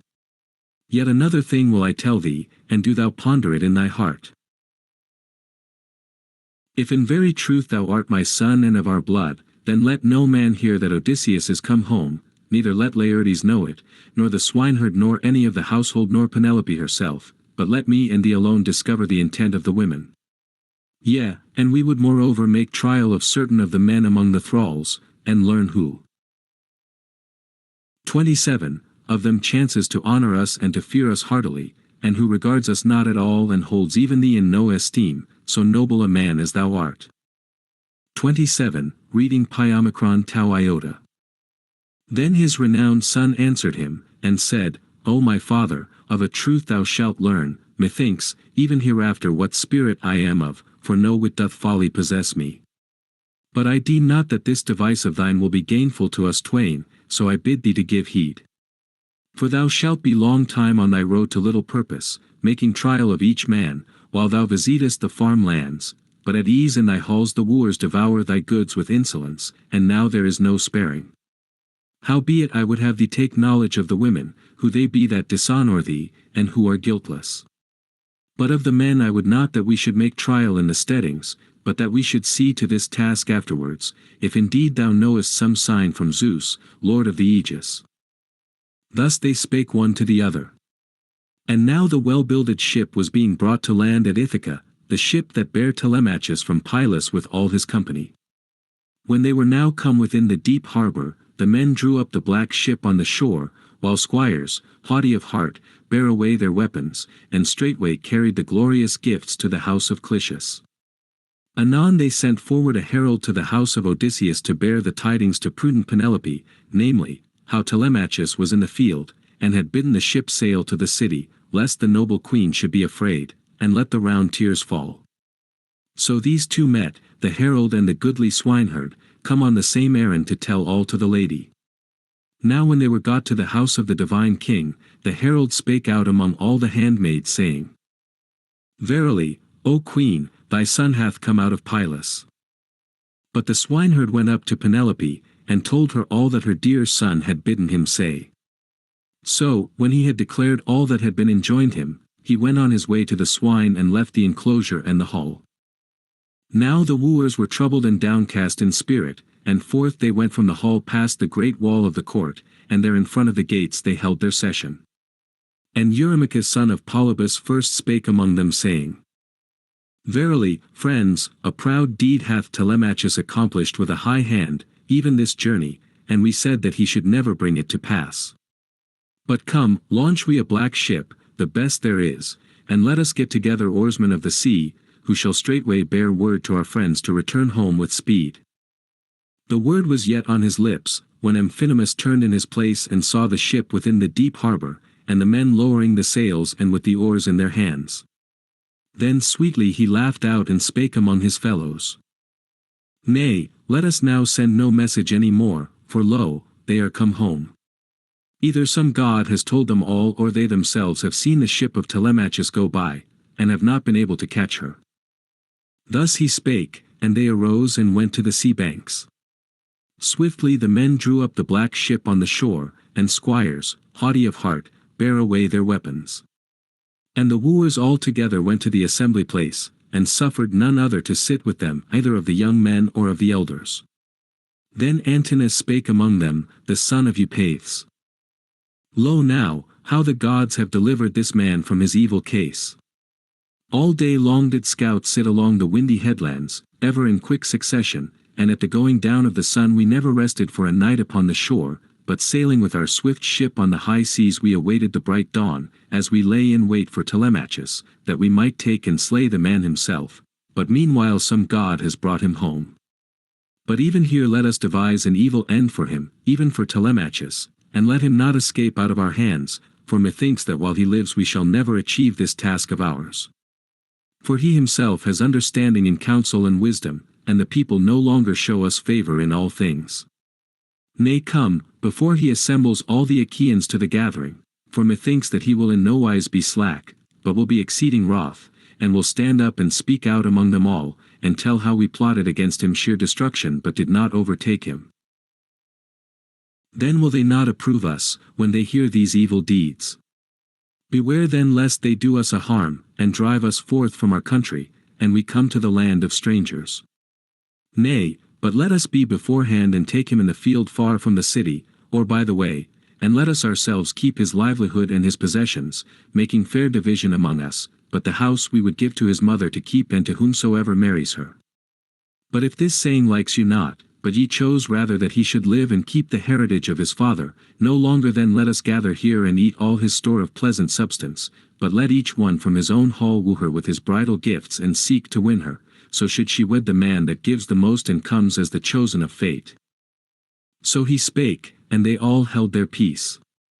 Then Amphinomus made harangue and spake out among them. He was the famous son of Nisus the prince, the son of Oretius, and he led the wooers that came from out Dulichium, a land rich in wheat and in grass, and more than all the rest his words were pleasing to Penelope, for he was of an understanding mind. And now of his good will he made harangue, and spake among them. Friends, I for one would not choose to kill Telemachus. It is a fearful thing to slay one of the stock of kings. Nay, first let us seek to the council of the gods, and if the oracles of great Zeus approve, myself I will slay him and bid all the rest to aid. But if the gods are disposed to avert it, I bid you to refrain. So spake Amphinomus, and his saying pleased them well. Then straightway they arose and went to the house of Odysseus, and entering in sat down on the polished seats. Then the wise Penelope had a new thought, namely, to show herself to the wooers, so despiteful in their insolence, for she had heard of the death of her son that was to be in the halls, seeing that Medon the henchman had told her of it, who heard their counsels. So she went on her way to the hall, with the women her handmaids. Now when that fair lady had come unto the wooers, she stood by the pillar of the well-builded roof, holding up her glistening tire before her face, and rebuked Antinous and spake and hailed him. Antinous, full of all insolence, deviser of mischief. And yet they say that in the land of Ithaca thou art chiefest among thy peers in counsel and in speech. Nay, no such man dost thou show thyself. Fool!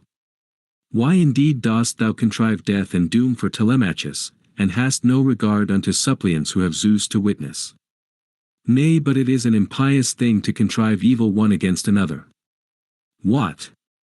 Knowest thou not of the day when thy father fled to this house in fear of the people, for verily they were exceeding wroth against him, because he had followed with Taphian sea robbers and harried the Thesprotians, who were at peace with us.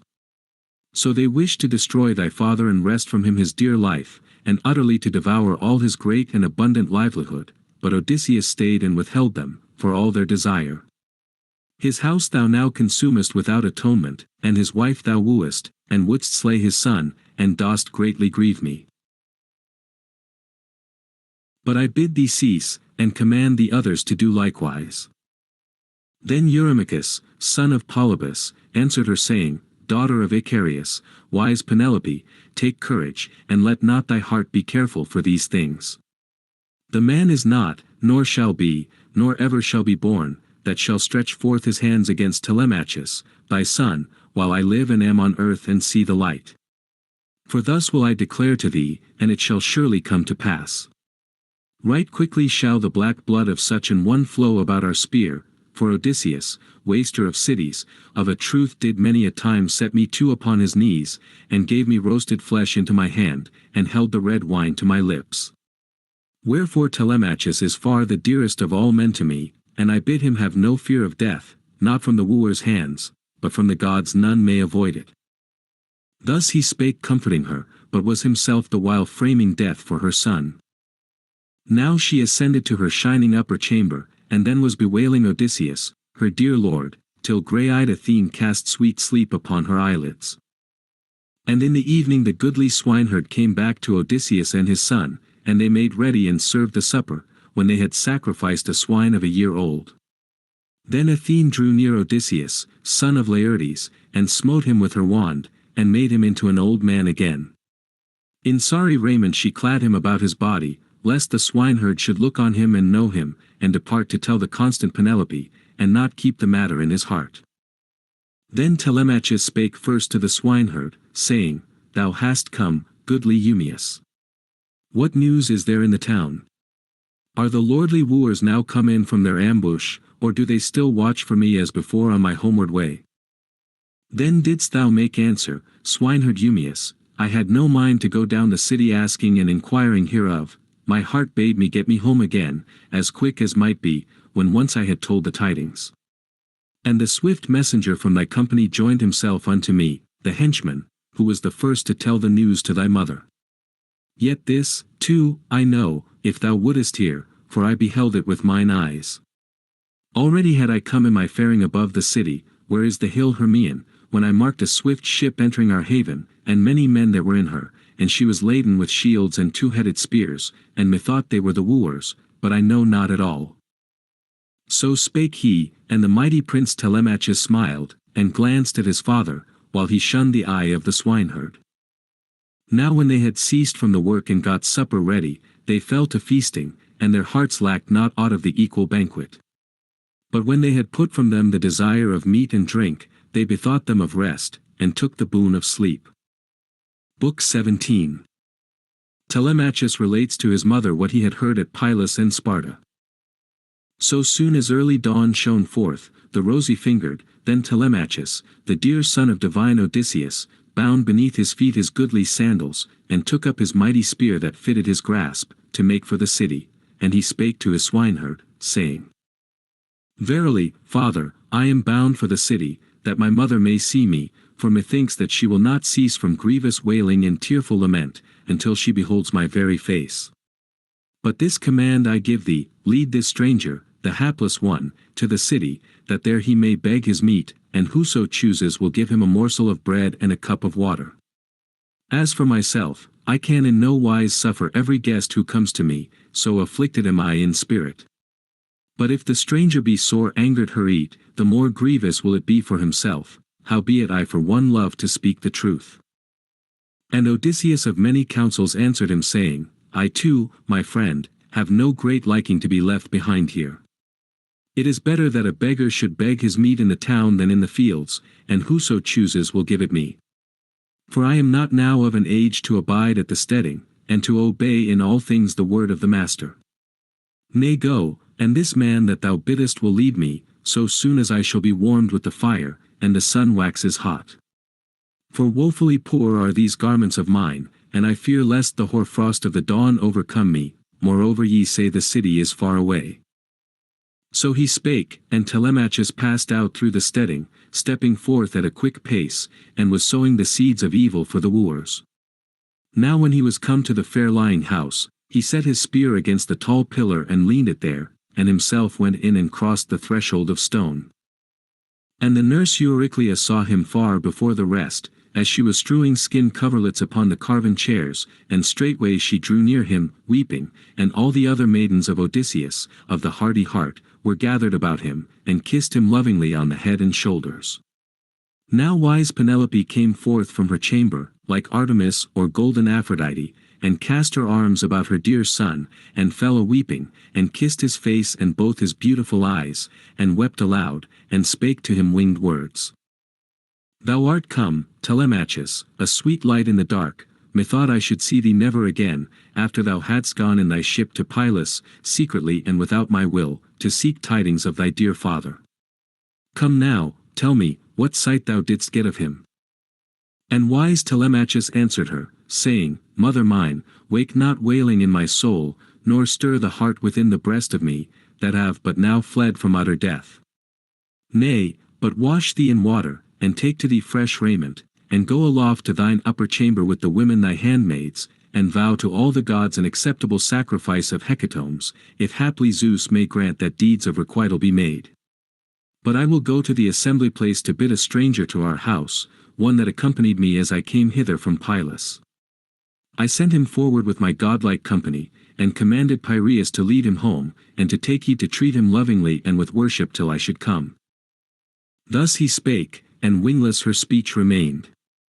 And she washed her in water, and took to her fresh raiment, and vowed to all the gods an acceptable sacrifice of hecatombs, if haply Zeus might grant that deeds of requital should be made. Now Telemachus went out through the hall with the spear in his hand, and 2 swift hounds bare him company. And Athene shed on him a wondrous grace, and all the people marveled at him as he came.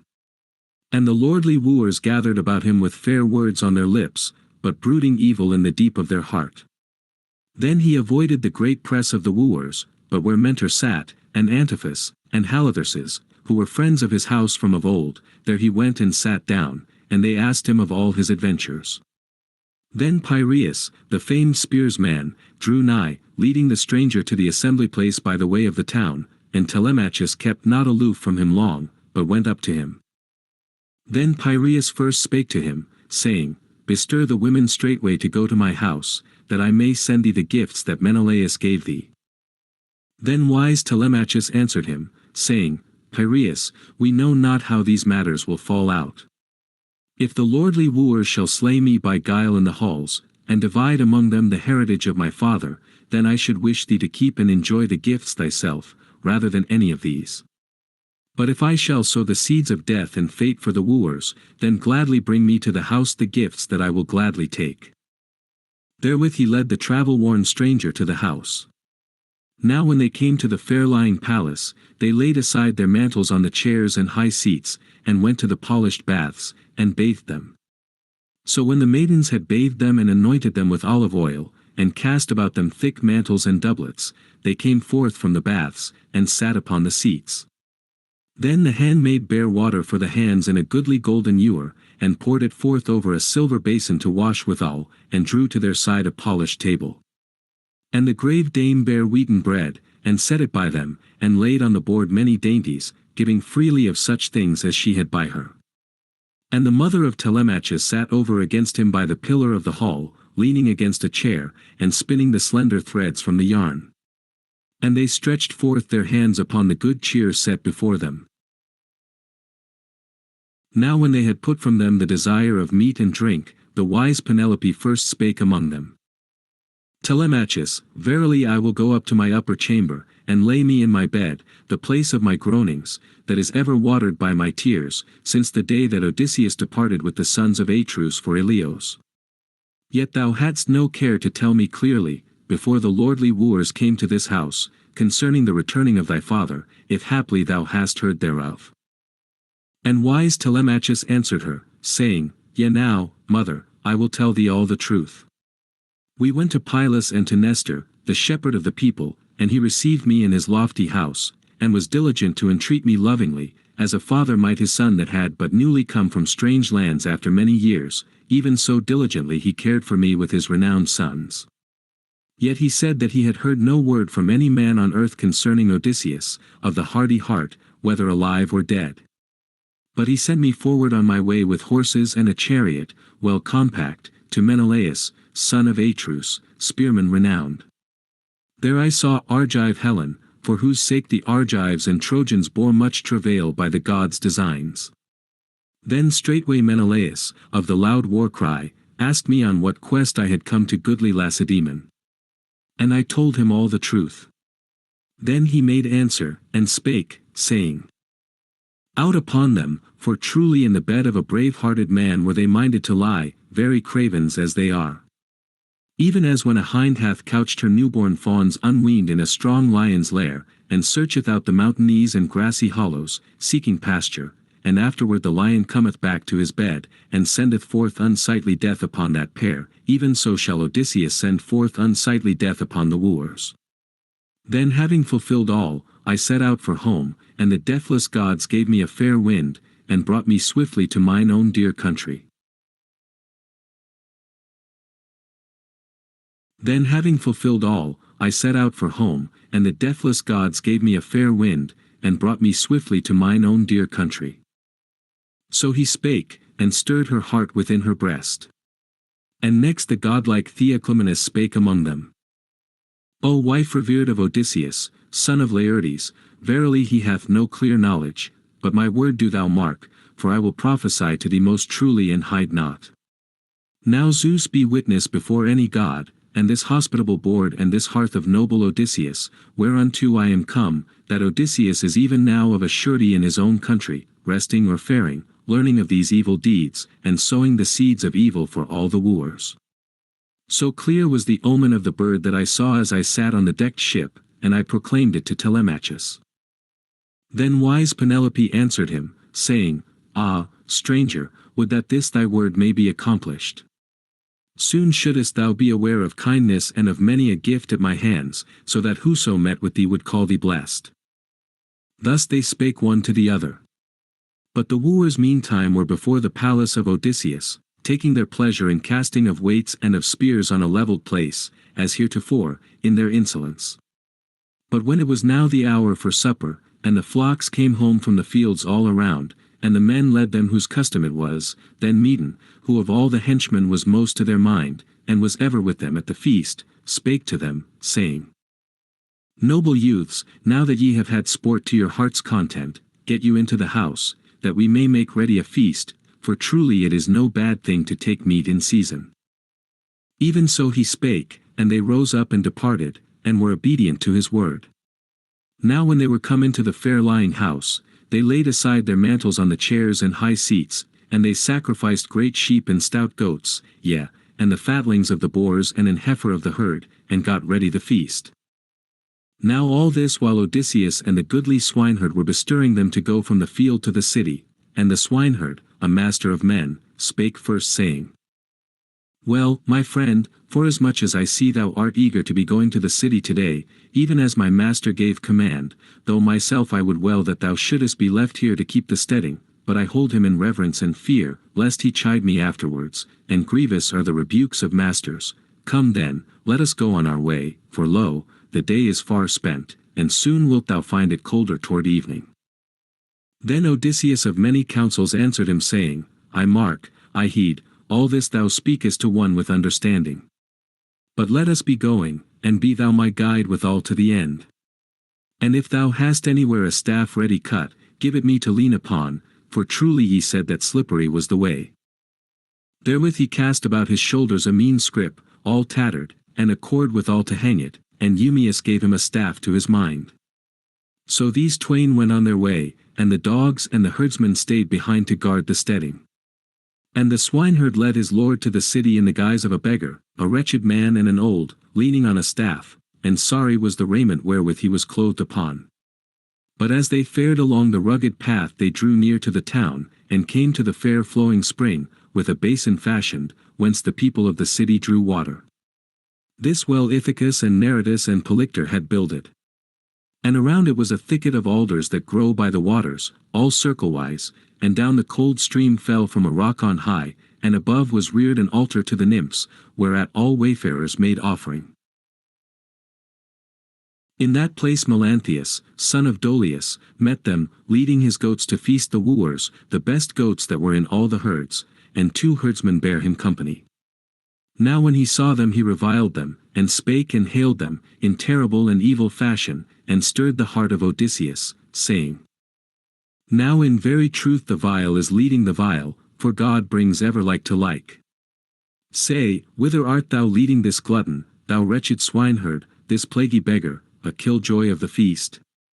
He is one to stand about and rub his shoulders against many doorposts, begging for scraps of meat, not for swords or cauldrons. If thou wouldst give me the fellow to watch my steading and sweep out the stalls, and carry fresh fodder to the kids, then he might drink whey and get him a stout thigh.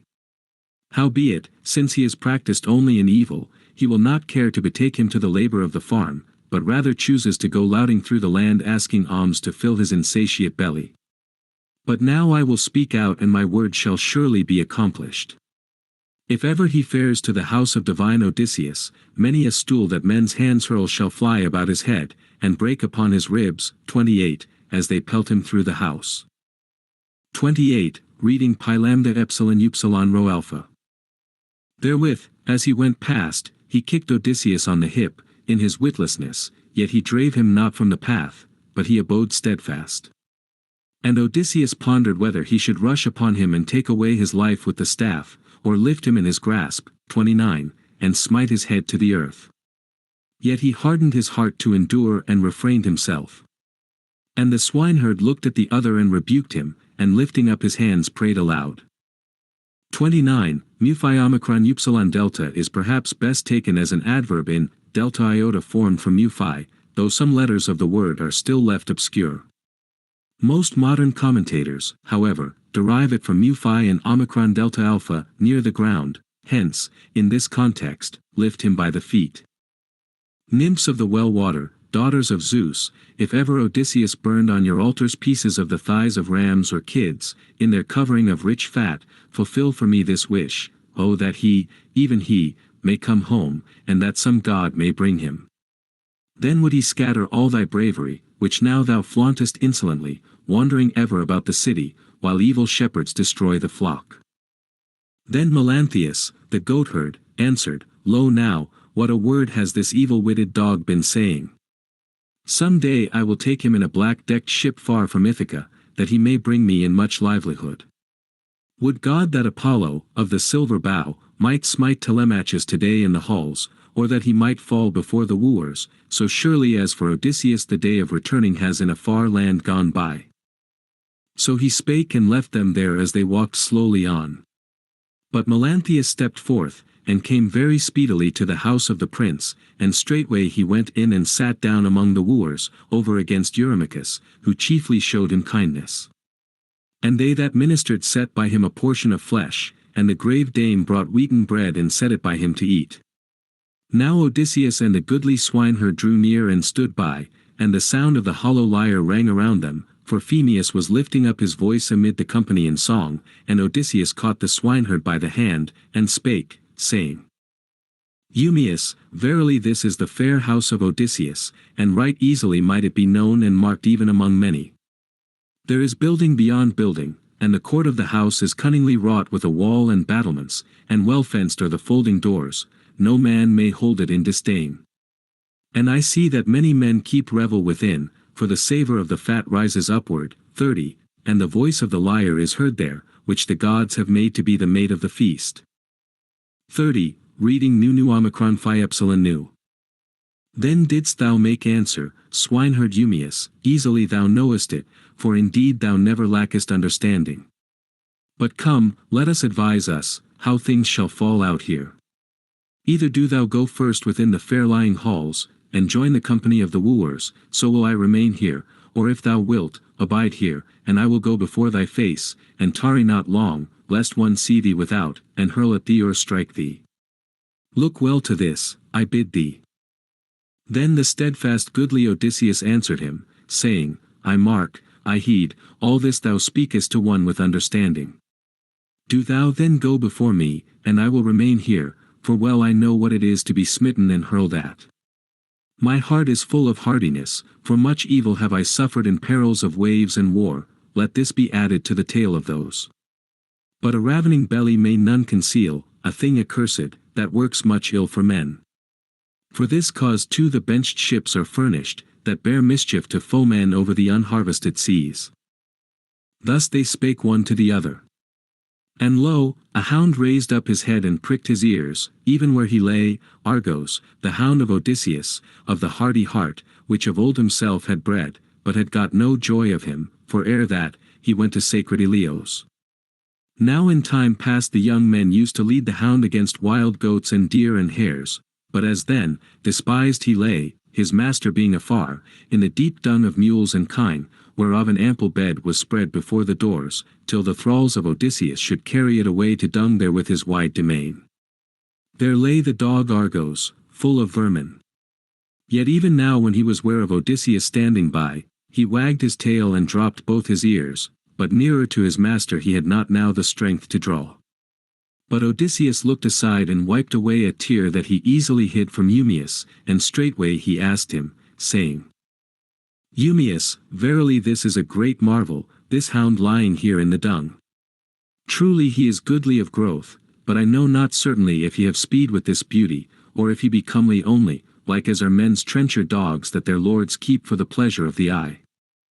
Then didst thou make answer, swineherd Eumaeus, in very truth this is the dog of a man that has died in a far land. If he were what once he was in limb and in the feats of the chase, when Odysseus left him to go to Troy, soon wouldst thou marvel at the sight of his swiftness and his strength. There was no beast that could flee from him in the deep places of the wood, when he was in pursuit, for even on a track he was the keenest hound. But now he is holden in an evil case, and his lord hath perished far from his own country, and the careless women take no charge of him. Nay, thralls are no more inclined to honest service when their masters have lost the dominion, for Zeus, of the far-born voice, takes away the half of a man's virtue, when the day of slavery comes upon him. Therewith he passed within the fair-lying house, and went straight to the hall, to the company of the proud wooers. But upon Argos came the fate of black death even in the hour that he beheld Odysseus again, in the 20th year. Now godlike Telemachus was far the first to behold the swineherd as he came into the hall, and straightway then he beckoned and called him to his side. So Eumaeus looked about and took a settle that lay by him, where the carver was wont to sit dividing much flesh among the wooers that were feasting in the house. This seat he carried and set by the table of Telemachus over against him, and there sat down himself. And the henchman took a mess and served it him, and wheaten bread out of the basket. And close behind him Odysseus entered the house in the guise of a beggar, a wretched man and an old, leaning on his staff, and clothed on with sorry raiment.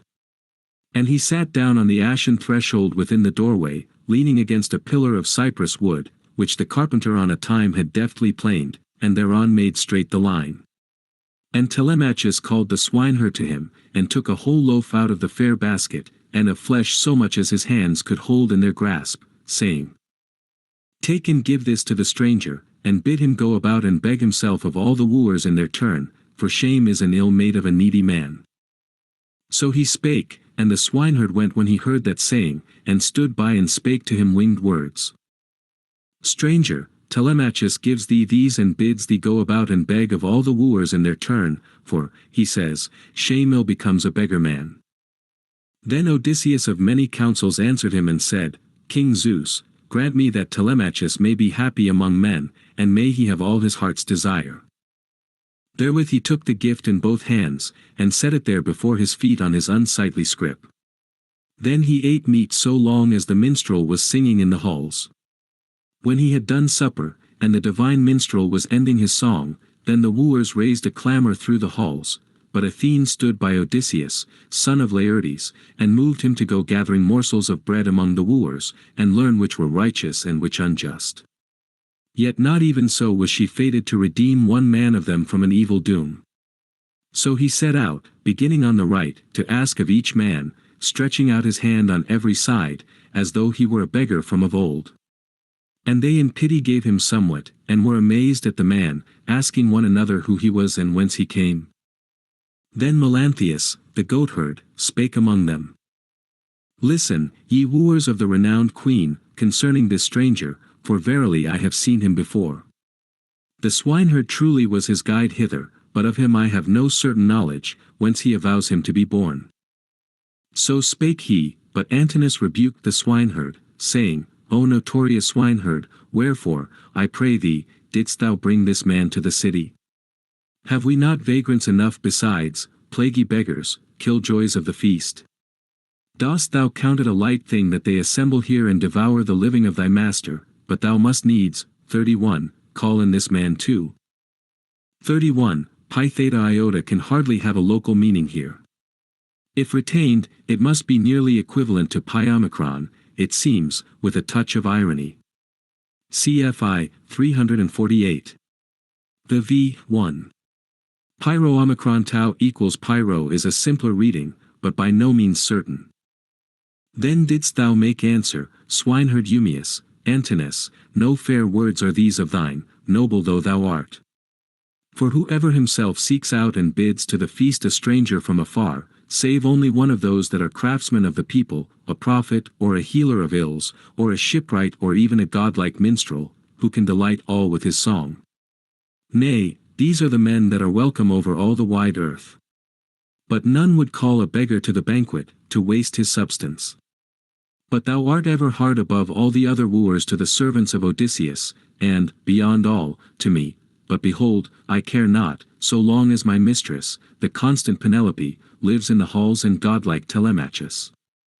Then wise Telemachus answered him, saying, Be silent, answer him not, I pray thee, with many words, for Antinous is wont ever to chide us shamefully with bitter speech, yea, and urges the others thereto. Therewithal he spake winged words to Antinous, Antinous, verily thou hast a good care for me, as it were a father for his son, thou that biddest me drive our guest from the hall with a harsh command. God forbid that such a thing should be. Take somewhat and give it him, lo, I grudge it not, nay, I charge thee to do it. And herein regard not my mother, nor any of the thralls that are in the house of divine Odysseus. Nay, but thou hast no such thought in thy heart, for thou art far more fain to eat thyself than to give to another. Then Antinous answered him and spake, saying, Telemachus, proud of speech, and unrestrained in fury, what word hast thou spoken? If all the wooers should vouchsafe him as much as I, this house would keep him far enough aloof even for 3 months' space. So he spake, and seized the footstool whereon he rested his sleek feet as he sat at the feast, and showed it from beneath the table where it lay.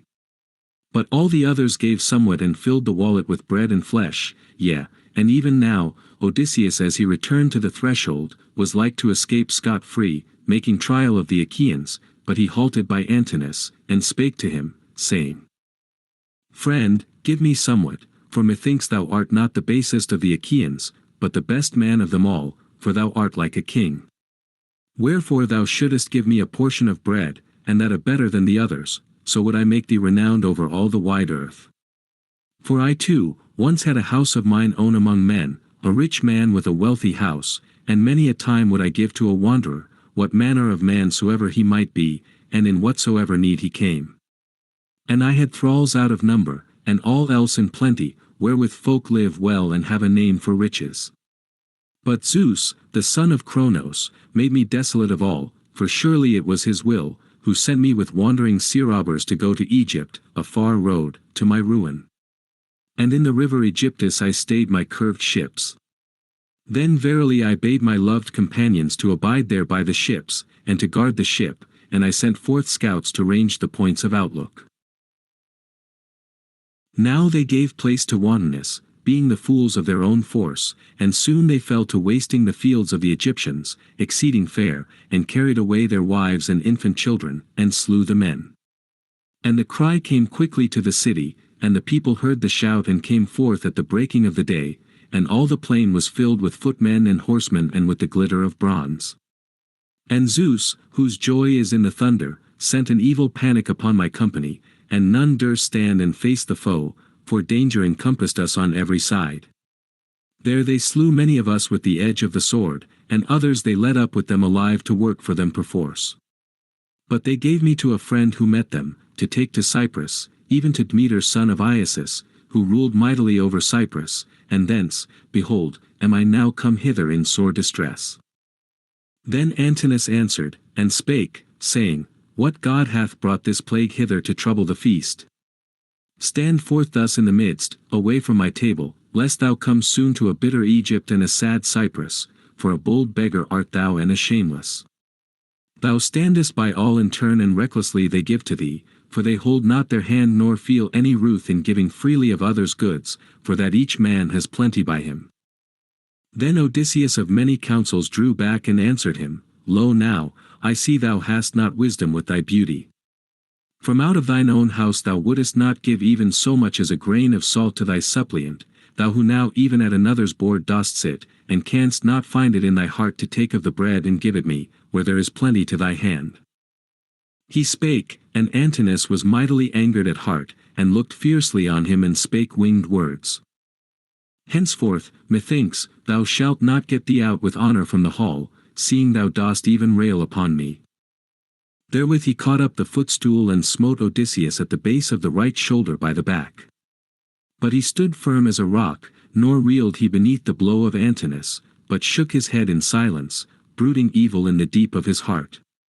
Then he went back to the threshold, and sat him there, and laid down his well-filled scrip, and spake among the wooers. Hear me, ye wooers of the renowned queen, and I will say what my spirit within me bids me. Verily there is neither pain nor grief of heart, when a man is smitten in battle fighting for his own possessions, whether cattle or white sheep. But now Antinous hath stricken me for my wretched belly's sake, a thing accursed, that works much ill for men. Ah, if indeed there be gods and avengers of beggars, may the issues of death come upon Antinous before his wedding. Then Antinous, son of Eupates, answered him, Sit and eat thy meat in quiet, stranger, or get thee elsewhere, lest the young men drag thee by hand or foot through the house for thy evil words, and strip all thy flesh from off thee. Even so he spake, and they were all exceeding wroth at his word. And on this wise would one of the lordly young men speak. Antinous, thou didst ill to strike the hapless wanderer, doomed man that thou art, if indeed there be a God in heaven. Yea, and the gods, in the likeness of strangers from far countries, put on all manner of shapes, and wander through the cities, beholding the violence and the righteousness of men. So the wooers spake, but he heeded not their words. Now Telemachus nursed in his heart a mighty grief at the smiting of Odysseus, yet he let no tear fall from his eyelids to the ground, but shook his head in silence, brooding evil in the deep of his heart. Now when wise Penelope heard of the stranger being smitten in the halls, she spake among her maidens, saying, O that Apollo, the famed archer, may so smite thee thyself, Antinous. And the house dame, Eurynome, answered her, saying, O that we might win fulfillment of our prayers. So should not one of these men come to the fair throne dawn? And wise Penelope answered her, Nurse, they are all enemies, for they all devise evil continually, but of them all Antinous is the most like to black fate. Some hapless stranger is roaming about the house, begging alms of the men, as his need bids him, and all the others filled his wallet and gave him somewhat, but Antinous smote him at the base of the right shoulder with a stool. So she spake among her maidens, sitting in her chamber, while goodly Odysseus was at meat. Then she called to her the goodly swineherd and spake, saying, Go thy way, goodly Eumaeus, and bid the stranger come hither, that I may speak him a word of greeting, and ask him if haply he has heard tidings of Odysseus of the hardy heart, or seen him with his eyes, for he seems like one that has wandered far. Then didst thou make answer, swineherd Eumaeus, Queen, O that the Achaeans would hold their peace. So would he charm thy very heart, such things doth he say. For I kept him 3 nights and 3 days I held him in the steading, for to me he came first when he fled from the ship, yet he had not made an end of the tale of his affliction. Even as when a man gazes on a singer, whom the gods have taught to sing words of yearning joy to mortals, and they have a ceaseless desire to hear him, so long as he will sing, even so he charmed me, sitting by me in the halls. He says that he is a friend of Odysseus and of his house, one that dwells in Crete, where is the race of Minos. Thence he has come hither even now, with sorrow by the way, onward and yet onward wandering, and he stands to it that he has heard tidings of Odysseus nigh at hand and yet alive in the fat land of the men of Thesprotia, and he is bringing many treasures to his home. Then wise Penelope answered him, saying, Go, call him hither, that he may speak to me face to face. But let these men sit in the doorway and take their pleasure, or even here in the house, since their heart is glad. For their own wealth lies unspoiled at home, bread and sweet wine, and thereon do their servants feed. But they resorting to our house day by day sacrifice oxen and sheep and fat goats, and keep revel and drink the dark wine recklessly, and, lo, our great wealth is wasted, for there is no man now alive, such as Odysseus was, to keep ruin from the house. Oh, if Odysseus might come again to his own country, soon would he and his son avenge the violence of these men. Even so she spake, and Telemachus sneezed loudly, and around the roof rang wondrously. And Penelope laughed, and straightway spake to Eumaeus winged words. Go, call me the stranger, even so, into my presence.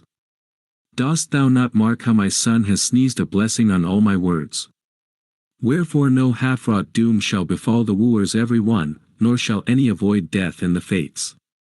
Yet another thing will I say, and do thou ponder it in thy heart.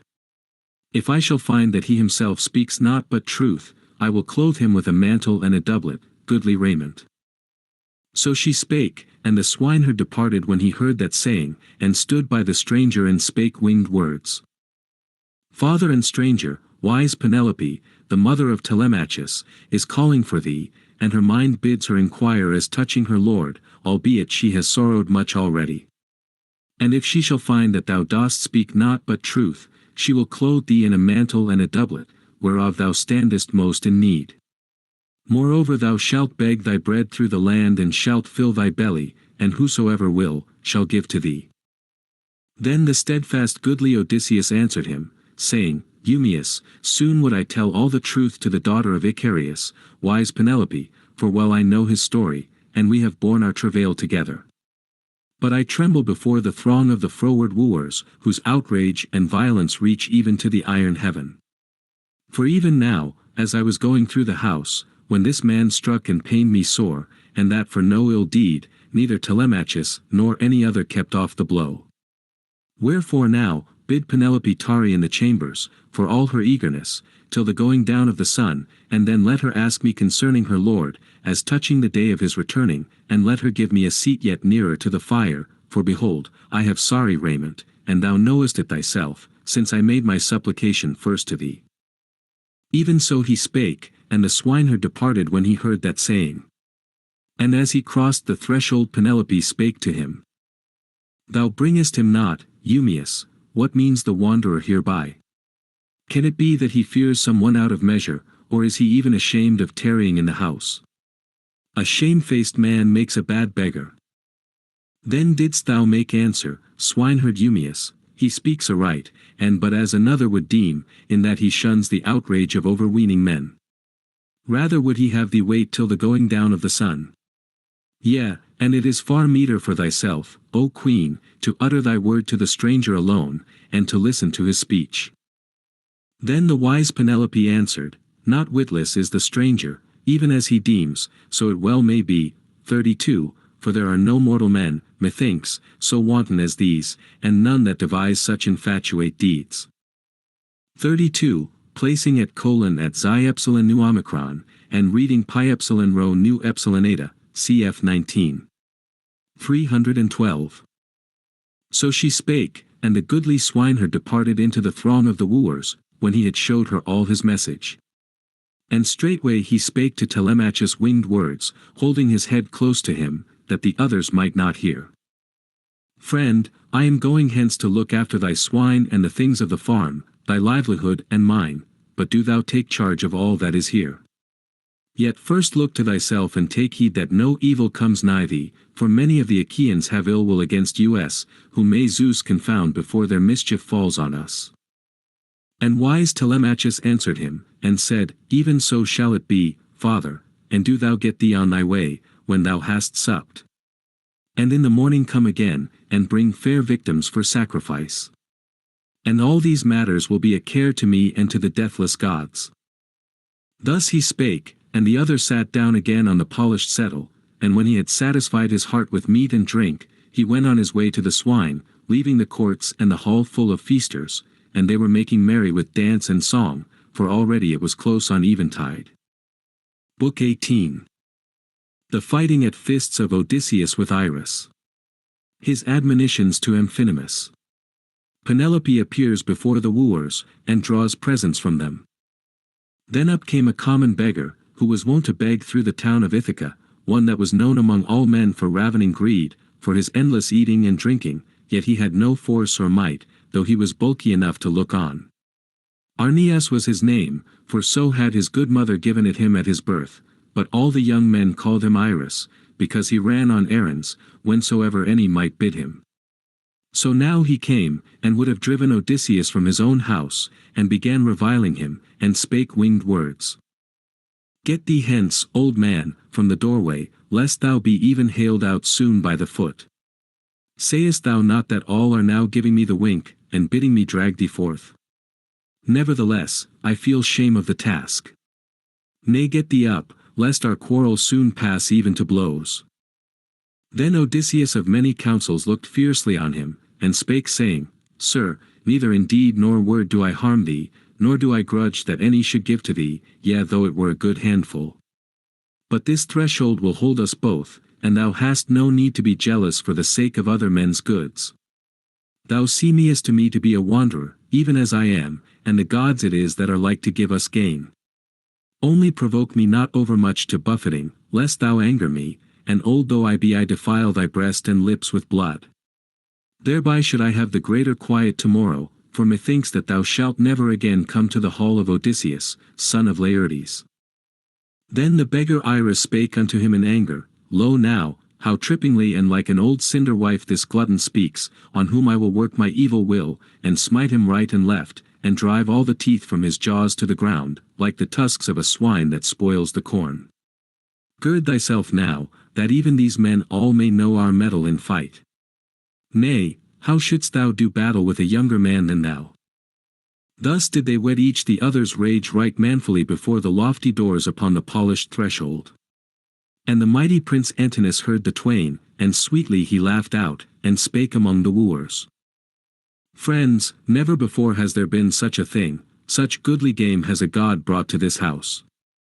The stranger yonder and Iris are bidding each other to buffets. Quick, let us match them one against the other.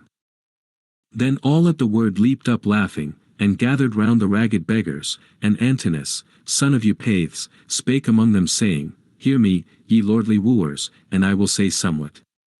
Here are goats' bellies lying at the fire, that we laid by at supper time and filled with fat and blood. Now whichsoever of the twain wins, and shows himself the better man, let him stand up and take his choice of these puddings. And further, he shall always eat at our feasts, nor will we suffer any other beggar to come among us and ask for alms. So spake Antinous, and the saying pleased them well.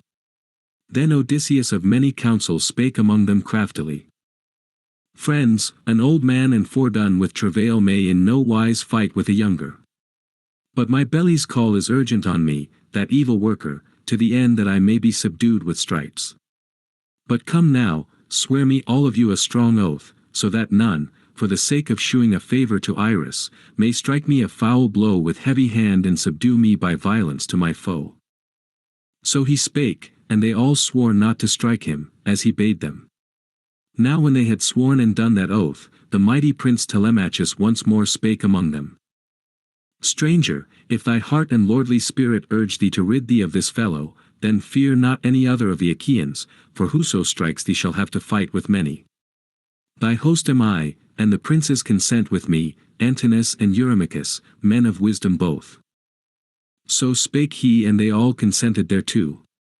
Then Odysseus girt his rags about his loins, and let his thighs be seen, goodly and great, and his broad shoulders and breast and mighty arms were manifest. And Athene came nigh and made greater the limbs of the shepherd of the people. Then the wooers were exceedingly amazed, and thus would one speak looking to his neighbor. Right soon will Iris, unirised, have a bane of his own bringing, such a thigh as that old man shows from out his rags. So they spake, and the mind of Iris was pitifully stirred, but even so the servants girded him and led him out perforce in great fear, his flesh trembling on his limbs. Then Antinous chid him, and spake and hailed him. Thou lubber, better for thee that thou wert not now, nor ever hadst been born, if indeed thou tremblest before this man, and art so terribly afraid, an old man too he is, and fordone with the travail that is come upon him. But I will tell thee plainly, and it shall surely be accomplished. If this man prevail against thee and prove thy master, I will cast thee into a black ship, and send thee to the mainland to Echetus the king, the maimer of all mankind, who will cut off thy nose and ears with the pitiless steel, and draw out thy vitals and give them raw to dogs to rend. So he spake, and yet greater trembling gat hold of the limbs of Iris, and they led him into the ring, and the twain put up their hands. Then the steadfast goodly Odysseus mused in himself whether he should smite him in such wise that his life should leave his body, even there where he fell, or whether he should strike him lightly, and stretch him on the earth. And as he thought thereon, this seemed to him the better way, to strike lightly, that the Achaeans might not take note of him, who he was. Then the twain put up their hands, and Iris struck at the right shoulder, but the other smote him on his neck beneath the ear, and crushed in the bones, and straightway the red blood gushed up through his mouth, and with a moan he fell in the dust, and drave together his teeth as he kicked the ground. But the proud wooers threw up their hands, and died outright for laughter.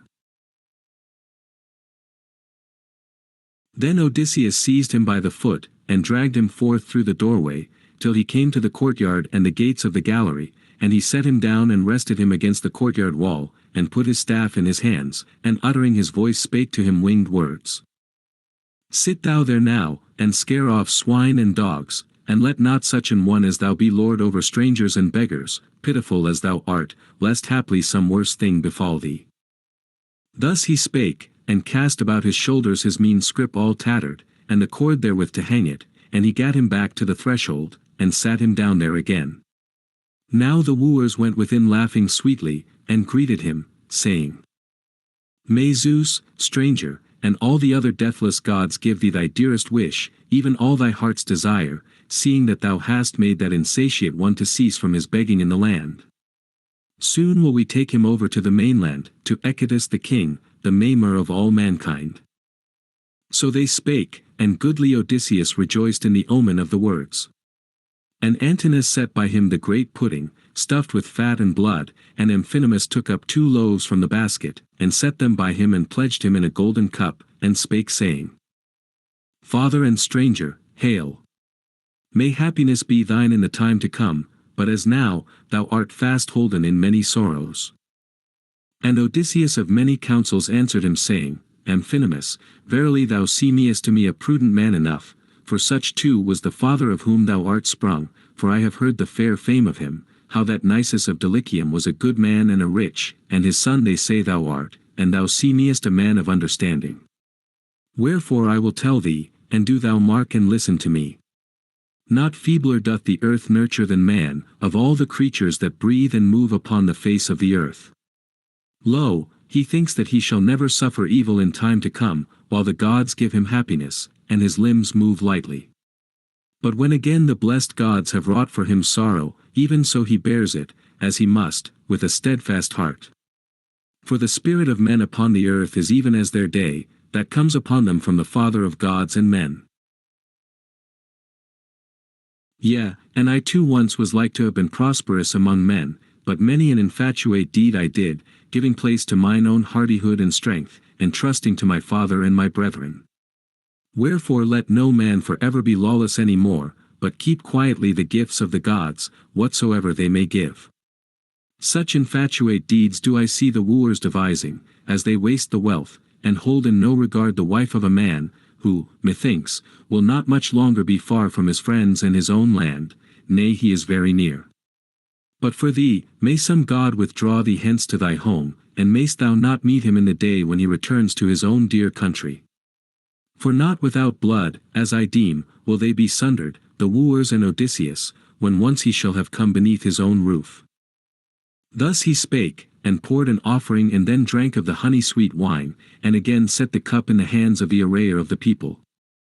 But the other went back through the hall, sad at heart and bowing his head, for verily his soul boded evil. Yet even so he avoided not his fate, for Athene had bound him likewise to be slain outright at the hands and by the spear of Telemachus. So he sat down again on the high seat whence he had arisen. Now the goddess, grey-eyed Athene, put it into the heart of the daughter of Icarius, wise Penelope, to show herself to the wooers, that she might make their heart all flutter with hope, and that she might win yet more worship from her lord and her son than heretofore. 'Tis she laughed an idle laugh, and spake to the nurse, and hailed her, saying, Eurynome, my heart yearns, though before I had no such desire, to show myself to the wooers, hateful as they are. I would also say a word to my son, that will be for his weal, namely, that he should not for ever consort with the proud wooers, who speak friendly with their lips, but imagine evil in the latter end. Then the housewife, Eurynome, spake to her saying, Yea my child, all this thou hast spoken as is meet. Go then, and declare thy word to thy son and hide it not, but first wash thee and anoint thy face, and go not as thou art with thy cheeks all stained with tears. Go, for it is little good to sorrow always, and never cease. And lo, thy son is now of an age to hear thee, he whom thou hast above all things prayed the gods that thou mightest see with a beard upon his chin. Then wise Penelope answered her, saying, Eurynome, speak not thus comfortably to me, for all thy love, bidding me to wash and be anointed with ointment. For the gods that keep Olympus destroyed my bloom, since the day that he departed in the hollow ships. But bid Autono and Hippodamia come to me, to stand by my side in the halls. Alone I will not go among men, for I am ashamed. So she spake, and the old woman passed through the chamber to tell the maidens, and hasten their coming. Thereon the goddess, grey-eyed Athene, had another thought. She shed a sweet slumber over the daughter of Icarius, who sank back in sleep, and all her joints were loosened as she lay in the chair, and the fair goddess the while was giving her gifts immortal, that all the Achaeans might marvel at her. Her fair face first she steeped with beauty imperishable, such as that wherewith the crowned Cytherea is anointed, when she goes to the lovely dances of the Graces. And she made her taller and greater to behold, and made her whiter than new-sawn ivory. Now when she had wrought thus, that fair goddess departed, and the white-armed handmaidens came forth from the chamber and drew nigh with a sound of voices. Then sweet sleep left hold of Penelope, and she rubbed her cheeks with her hands, and said, Surely soft slumber wrapped me round, most wretched though I be. Oh! That pure Artemis would give me so soft a death even now, that I might no more waste my life in sorrow of heart, and longing for the manifold excellence of my dear Lord, for that he was foremost of the Achaeans. With this word she went down from the shining upper chamber, not alone, for 2 handmaidens likewise bare her company. But when the fair lady had now come to the wooers, she stood by the pillar of the well-builded roof, holding her glistening tire before her face, and on either side of her stood a faithful handmaid. And straightway the knees of the wooers were loosened, and their hearts were enchanted with love, and each one uttered a prayer that he might be her bedfellow. But she spake to Telemachus, her dear son. Telemachus, thy mind and thy thoughts are no longer stable as they were. While thou wast still a child, thou hadst a yet quicker and more crafty wit, but now that thou art great of growth, and art come to the measure of manhood, and a stranger looking to thy stature and thy beauty might say that thou must be some rich man's son, thy mind and thy thoughts are no longer right as of old.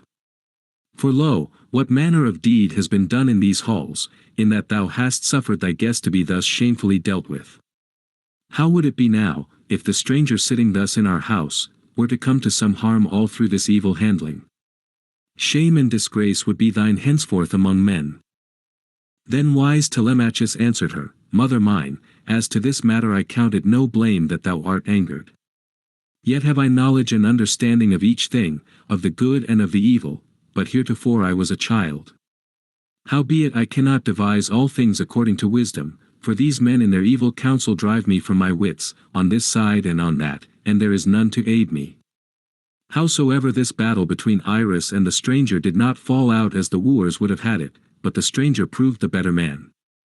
Would to Father Zeus and Athene and Apollo, that the wooers in our halls were even now thus vanquished, and wagging their heads, some in the court, and some within the house, and that the limbs of each man were loosened in such fashion as Iris yonder sits now, by the courtyard gates wagging his head, like a drunken man, and cannot stand upright on his feet, nor yet get him home to his own place, seeing that his limbs are loosened.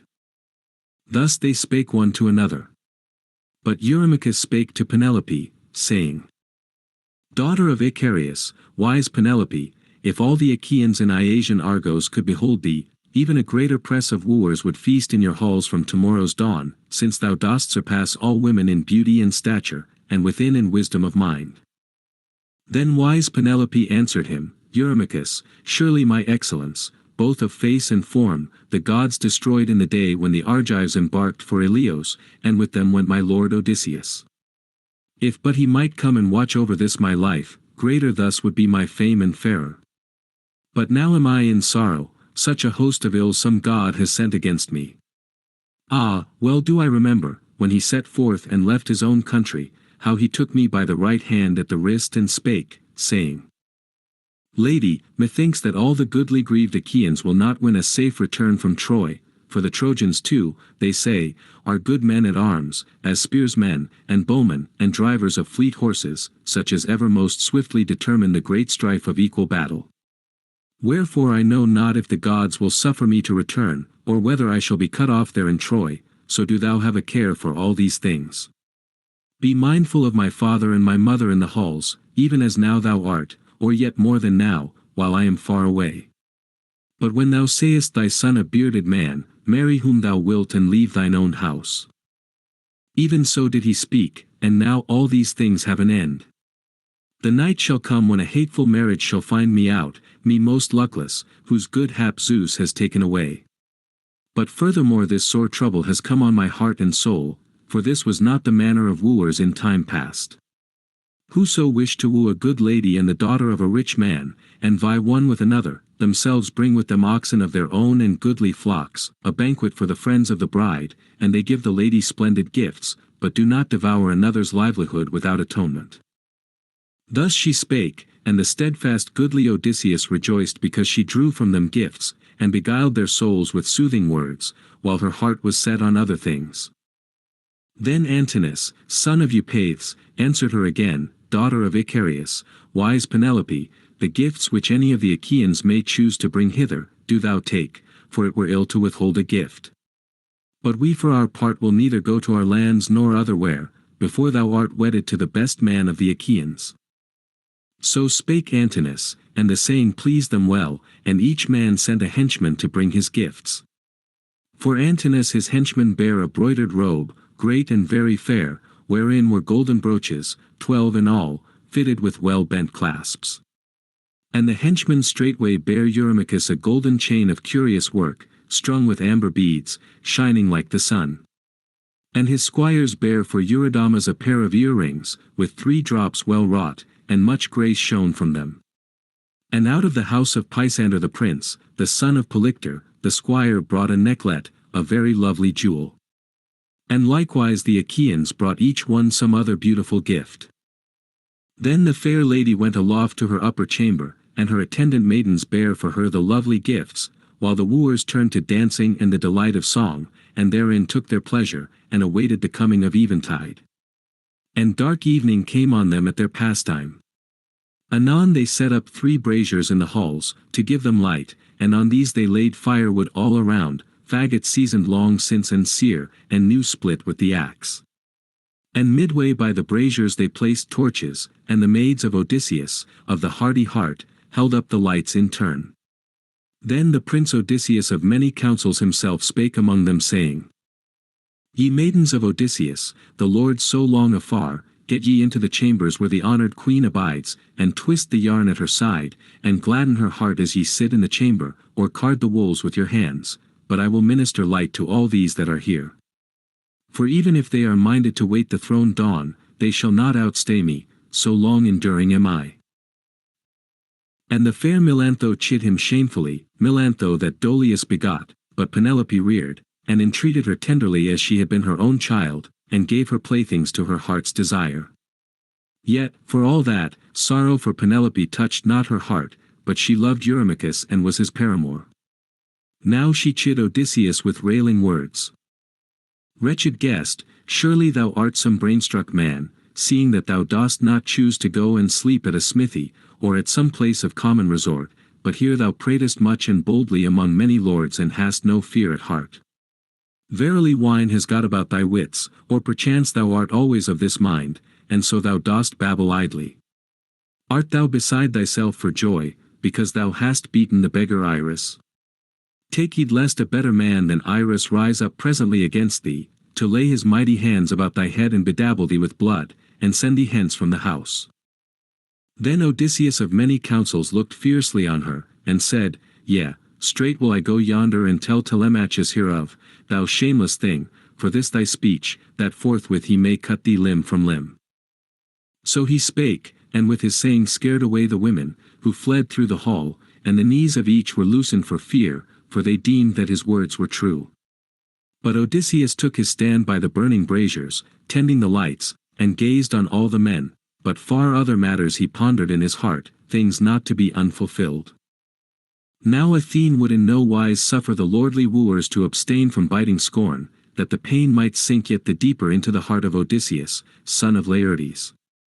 So Eurymachus, son of Polybus, began to speak among them, girding at Odysseus, and so made mirth for his friends. Hear me ye wooers of the queen renowned, that I may say that which my spirit within me bids me.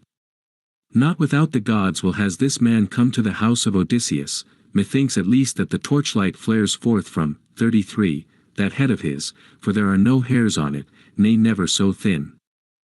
33. Accepting the conjecture kappa kappa equals kappa alpha tau for the Mrs. kappa alpha.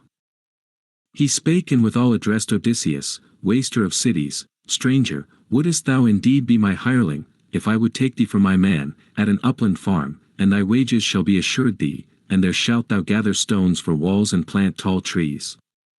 There would I provide thee bread continual, and clothe thee with raiment, and give thee shoes for thy feet. Howbeit, since thou art practised only in evil, thou wilt not care to go to the labours of the field, but wilt choose rather to go louting through the land, that thou mayst have wherewithal to feed thine insatiate belly. Then Odysseus of many counsels answered him and said, Eurymachus, would that there might be a trial of labour between us twain, in the season of spring, when the long days begin. In the deep grass might it be, and I should have a crooked scythe, and thou another like it, that we might try each the other in the matter of labour, fasting till late eventide, and grass there should be in plenty. Or would again, that there were oxen to drive, the best there may be, large and tawny, both well filled with fodder, of equal age and force to bear the yoke and of strength untiring. And it should be a field of 4 plough gates, and the clod should yield before the ploughshare. Then shouldest thou see me, whether or no I would cut a clean furrow unbroken before me. Or would that this very day Cronion might waken war whence he would, and that I had a shield and 2 spears, and a helmet all of bronze, close fitting on my temples. Then shouldest thou see me mingling in the forefront of the battle, nor speak and taunt me with this my belly. Nay, thou art exceeding wanton and thy heart is hard, and thou thinkest thyself some great one and mighty, because thou consortest with few men and feeble. Ah, if Odysseus might but return and come to his own country, right soon would yonder doors full wide as they are, prove all too straight for thee in thy flight through the doorway. Thus he spake, and Eurymachus waxed yet the more wroth at heart, and looking fiercely on him spake to him winged words. Ah, wretch that thou art, right soon will I work thee mischief, so boldly thou pratest among many lords, and hast no fear at heart. Verily wine has got about thy wits, or perchance thou art always of this mind, and so thou dost babble idly. Art thou beside thyself for joy, because thou hast beaten the beggar Iris? Therewith he caught up a footstool, but Odysseus sat him down at the knees of Amphinomus of Dulichium, in dread of Eurymachus. And Eurymachus cast and smote the cupbearer on the right hand, and the ladle cup dropped to the ground with a clang, while the young man groaned and fell backwards in the dust.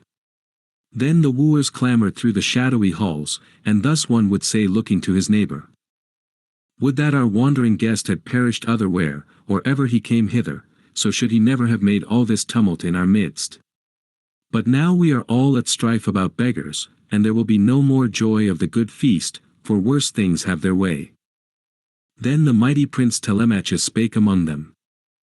Sirs, ye are mad, now doth your mood betray that ye have eaten and drunken, some one of the gods is surely moving you. Nay, now that ye have feasted well, go home and lay you to rest, since your spirit so bids, for as for me, I drive no man hence. Thus he spake, and they all bit their lips and marvelled at Telemachus, in that he spake boldly. Then Amphinomus made harangue, and spake among them, Amphinomus, the famous son of Nisus the prince, the son of Aretius. Friends, when a righteous word has been spoken, none surely would rebuke another with hard speech and be angry. Misuse ye not this stranger, neither any of the thralls that are in the house of God like Odysseus. But come, let the winebearer pour for libation into each cup in turn, that after the drink offering we may get us home to bed. But the stranger let us leave in the halls of Odysseus for a charge to Telemachus, for to his home has he come. Thus he spake, and his word was well pleasing to them all. Then the lord Mulius mixed for them the bowl, the henchman out of Dulichium, who was squire of Amphinomus. And he stood by all and served it to them in their turn, and they poured forth before the blessed gods, and drank the honey-sweet wine. Now when they had poured forth and had drunken to their heart's content, they departed to lie down, each one to his own house. Book 19. Telemachus removes the arms out of the hall. Odysseus disperseth with Penelope. And is known by his nurse, but concealed. And the hunting of the boar upon that occasion related. Now the goodly Odysseus was left behind in the hall, devising with Athene's aid the slaying of the wooers, and straightway he spake winged words to Telemachus. Telemachus, we must needs lay by the weapons of war within, every one, and when the wooers miss them and ask thee concerning them, thou shalt beguile them with soft words, saying, out of the smoke I laid them by, since they were no longer like those that Odysseus left behind him of old, when he went to Troy, but they are wholly marred, so mightily hath passed upon them the vapor of fire. Moreover some God hath put into my heart this other and greater care, that perchance when ye are heated with wine, ye set a quarrel between you and wound one the other, and thereby shame the feast and the wooing, for iron of itself draws a man thereto. Thus he spake, and Telemachus hearkened to his dear father, and called forth to him the nurse Euryclea and spake to her, saying, Nurse, come now I pray thee, shut up the women in their chambers till I shall have laid by in the armory the goodly weapons of my father, which all uncared for the smoke dims in the hall, since my father went hence, and I was still but a child. Now I wish to lay them by where the vapor of the fire will not reach them. Then the good nurse Euryclea answered him, saying, Ah, my child, if ever thou wouldest but take careful thought in such wise as to mind the house, and guard all this wealth. But come, who shall fetch the light and bear it, if thou hast thy way, since thou wouldest not that the maidens, who might have given light, should go before thee? Then wise Telemachus made answer to her, This stranger here, for I will keep no man in idleness who eats of my bread, even if he have come from afar. Thus he spake, and wingless her speech remained, and she closed the doors of the fair lying chambers. Then they twain sprang up, Odysseus and his renowned son, and set to carry within the helmets and the bossy shields, and the sharp-pointed spears, and before them Pallas Athene bare a golden cresset and cast a most lovely light. Thereon Telemachus spake to his father suddenly. Father, surely a great marvel is this that I behold with mine eyes, meseems, at least, that the walls of the hall and the fair main beams of the roof and the cross beams of pine, and the pillars that run aloft, are bright as it were with flaming fire. Verily some God is within, of those that hold the wide heaven. And Odysseus of many counsels answered him and said, Hold thy peace and keep thy thoughts in check and ask not hereof. Lo, this is the wont of the gods that hold Olympus. But do thou go and lay thee down, and I will abide here, that I may yet further provoke the maids and thy mother to answer, and she in her sorrow will ask me concerning each thing, one by one. So he spake, and Telemachus passed out through the hall to his chamber to lie down, by the light of the flaming torches, even to the chamber where of old he took his rest, when sweet sleep came over him. There now too he lay down and awaited the bright dawn. But goodly Odysseus was left behind in the hall, devising with Athene's aid the slaying of the wooers. Now forth from her chamber came the wise Penelope, like Artemis or golden Aphrodite, and they set a chair for her hard by before the fire, where she was wont to sit, a chair well wrought and inlaid with ivory and silver, which on a time the craftsman Icmalius had fashioned, and had joined thereto a footstool, that was part of the chair, whereon a great fleece was used to be laid. Here then, the wise Penelope sat her down, and next came white-armed handmaids from the women's chamber, and began to take away the many fragments of food, and the tables and the cups whence the proud lords had been drinking, and they raked out the fire from the braziers onto the floor, and piled many fresh logs upon them, to give light and warmth. Then Melantho began to revile Odysseus yet a second time, saying, Stranger, wilt thou still be a plague to us here, circling round the house in the night, and spying the women? Nay, get thee forth, thou wretched thing, and be thankful for thy supper, or straightway shalt thou even be smitten with a torch and so fare out of the doors. Then Odysseus of many counsels looked fiercely on her, and said, Good woman, what possesses thee to assail me thus out of an angry heart? Is it because I go filthy and am clothed about in sorry raiment, and beg through the land, for necessity is laid on me? This is the manner of beggars and of wandering men. For I too once had a house of mine own among men, a rich man with a wealthy house, and many a time would I give to a wanderer, what manner of man soever he might be, and in whatsoever need he came. And I had countless thralls, and all else in plenty, whereby folk live well and have a name for riches. But Zeus, the son of Cronos, made me desolate of all, for surely it was his will. Wherefore, woman, see lest some day thou too lose all thy fine show wherein thou now excellest among the handmaids, as well may chance, if thy mistress be provoked to anger with thee, or if Odysseus come home, for there is yet a place for hope. And even if he hath perished as ye deem, and is never more to return, yet by Apollo's grace he hath a son like him, Telemachus, and none of the women works wantonness in his halls without his knowledge, for he is no longer of an age not to mark it. Thus he spake, and the wise Penelope heard him, and rebuked the handmaid, and spake and hailed her. Thou reckless thing and unabashed, be sure thy great sin is not hidden from me, and thy blood shall be on thine own head for the same. For thou knewest right well, in that thou hadst heard it from my lips, how that I was minded to ask the stranger in my halls for tidings of my lord, for I am grievously afflicted. Therewith she spake likewise to the house dame, Eurynome, saying, Eurynome, bring hither a settle with a fleece thereon, that the stranger may sit and speak with me and hear my words, for I would ask him all his story. So she spake, and the nurse made haste and brought a polished settle, and cast a fleece thereon, and then the steadfast goodly Odysseus sat him down there, and the wise Penelope spake first, saying, Stranger, I will make bold first to ask thee this, who art thou of the sons of men, and whence? Where is thy city, and where are they that begot thee?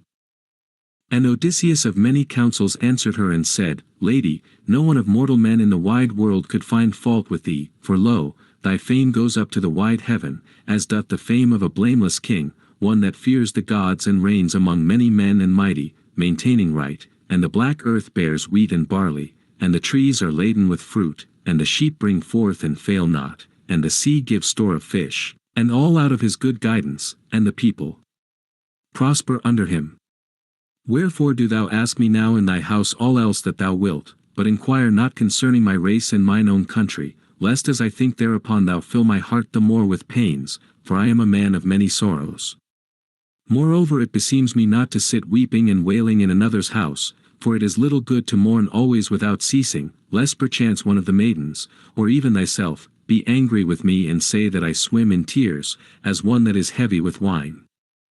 Then wise Penelope answered him, and said, Stranger, surely my excellence, both of face and form, the gods destroyed, in the day when the Argives embarked for Ilios, and with them went my lord Odysseus.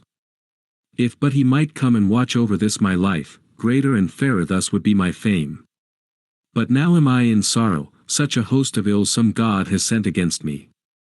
For all the noblest that are princes in the isles, in Dulichium and Same and wooded Zacynthus, and they that dwell around even in clear seen Ithaca, these are wooing me against my will, and devouring the house. Wherefore I take no heed of strangers, nor suppliants, nor at all of heralds, the craftsmen of the people. But I waste my heart away in longing for Odysseus, so they speed on my marriage and I weave a web of wiles. First some god put it into my heart to set up a great web in the halls, and thereat to weave a robe fine of woof and very wide, and anon I spake among them, saying, Ye princely youths, my wooers, now that goodly Odysseus is dead, do ye abide patiently, how eager soever to speed on this marriage of mine, till I finish the robe. I would not that the threads perish to no avail, even this shroud for the hero Laertes, against the day when the ruinous doom shall bring him low, of death that lays men at their length. So shall none of the Achaean women in the land count it blame in me, as well might be, were he to lie without a winding sheet, a man that had gotten great possessions. So spake I, and their high hearts consented thereto. So then in the daytime I would weave the mighty web, and in the night unravel the same, when I had let place the torches by me. Thus for the space of 3 years I hid the thing by craft and beguiled the minds of the Achaeans. But when the 4th year arrived, and the seasons came round as the months waned, and many days were accomplished, then it was that by help of the handmaids, shameless things and reckless, the wooers came and trapped me, and chid me loudly. Thus did I finish the web by no will of mine, for so I must. And now I can neither escape the marriage nor devise any further counsel, and my parents are instant with me to marry, and my son chafes that these men devour his livelihood, as he takes note of all, for by this time he has come to man's estate, and is full able to care for a household, for one to which Zeus vouchsafes honor. But even so tell me of thine own stock, whence thou art, for thou art not sprung of oak or rock, whereof old tales tell. And Odysseus of many counsels answered her and said, O wife revered of Odysseus, son of Laertes, wilt thou never have done asking me about mine own race? Nay, but I will tell thee, yet surely thou wilt give me over to sorrows yet more than those wherein I am holden, for so it ever is when a man has been afar from his own country, so long as now I am, wandering in sore pain to many cities of mortals. Yet even so I will tell thee what thou askest and inquirest. There is a land called Crete in the midst of the wine-dark sea, a fair land and a rich, begirt with water, and therein are many men innumerable, and 90 cities. And all have not the same speech, but there is confusion of tongues. There dwell Achaeans and their 2 Cretans of Crete, high of heart, and Sidonians there and Dorians of waving plumes and goodly Pelasgians. And among these cities is the mighty city Gnosus, wherein Minos when he was 9 years old began to rule, he who held converse with great Zeus, and was the father of my father, even of Deucalion, high of heart. Now Deucalion begot me and Idomeneus the prince. Howbeit, he had gone in his beaked ships up into Ilios, with the sons of Atreus, but my famed name is Ethon, being the younger of the twain and he was the firstborn and the better man. There I saw Odysseus, and gave him guest gifts, for the might of the wind bare him to Crete, as he was making for Troy land, and had driven him wandering past Malea. So he stayed his ships in Amnisus, whereby is the cave of Ilithia, in havens hard to win, and scarce he escaped the tempest. Anon he came up to the city and asked for Idomeneus, saying that he was his friend and held by him in love and honor. But it was now the 10th or the 11th dawn since Idomeneus had gone in his beaked ships up into Ilios. Then I led him to the house, and gave him good entertainment with all loving kindness out of the plenty in my house, and for him and for the rest of his company, that went with him, I gathered and gave barley meal and dark wine out of the public store, and oxen to sacrifice to his heart's desire. There the goodly Achaeans abode 12 days, for the strong north wind penned them there, and suffered them not to stay upon the coast, for some angry god had roused it. On the 13th day the wind fell, and then they lifted anchor.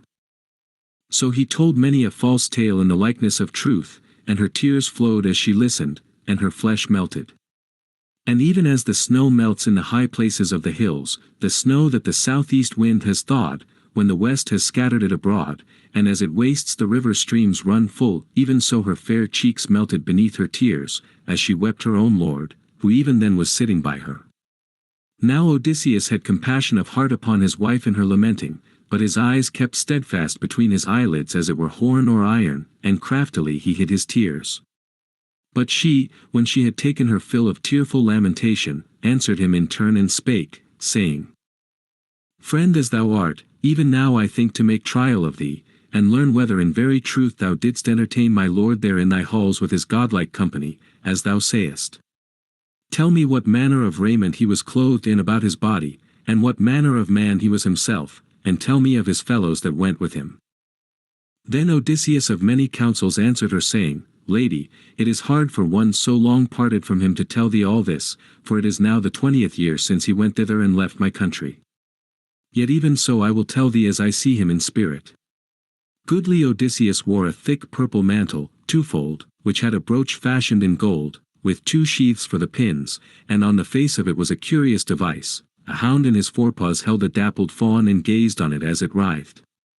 And all men marveled at the workmanship, how, wrought as they were in gold, the hound was gazing on the fawn and strangling it, and the fawn was writhing with his feet and striving to flee. Moreover, I marked the shining doublet about his body, like the gleam over the skin of a dried onion, so smooth it was, and glistering as the sun, truly many women looked thereon and wondered. Yet another thing will I tell thee, and do thou ponder it in thy heart. I know not if Odysseus was thus clothed upon at home, or if one of his fellows gave him the raiment. So he spake, and in her heart he stirred yet more the desire of weeping, as she knew the certain tokens that Odysseus showed her. So when she had taken her fill of tearful lament, then she answered him, and spake saying,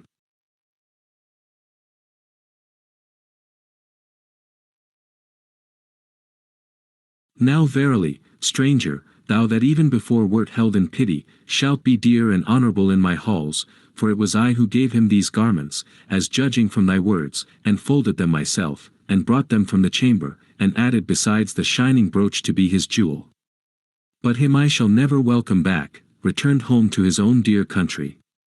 Wherefore with an evil fate it was that Odysseus went hence in the hollow ship to see that evil Ilios, never to be named.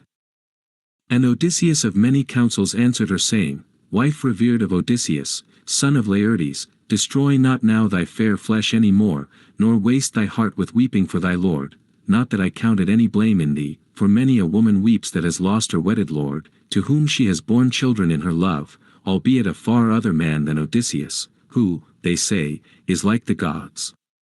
Nay, cease from thy lamenting, and lay up my word in thy heart, for I will tell thee without fail, and will hide not, how but lately I heard tell of the return of Odysseus, that he is nigh at hand, and yet alive in the fat land of the men of Thesprotia, and is bringing with him many choice treasures, as he begs through the land. But he has lost his dear companions and his hollow ship on the wine-dark sea, on his way from the isle Thrinacia, for Zeus and Helios had a grudge against him, because his company had slain the kine of Helios.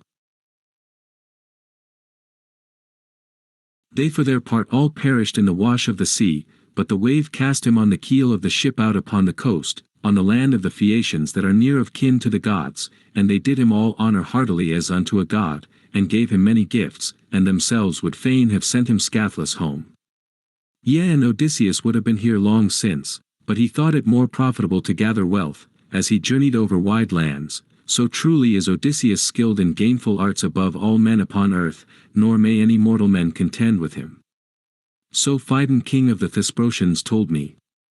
Moreover he sware, in mine own presence, as he poured the drink offering in his house, that the ship was drawn down to the sea and his company were ready, who were to convey him to his own dear country. But me he first sent off, for it chanced that a ship of the Thesprotians was on her way to Dulichium, a land rich in grain.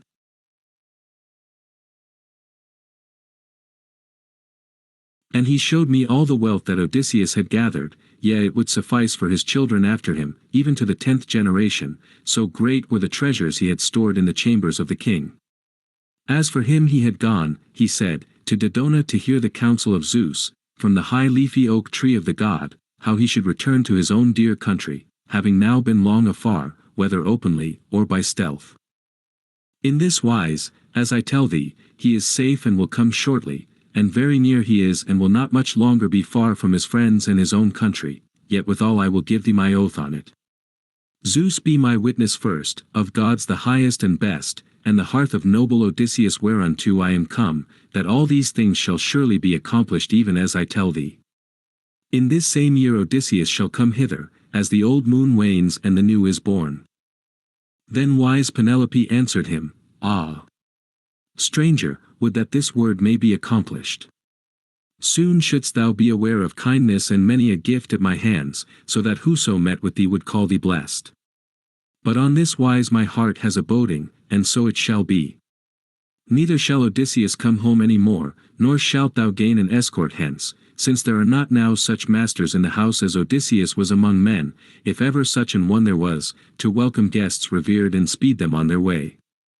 But do ye, my handmaids, wash this man's feet and strew a couch for him, bedding and mantles and shining blankets, that well and warmly he may come to the time of golden throne dawn. And very early in the morning bathe him and anoint him, that within the house beside Telemachus he may eat meat, sitting quietly in the hall. And it shall be the worse for any hurtful man of the wooers, that vexes the stranger, yea he shall not henceforth profit himself here, for all his sore anger. For how shalt thou learn concerning me, stranger, whether indeed I excel all women in wit and thrifty device, if all unkempt and evil-clad thou sittest at supper in my halls? Man's life is brief enough. And if any be a hard man and hard at heart, all men cry evil on him for the time to come, while yet he lives, and all men mock him when he is dead. But if any be a blameless man and blameless of heart, his guests spread abroad his fame over the whole earth and many people call him noble. Then Odysseus of many counsels answered her and said, O wife revered of Odysseus, son of Laertes, mantles verily and shining blankets are hateful to me, since first I left behind me the snowy hills of Crete, voyaging in the long-oared galley. Nay, I will lie as in time past I was used to rest through the sleepless nights. For full many a night I have lain on an unsightly bed, and awaited the bright-throned dawn.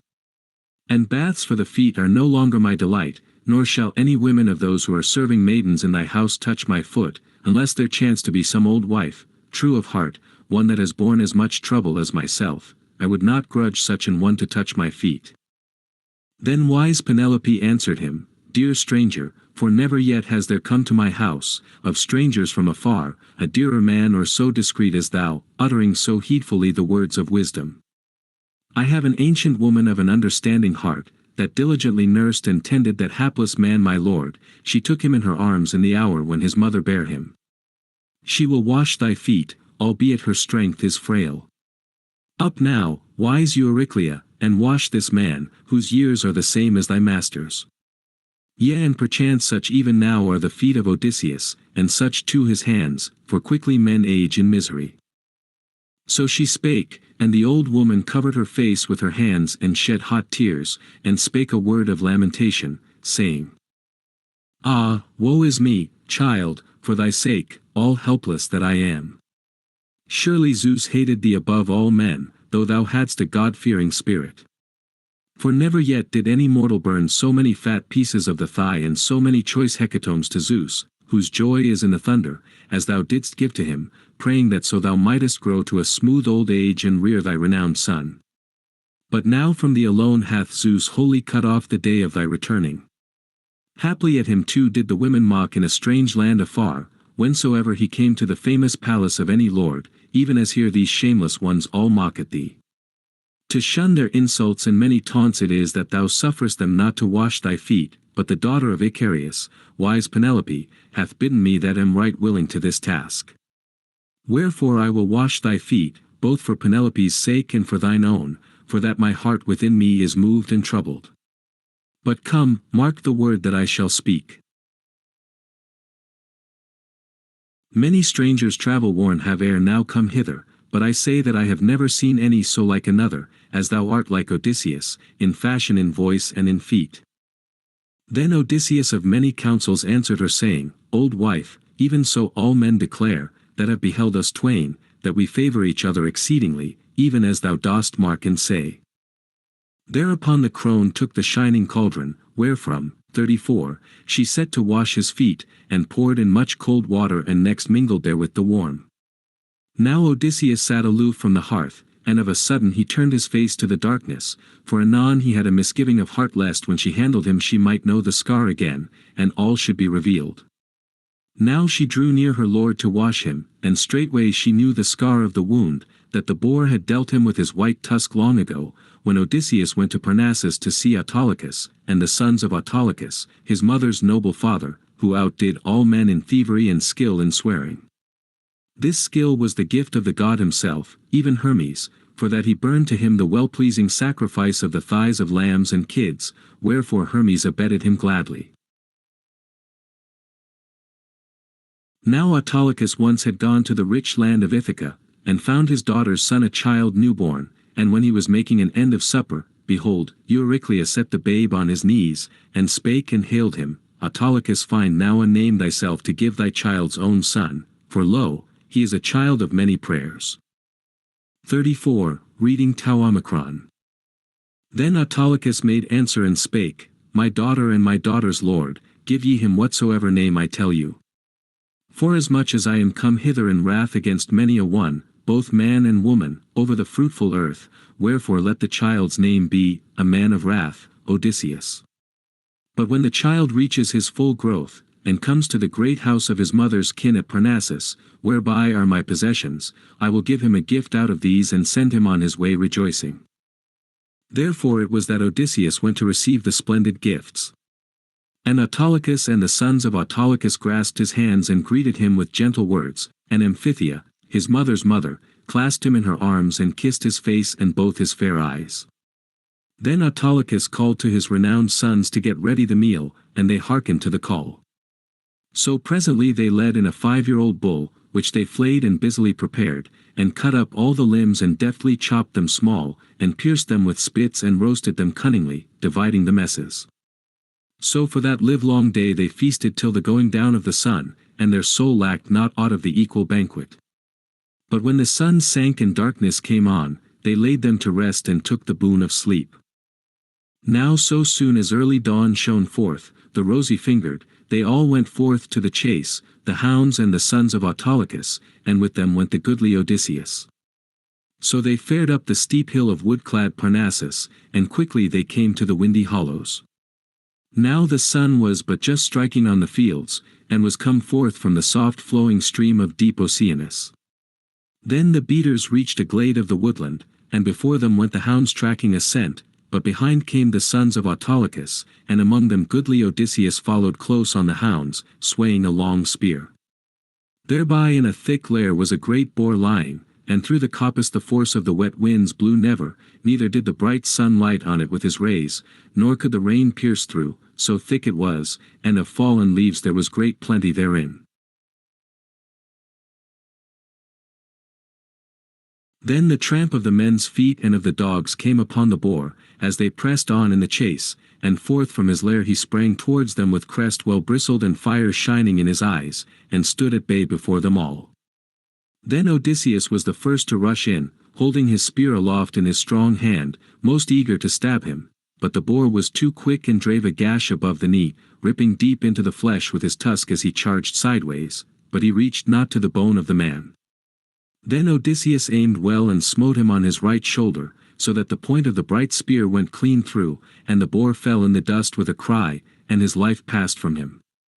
Then the dear sons of Autolycus began to busy them with the carcass, and as for the wound of the noble godlike Odysseus, they bound it up skillfully, and stayed the black blood with a song of healing, and straightway returned to the house of their dear father. Then Autolycus and the sons of Autolycus got him well healed of his hurt, and gave him splendid gifts, and quickly sent him with all love to Ithaca, gladly speeding a glad guest. There his father and lady mother were glad of his returning, and asked him of all his adventures, and of his wound how he came by it, and duly he told them all, namely how the boar gashed him with his white tusk in the chase, when he had gone to Parnassus with the sons of Autolycus. Now the old woman took the scarred limb and passed her hands down it, and knew it by the touch and let the foot drop suddenly, so that the knee fell into the bath, and the brazen vessel rang, being turned over on the other side, and behold, the water was spilled on the ground. Then joy and anguish came on her in one moment, and both her eyes filled up with tears, and the voice of her utterance was stayed, and touching the chin of Odysseus she spake to him, saying, Yea verily, thou art Odysseus, my dear child, and I knew thee not before, till I had handled all the body of my lord. Therewithal she looked towards Penelope, as minded to make a sign that her husband was now home. But Penelope could not meet her eyes nor take note of her, for Athene had bent her thoughts to other things. But Odysseus feeling for the old woman's throat gripped it with his right hand and with the other drew her closer to him and spake, saying, Woman, why wouldest thou indeed destroy me? It was thou that didst nurse me there at thine own breast, and now after travail and much pain I am come in the 20th year to mine own country. But since thou art ware of me, and the God has put this in thy heart, be silent, lest another learn the matter in the halls. For on this wise I will declare it, and it shall surely be accomplished, if the God subdue the lordly wooers unto me, I will not hold my hand from thee, my nurse though thou art, when I slay the other handmaids in my halls. Then wise Euryclea answered, saying, My child, what word hath escaped the door of thy lips? Thou knowest how firm is my spirit and unyielding, and I will keep me fast as stubborn stone or iron. Yet another thing will I tell thee, and do thou ponder it in thine heart. If the gods subdue the lordly wooers to thy hand, then will I tell thee all the tale of the women in the halls, which of them dishonour thee and which be guiltless. Then Odysseus of many counsels answered her saying, Nurse, wherefore I pray thee wilt thou speak of these? Thou needest not, for even I myself will mark them well and take knowledge of each. Nay, do thou keep thy saying to thyself, and leave the rest to the gods. Even so he spake, and the old woman passed forth from the hall to bring water for his feet, for that first water was all spilled. So when she had washed him and anointed him well with olive oil, Odysseus again drew up his settle nearer to the fire to warm himself, and covered up the scar with his rags.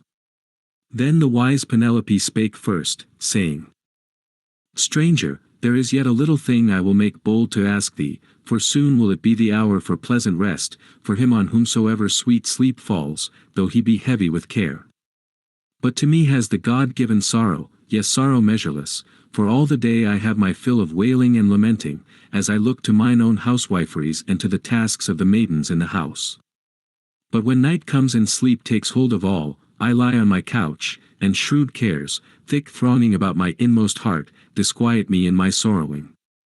Even as when the daughter of Pandareus, the nightingale of the greenwood, sings sweet in the first season of the spring, from her place in the thick leafage of the trees, and with many a turn and trill she pours forth her full-voiced music bewailing her child, dear Italus, whom on a time she slew with the sword unwitting, Italus the son of Zethus the prince, even as her song, my troubled soul sways to and fro.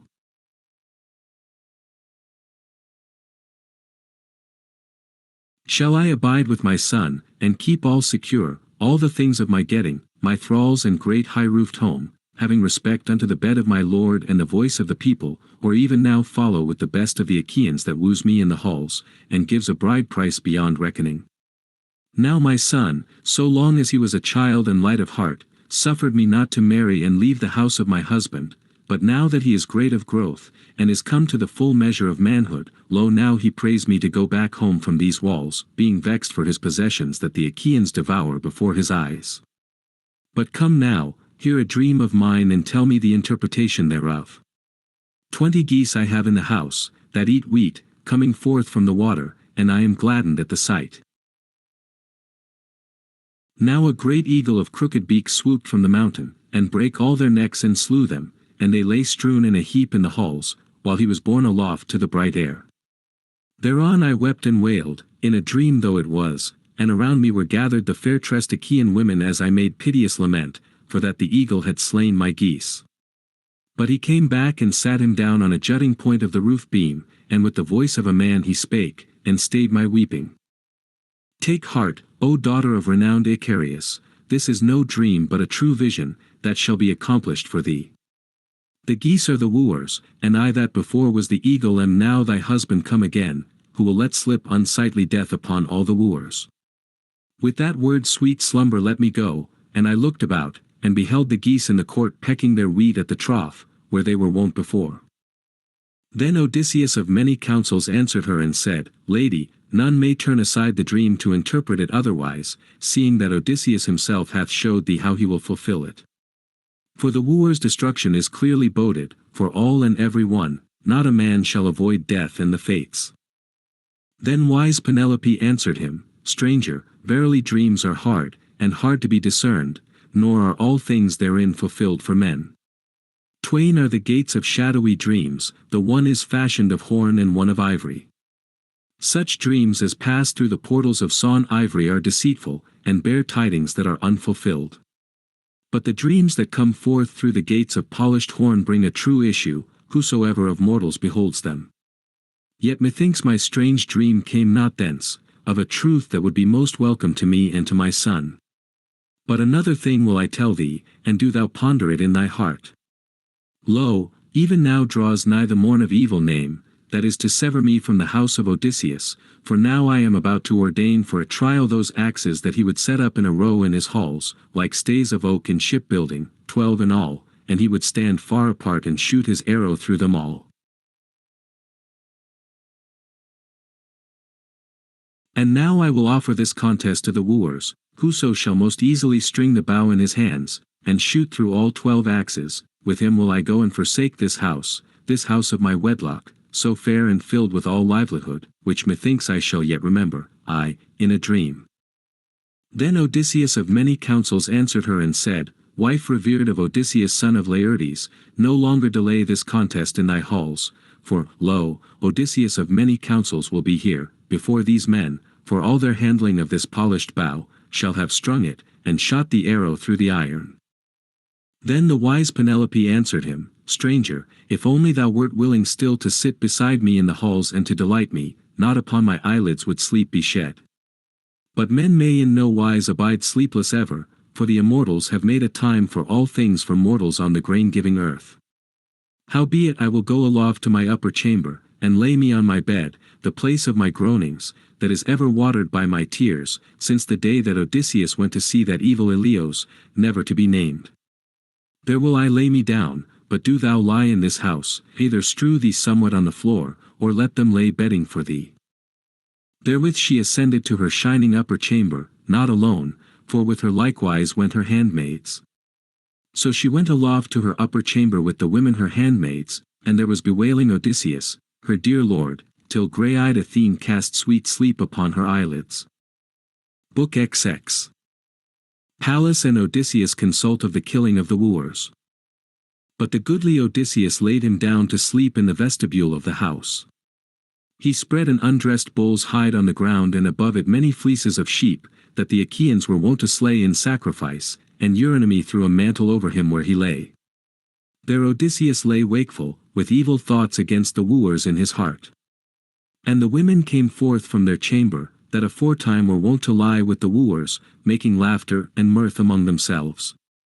Then the heart of Odysseus was stirred within his breast, and much he communed with his mind and soul, whether he should leap forth upon them and deal death to each, or suffer them to lie with the proud wooers, now for the last and latest time. And his heart growled sullenly within him. And even as a bitch stands over her tender whelps growling, when she spies a man she knows not, and she is eager to assail him, so growled his heart within him in his wrath at their evil deeds. Then he smote upon his breast and rebuked his own heart, saying, Endure, my heart, yea, a baser thing thou once didst bear, on that day when the Cyclops, unrestrained in fury, devoured the mighty men of my company, but still thou didst endure till thy craft found a way for thee forth from out the cave, where thou thoughtest to die. So spake he, chiding his own spirit within him, and his heart verily abode steadfast in obedience to his word. But Odysseus himself lay tossing this way and that. And as when a man by a great fire burning takes a paunch full of fat and blood, and turns it this way and that and longs to have it roasted most speedily, so Odysseus tossed from side to side, musing how he might stretch forth his hands upon the shameless wooers, being but one man against so many. Then down from heaven came Athene and drew nigh him, fashioned in the likeness of a woman. And she stood over his head and spake to him, saying, Lo now again, wherefore art thou watching, most luckless of all men living? Is not this thy house and is not thy wife there within and thy child, such a son as men wish to have for their own? Then Odysseus of many counsels answered her saying, Yea, goddess, all this thou hast spoken as is meet. But my heart within me muses in some measure upon this, how I may stretch forth my hands upon the shameless wooers, being but one man, while they abide ever in their companies within. Moreover this other and harder matter I ponder in my heart, even if I were to slay them by thy will and the will of Zeus, whither should I flee from the avengers? Look well to this, I pray thee. Then answered the goddess, grey-eyed Athene, O heart of belief. Yea, many there be that trust even in a weaker friend than I am, in one that is immortal and knows not such craft as mine, but I am a god, that preserve thee to the end, in all manner of toils. And now I will tell thee plainly, even should 50 companies of mortal men compass us about eager to slay us in battle, even their kind shouldst thou drive off and their brave flocks. But let sleep in turn come over thee, to wake and to watch all night, this too is vexation of spirit, and soon shalt thou rise from out of thy troubles. So she spake and poured slumber upon his eyelids, but for her part the fair goddess went back to Olympus. While sleep laid hold of him loosening the cares of his soul, sleep that loosens the limbs of men, his good wife awoke and wept as she sat on her soft bed. But when she had taken her fill of weeping, to Artemis first the fair lady made her prayer. Artemis, lady and goddess, daughter of Zeus, would that even now thou wouldst plant thy shaft within my breast and take my life away, even in this hour. Or else, would that the stormwind might snatch me up, and bear me hence down the dusky ways, and cast me forth where the backflowing Oceanus mingles with the sea. It should be even as when the stormwinds bear away the daughters of Pandareus. Their father and their mother the gods had slain, and the maidens were left orphans in the halls, and fair Aphrodite cherished them with curds and sweet honey and delicious wine. And here gave them beauty and wisdom beyond the lot of women, and holy Artemis dowered them with stature, and Athene taught them skill in all famous handiwork. For furthermore, this very night one seemed to lie by my side, in the likeness of my lord, as he was when he went with the host, and then was my heart glad, since methought it was no vain dream but a clear vision at the last. For furthermore, this very night one seemed to lie by my side, in the likeness of my lord, as he was when he went with the host, and then was my heart glad, since methought it was no vain dream but a clear vision at the last. So she spake, and anon came the golden-throned dawn. Now goodly Odysseus caught the voice of her weeping, and then he fell a-musing, and it seemed to him that even now she knew him and was standing by his head. So he took up the mantle and the fleeces whereon he was lying, and set them on a high seat in the hall, and bare out the bull's hide out of doors and laid it there, and lifting up his hands he prayed to Zeus. Father Zeus, if ye gods of your good will have led me over wet and dry, to mine own country, after ye had plagued me sore, let some one I pray of the folk that are waking show me a word of good omen within, and without let some sign also be revealed to me from Zeus. So he spake in prayer, and Zeus, the counselor, heard him. Straightway he thundered from shining Olympus, from on high from the place of clouds, and goodly Odysseus was glad. Moreover a woman, a grinder at the mill, uttered a voice of omen from within the house hard by, where stood the mills of the shepherd of the people. At these hand-mills 12 women in all plied their task, making meal of barley and of wheat, the marrow of men.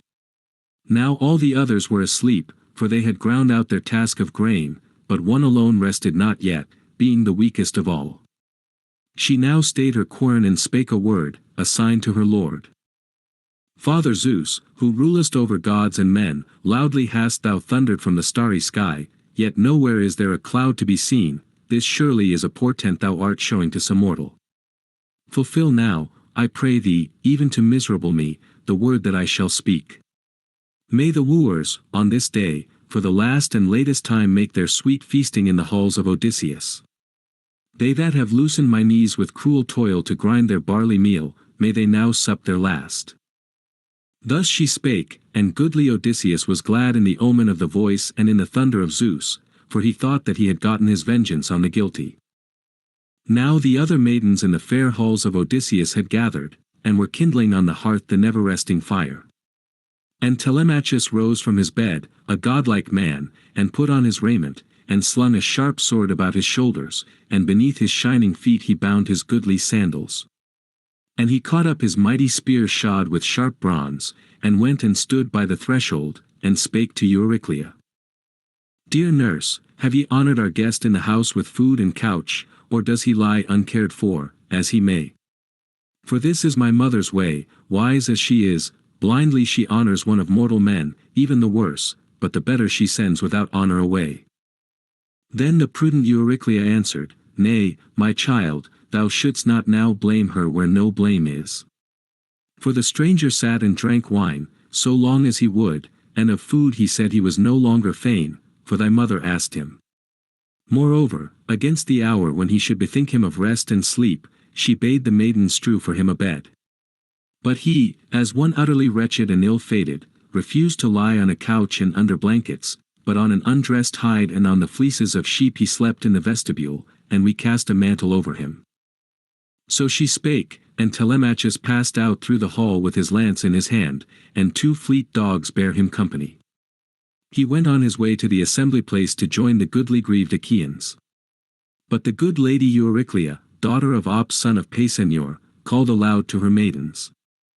Come hither, let some of you go busily and sweep the hall, and sprinkle it, and on the fair-fashioned seats throw purple coverlets, and others with sponges wipe all the tables clean, and cleanse the mixing bowls and well-wrought double beakers, and others again go for water to the well, and return with it right speedily. For the wooers will not long be out of the hall but will return very early, for it is a feast day, yea for all the people. So she spake, and they all gave ready ear and hearkened. 20 of them went to the well of dark water, and the others there in the halls were busy with skillful hands. Then in came the serving men of the Achaeans. Thereon they cleft the faggots well and cunningly, while, behold, the women came back from the well.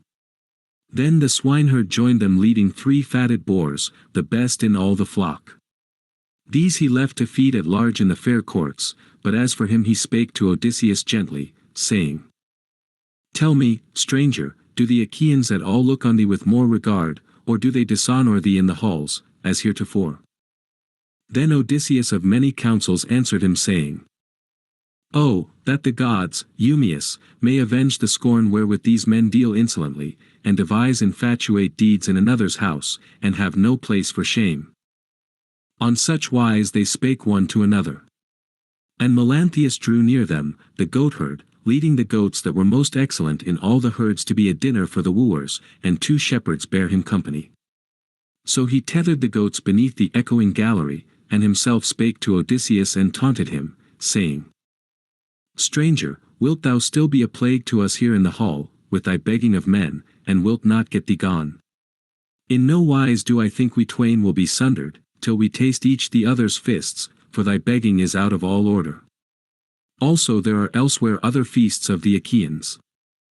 So he spake, but Odysseus of many counsels answered him not a word, but in silence he shook his head, brooding evil in the deep of his heart. Moreover a third man came up, Philoetius, a master of men, leading a barren heifer for the wooers and fatted goats. Now ferrymen had brought them over from the mainland, boatmen who send even other folks on their way, whosoever comes to them. The cattle he tethered carefully beneath the echoing gallery, and himself drew close to the swineherd, and began to question him. Swineherd, who is this stranger but newly come to our house? From what men does he claim his birth? Where are his kin and his native fields? Hapless is he, yet in fashion he is like a royal lord, but the gods mar the goodliness of wandering men, when even for kings they have woven the web of trouble. So he spake, and came close to him offering his right hand in welcome, and uttering his voice spake to him winged words. Father and stranger, hail! May happiness be thine in the time to come, but as now, thou art fast holden in many sorrows. Father Zeus, none other god is more baneful than thou hast no compassion on men, that are of thine own begetting, but makest them to have fellowship with evil and with bitter pains. The sweat brake out on me when I beheld him, and mine eyes stand full of tears for memory of Odysseus, for he too, methinks, is clad in such vile raiment as this, and is wandering among men, if haply he yet lives and sees the sunlight. But if he be dead already and in the house of Hades, then woe is me for the noble Odysseus, who set me over his cattle while I was but a lad in the land of the Cephallenians. And now these wax numberless, in no better wise could the breed of broad-browed cattle of any mortal increase, even as the ears of corn. But strangers command me to be ever driving these for themselves to devour, and they care nothing for the air in the house, nor tremble at the vengeance of the gods, for they are eager even now to divide among themselves the possessions of our Lord who is long afar. Now my heart within my breast often revolves this thing. Truly it were an evil deed, while a son of the master is yet alive, to get me away to the land of strangers, and go off, with cattle and all, to alien men. But this is more grievous still, to abide here in affliction watching over the herds of other men. Yea, long ago I would have fled and gone forth to some other of the proud kings, for things are now past sufferance, but still my thought is of that hapless one, if he might come I know not whence, and make a scattering of the wooers in the halls. Then Odysseus of many counsels answered him saying, Neatherd, seeing thou art not like to an evil man or a foolish, and of myself I mark how that thou hast got an understanding of heart, therefore I will tell thee somewhat, and swear a great oath to confirm it. Be Zeus now my witness before any god, and the hospitable board and the hearth of noble Odysseus, whereunto I am come, that while thou art still in this place Odysseus shall come home, and thou shalt see with thine eyes, if thou wilt, the slaying of the wooers who lord it here. Then the neatherd made answer, saying, Ah, would, stranger, that Cronion may accomplish this word. So shouldst thou know what my might is, and how my hands follow to obey. In like manner Eumaeus prayed to all the gods, that wise Odysseus might return to his own home. On such wise they spake one to the other, but the wooers at that time were framing death and doom for Telemachus. Even so there came by them a bird on their left, an eagle of lofty flight, with a cowering dove in his clutch. Then Amphinomus made harangue and spake among them. Friends, this counsel of ours will not go well, namely, the slaying of Telemachus, rather let us bethink us of the feast. So spake Amphinomus, and his saying pleased them well. They passed into the halls of godlike Odysseus and laid by their mantles on the chairs and high seats, and sacrificed great sheep and stout goats and the fatlings of the boars and the heifer of the herd. Then they roasted the entrails and served them round and mixed wine in the bowl, and the swineherd set a cup by each man. And Philoetius, a master of men, handed them wheaten bread in beautiful baskets, and Melanthius poured out the wine.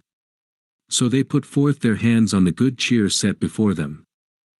Now Telemachus, in his crafty purpose, made Odysseus to sit down within the stablished hall by the threshold of stone, and placed for him a mean settle and a little table. He set by him his mess of the entrails, and poured wine into a golden cup and spake to him, saying, There, sit thee down, drinking thy wine among the lords, and the taunts and buffets of all the wooers I myself will ward off from thee, for this is no house of public resort, but the very house of Odysseus, and for me he won it. But, ye wooers, refrain your minds from rebukes and your hands from buffets, that no strife and feud may arise. So he said, and they all bit their lips and marveled at Telemachus, in that he spake boldly. Then Antinous, son of Eupaeus, spake among them, saying, Hard though the word be, let us accept it, Achaeans, even the word of Telemachus, though mightily he threatens us in his speech. For Zeus Cronion hath hindered us of our purpose, else would we have silenced him in our halls, shrill orator as he is. So spake Antinous, but Telemachus took no heed of his words. Now the henchmen were leading through the town the holy hecatomb of the gods, and lo, the long-haired Achaeans were gathered beneath the shady grove of Apollo, the prince of archery. Now when they had roasted the outer flesh and drawn it off the spits, they divided the messes and shared the glorious feast. And beside Odysseus they that waited set an equal share, the same as that which fell to themselves, for so Telemachus commanded, the dear son of divine Odysseus. Now Athene would in no wise suffer the lordly wooers to abstain from biting scorn, that the pain might sink yet the deeper into the heart of Odysseus, son of Laertes. There was among the wooers a man of a lawless heart, Tisippus was his name, and in same was his home, who trusting, forsooth, to his vast possessions, was wooing the wife of Odysseus the lord long afar. And now he spake among the proud wooers. Hear me, ye lordly wooers, and I will say somewhat. The stranger verily has long had his due portion, as is meet, an equal share, for it is not fair nor just to rob the guests of Telemachus of their right, whosoever they may be that come to this house. Go to then, I also will bestow on him a stranger's gift, that he in turn may give a present either to the bathwoman, or to any other of the thralls within the house of godlike Odysseus. Therewith he caught up an ox's foot from the dish, where it lay, and hurled it with strong hand. Verily, Tisippus, it has turned out happier for thy heart's pleasure as it is. Thou didst not smite the stranger, for he himself avoided that which was cast at him, else surely would I have struck thee through the midst with the sharp spear, and in place of wedding banquet thy father would have had to busy him about a funeral feast in this place. Wherefore let no man make show of unseemly deeds in this my house, for now I have understanding to discern both good and evil, but in time past I was yet a child. But as needs we must, we still endure to see these deeds, while sheep are slaughtered and wine drunken and bread devoured, for hard it is for one man to restrain many. But come, no longer work me harm out of an evil heart, but if ye be set on slaying me, even me, with the sword, even that would I rather endure, and far better would it be to die than to witness for ever these unseemly deeds, strangers shamefully entreated, and men hailing the handmaidens in foul wise through the fair house.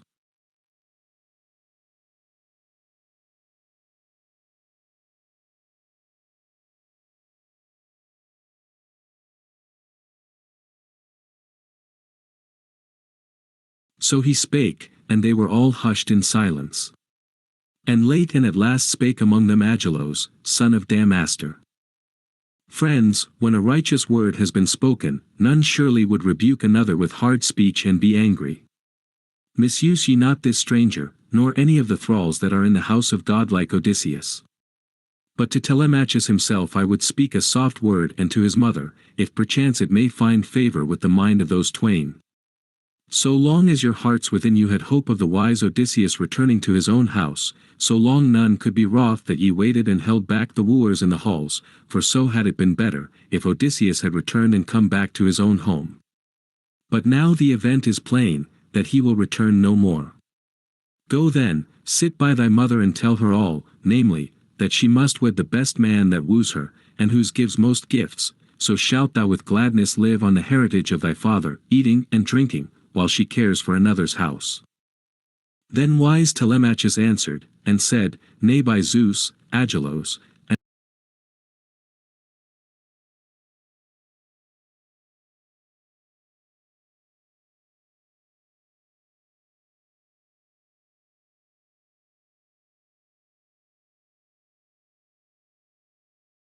Book 21. Penelope bringeth forth her husband's bow, which the suitors could not bend, but was bent by Odysseus. Now the goddess, grey-eyed Athene, put it into the heart of the daughter of Icarius, wise Penelope, to set the bow and the axes of grey iron, for the wooers in the halls of Odysseus, to be the weapons of the contest, and the beginning of death. So she descended the tall staircase of her chamber, and took the well-bent key in her strong hand, a goodly key of bronze, whereon was a handle of ivory. And she betook her, with her handmaidens, to the treasure chamber in the uttermost part of the house, where lay the treasures of her lord, bronze and gold and well-wrought iron. And there lay the back-bent bow and the quiver for the arrows, and many shafts were therein, winged for death, gifts of a friend of Odysseus, that met with him in Lacedaemon, Iphitus son of Eurytus, a man like to the gods. These twain fell in with one another in Mycenae, in the house of wise Ortilochus. Now Odysseus had gone thither to recover somewhat that was owing to him from all the people, for the men of Mycenae had lifted 300 sheep in benched ships from out of Ithaca, with the shepherds of the flock. In quest of these it was that Odysseus went on a far embassy, being yet a lad, for his father and the other elders sent him forth. Moreover, Iphitus came thither in his search for 12 brood mares, which he had lost, with sturdy mules at the teat.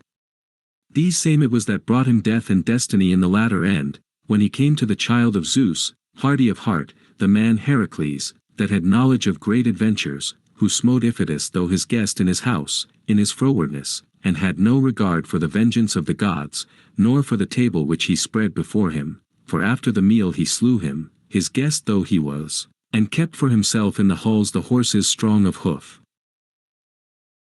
After these was Iphitus asking, when he met with Odysseus, and he gave him the bow, which of old great Eurytus bare and had left at his death to his son in his lofty house. And Odysseus gave Iphitus a sharp sword and a mighty spear, for the beginning of a loving friendship, but never had they acquaintance one of another at the board, ere that might be, the son of Zeus slew Iphitus son of Eurytus, a man like to the immortals, the same that gave Odysseus the bow. But goodly Odysseus would never take it with him on the black ships, as he went to the wars, but the bow was laid by at home in the halls as a memorial of a dear guest, and he carried it on his own land. Now when the fair lady had come even to the treasure chamber, and had stepped upon the threshold of oak, which the carpenter had on a time planed cunningly, and over it had made straight the line, doorposts also had he fitted thereby, whereon he set shining doors, anon she quickly loosed the strap from the handle of the door, and thrust in the key, and with a straight aim shot back the bolts. And even as a bull roars that is grazing in a meadow, so mightily roared the fair doors smitten by the key, and speedily they flew open before her. Then she stepped on to the high floor, where the coffers stood, wherein the fragrant raiment was stored. Thence she stretched forth her hand, and took the bow from off the pin, all in the bright case which sheathed it around. And there she sat down, and set the case upon her knees, and cried aloud and wept, and took out the bow of her lord. Now when she had her fill of tearful lament, she set forth to go to the hall to the company of the proud wooers, with the back-bent bow in her hands, and the quiver for the arrows, and many shafts were therein winged for death. And her maidens along with her bare a chest, wherein lay much store of iron and bronze, the gear of combat of their lord. Now when the fair lady had come unto the wooers, she stood by the pillar of the well-builded roof, holding up her glistening tire before her face, and a faithful maiden stood on either side of her, and straightway she spake out among the wooers and declared her word, saying, Hear me, ye lordly wooers, who have vexed this house, that ye might eat and drink here evermore, forasmuch as the master is long gone, nor could ye find any other mark, 36, for your speech, but all your desire was to wed me and take me to wife. Nay, come now, ye wooers, seeing that this is the prize that is put before you. I will set forth for you the great bow of divine Odysseus, and whoso shall most easily string the bow in his hands, and shoot through all 12 axes, with him will I go and forsake this house of my wedlock, so fair and filled with all livelihood, which methinks I shall yet remember, aye, in a dream. 36. The accepted interpretation of pi iota sigma chi epsilon sigma eta, a word which occurs only here, is pretext, but this does not agree with any of the meanings of the verb from which the noun is derived. The usage of pi chi omega in OD. 19, 71, 22. 75, of pi sigma chi epsilon iota nu in IL. 17, 465, and of pi iota sigma chi mu epsilon nu omicron in OD. 22, 15, suggests rather for pi iota sigma chi epsilon sigma eta the idea of aiming at a mark. So spake she, and commanded Eumaeus, the goodly swineherd, to set the bow for the wooers and the axes of grey iron. And Eumaeus took them with tears, and laid them down, and otherwhere the neatherd wept, when he beheld the bow of his lord. Then Antinous rebuked them, and spake and hailed them. Foolish boors, whose thoughts look not beyond the day, ah, wretched pair, wherefore now do ye shed tears, and stir the soul of the lady within her, when her heart already lies low in pain, for that she has lost her dear lord? Nay, sit, and feast in silence, or else get ye forth and weep, and leave the bow here behind, to be a terrible contest for the wooers, for methinks that this polished bow does not lightly yield itself to be strung. For there is no man among all these present such as Odysseus was, and I myself saw him, yea, I remember it well, though I was still but a child. So spake he, but his heart within him hoped that he would string the bow, and shoot through the iron.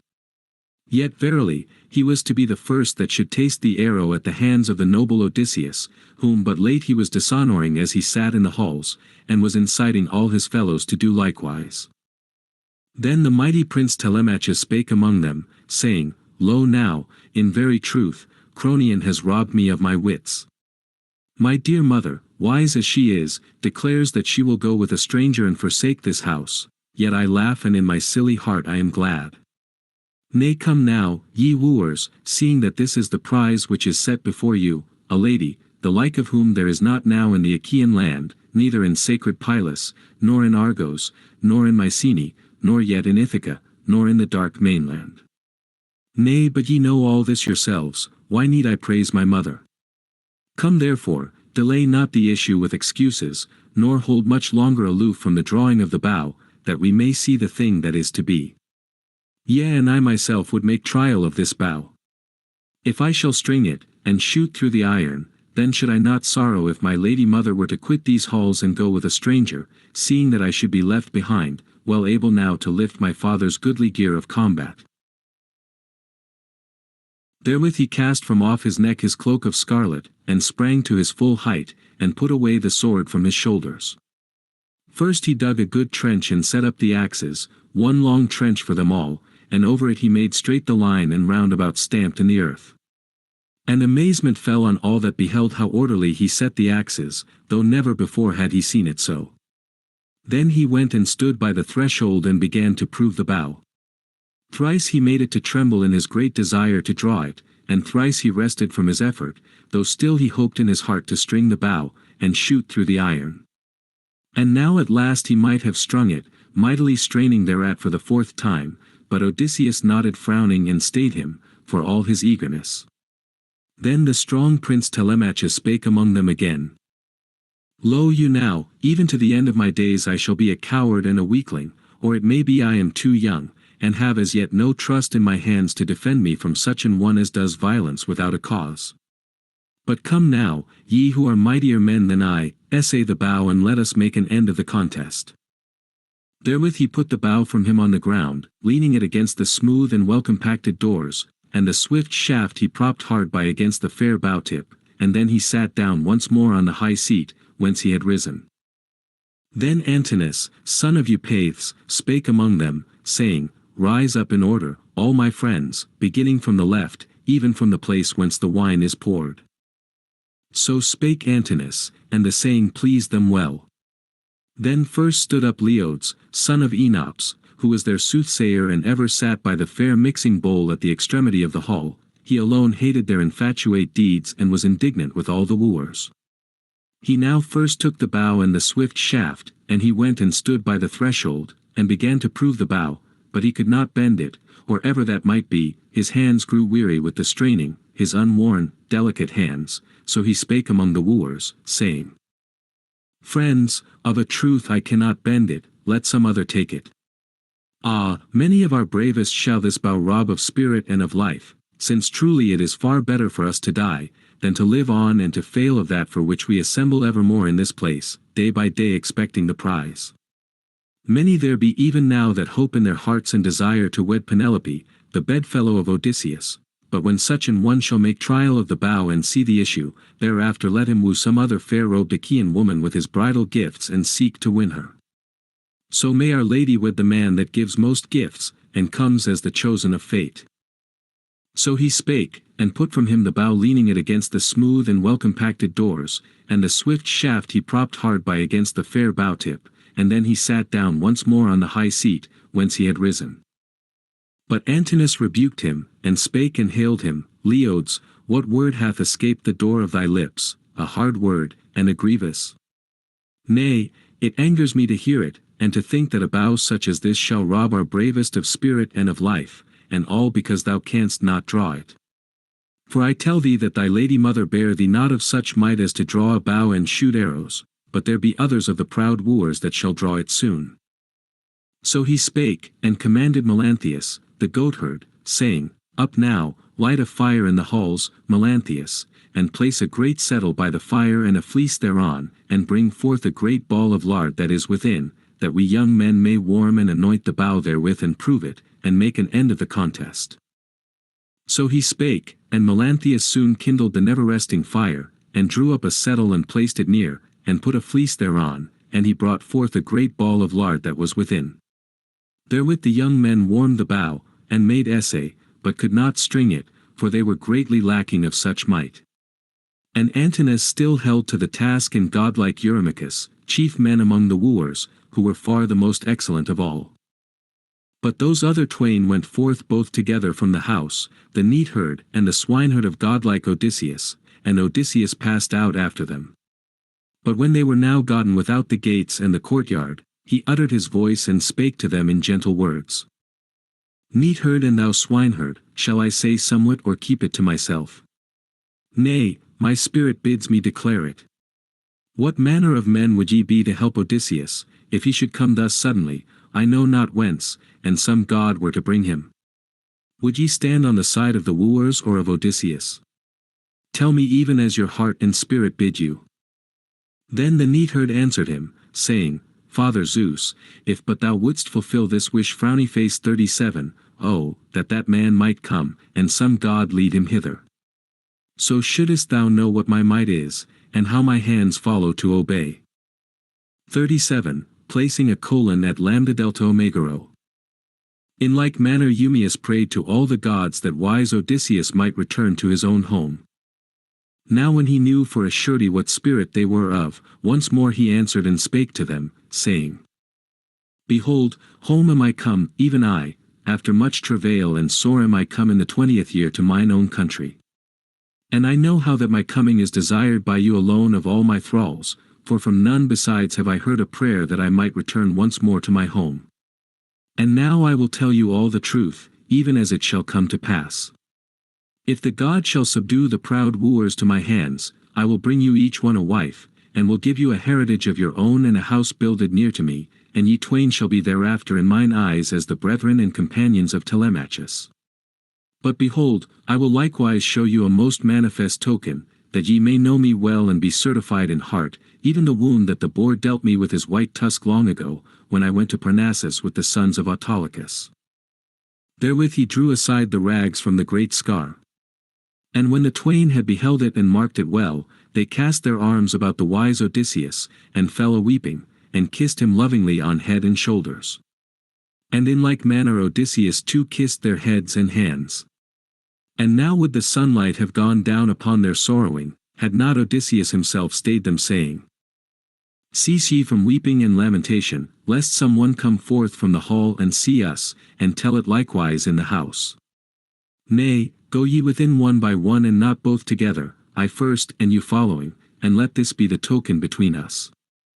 All the rest, as many as are proud wooers, will not suffer that I should be given the bow and quiver. Do thou then, goodly Eumaeus, as thou bearest the bow through the hall, set it in my hands and speak to the women that they bar the well-fitting doors of their chamber. And if any of them hear the sound of groaning or the din of men within our walls, let them not run forth but abide where they are in silence at their work. But on thee, goodly Philoetius, I lay this charge, to bolt and bar the outer gate of the court and swiftly to tie the knot. Therewith he passed within the fair-lying halls, and went and sat upon the settle whence he had risen. And likewise the two thralls of divine Odysseus went within. And now Eurymachus was handling the bow, warming it on this side and on that at the light of the fire, yet even so he could not string it, and in his great heart he groaned mightily, and in heaviness of spirit he spake and called aloud, saying, Lo you now, truly am I grieved for myself and for you all. Not for the marriage do I mourn so greatly, afflicted though I be, there are many Achaean women besides, some in sea-begirt Ithaca itself and some in other cities. Nay, but I grieve, if indeed we are so far worse than godlike Odysseus in might, seeing that we cannot bend the bow. It will be a shame even for men unborn to hear thereof. Then Antinous, son of Eupaeus, answered him, Eurymachus, this shall not be so, and thou thyself too knowest it. For today the feast of the archer god is held in the land, a holy feast. Who at such a time would be bending bows? Nay, set it quietly by, what and if we should let the axes all stand as they are? None methinks will come to the hall of Odysseus, son of Laertes, and carry them away. Go to now, let the wine-bearer pour for libation into each cup in turn, that after the drink-offering we may set down the curved bow. And in the morning bid Melanthius, the goatherd, to lead hither the very best goats in all his herds, that we may lay pieces of the thighs on the altar of Apollo the archer, and essay the bow and make an end of the contest. So spake Antinous, and the saying pleased them well. Then the henchmen poured water on their hands, and pages crowned the mixing bowls with drink, and served out the wine to all, when they had poured for libation into each cup in turn.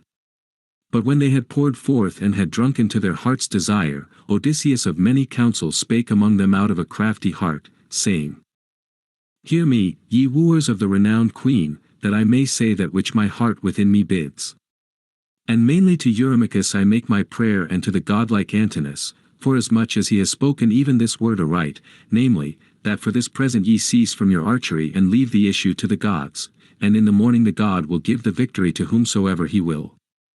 Come therefore, give me the polished bow, that in your presence I may prove my hands and strength, whether I have yet any force such as once was in my supple limbs, or whether my wanderings and needy fare have even now destroyed it. So spake he, and they all were exceeding wroth, for fear lest he should string the polished bow.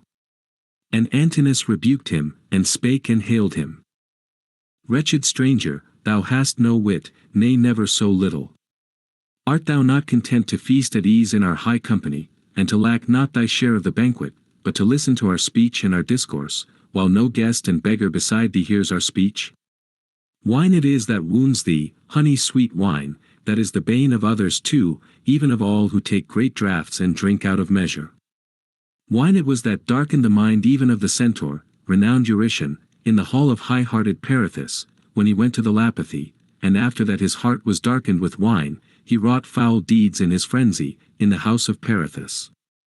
Then wrath fell on all the heroes, and they leaped up and dragged him forth through the porch, when they had shorn off his ears and nostrils with the pitiless sword, and then with darkened mind he bare about with him the burden of his sin in foolishness of heart. Thence was the feud begun between the centaurs and mankind, but first for himself gat he hurt, being heavy with wine. And even so I declare great mischief unto thee if thou shalt string the bow, for thou shalt find no courtesy at the hand of anyone in our land, and anon we will send thee in a black ship to Echetus, the maimer of all men, and thence thou shalt not be saved alive. Nay then, drink at thine ease, and strive not still with men that are younger than thou. Then wise Penelope answered him, Antinous, truly it is not fair nor just to rob the guests of Telemachus of their due, whosoever he may be that comes to this house. Dost thou think if yonder stranger strings the great bow of Odysseus, in the pride of his might and of his strength of arm, that he will lead me to his home and make me his wife? Nay, he himself, methinks, has no such hope in his breast, so, as for that, let not any of you fret himself while feasting in this place, that were indeed unmeet. Then Eurymachus, son of Polybus, answered her, saying, Daughter of Icarius, wise Penelope, it is not that we deem that he will lead thee to his home, far be such a thought from us, but we dread the speech of men and women, lest some day one of the baser sort among the Achaeans say, Truly men far too mean are wooing the wife of one that is noble, nor can they string the polished bow. But a stranger and a beggar came in his wanderings, and lightly strung the bow, and shot through the iron. Thus will they speak, and this will turn to our reproach.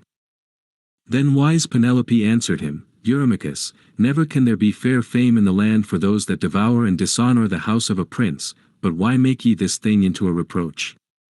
But, behold, our guest is great of growth and well knit, and avows him to be born the son of a good father. Come then, give ye him the polished bow, that we may see that which is to be.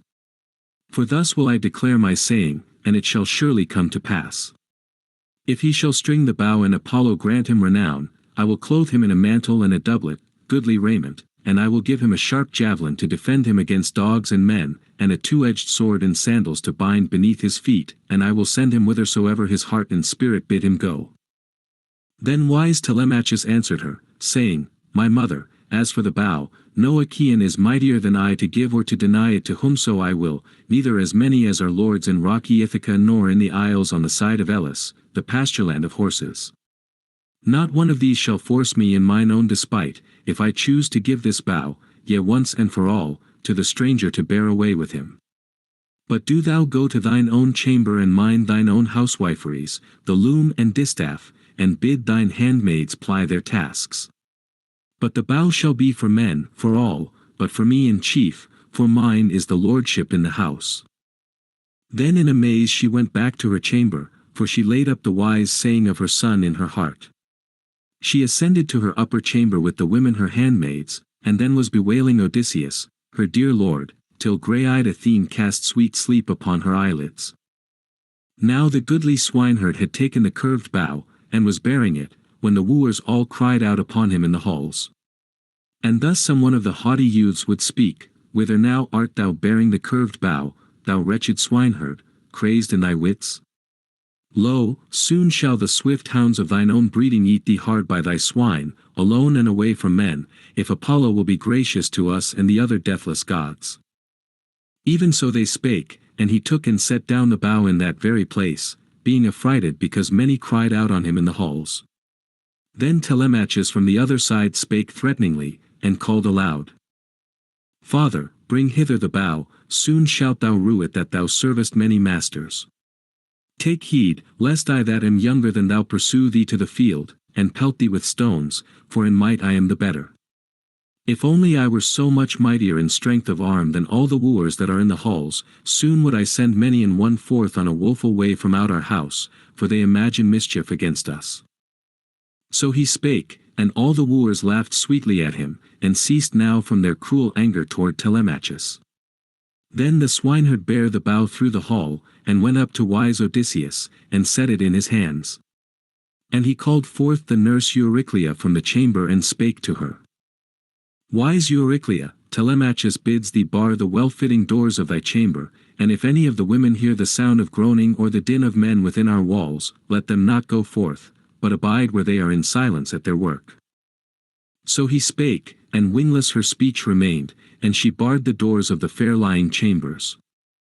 Then Philoetius hasted forth silently from the house, and barred the outer gates of the fenced court.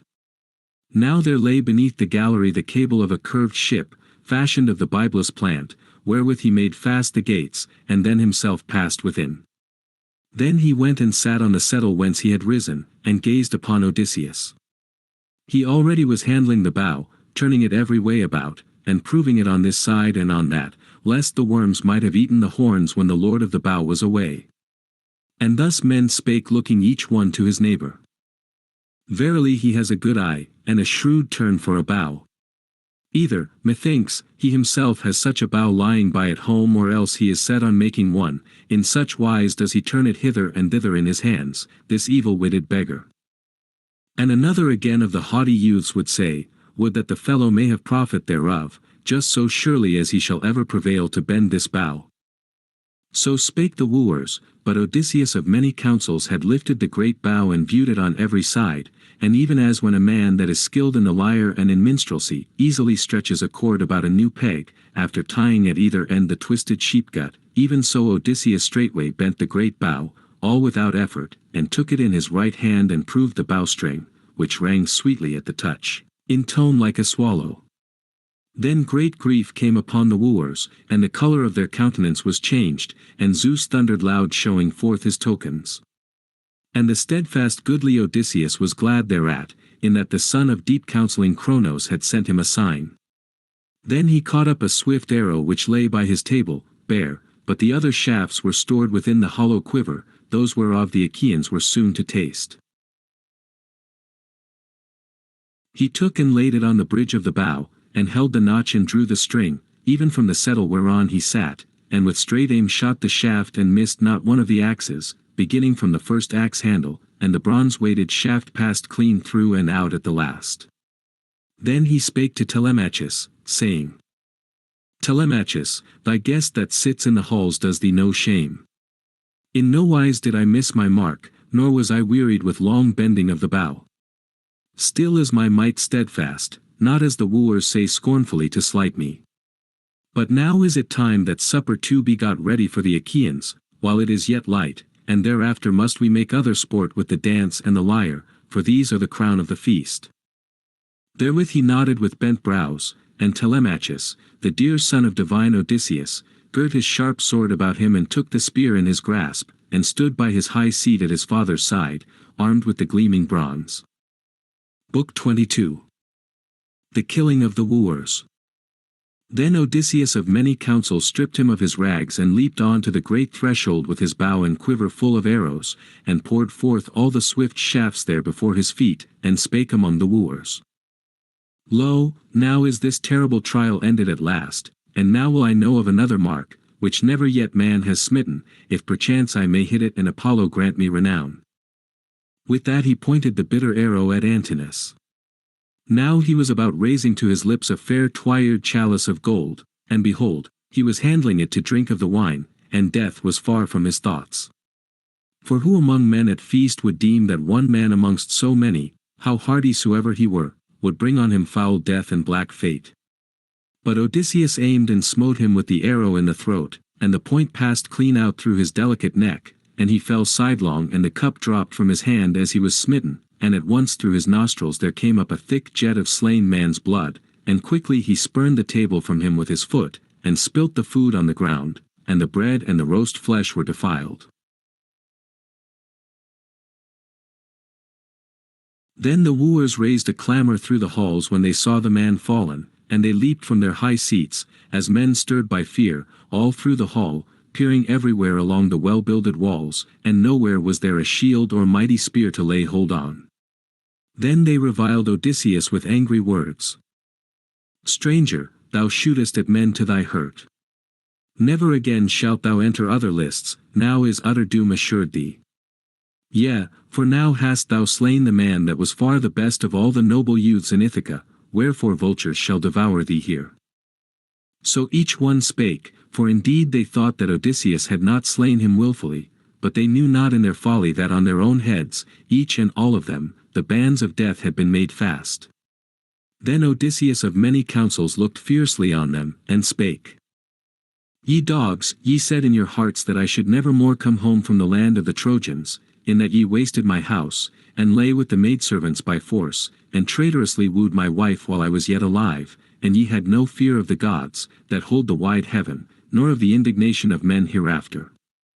But now the bands of death have been made fast upon you one and all. Even so he spake, and pale fear gat hold on the limbs of all, and each man looked about, where he might shun utter doom. And Eurymachus alone answered him, and spake, If thou art indeed Odysseus of Ithaca, come home again, with right thou speakest thus, of all that the Achaeans have wrought, many infatuate deeds in thy halls and many in the field. Howbeit, he now lies dead that is to blame for all, Antinous, for he brought all these things upon us, not as longing very greatly for the marriage nor needing it sore, but with another purpose, that Cronion has not fulfilled for him, namely, that he might himself be king over all the land of stablished Ithaca, and he was to have lain in wait for thy son and killed him.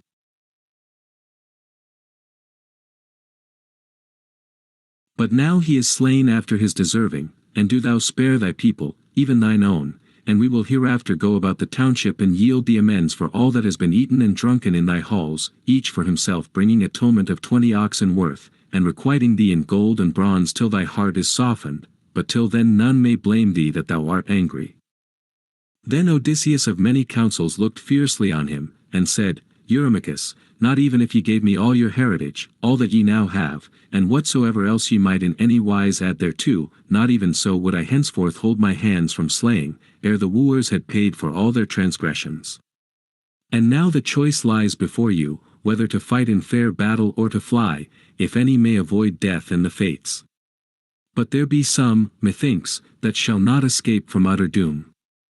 He spake, and their knees were straightway loosened and their hearts melted within them. And Eurymachus spake among them yet again. Friends, it is plain that this man will not hold his unconquerable hands, but now that he has caught up the polished bow and quiver, he will shoot from the smooth threshold, till he has slain us all, wherefore let us take thought for the delight of battle. Draw your blades, and hold up the tables to ward off the arrows of swift death, and let us all have at him with one accord, and drive him, if it may be, from the threshold and the doorway and then go through the city, and quickly would the cry be raised. Thereby should this man soon have shot his latest bolt. Therewith he drew his sharp two-edged sword of bronze, and leapt on Odysseus with a terrible cry, but in the same moment goodly Odysseus shot the arrow forth and struck him on the breast by the pap, and drave the swift shaft into his liver. So he let the sword fall from his hand, and grovelling over the table he bowed and fell, and spilt the food and the two-handled cup on the floor. And in his agony he smote the ground with his brow, and spurning with both his feet he overthrew the high seat, and the mist of death was shed upon his eyes.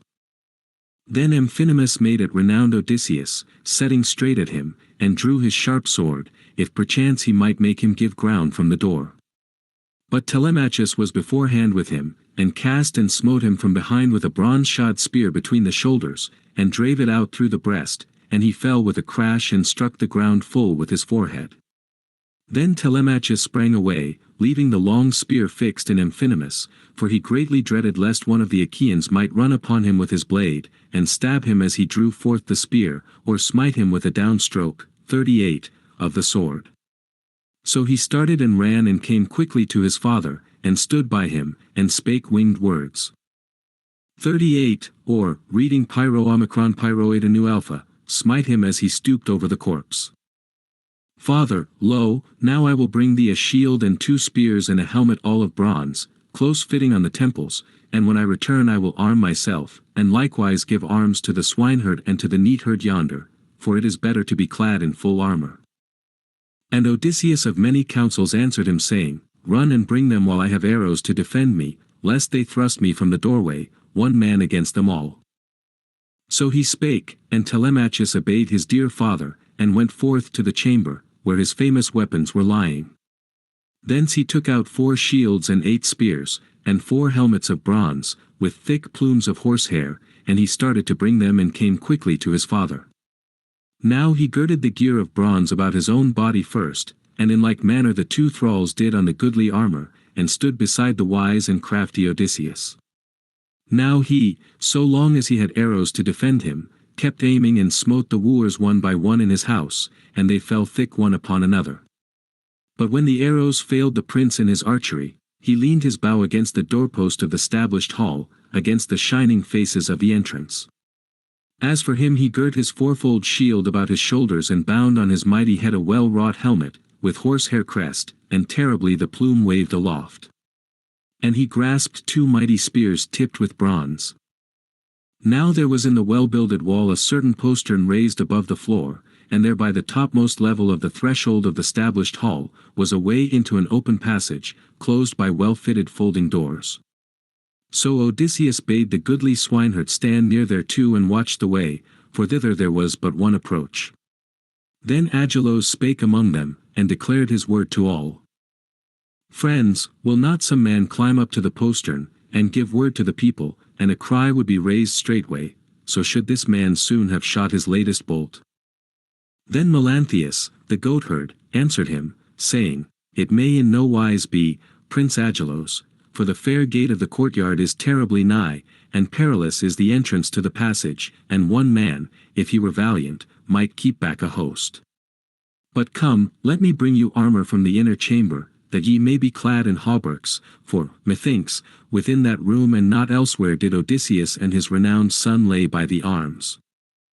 Therewith Melanthius, the goatherd, climbed up by the clerestory of the hall to the inner chambers of Odysseus, whence he took 12 shields and as many spears, and as many helmets of bronze with thick plumes of horsehair, and he came forth and brought them speedily, and gave them to the wooers.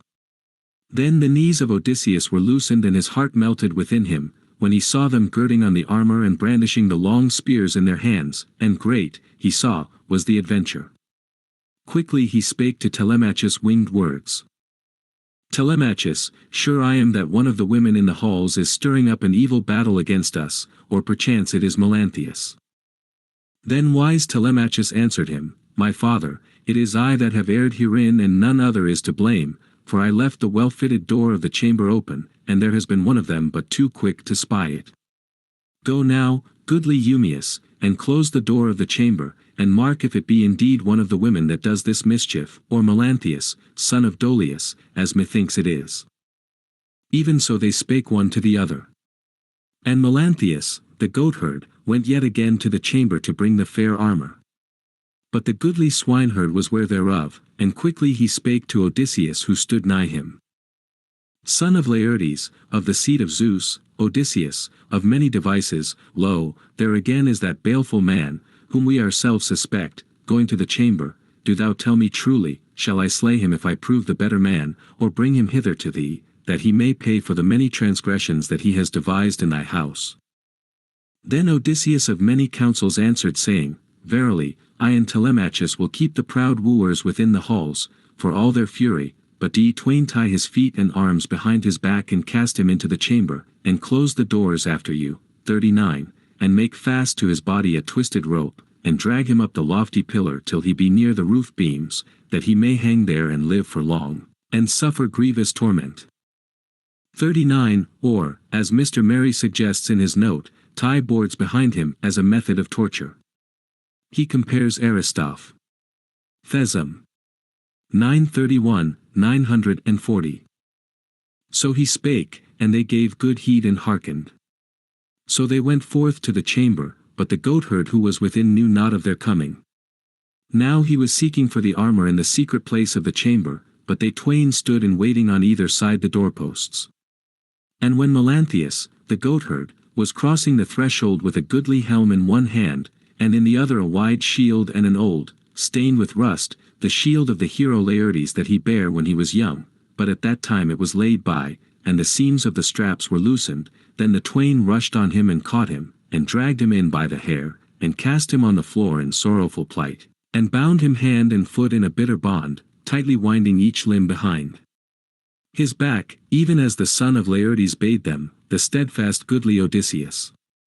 And they made fast to his body a twisted rope, and dragged him up the lofty pillar till he came near the roof beams. Then didst thou speak to him and gird at him, swineherd Eumaeus. Now in good truth, Melanthius, shalt thou watch all night, lying in a soft bed as beseems thee, nor shall the early-born dawn escape thy ken, when she comes forth from the streams of Oceanus, on her golden throne, in the hour when thou art wont to drive the goats to make a meal for the wooers in the halls.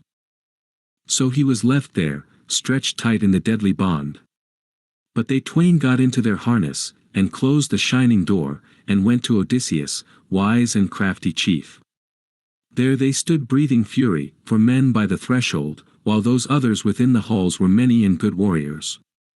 Then Athene, daughter of Zeus, drew nigh them, like Mentor in fashion and in voice, and Odysseus was glad when he saw her and spake, saying, Mentor, ward from us hurt, and remember me thy dear companion, that befriended thee often, and thou art of like age with me.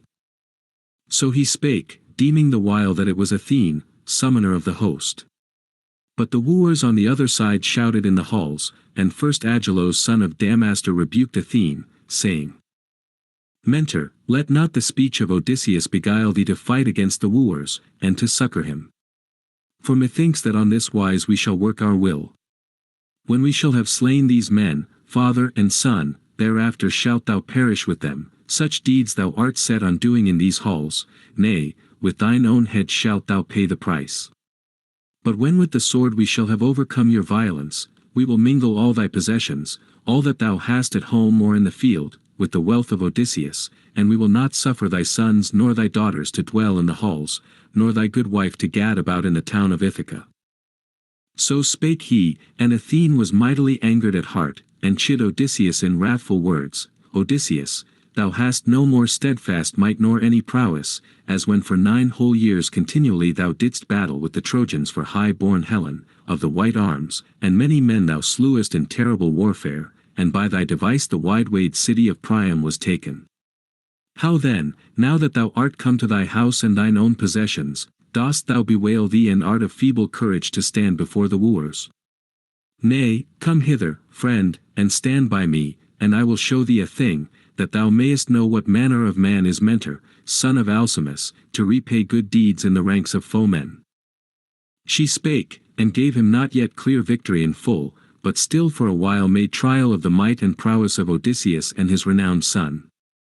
As for her she flew up to the roof timber of the murky hall, in such fashion as a swallow flies, and there sat down.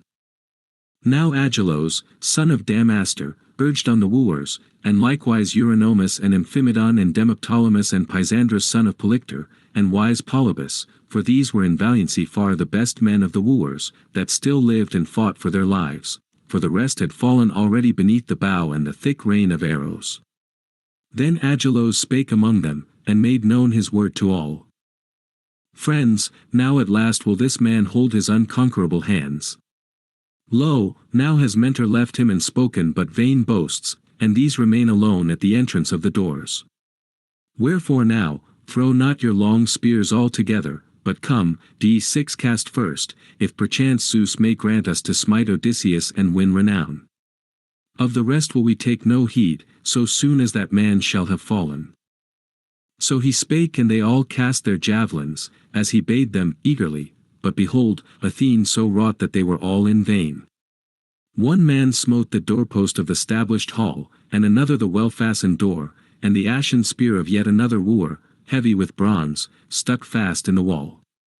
So when they had avoided all the spears of the wooers, the steadfast goodly Odysseus began first to speak among them. Friends, now my word is that we too cast and hurl into the press of the wooers, that are mad to slay and strip us beyond the measure of their former iniquities.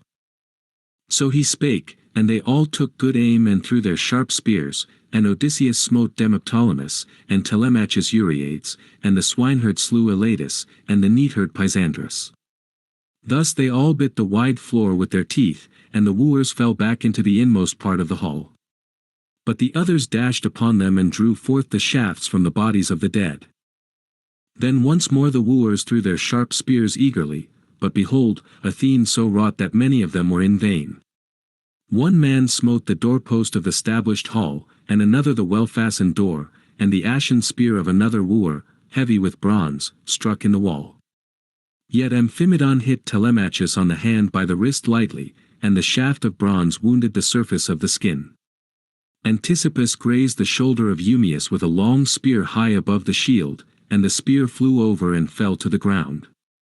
Then again Odysseus, the wise and crafty, he and his men cast their swift spears into the press of the wooers, and now once more Odysseus, waster of cities, smote Eurydamas, and Telemachus Amphimedon, and the swineherd slew Polybus, and last, the neatherd struck Tisippus in the breast and boasted over him, saying, O son of Polytherses, thou lover of jeering, never give place at all to folly to speak so big, but leave thy case to the gods, since in truth they are far mightier than thou.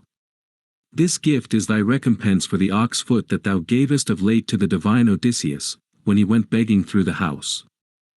So spake the keeper of the shambling kine. Next Odysseus wounded the son of Damastor in close fight with his long spear, and Telemachus wounded Leocritus son of Eunor, right in the flank with his lance, and drave the bronze point clean through, that he fell prone and struck the ground full with his forehead. Then Athene held up her destroying aegis on high from the roof, and their minds were scared, and they fled through the hall, like a drove of kine that the flitting gadfly falls upon and scatters hither and thither in springtime, when the long days begin.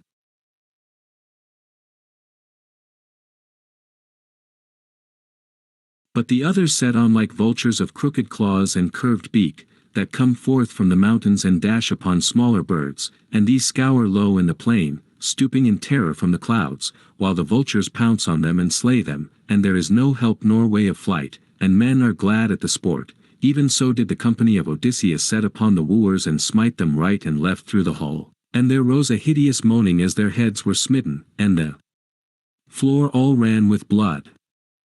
Now Leodes took hold of the knees of Odysseus eagerly, and besought him and spake winged words, I entreat thee by thy knees, Odysseus, and do thou show mercy on me and have pity. For never yet, I say, have I wronged a maiden in thy halls by froward word or deed, nay I bade the other wooers refrain, whoso of them wrought thus. But they hearkened not unto me to keep their hands from evil. Wherefore they have met a shameful death through their own infatuate deeds. Yet I, the soothsayer among them, that have wrought no evil, shall fall even as they, for no grace abides for good deeds done. Then Odysseus of many counsels looked askance at him, and said, If indeed thou dost avow thee to be the soothsayer of these men, thou art like to have often prayed in the halls that the issue of a glad return might be far from me, and that my dear wife should follow thee and bear thee children, wherefore thou shalt not escape the bitterness of death. Therewith he caught up a sword in his strong hand, that lay where Agelos had let it fall to the ground when he was slain, and drave it clean through his neck, and as he yet spake his head fell even to the dust. But the son of Terps, the minstrel, still sought how he might shun black fate, Phemius, who sang among the wooers of necessity. He stood with the loud lyre in his hand hard by the postern gate, and his heart was divided within him, whether he should slip forth from the hall and sit down by the well-wrought altar of great Zeus of the household court, whereon Laertes and Odysseus had burnt many pieces of the thighs of oxen, or should spring forward and beseech Odysseus by his knees. And as he thought thereupon this seemed to him the better way, to embrace the knees of Odysseus, son of Laertes. So he laid the hollow lyre on the ground between the mixing bowl and the high seat inlaid with silver, and himself sprang forward and seized Odysseus by the knees, and besought him and spake winged words. I entreat thee by thy knees, Odysseus, and do thou show mercy on me and have pity. It will be a sorrow to thyself in the aftertime if thou slayest me who am a minstrel, and sing before gods and men. Yea, none has taught me but myself, and the God has put into my heart all manner of lays, and methinks I sing to thee as to a god, wherefore be not eager to cut off my head. And Telemachus will testify of this, thine own dear son, that not by mine own will or desire did I resort to thy house to sing to the wooers at their feasts, but being so many and stronger than I they led me by constraint. So he spake, and the mighty prince Telemachus heard him and quickly spake to his father at his side, Hold thy hand, and wound not this blameless man with the sword, and let us save also the henchman Medon, that ever had charge of me in our house when I was a child, unless perchance Philoetius or the swineherd have already slain him, or he hath met thee in thy raging through the house. So he spake, and Medon, wise of heart, heard him. For he lay crouching beneath a high seat, clad about in the new flayed hide of an ox and shunned black fate. So he rose up quickly from under the seat, and cast off the ox hide, and sprang forth and caught Telemachus by the knees, and besought him and spake winged words. Friend, here am I, prithee stay thy hand and speak to thy father, lest he harm me with the sharp sword in the greatness of his strength, out of his anger for the wooers that wasted his possessions in the halls, and in their folly held thee in no honor. And Odysseus of many counsels smiled on him and said, Take courage, for lo, he has saved thee and delivered thee, that thou mayst know in thy heart, and tell it even to another, how far more excellent are good deeds than evil. But go forth from the halls and sit down in the court apart from the slaughter, thou and the full-voiced minstrel, till I have accomplished all that I must needs do in the house. Therewith the two went forth and gat them from the hall. So they sat down by the altar of great Zeus, peering about on every side, still expecting death.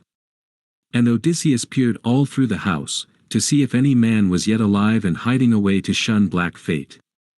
But he found all the sort of them fallen in their blood in the dust, like fishes that the fishermen have drawn forth in the meshes of the net into a hollow of the beach from out the grey sea, and all the fish, sore longing for the salt sea waves, are heaped upon the sand, and the sun shines forth and takes their life away, so now the wooers lay heaped upon each other. Then Odysseus of many counsels spake to Telemachus. Telemachus, go, call me the nurse Euryclea, that I may tell her a word that is on my mind. So he spake, and Telemachus obeyed his dear father, and smote at the door, and spake to the nurse Euryclea, Up now, aged wife, that overlookest all the women servants in our halls, come hither, my father calls thee and has somewhat to say to thee. Even so he spake, and wingless her speech remained, and she opened the doors of the fair-lying halls, and came forth, and Telemachus led the way before her. So she found Odysseus among the bodies of the dead, stained with blood and soil of battle, like a lion that has eaten of an ox of the homestead and goes on his way, and all his breast and his cheeks on either side are flecked with blood, and he is terrible to behold, even so was Odysseus stained, both hands and feet.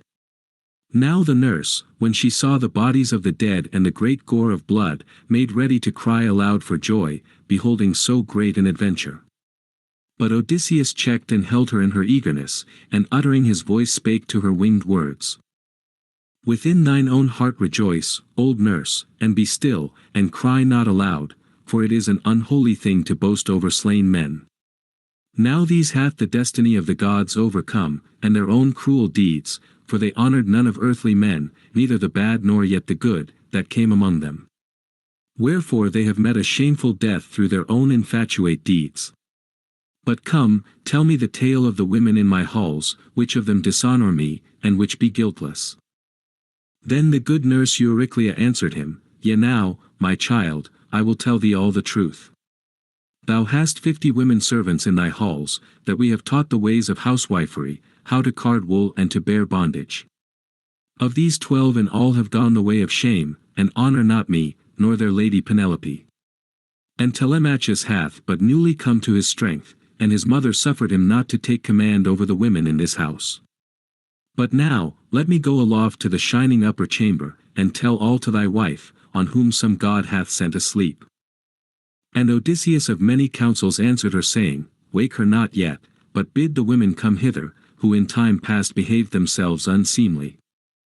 So he spake, and the old wife passed through the hall, to tell the women and to hasten their coming. Then Odysseus called to him Telemachus, and the neatherd, and the swineherd, and spake to them winged words. Begin ye now to carry out the dead, and bid the women help you, and thereafter cleanse the fair high seats and the tables with water and porous sponges.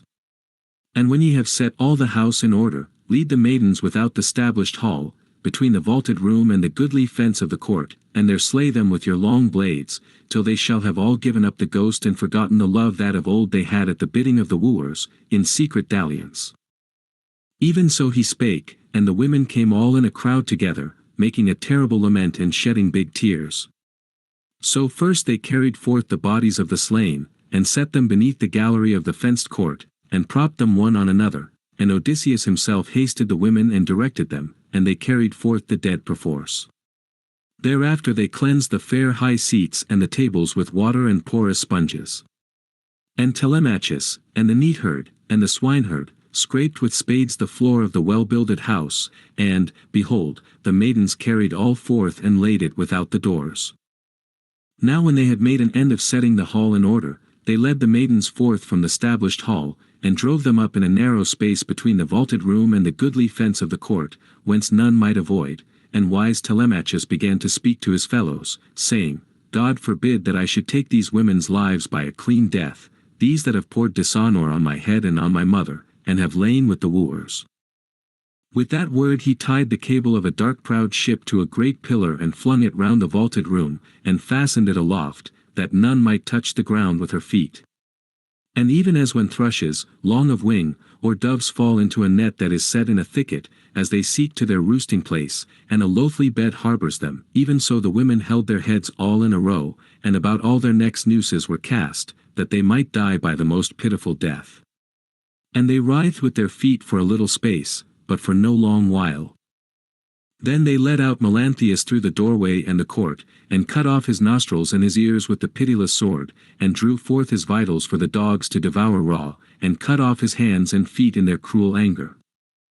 Thereafter they washed their hands and feet, and went into the house to Odysseus, and all the adventure was over.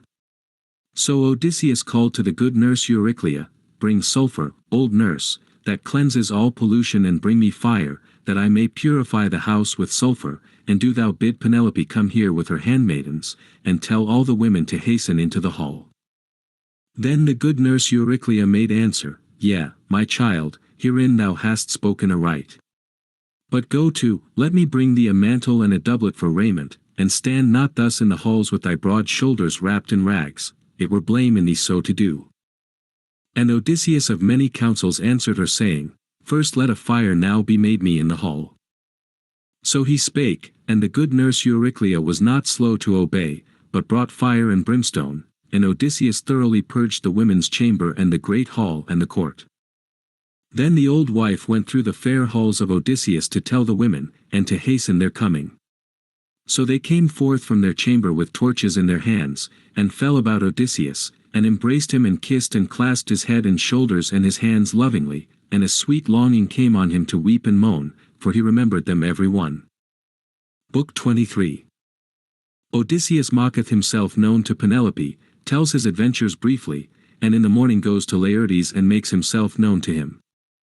Then the ancient woman went up into the upper chamber laughing aloud, to tell her mistress how her dear lord was within, and her knees moved fast for joy, and her feet stumbled one over the other, and she stood above the lady's head and spake to her, saying, Awake, Penelope, dear child, that thou mayest see with thine own eyes that which thou desirest day by day. Odysseus hath come, and hath got him to his own house, though late hath he come, and hath slain the proud wooers that troubled his house, and devoured his substance, and oppressed his child. Then wise Penelope answered her, Dear nurse, the gods have made thee distraught, the gods that can make foolish even the wisdom of the wise, and that stablish the simple in understanding. They it is that have marred thy reason, though heretofore thou hadst a prudent heart. Why dost thou mock me, who have a spirit full of sorrow, to speak these wild words, and rousest me out of sweet slumber, that had bound me and overshadowed mine eyelids? Never yet have I slept so sound since the day that Odysseus went forth to see that evil Ilios, never to be named. Go to now, get thee down and back to the women's chamber, for if any other of the maids of my house had come and brought me such tidings, and wakened me from sleep, straightway would I have sent her back woefully to return within the women's chamber, but this time thine old age shall stand thee in good stead. Then the good nurse Euryclea answered her, I mock thee not, dear child, but in very deed Odysseus is here, and hath come home, even as I tell thee. He is that guest on whom all men wrought such dishonor in the halls. But long ago Telemachus was ware of him, that he was within the house, yet in his prudence he hid the counsels of his father, that he might take vengeance on the violence of the haughty wooers. Thus she spake, and then was Penelope glad, and leaping from her bed she fell on the old woman's neck, and let fall the tears from her eyelids, and uttering her voice spake to her winged words, Come, dear nurse, I pray thee, tell me all truly, if indeed he hath come home as thou sayest, how he hath laid his hands on the shameless wooers, he being but one man, while they abode ever in their companies within the house. Then the good nurse Euryclea answered her, I saw not, I wist not, only I heard the groaning of men slain. And we in an inmost place of the well-builded chambers sat all amazed, and the close-fitted doors shut in the room, till thy son called me from the chamber, for his father sent him out to that end. Then I found Odysseus standing among the slain, who around him, stretched on the hard floor, lay one upon the other. It would have comforted thy heart to see him, all stained like a lion with blood and soil of battle. And now are all the wooers gathered in and heaped by the gates of the court, while he is purifying his fair house with brimstone, and hath kindled a great fire, and hath sent me forth to call thee. So come with me, that ye may both enter into your heart's delight. 40. For ye have suffered much affliction. And even now hath this thy long desire been fulfilled, thy Lord hath come alive to his own hearth, and hath found both thee and his son in the halls, and the wooers that wrought him evil he hath slain, every man of them in his house. 40. Reading Sigma Phi Iota. Mu Phi Omicron Tauro Omega. Then wise Penelope answered her, Dear nurse, boast not yet over them with laughter. Thou knowest how welcome the sight of him would be in the halls to all, and to me in chief, and to his son that we got between us. But this is no true tale, as thou declarest it, nay, but it is one of the deathless gods that hath slain the proud wooers, in wrath at their bitter insolence and evil deeds. For they honored none of earthly men, neither the good nor yet the bad, that came among them. Wherefore they have suffered an evil doom through their own infatuate deeds. But Odysseus, far away hath lost his homeward path to the Achaean land, and himself is lost. Then the good nurse Euryclea made answer to her, My child, what word hath escaped the door of thy lips, in that thou saidest that thy Lord, who is even now within, and by his own hearthstone, would return no more? Nay, thy heart is ever hard of belief. Go to now, and I will tell thee besides a most manifest token, even the scar of the wound that the boar on a time dealt him with his white tusk. This I spied while washing his feet, and fain I would have told it even to thee, but he laid his hand on my mouth, and in the fullness of his wisdom suffered me not to speak. But come with me and I will stake my life on it, and if I play thee false, do thou slay me by a death most pitiful. Then wise Penelope made answer to her, Dear nurse, it is hard for thee, how wise soever, to observe the purposes of the everlasting gods. None the less let us go to my child, that I may see the wooers dead, and him that slew them. With that word she went down from the upper chamber, and much her heart debated, whether she should stand apart, and question her dear lord or draw nigh, and clasp and kiss his head and hands. But when she had come within and had crossed the threshold of stone, she sat down over against Odysseus, in the light of the fire, by the further wall. Now he was sitting by the tall pillar, looking down and waiting to know if perchance his noble wife would speak to him, when her eyes beheld him. But she sat long in silence, and amazement came upon her soul, and now she would look upon him steadfastly with her eyes, and now again she knew him not, for that he was clad in vile raiment. And Telemachus rebuked her, and spake and hailed her. Mother mine, ill mother, of an ungentle heart, why turnest thou thus away from my father, and dost not sit by him and question him and ask him all? No other woman in the world would harden her heart to stand thus aloof from her lord, who after much travail and sore had come to her in the 20th year to his own country. But thy heart is ever harder than stone. Then wise Penelope answered him, saying, Child, my mind is amazed within me, and I have no strength to speak, nor to ask him aught, nay nor to look on him face to face. But if in truth this be Odysseus, and he hath indeed come home, verily we shall beware of each other the more surely, for we have tokens that we twain know, even we, secret from all others. So she spake, and the steadfast goodly Odysseus smiled, and quickly he spake to Telemachus winged words, Telemachus, leave now thy mother to make trial of me within the chambers, so shall she soon come to a better knowledge than heretofore. But now I go filthy, and am clad in vile raiment, wherefore she has me in dishonor, and as yet will not allow that I am he. Let us then advise us how all may be for the very best. For whoso has slain but one man in a land, even that one leaves not many behind him to take up the feud for him, turns outlaw and leaves his kindred in his own country. But we have slain the very stay of the city, the men who were far the best of all the noble youths in Ithaca. So this I bid thee consider. Then wise Telemachus answered him, saying, Father, see thou to this, for they say that thy counsel is far the best among men, nor might any other of mortal men contend with thee.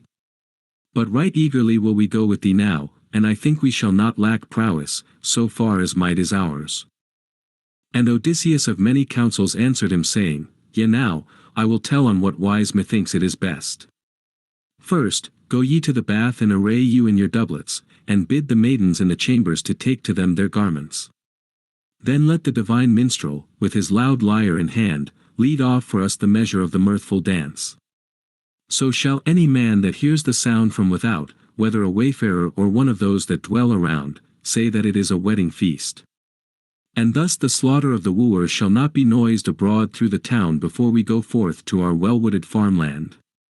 Thereafter shall we consider what gainful counsel the Olympian may vouchsafe us. So he spake, and they gave good ear and hearkened to him. So first they went to the bath, and arrayed them in doublets, and the women were apparelled, and the divine minstrel took the hollow harp, and aroused in them the desire of sweet song and of the happy dance. Then the great hall rang round them with the sound of the feet of dancing men and of fair-girdled women. And whoso heard it from without would say, Surely some one has wedded the queen of many wooers. Hard of heart was she, nor had she courage to keep the great house of her wedded lord continually till his coming. Even so men spake, and knew not how these things were ordained. Meanwhile, the house dame Eurynome had bathed the great-hearted Odysseus within his house, and anointed him with olive oil, and cast about him a goodly mantle and a doublet. Moreover Athene shed great beauty from his head downwards, and made him greater and more mighty to behold, and from his head caused deep curling locks to flow, like the hyacinth flower. And as when some skilful man overlays gold upon silver, one that Hephaestus and Pallas Athene have taught all manner of craft, and full of grace is his handiwork, even so did Athene shed grace about his head and shoulders, and forth from the bath he came, in form like to the immortals. Then he sat down again on the high seat, whence he had arisen, over against his wife, and spake to her, saying, Strange lady, surely to the above all womankind the Olympians have given a heart that cannot be softened. No other woman in the world would harden her heart to stand thus aloof from her husband, who after much travail and sore had come to her, in the 20th year, to his own country. Nay come, nurse, strew a bed for me to lie all alone, for assuredly her spirit within her is as iron. Then wise Penelope answered him again, Strange man, I have no proud thoughts nor do I think scorn of thee, nor am I too greatly astonied, but I know right well what manner of man thou wert, when thou wentest forth out of Ithaca, on the long-oared galley. But come, Euryclea, spread for him the good bedstead outside the stablished bridal chamber that he built himself. Thither bring ye forth the good bedstead and cast bedding thereon, even fleeces and rugs and shining blankets. So she spake and made trial of her lord, but Odysseus in sore displeasure spake to his true wife, saying, Verily a bitter word is this, lady, that thou hast spoken. Who has set my bed otherwhere? Hard it would be for one, how skilled soever, unless a god were to come that might easily set it in another place, if so he would. But of men there is none living, howsoever strong in his youth, that could lightly upheave it, for a great token is wrought in the fashioning of the bed, and it was I that made it and none other. There was growing a bush of olive, long of leaf, and most goodly of growth, within the inner court, and the stem as large as a pillar. Round about this I built the chamber, till I had finished it, with stones close set, and I roofed it over well and added thereto compacted doors fitting well. Next I sheared off all the light wood of the long-leaved olive, and rough-hewed the trunk upwards from the root, and smoothed it around with the adze, well and skilfully, and made straight the line thereto and so fashioned it into the bedpost, and I bored it all with the auger. Beginning from this bedpost, I wrought at the bedstead till I had finished it, and made it fair with inlaid work of gold and of silver and of ivory. Then I made fast therein a bright purple band of oxhide. Even so I declare to thee this token, and I know not, lady, if the bedstead be yet fast in his place, or if some man has cut away the stem of the olive tree, and set the bedstead otherwhere. So he spake, and at once her knees were loosened, and her heart melted within her, as she knew the sure tokens that Odysseus showed her. Then she fell a-weeping, and ran straight toward him and cast her hands about his neck, and kissed his head and spake, saying, Be not angry with me, Odysseus, for thou wert ever at other times the wisest of men. It is the gods that gave us sorrow, the gods who begrudged us that we should abide together and have joy of our youth, and come to the threshold of old age. So now be not wroth with me hurried nor full of indignation, because at the first, when I saw thee, I did not welcome thee straightway. For always my heart within my breast shuddered, for fear lest some man should come and deceive me with his words, for many they be that devise gainful schemes and evil. Nay, even Argive Helen, daughter of Zeus, would not have lain with a stranger, and taken him for a lover, had she known that the warlike sons of the Achaeans would bring her home again to her own dear country. Howsoever, it was the god that set her upon this shameful deed, nor ever, ere that, did she lay up in her heart the thought of this folly, a bitter folly, whence on us two first came sorrow. But now that thou hast told all the sure tokens of our bed, which never was seen by mortal man, save by thee and me and one maiden only, the daughter of Actor, that my father gave me ere yet I had come hither, she who kept the doors of our strong bridal chamber, even now dost thou bend my soul, all ungentle as it is. Thus she spake, and in his heart she stirred yet a greater longing to lament, and he wept as he embraced his beloved wife and true. And even as when the sight of land is welcome to swimmers, whose well-wrought ship Poseidon hath smitten on the deep, all driven with the wind and swelling waves, and but a remnant hath escaped the grey sea water and swum to the shore, and their bodies are all crusted with the brine, and gladly have they set foot on land and escaped an evil end, so welcome to her was the sight of her lord, and her white arms she would never quite let go from his neck. And now would the rosy-fingered dawn have risen upon their weeping, but the goddess, grey-eyed Athene, had other thoughts. The night she held long in the utmost west, and on the other side she stayed the golden throne dawn by the stream Oceanus, and suffered her not to harness the swift-footed steeds that bear light to men, Lampus and Phaeton, the steeds ever young, that bring the morning. Then at the last, Odysseus of many counsels spake to his wife, saying, Lady, we have not yet come to the issue of all our labors, but still there will be toil unmeasured, long and difficult, that I must needs bring to a full end. Even so the spirit of Tiresias foretold to me, on that day when I went down into the house of Hades, to inquire after a returning for myself and my company. Wherefore come, lady, let us to bed, that forthwith we may take our joy of rest beneath the spell of sweet sleep. Then wise Penelope answered him, Thy bed verily shall be ready whensoever thy soul desires it, forasmuch as the gods have indeed caused thee to come back to thy stablished home and thine own country. But now that thou hast noted it and the god has put it into thy heart, come, tell me of this ordeal, for methinks the day will come when I must learn it, and timely knowledge is no hurt. And Odysseus of many counsels answered her saying, Ah, why now art thou so instant with me to declare it? Yet I will tell thee all and hide not. Howbeit thy heart shall have no joy of it, as even I myself have no pleasure therein.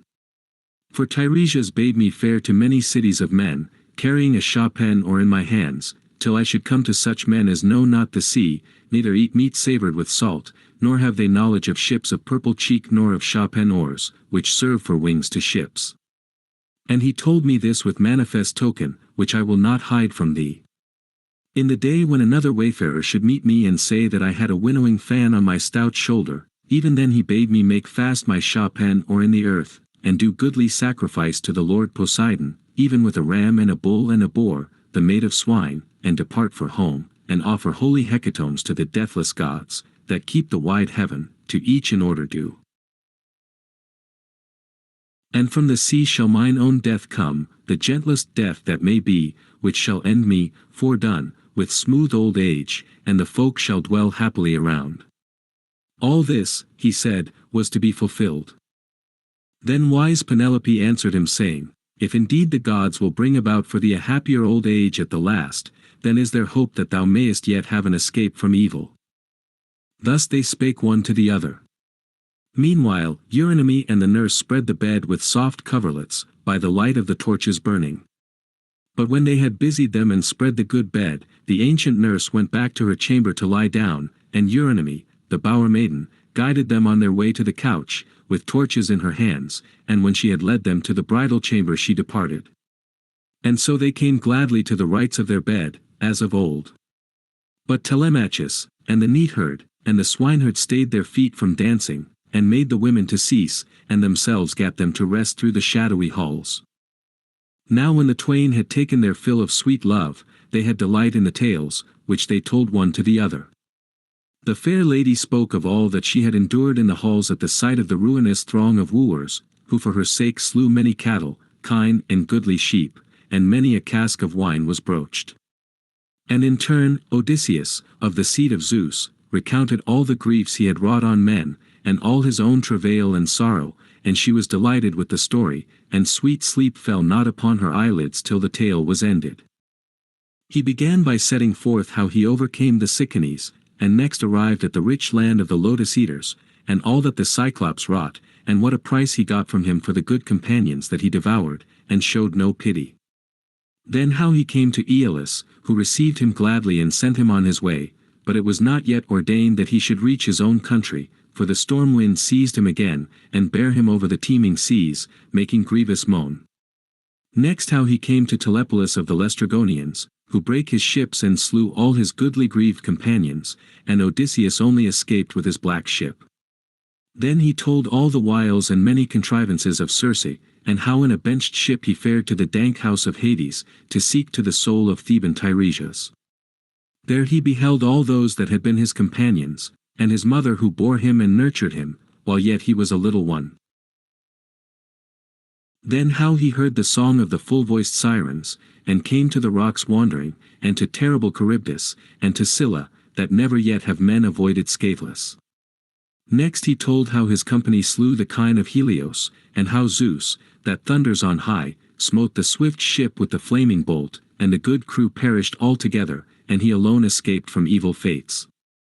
And how he came to the isle Ogygia, and to the nymph Calypso, who kept him there in her hollow caves, longing to have him for her lord, and nurtured him and said that she would make him never to know death or age all his days, yet she never won his heart within his breast.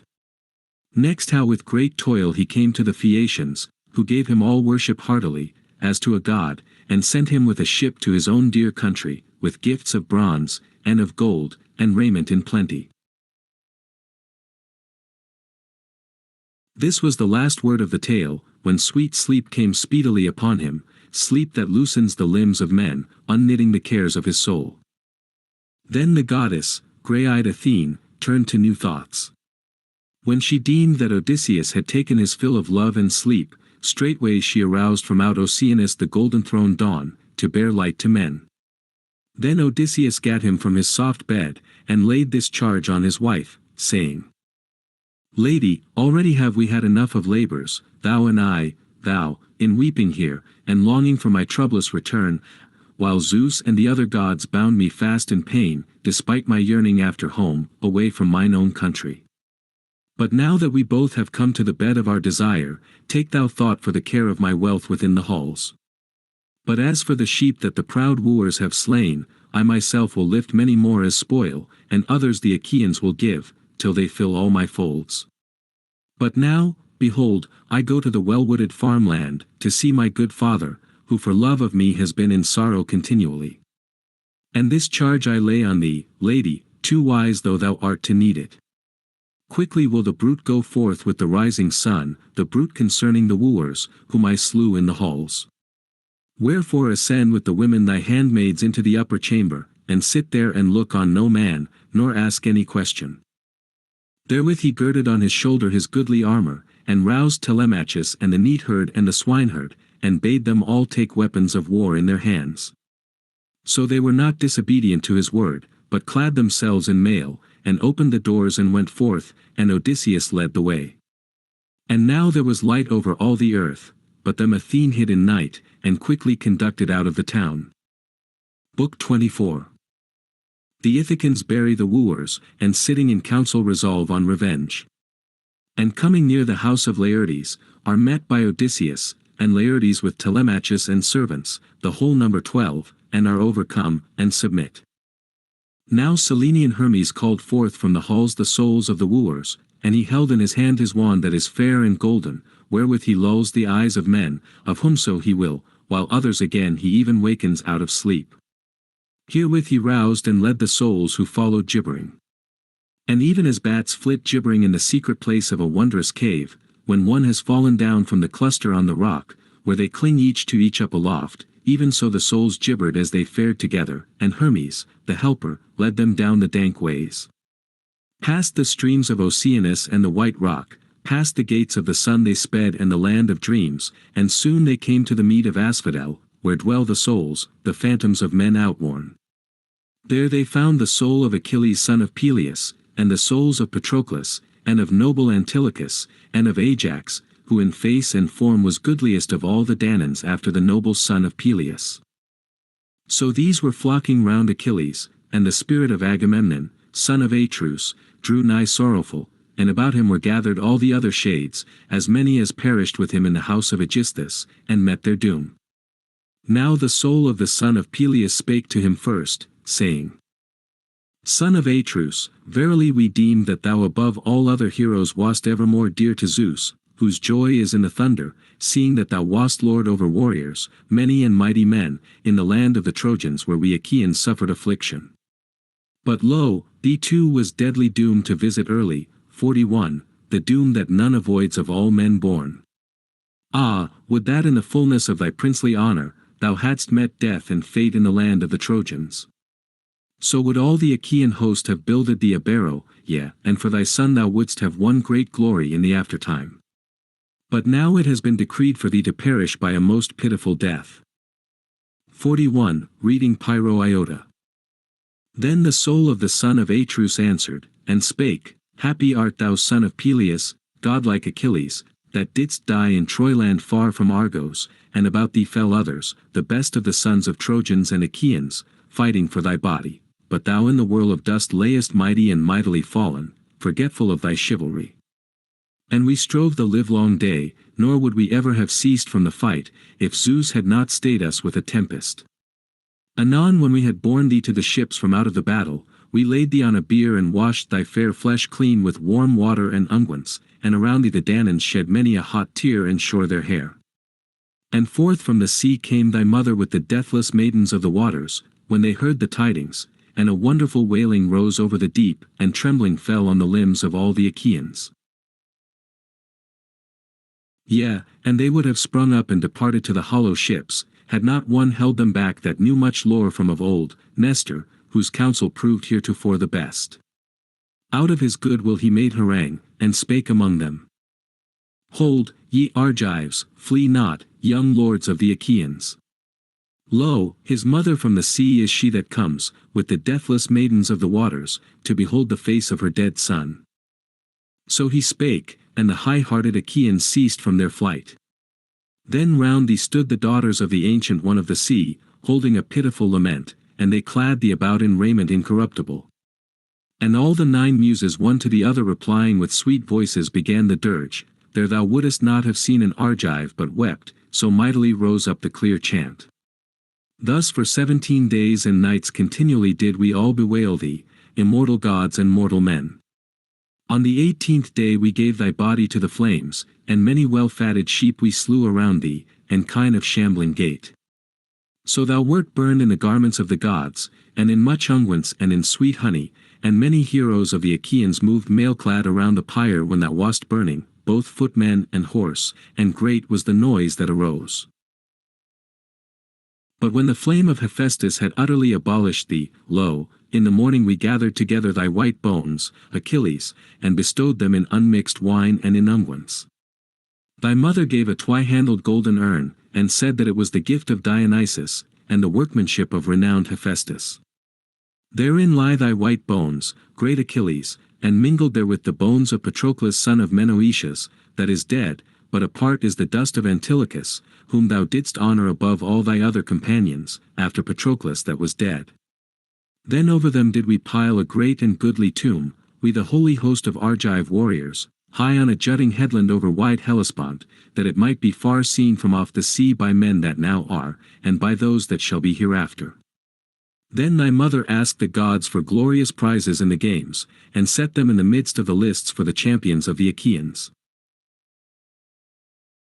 In days past thou hast been at the funeral games of many a hero, when so, after some king's death, the young men gird themselves and make them ready for the meed of victory, but couldst thou have seen these gifts thou wouldst most have marvelled in spirit, such glorious prizes did the goddess set there to honour thee, even Thetis, the silver-footed, for very dear wert thou to the gods. Thus not even in death hast thou lost thy name, but to thee shall be a fair renown for ever among all men, Achilles. But what joy have I now herein, that I have wound up the clue of war, for on my return Zeus devised for me an evil end at the hands of Aegisthus and my wife accursed. So they spake one to the other. And nigh them came the messenger, the slayer of Argos, leading down the ghosts of the wooers by Odysseus slain, and the two heroes were amazed at the sight and went straight toward them. And the soul of Agamemnon, son of Atreus, knew the dear son of Menelaus, renowned Amphimedon, who had been his host, having his dwelling in Ithaca. The soul of the son of Atreus spake to him first, saying, Amphimedon, what hath befallen you, that ye have come beneath the darkness of earth, all of you picked men and of like age? It is even as though one should choose out and gather together the best warriors in a city. Did Poseidon smite you in your ships and rouse up contrary winds and the long waves? Or did unfriendly men, perchance, do you hurt upon the land as you were cutting off their oxen and fair flocks of sheep, or while they fought to defend their city and the women thereof? Answer and tell me, for I avow me a friend of thy house. Rememberest thou not the day when I came to your house in Ithaca with godlike Menelaus, to urge Odysseus to follow with me to Ilios on the decked ships? And it was a full month ere we had sailed all across the wide sea, for scarce could we win to our cause Odysseus, waster of cities. Then the ghost of Amphimedon answered him, and spake, Most famous son of Atreus, king of men, Agamemnon, I remember all these things, O fosterling of Zeus, as thou declarest them, and I in turn will tell thee all the tale well and truly, even our death and evil end, on what wise it befell. We wooed the wife of Odysseus that was long afar, and she neither refused the hated bridal nor was minded to make an end, devising for us death and black fate. Also this other while she contrived in her heart. She set up in her halls a mighty web, fine of woof and very wide, whereat she would weave, and anon she spake among us. Ye princely youths, my wooers, now that goodly Odysseus is dead, do ye abide patiently, how eager soever to speed on this marriage of mine, till I finish the robe. I would not that the threads perish to no avail, even this shroud for the hero Laertes, against the day when the ruinous doom shall bring him low, of death that lays men at their length. So shall none of the Achaean women in the land count it blame in me, as well might be, were he to lie without a winding sheet, a man that had gotten great possessions. So spake she, and our high hearts consented thereto. So then in the daytime she would weave the mighty web, and in the night unravel the same, when she had let place the torches by her. Thus for the space of 3 years she hid the thing by guile and won the minds of the Achaeans, but when the 4th year arrived and the seasons came round, as the months waned and many days were accomplished, then it was that one of her women who knew all declared it, and we found her unraveling the splendid web. Thus she finished it perforce and sore against her will. Now when she brought the robe to light, after she had woven the great web and washed it, and it shone even as sun or moon, at that very hour some evil god led Odysseus, I know not whence, to the upland farm, where the swineherd abode in his dwelling. Thither too came the dear son of divine Odysseus out of sandy Pylos, voyaging with his black ship. These twain framed an evil death for the wooers, and came to the renowned town. Odysseus verily came the later, and Telemachus went before and led the way. Now the swineherd brought Odysseus clad in vile raiment, in the likeness of a beggar, a wretched man and an old, leaning on a staff, and behold, he was clad about in sorry raiment.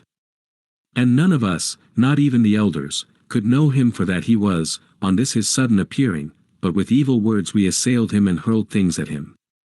Yet for a while he hardened his heart to endure both the hurlings and the evil words in his own halls, but at the last, when the spirit of Zeus, lord of the Aegis, aroused him, by the help of Telemachus he took up all the goodly weapons, and laid them by in the inner chamber and drew the bolts.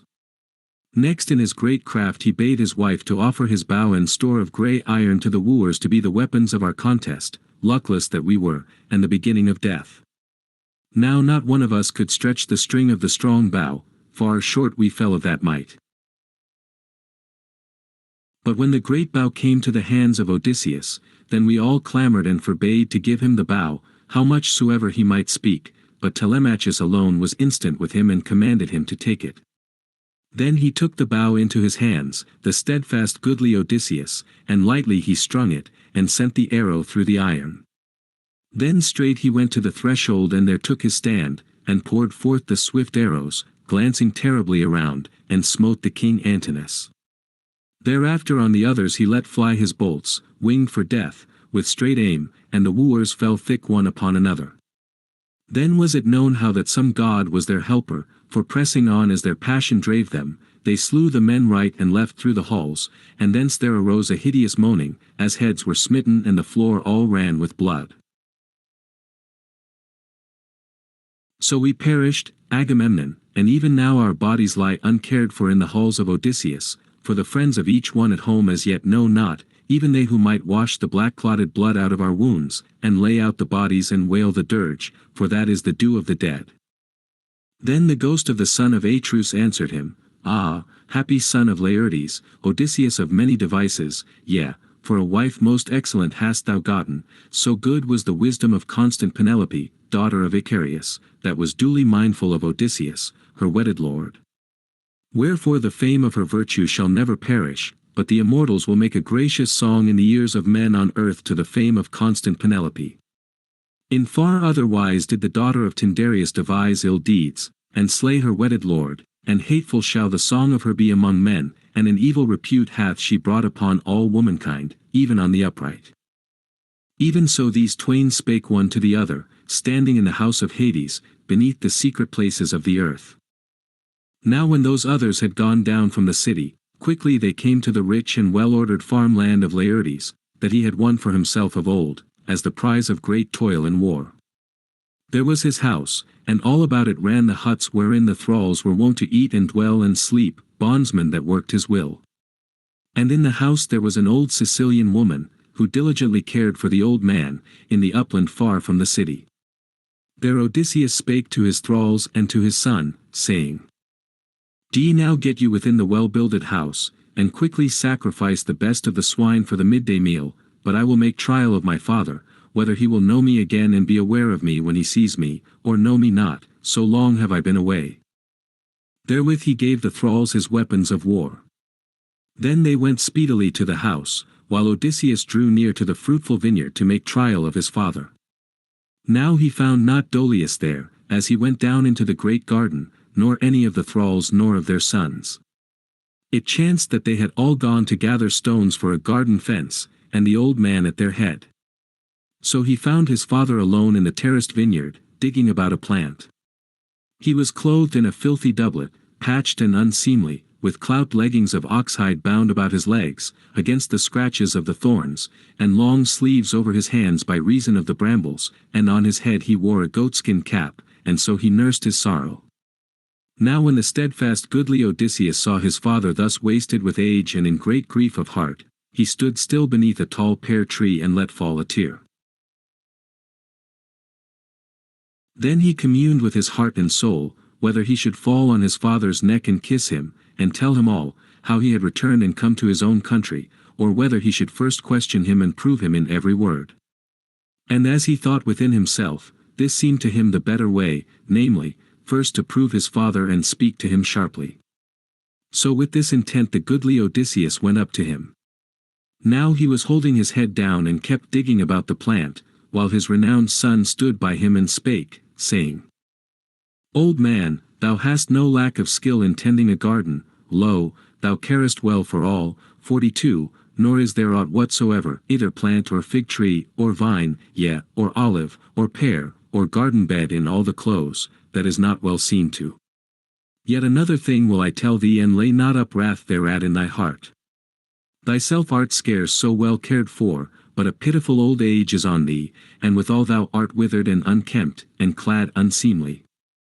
It cannot be to punish thy sloth that thy master cares not for thee, there shows nothing of the slave about thy face and stature, for thou art like a kingly man, even like one who should lie soft, when he has washed and eaten well, as is the manner of the aged. But come declare me this and plainly tell it all. Whose thrall art thou, and whose garden dost thou tend? Tell me moreover truly, that I may surely know, if it be indeed to Ithaca that I am now come, as one yonder told me who met with me but now on the way hither.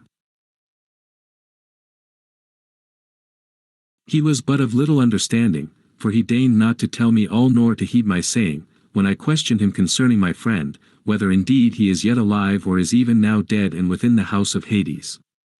For I will declare it, and do thou mark and listen. Once did I kindly entreat a man in mine own dear country, who came to our home, and never yet has any mortal been dearer of all the strangers that have drawn to my house from afar. He declared him to be by lineage from out of Ithaca, and said that his own father was Laertes son of Arcesius. So I led him to our halls and gave him good entertainment, with all loving kindness, out of the plenty that was within. Such gifts too I gave him as are the due of guests. Of well-wrought gold I gave him 7 talents, and a mixing bowl of flowered work, all of silver, and 12 cloaks of single fold, and as many coverlets, and as many goodly mantles and doublets to boot, and besides all these, for women skilled in all fair works and most comely, the women of his choice. 42. Supplying rho chi alpha tau omicron nu from the preceding clause as object to chi epsilon iota.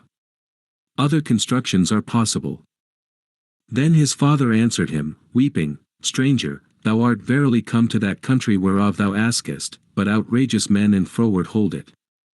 And these thy gifts, thy countless gifts, thou didst bestow in vain. For if thou hadst found that man yet living in the land of Ithaca, he would have sent thee on thy way with good return of thy presence, and with all hospitality, as is due to the man that begins the kindness.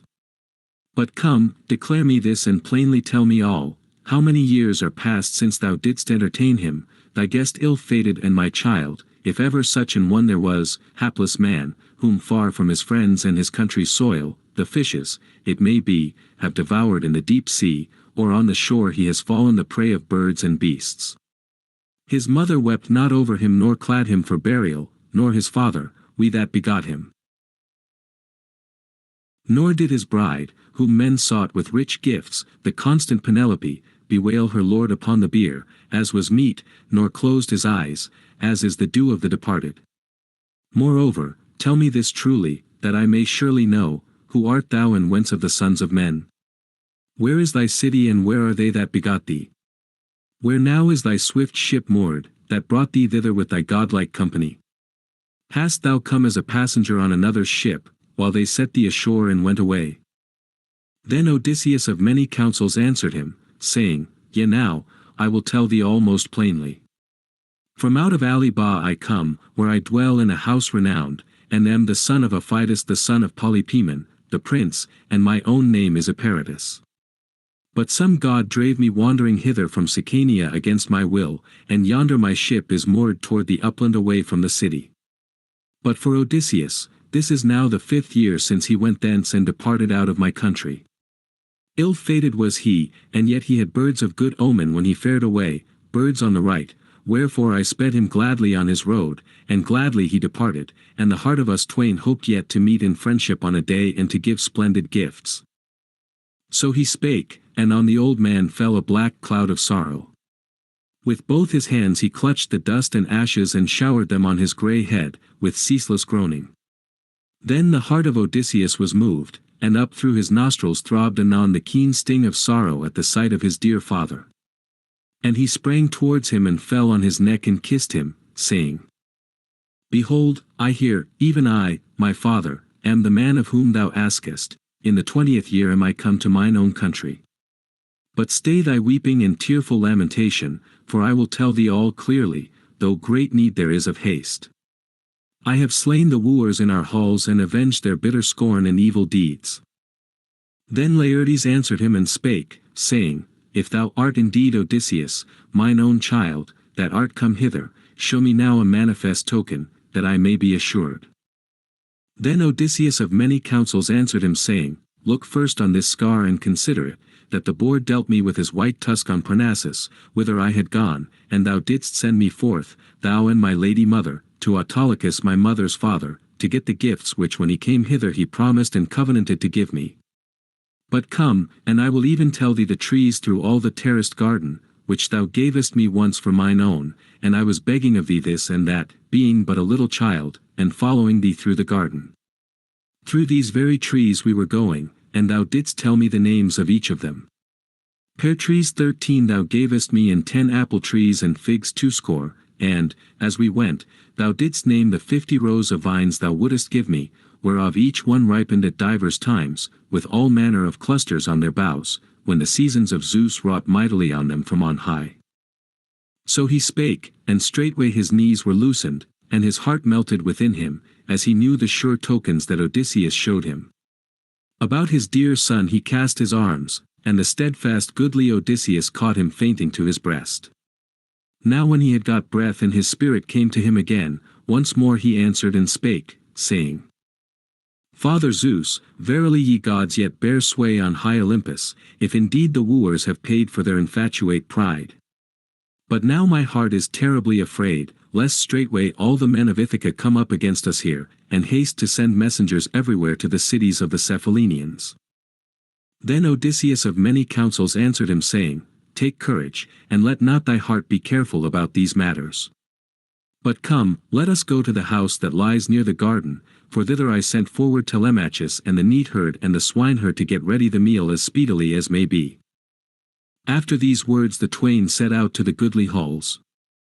Now when they had come to the fair lying house, they found Telemachus and the neatherd and the swineherd carving much flesh, and mixing the dark wine.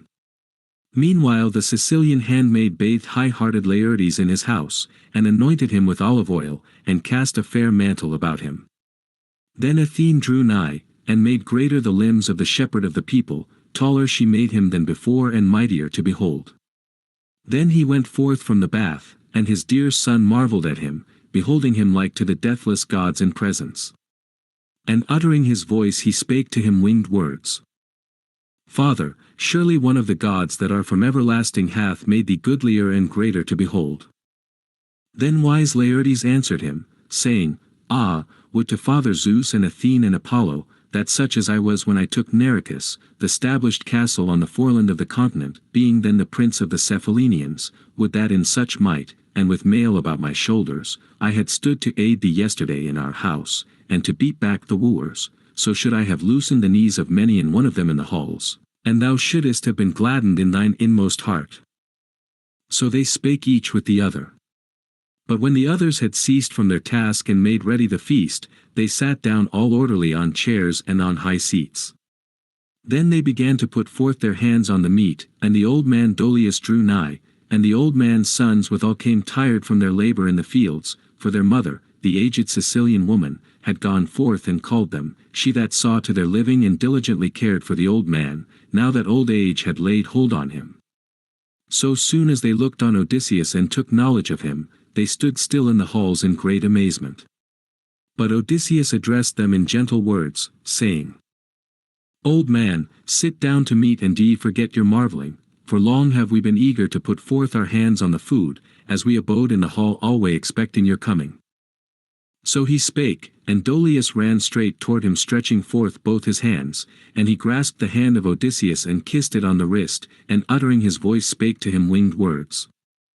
Beloved, forasmuch as thou hast come back to us who sore desired thee, and no longer thought to see thee, and the gods have led thee home again, hail to thee and welcome manifold, and may the gods give thee all good fortune. Moreover tell me this truly, that I may be assured, whether wise Penelope yet knows well that thou hast come back hither, or whether we shall dispatch a messenger. Then Odysseus of many counsels answered saying, Old man, already she knows all, what need to busy thyself herewith? Thereon the other sat him down again on his polished settle. And in like wise the sons of Dolius gathered about the renowned Odysseus, and greeted him well and clasped his hands, and then sat down all orderly by Dolius their father. So they were busy with the meal in the halls. Now Rumor the messenger went swiftly all about the city, telling the tale of the dire death and fate of the wooers. And the people heard it, and all at once gathered together from every side with sighing and groaning before the house of Odysseus. And each brought forth his dead from the halls, and buried them, but those that came out of other cities they placed on swift ships and sent with fisherfolk, each to be carried to his own home. As for them they all fared together to the assembly place, in sorrow of heart. When they were all gathered and come together, Eupates arose and spake among them, for a comfortless grief lay heavy on his heart for his son Antinous, the first man that goodly Odysseus had slain. Weeping for him he made harangue and spake among them.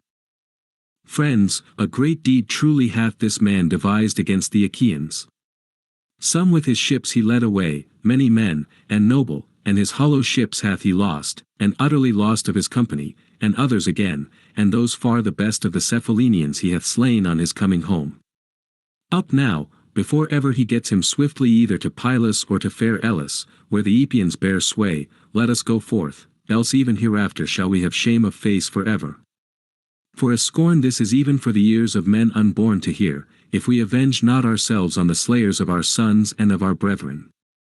Life would no more be sweet to me, but rather would I die straightway and be with the departed. Up, let us be going, lest these fellows be beforehand with us and get them over the sea. Thus he spake weeping, and pity fell on all the Achaeans. Then came near to them Medon and the divine minstrel, forth from the halls of Odysseus, for that sleep had let them go. They stood in the midst of the gathering, and amazement seized every man. Then Medon, wise of heart, spake among them, saying, Hearken to me now, ye men of Ithaca, for surely Odysseus planned not these deeds without the will of the gods. Nay, I myself beheld a god immortal, who stood hard by Odysseus, in the perfect semblance of Mentor. Now as a deathless god was he manifest in front of Odysseus, cheering him, and yet again scaring the wooers he stormed through the hall, and they fell thick one on another. Thus he spake, and pale fear gat hold of the limbs of all. Then the old man, the lord Halitherses, spake among them, the son of Master, for he alone saw before and after. Out of his good will be made harangue and spake among them, saying, Hearken to me now, ye men of Ithaca, to the word that I will say. Through your own cowardice, my friends, have these deeds come to pass. For ye obeyed not me, nor Mentor, the shepherd of the people, to make your sons cease from their foolish ways. A great villainy they wrought in their evil infatuation, wasting the wealth and holding in no regard the wife of a prince, while they deemed that he would never more come home. And now let things be on this wise, and obey my counsel. Let us not go forth against him, lest haply some may find a bane of their own bringing. So he spake, but they leapt up with a great cry, the more part of them, while the rest abode there together, for his counsel was not to the mind of the more part, but they gave ear to Eupates, and swiftly thereafter they rushed for their armor. So when they had arrayed them in shining mail, they assembled together in front of the spacious town. And Eupates led them in his witlessness, for he thought to avenge the slaying of his son, yet himself was never to return, but then and there to meet his doom. Now Athene spake to Zeus, the son of Cronos, saying, O Father, our father Cronides, throned in the highest, answer and tell me what is now the hidden counsel of thy heart. Wilt thou yet further rouse up evil war and the terrible din of battle, or art thou minded to set them at one again in friendship? Then Zeus, the gatherer of the clouds, answered her saying, My child, why dost thou thus straitly question me, and ask me this? Nay, didst not thou thyself devise this very thought, namely, that Odysseus should indeed take vengeance on these men at his coming? Do as thou wilt, but I will tell thee of the better way. Now that goodly Odysseus hath wreaked vengeance on the wooers, let them make a firm covenant together with sacrifice, and let him be king all his days, and let us bring about oblivion of the slaying of their children and their brethren, so may both sides love one another as of old, and let peace and wealth abundant be their portion. Therewith he roused Athene to yet greater eagerness, and from the peaks of Olympus she came glancing down. Now when they had put from them the desire of honey-sweet food, the steadfast goodly Odysseus began to speak among them, saying, Let one go forth and see, lest the people be already drawing near against us. So he spake, and the son of Dolius went forth at his bidding, and stood on the outer threshold and saw them all close at hand. Then straightway he spake to Odysseus winged words. Here they be, close upon us. Quick, let us to arms. Thereon they rose up and arrayed them in their harness, Odysseus and his men being 4, and the 6 sons of Dolius, and likewise Laertes and Dolius did on their armor, grey-headed as they were, warriors through stress of need. Now when they had clad them in shining mail, they opened the gates and went forth, and Odysseus led them. Then Athene, daughter of Zeus, drew near them in the likeness of Mentor, in fashion and in voice. And the steadfast goodly Odysseus beheld her and was glad, and straightway he spake to Telemachus his dear son. Telemachus, soon shalt thou learn this, when thou thyself art got to the place of the battle where the best men try the issue, namely, not to bring shame on thy father's house, on us who in time past have been eminent for might and hardihood over all the world. Then wise Telemachus answered him, saying, Thou shalt see me, if thou wilt, dear father, in this my mood no whit disgracing thy line, according to thy word. So spake he, and Laertes was glad and spake, saying, What a day has dawned for me, kind gods, yea, a glad man am I. My son and my son's son are vying with one another in valor. Then grey-eyed Athene stood beside Laertes, and spake to him, O son of Arcesius, that art far the dearest of all my friends, pray first to the grey-eyed maid and to Father Zeus, then swing thy long spear aloft and hurl it straightway. Therewith Pallas Athene breathed into him great strength. Then he prayed to the daughter of mighty Zeus, and straightway swung his long spear aloft and hurled it, and smote Eupates through his casque with the cheek-piece of bronze. The armor kept not out the spear that went clean through, and he fell with a crash, and his arms rattled about his body. Then Odysseus and his renowned son fell on the 4 fighters, and smote them with swords and 2-headed spears. And now would they have slain them all and cut off their return, had not Athene called aloud, the daughter of Zeus lord of the Aegis, and stayed all the host of the enemy, saying, Hold your hands from fierce fighting, ye men of Ithaca, that so ye may be parted quickly, without bloodshed. So spake Athene, and pale fear gat hold of them all.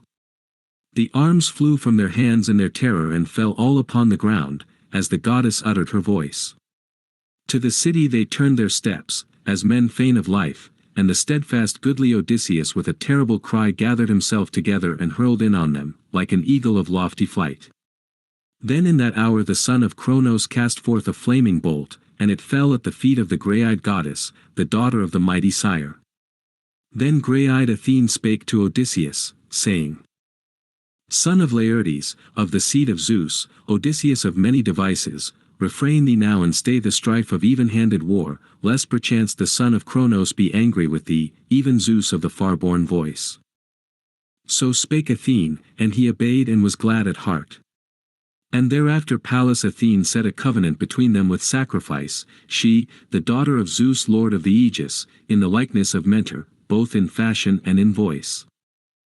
Homer, thy song men liken to the sea, with every note of music in his tone, with tides that wash the dim dominion of Hades, and light waves that laugh in glee around the isles enchanted. Nay, to me thy verse seems as the river of source unknown that glasses Egypt's temples overthrown, in his sky-nurtured stream, eternally.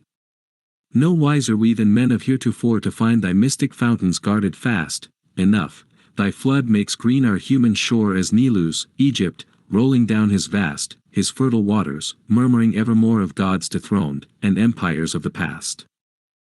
A. L.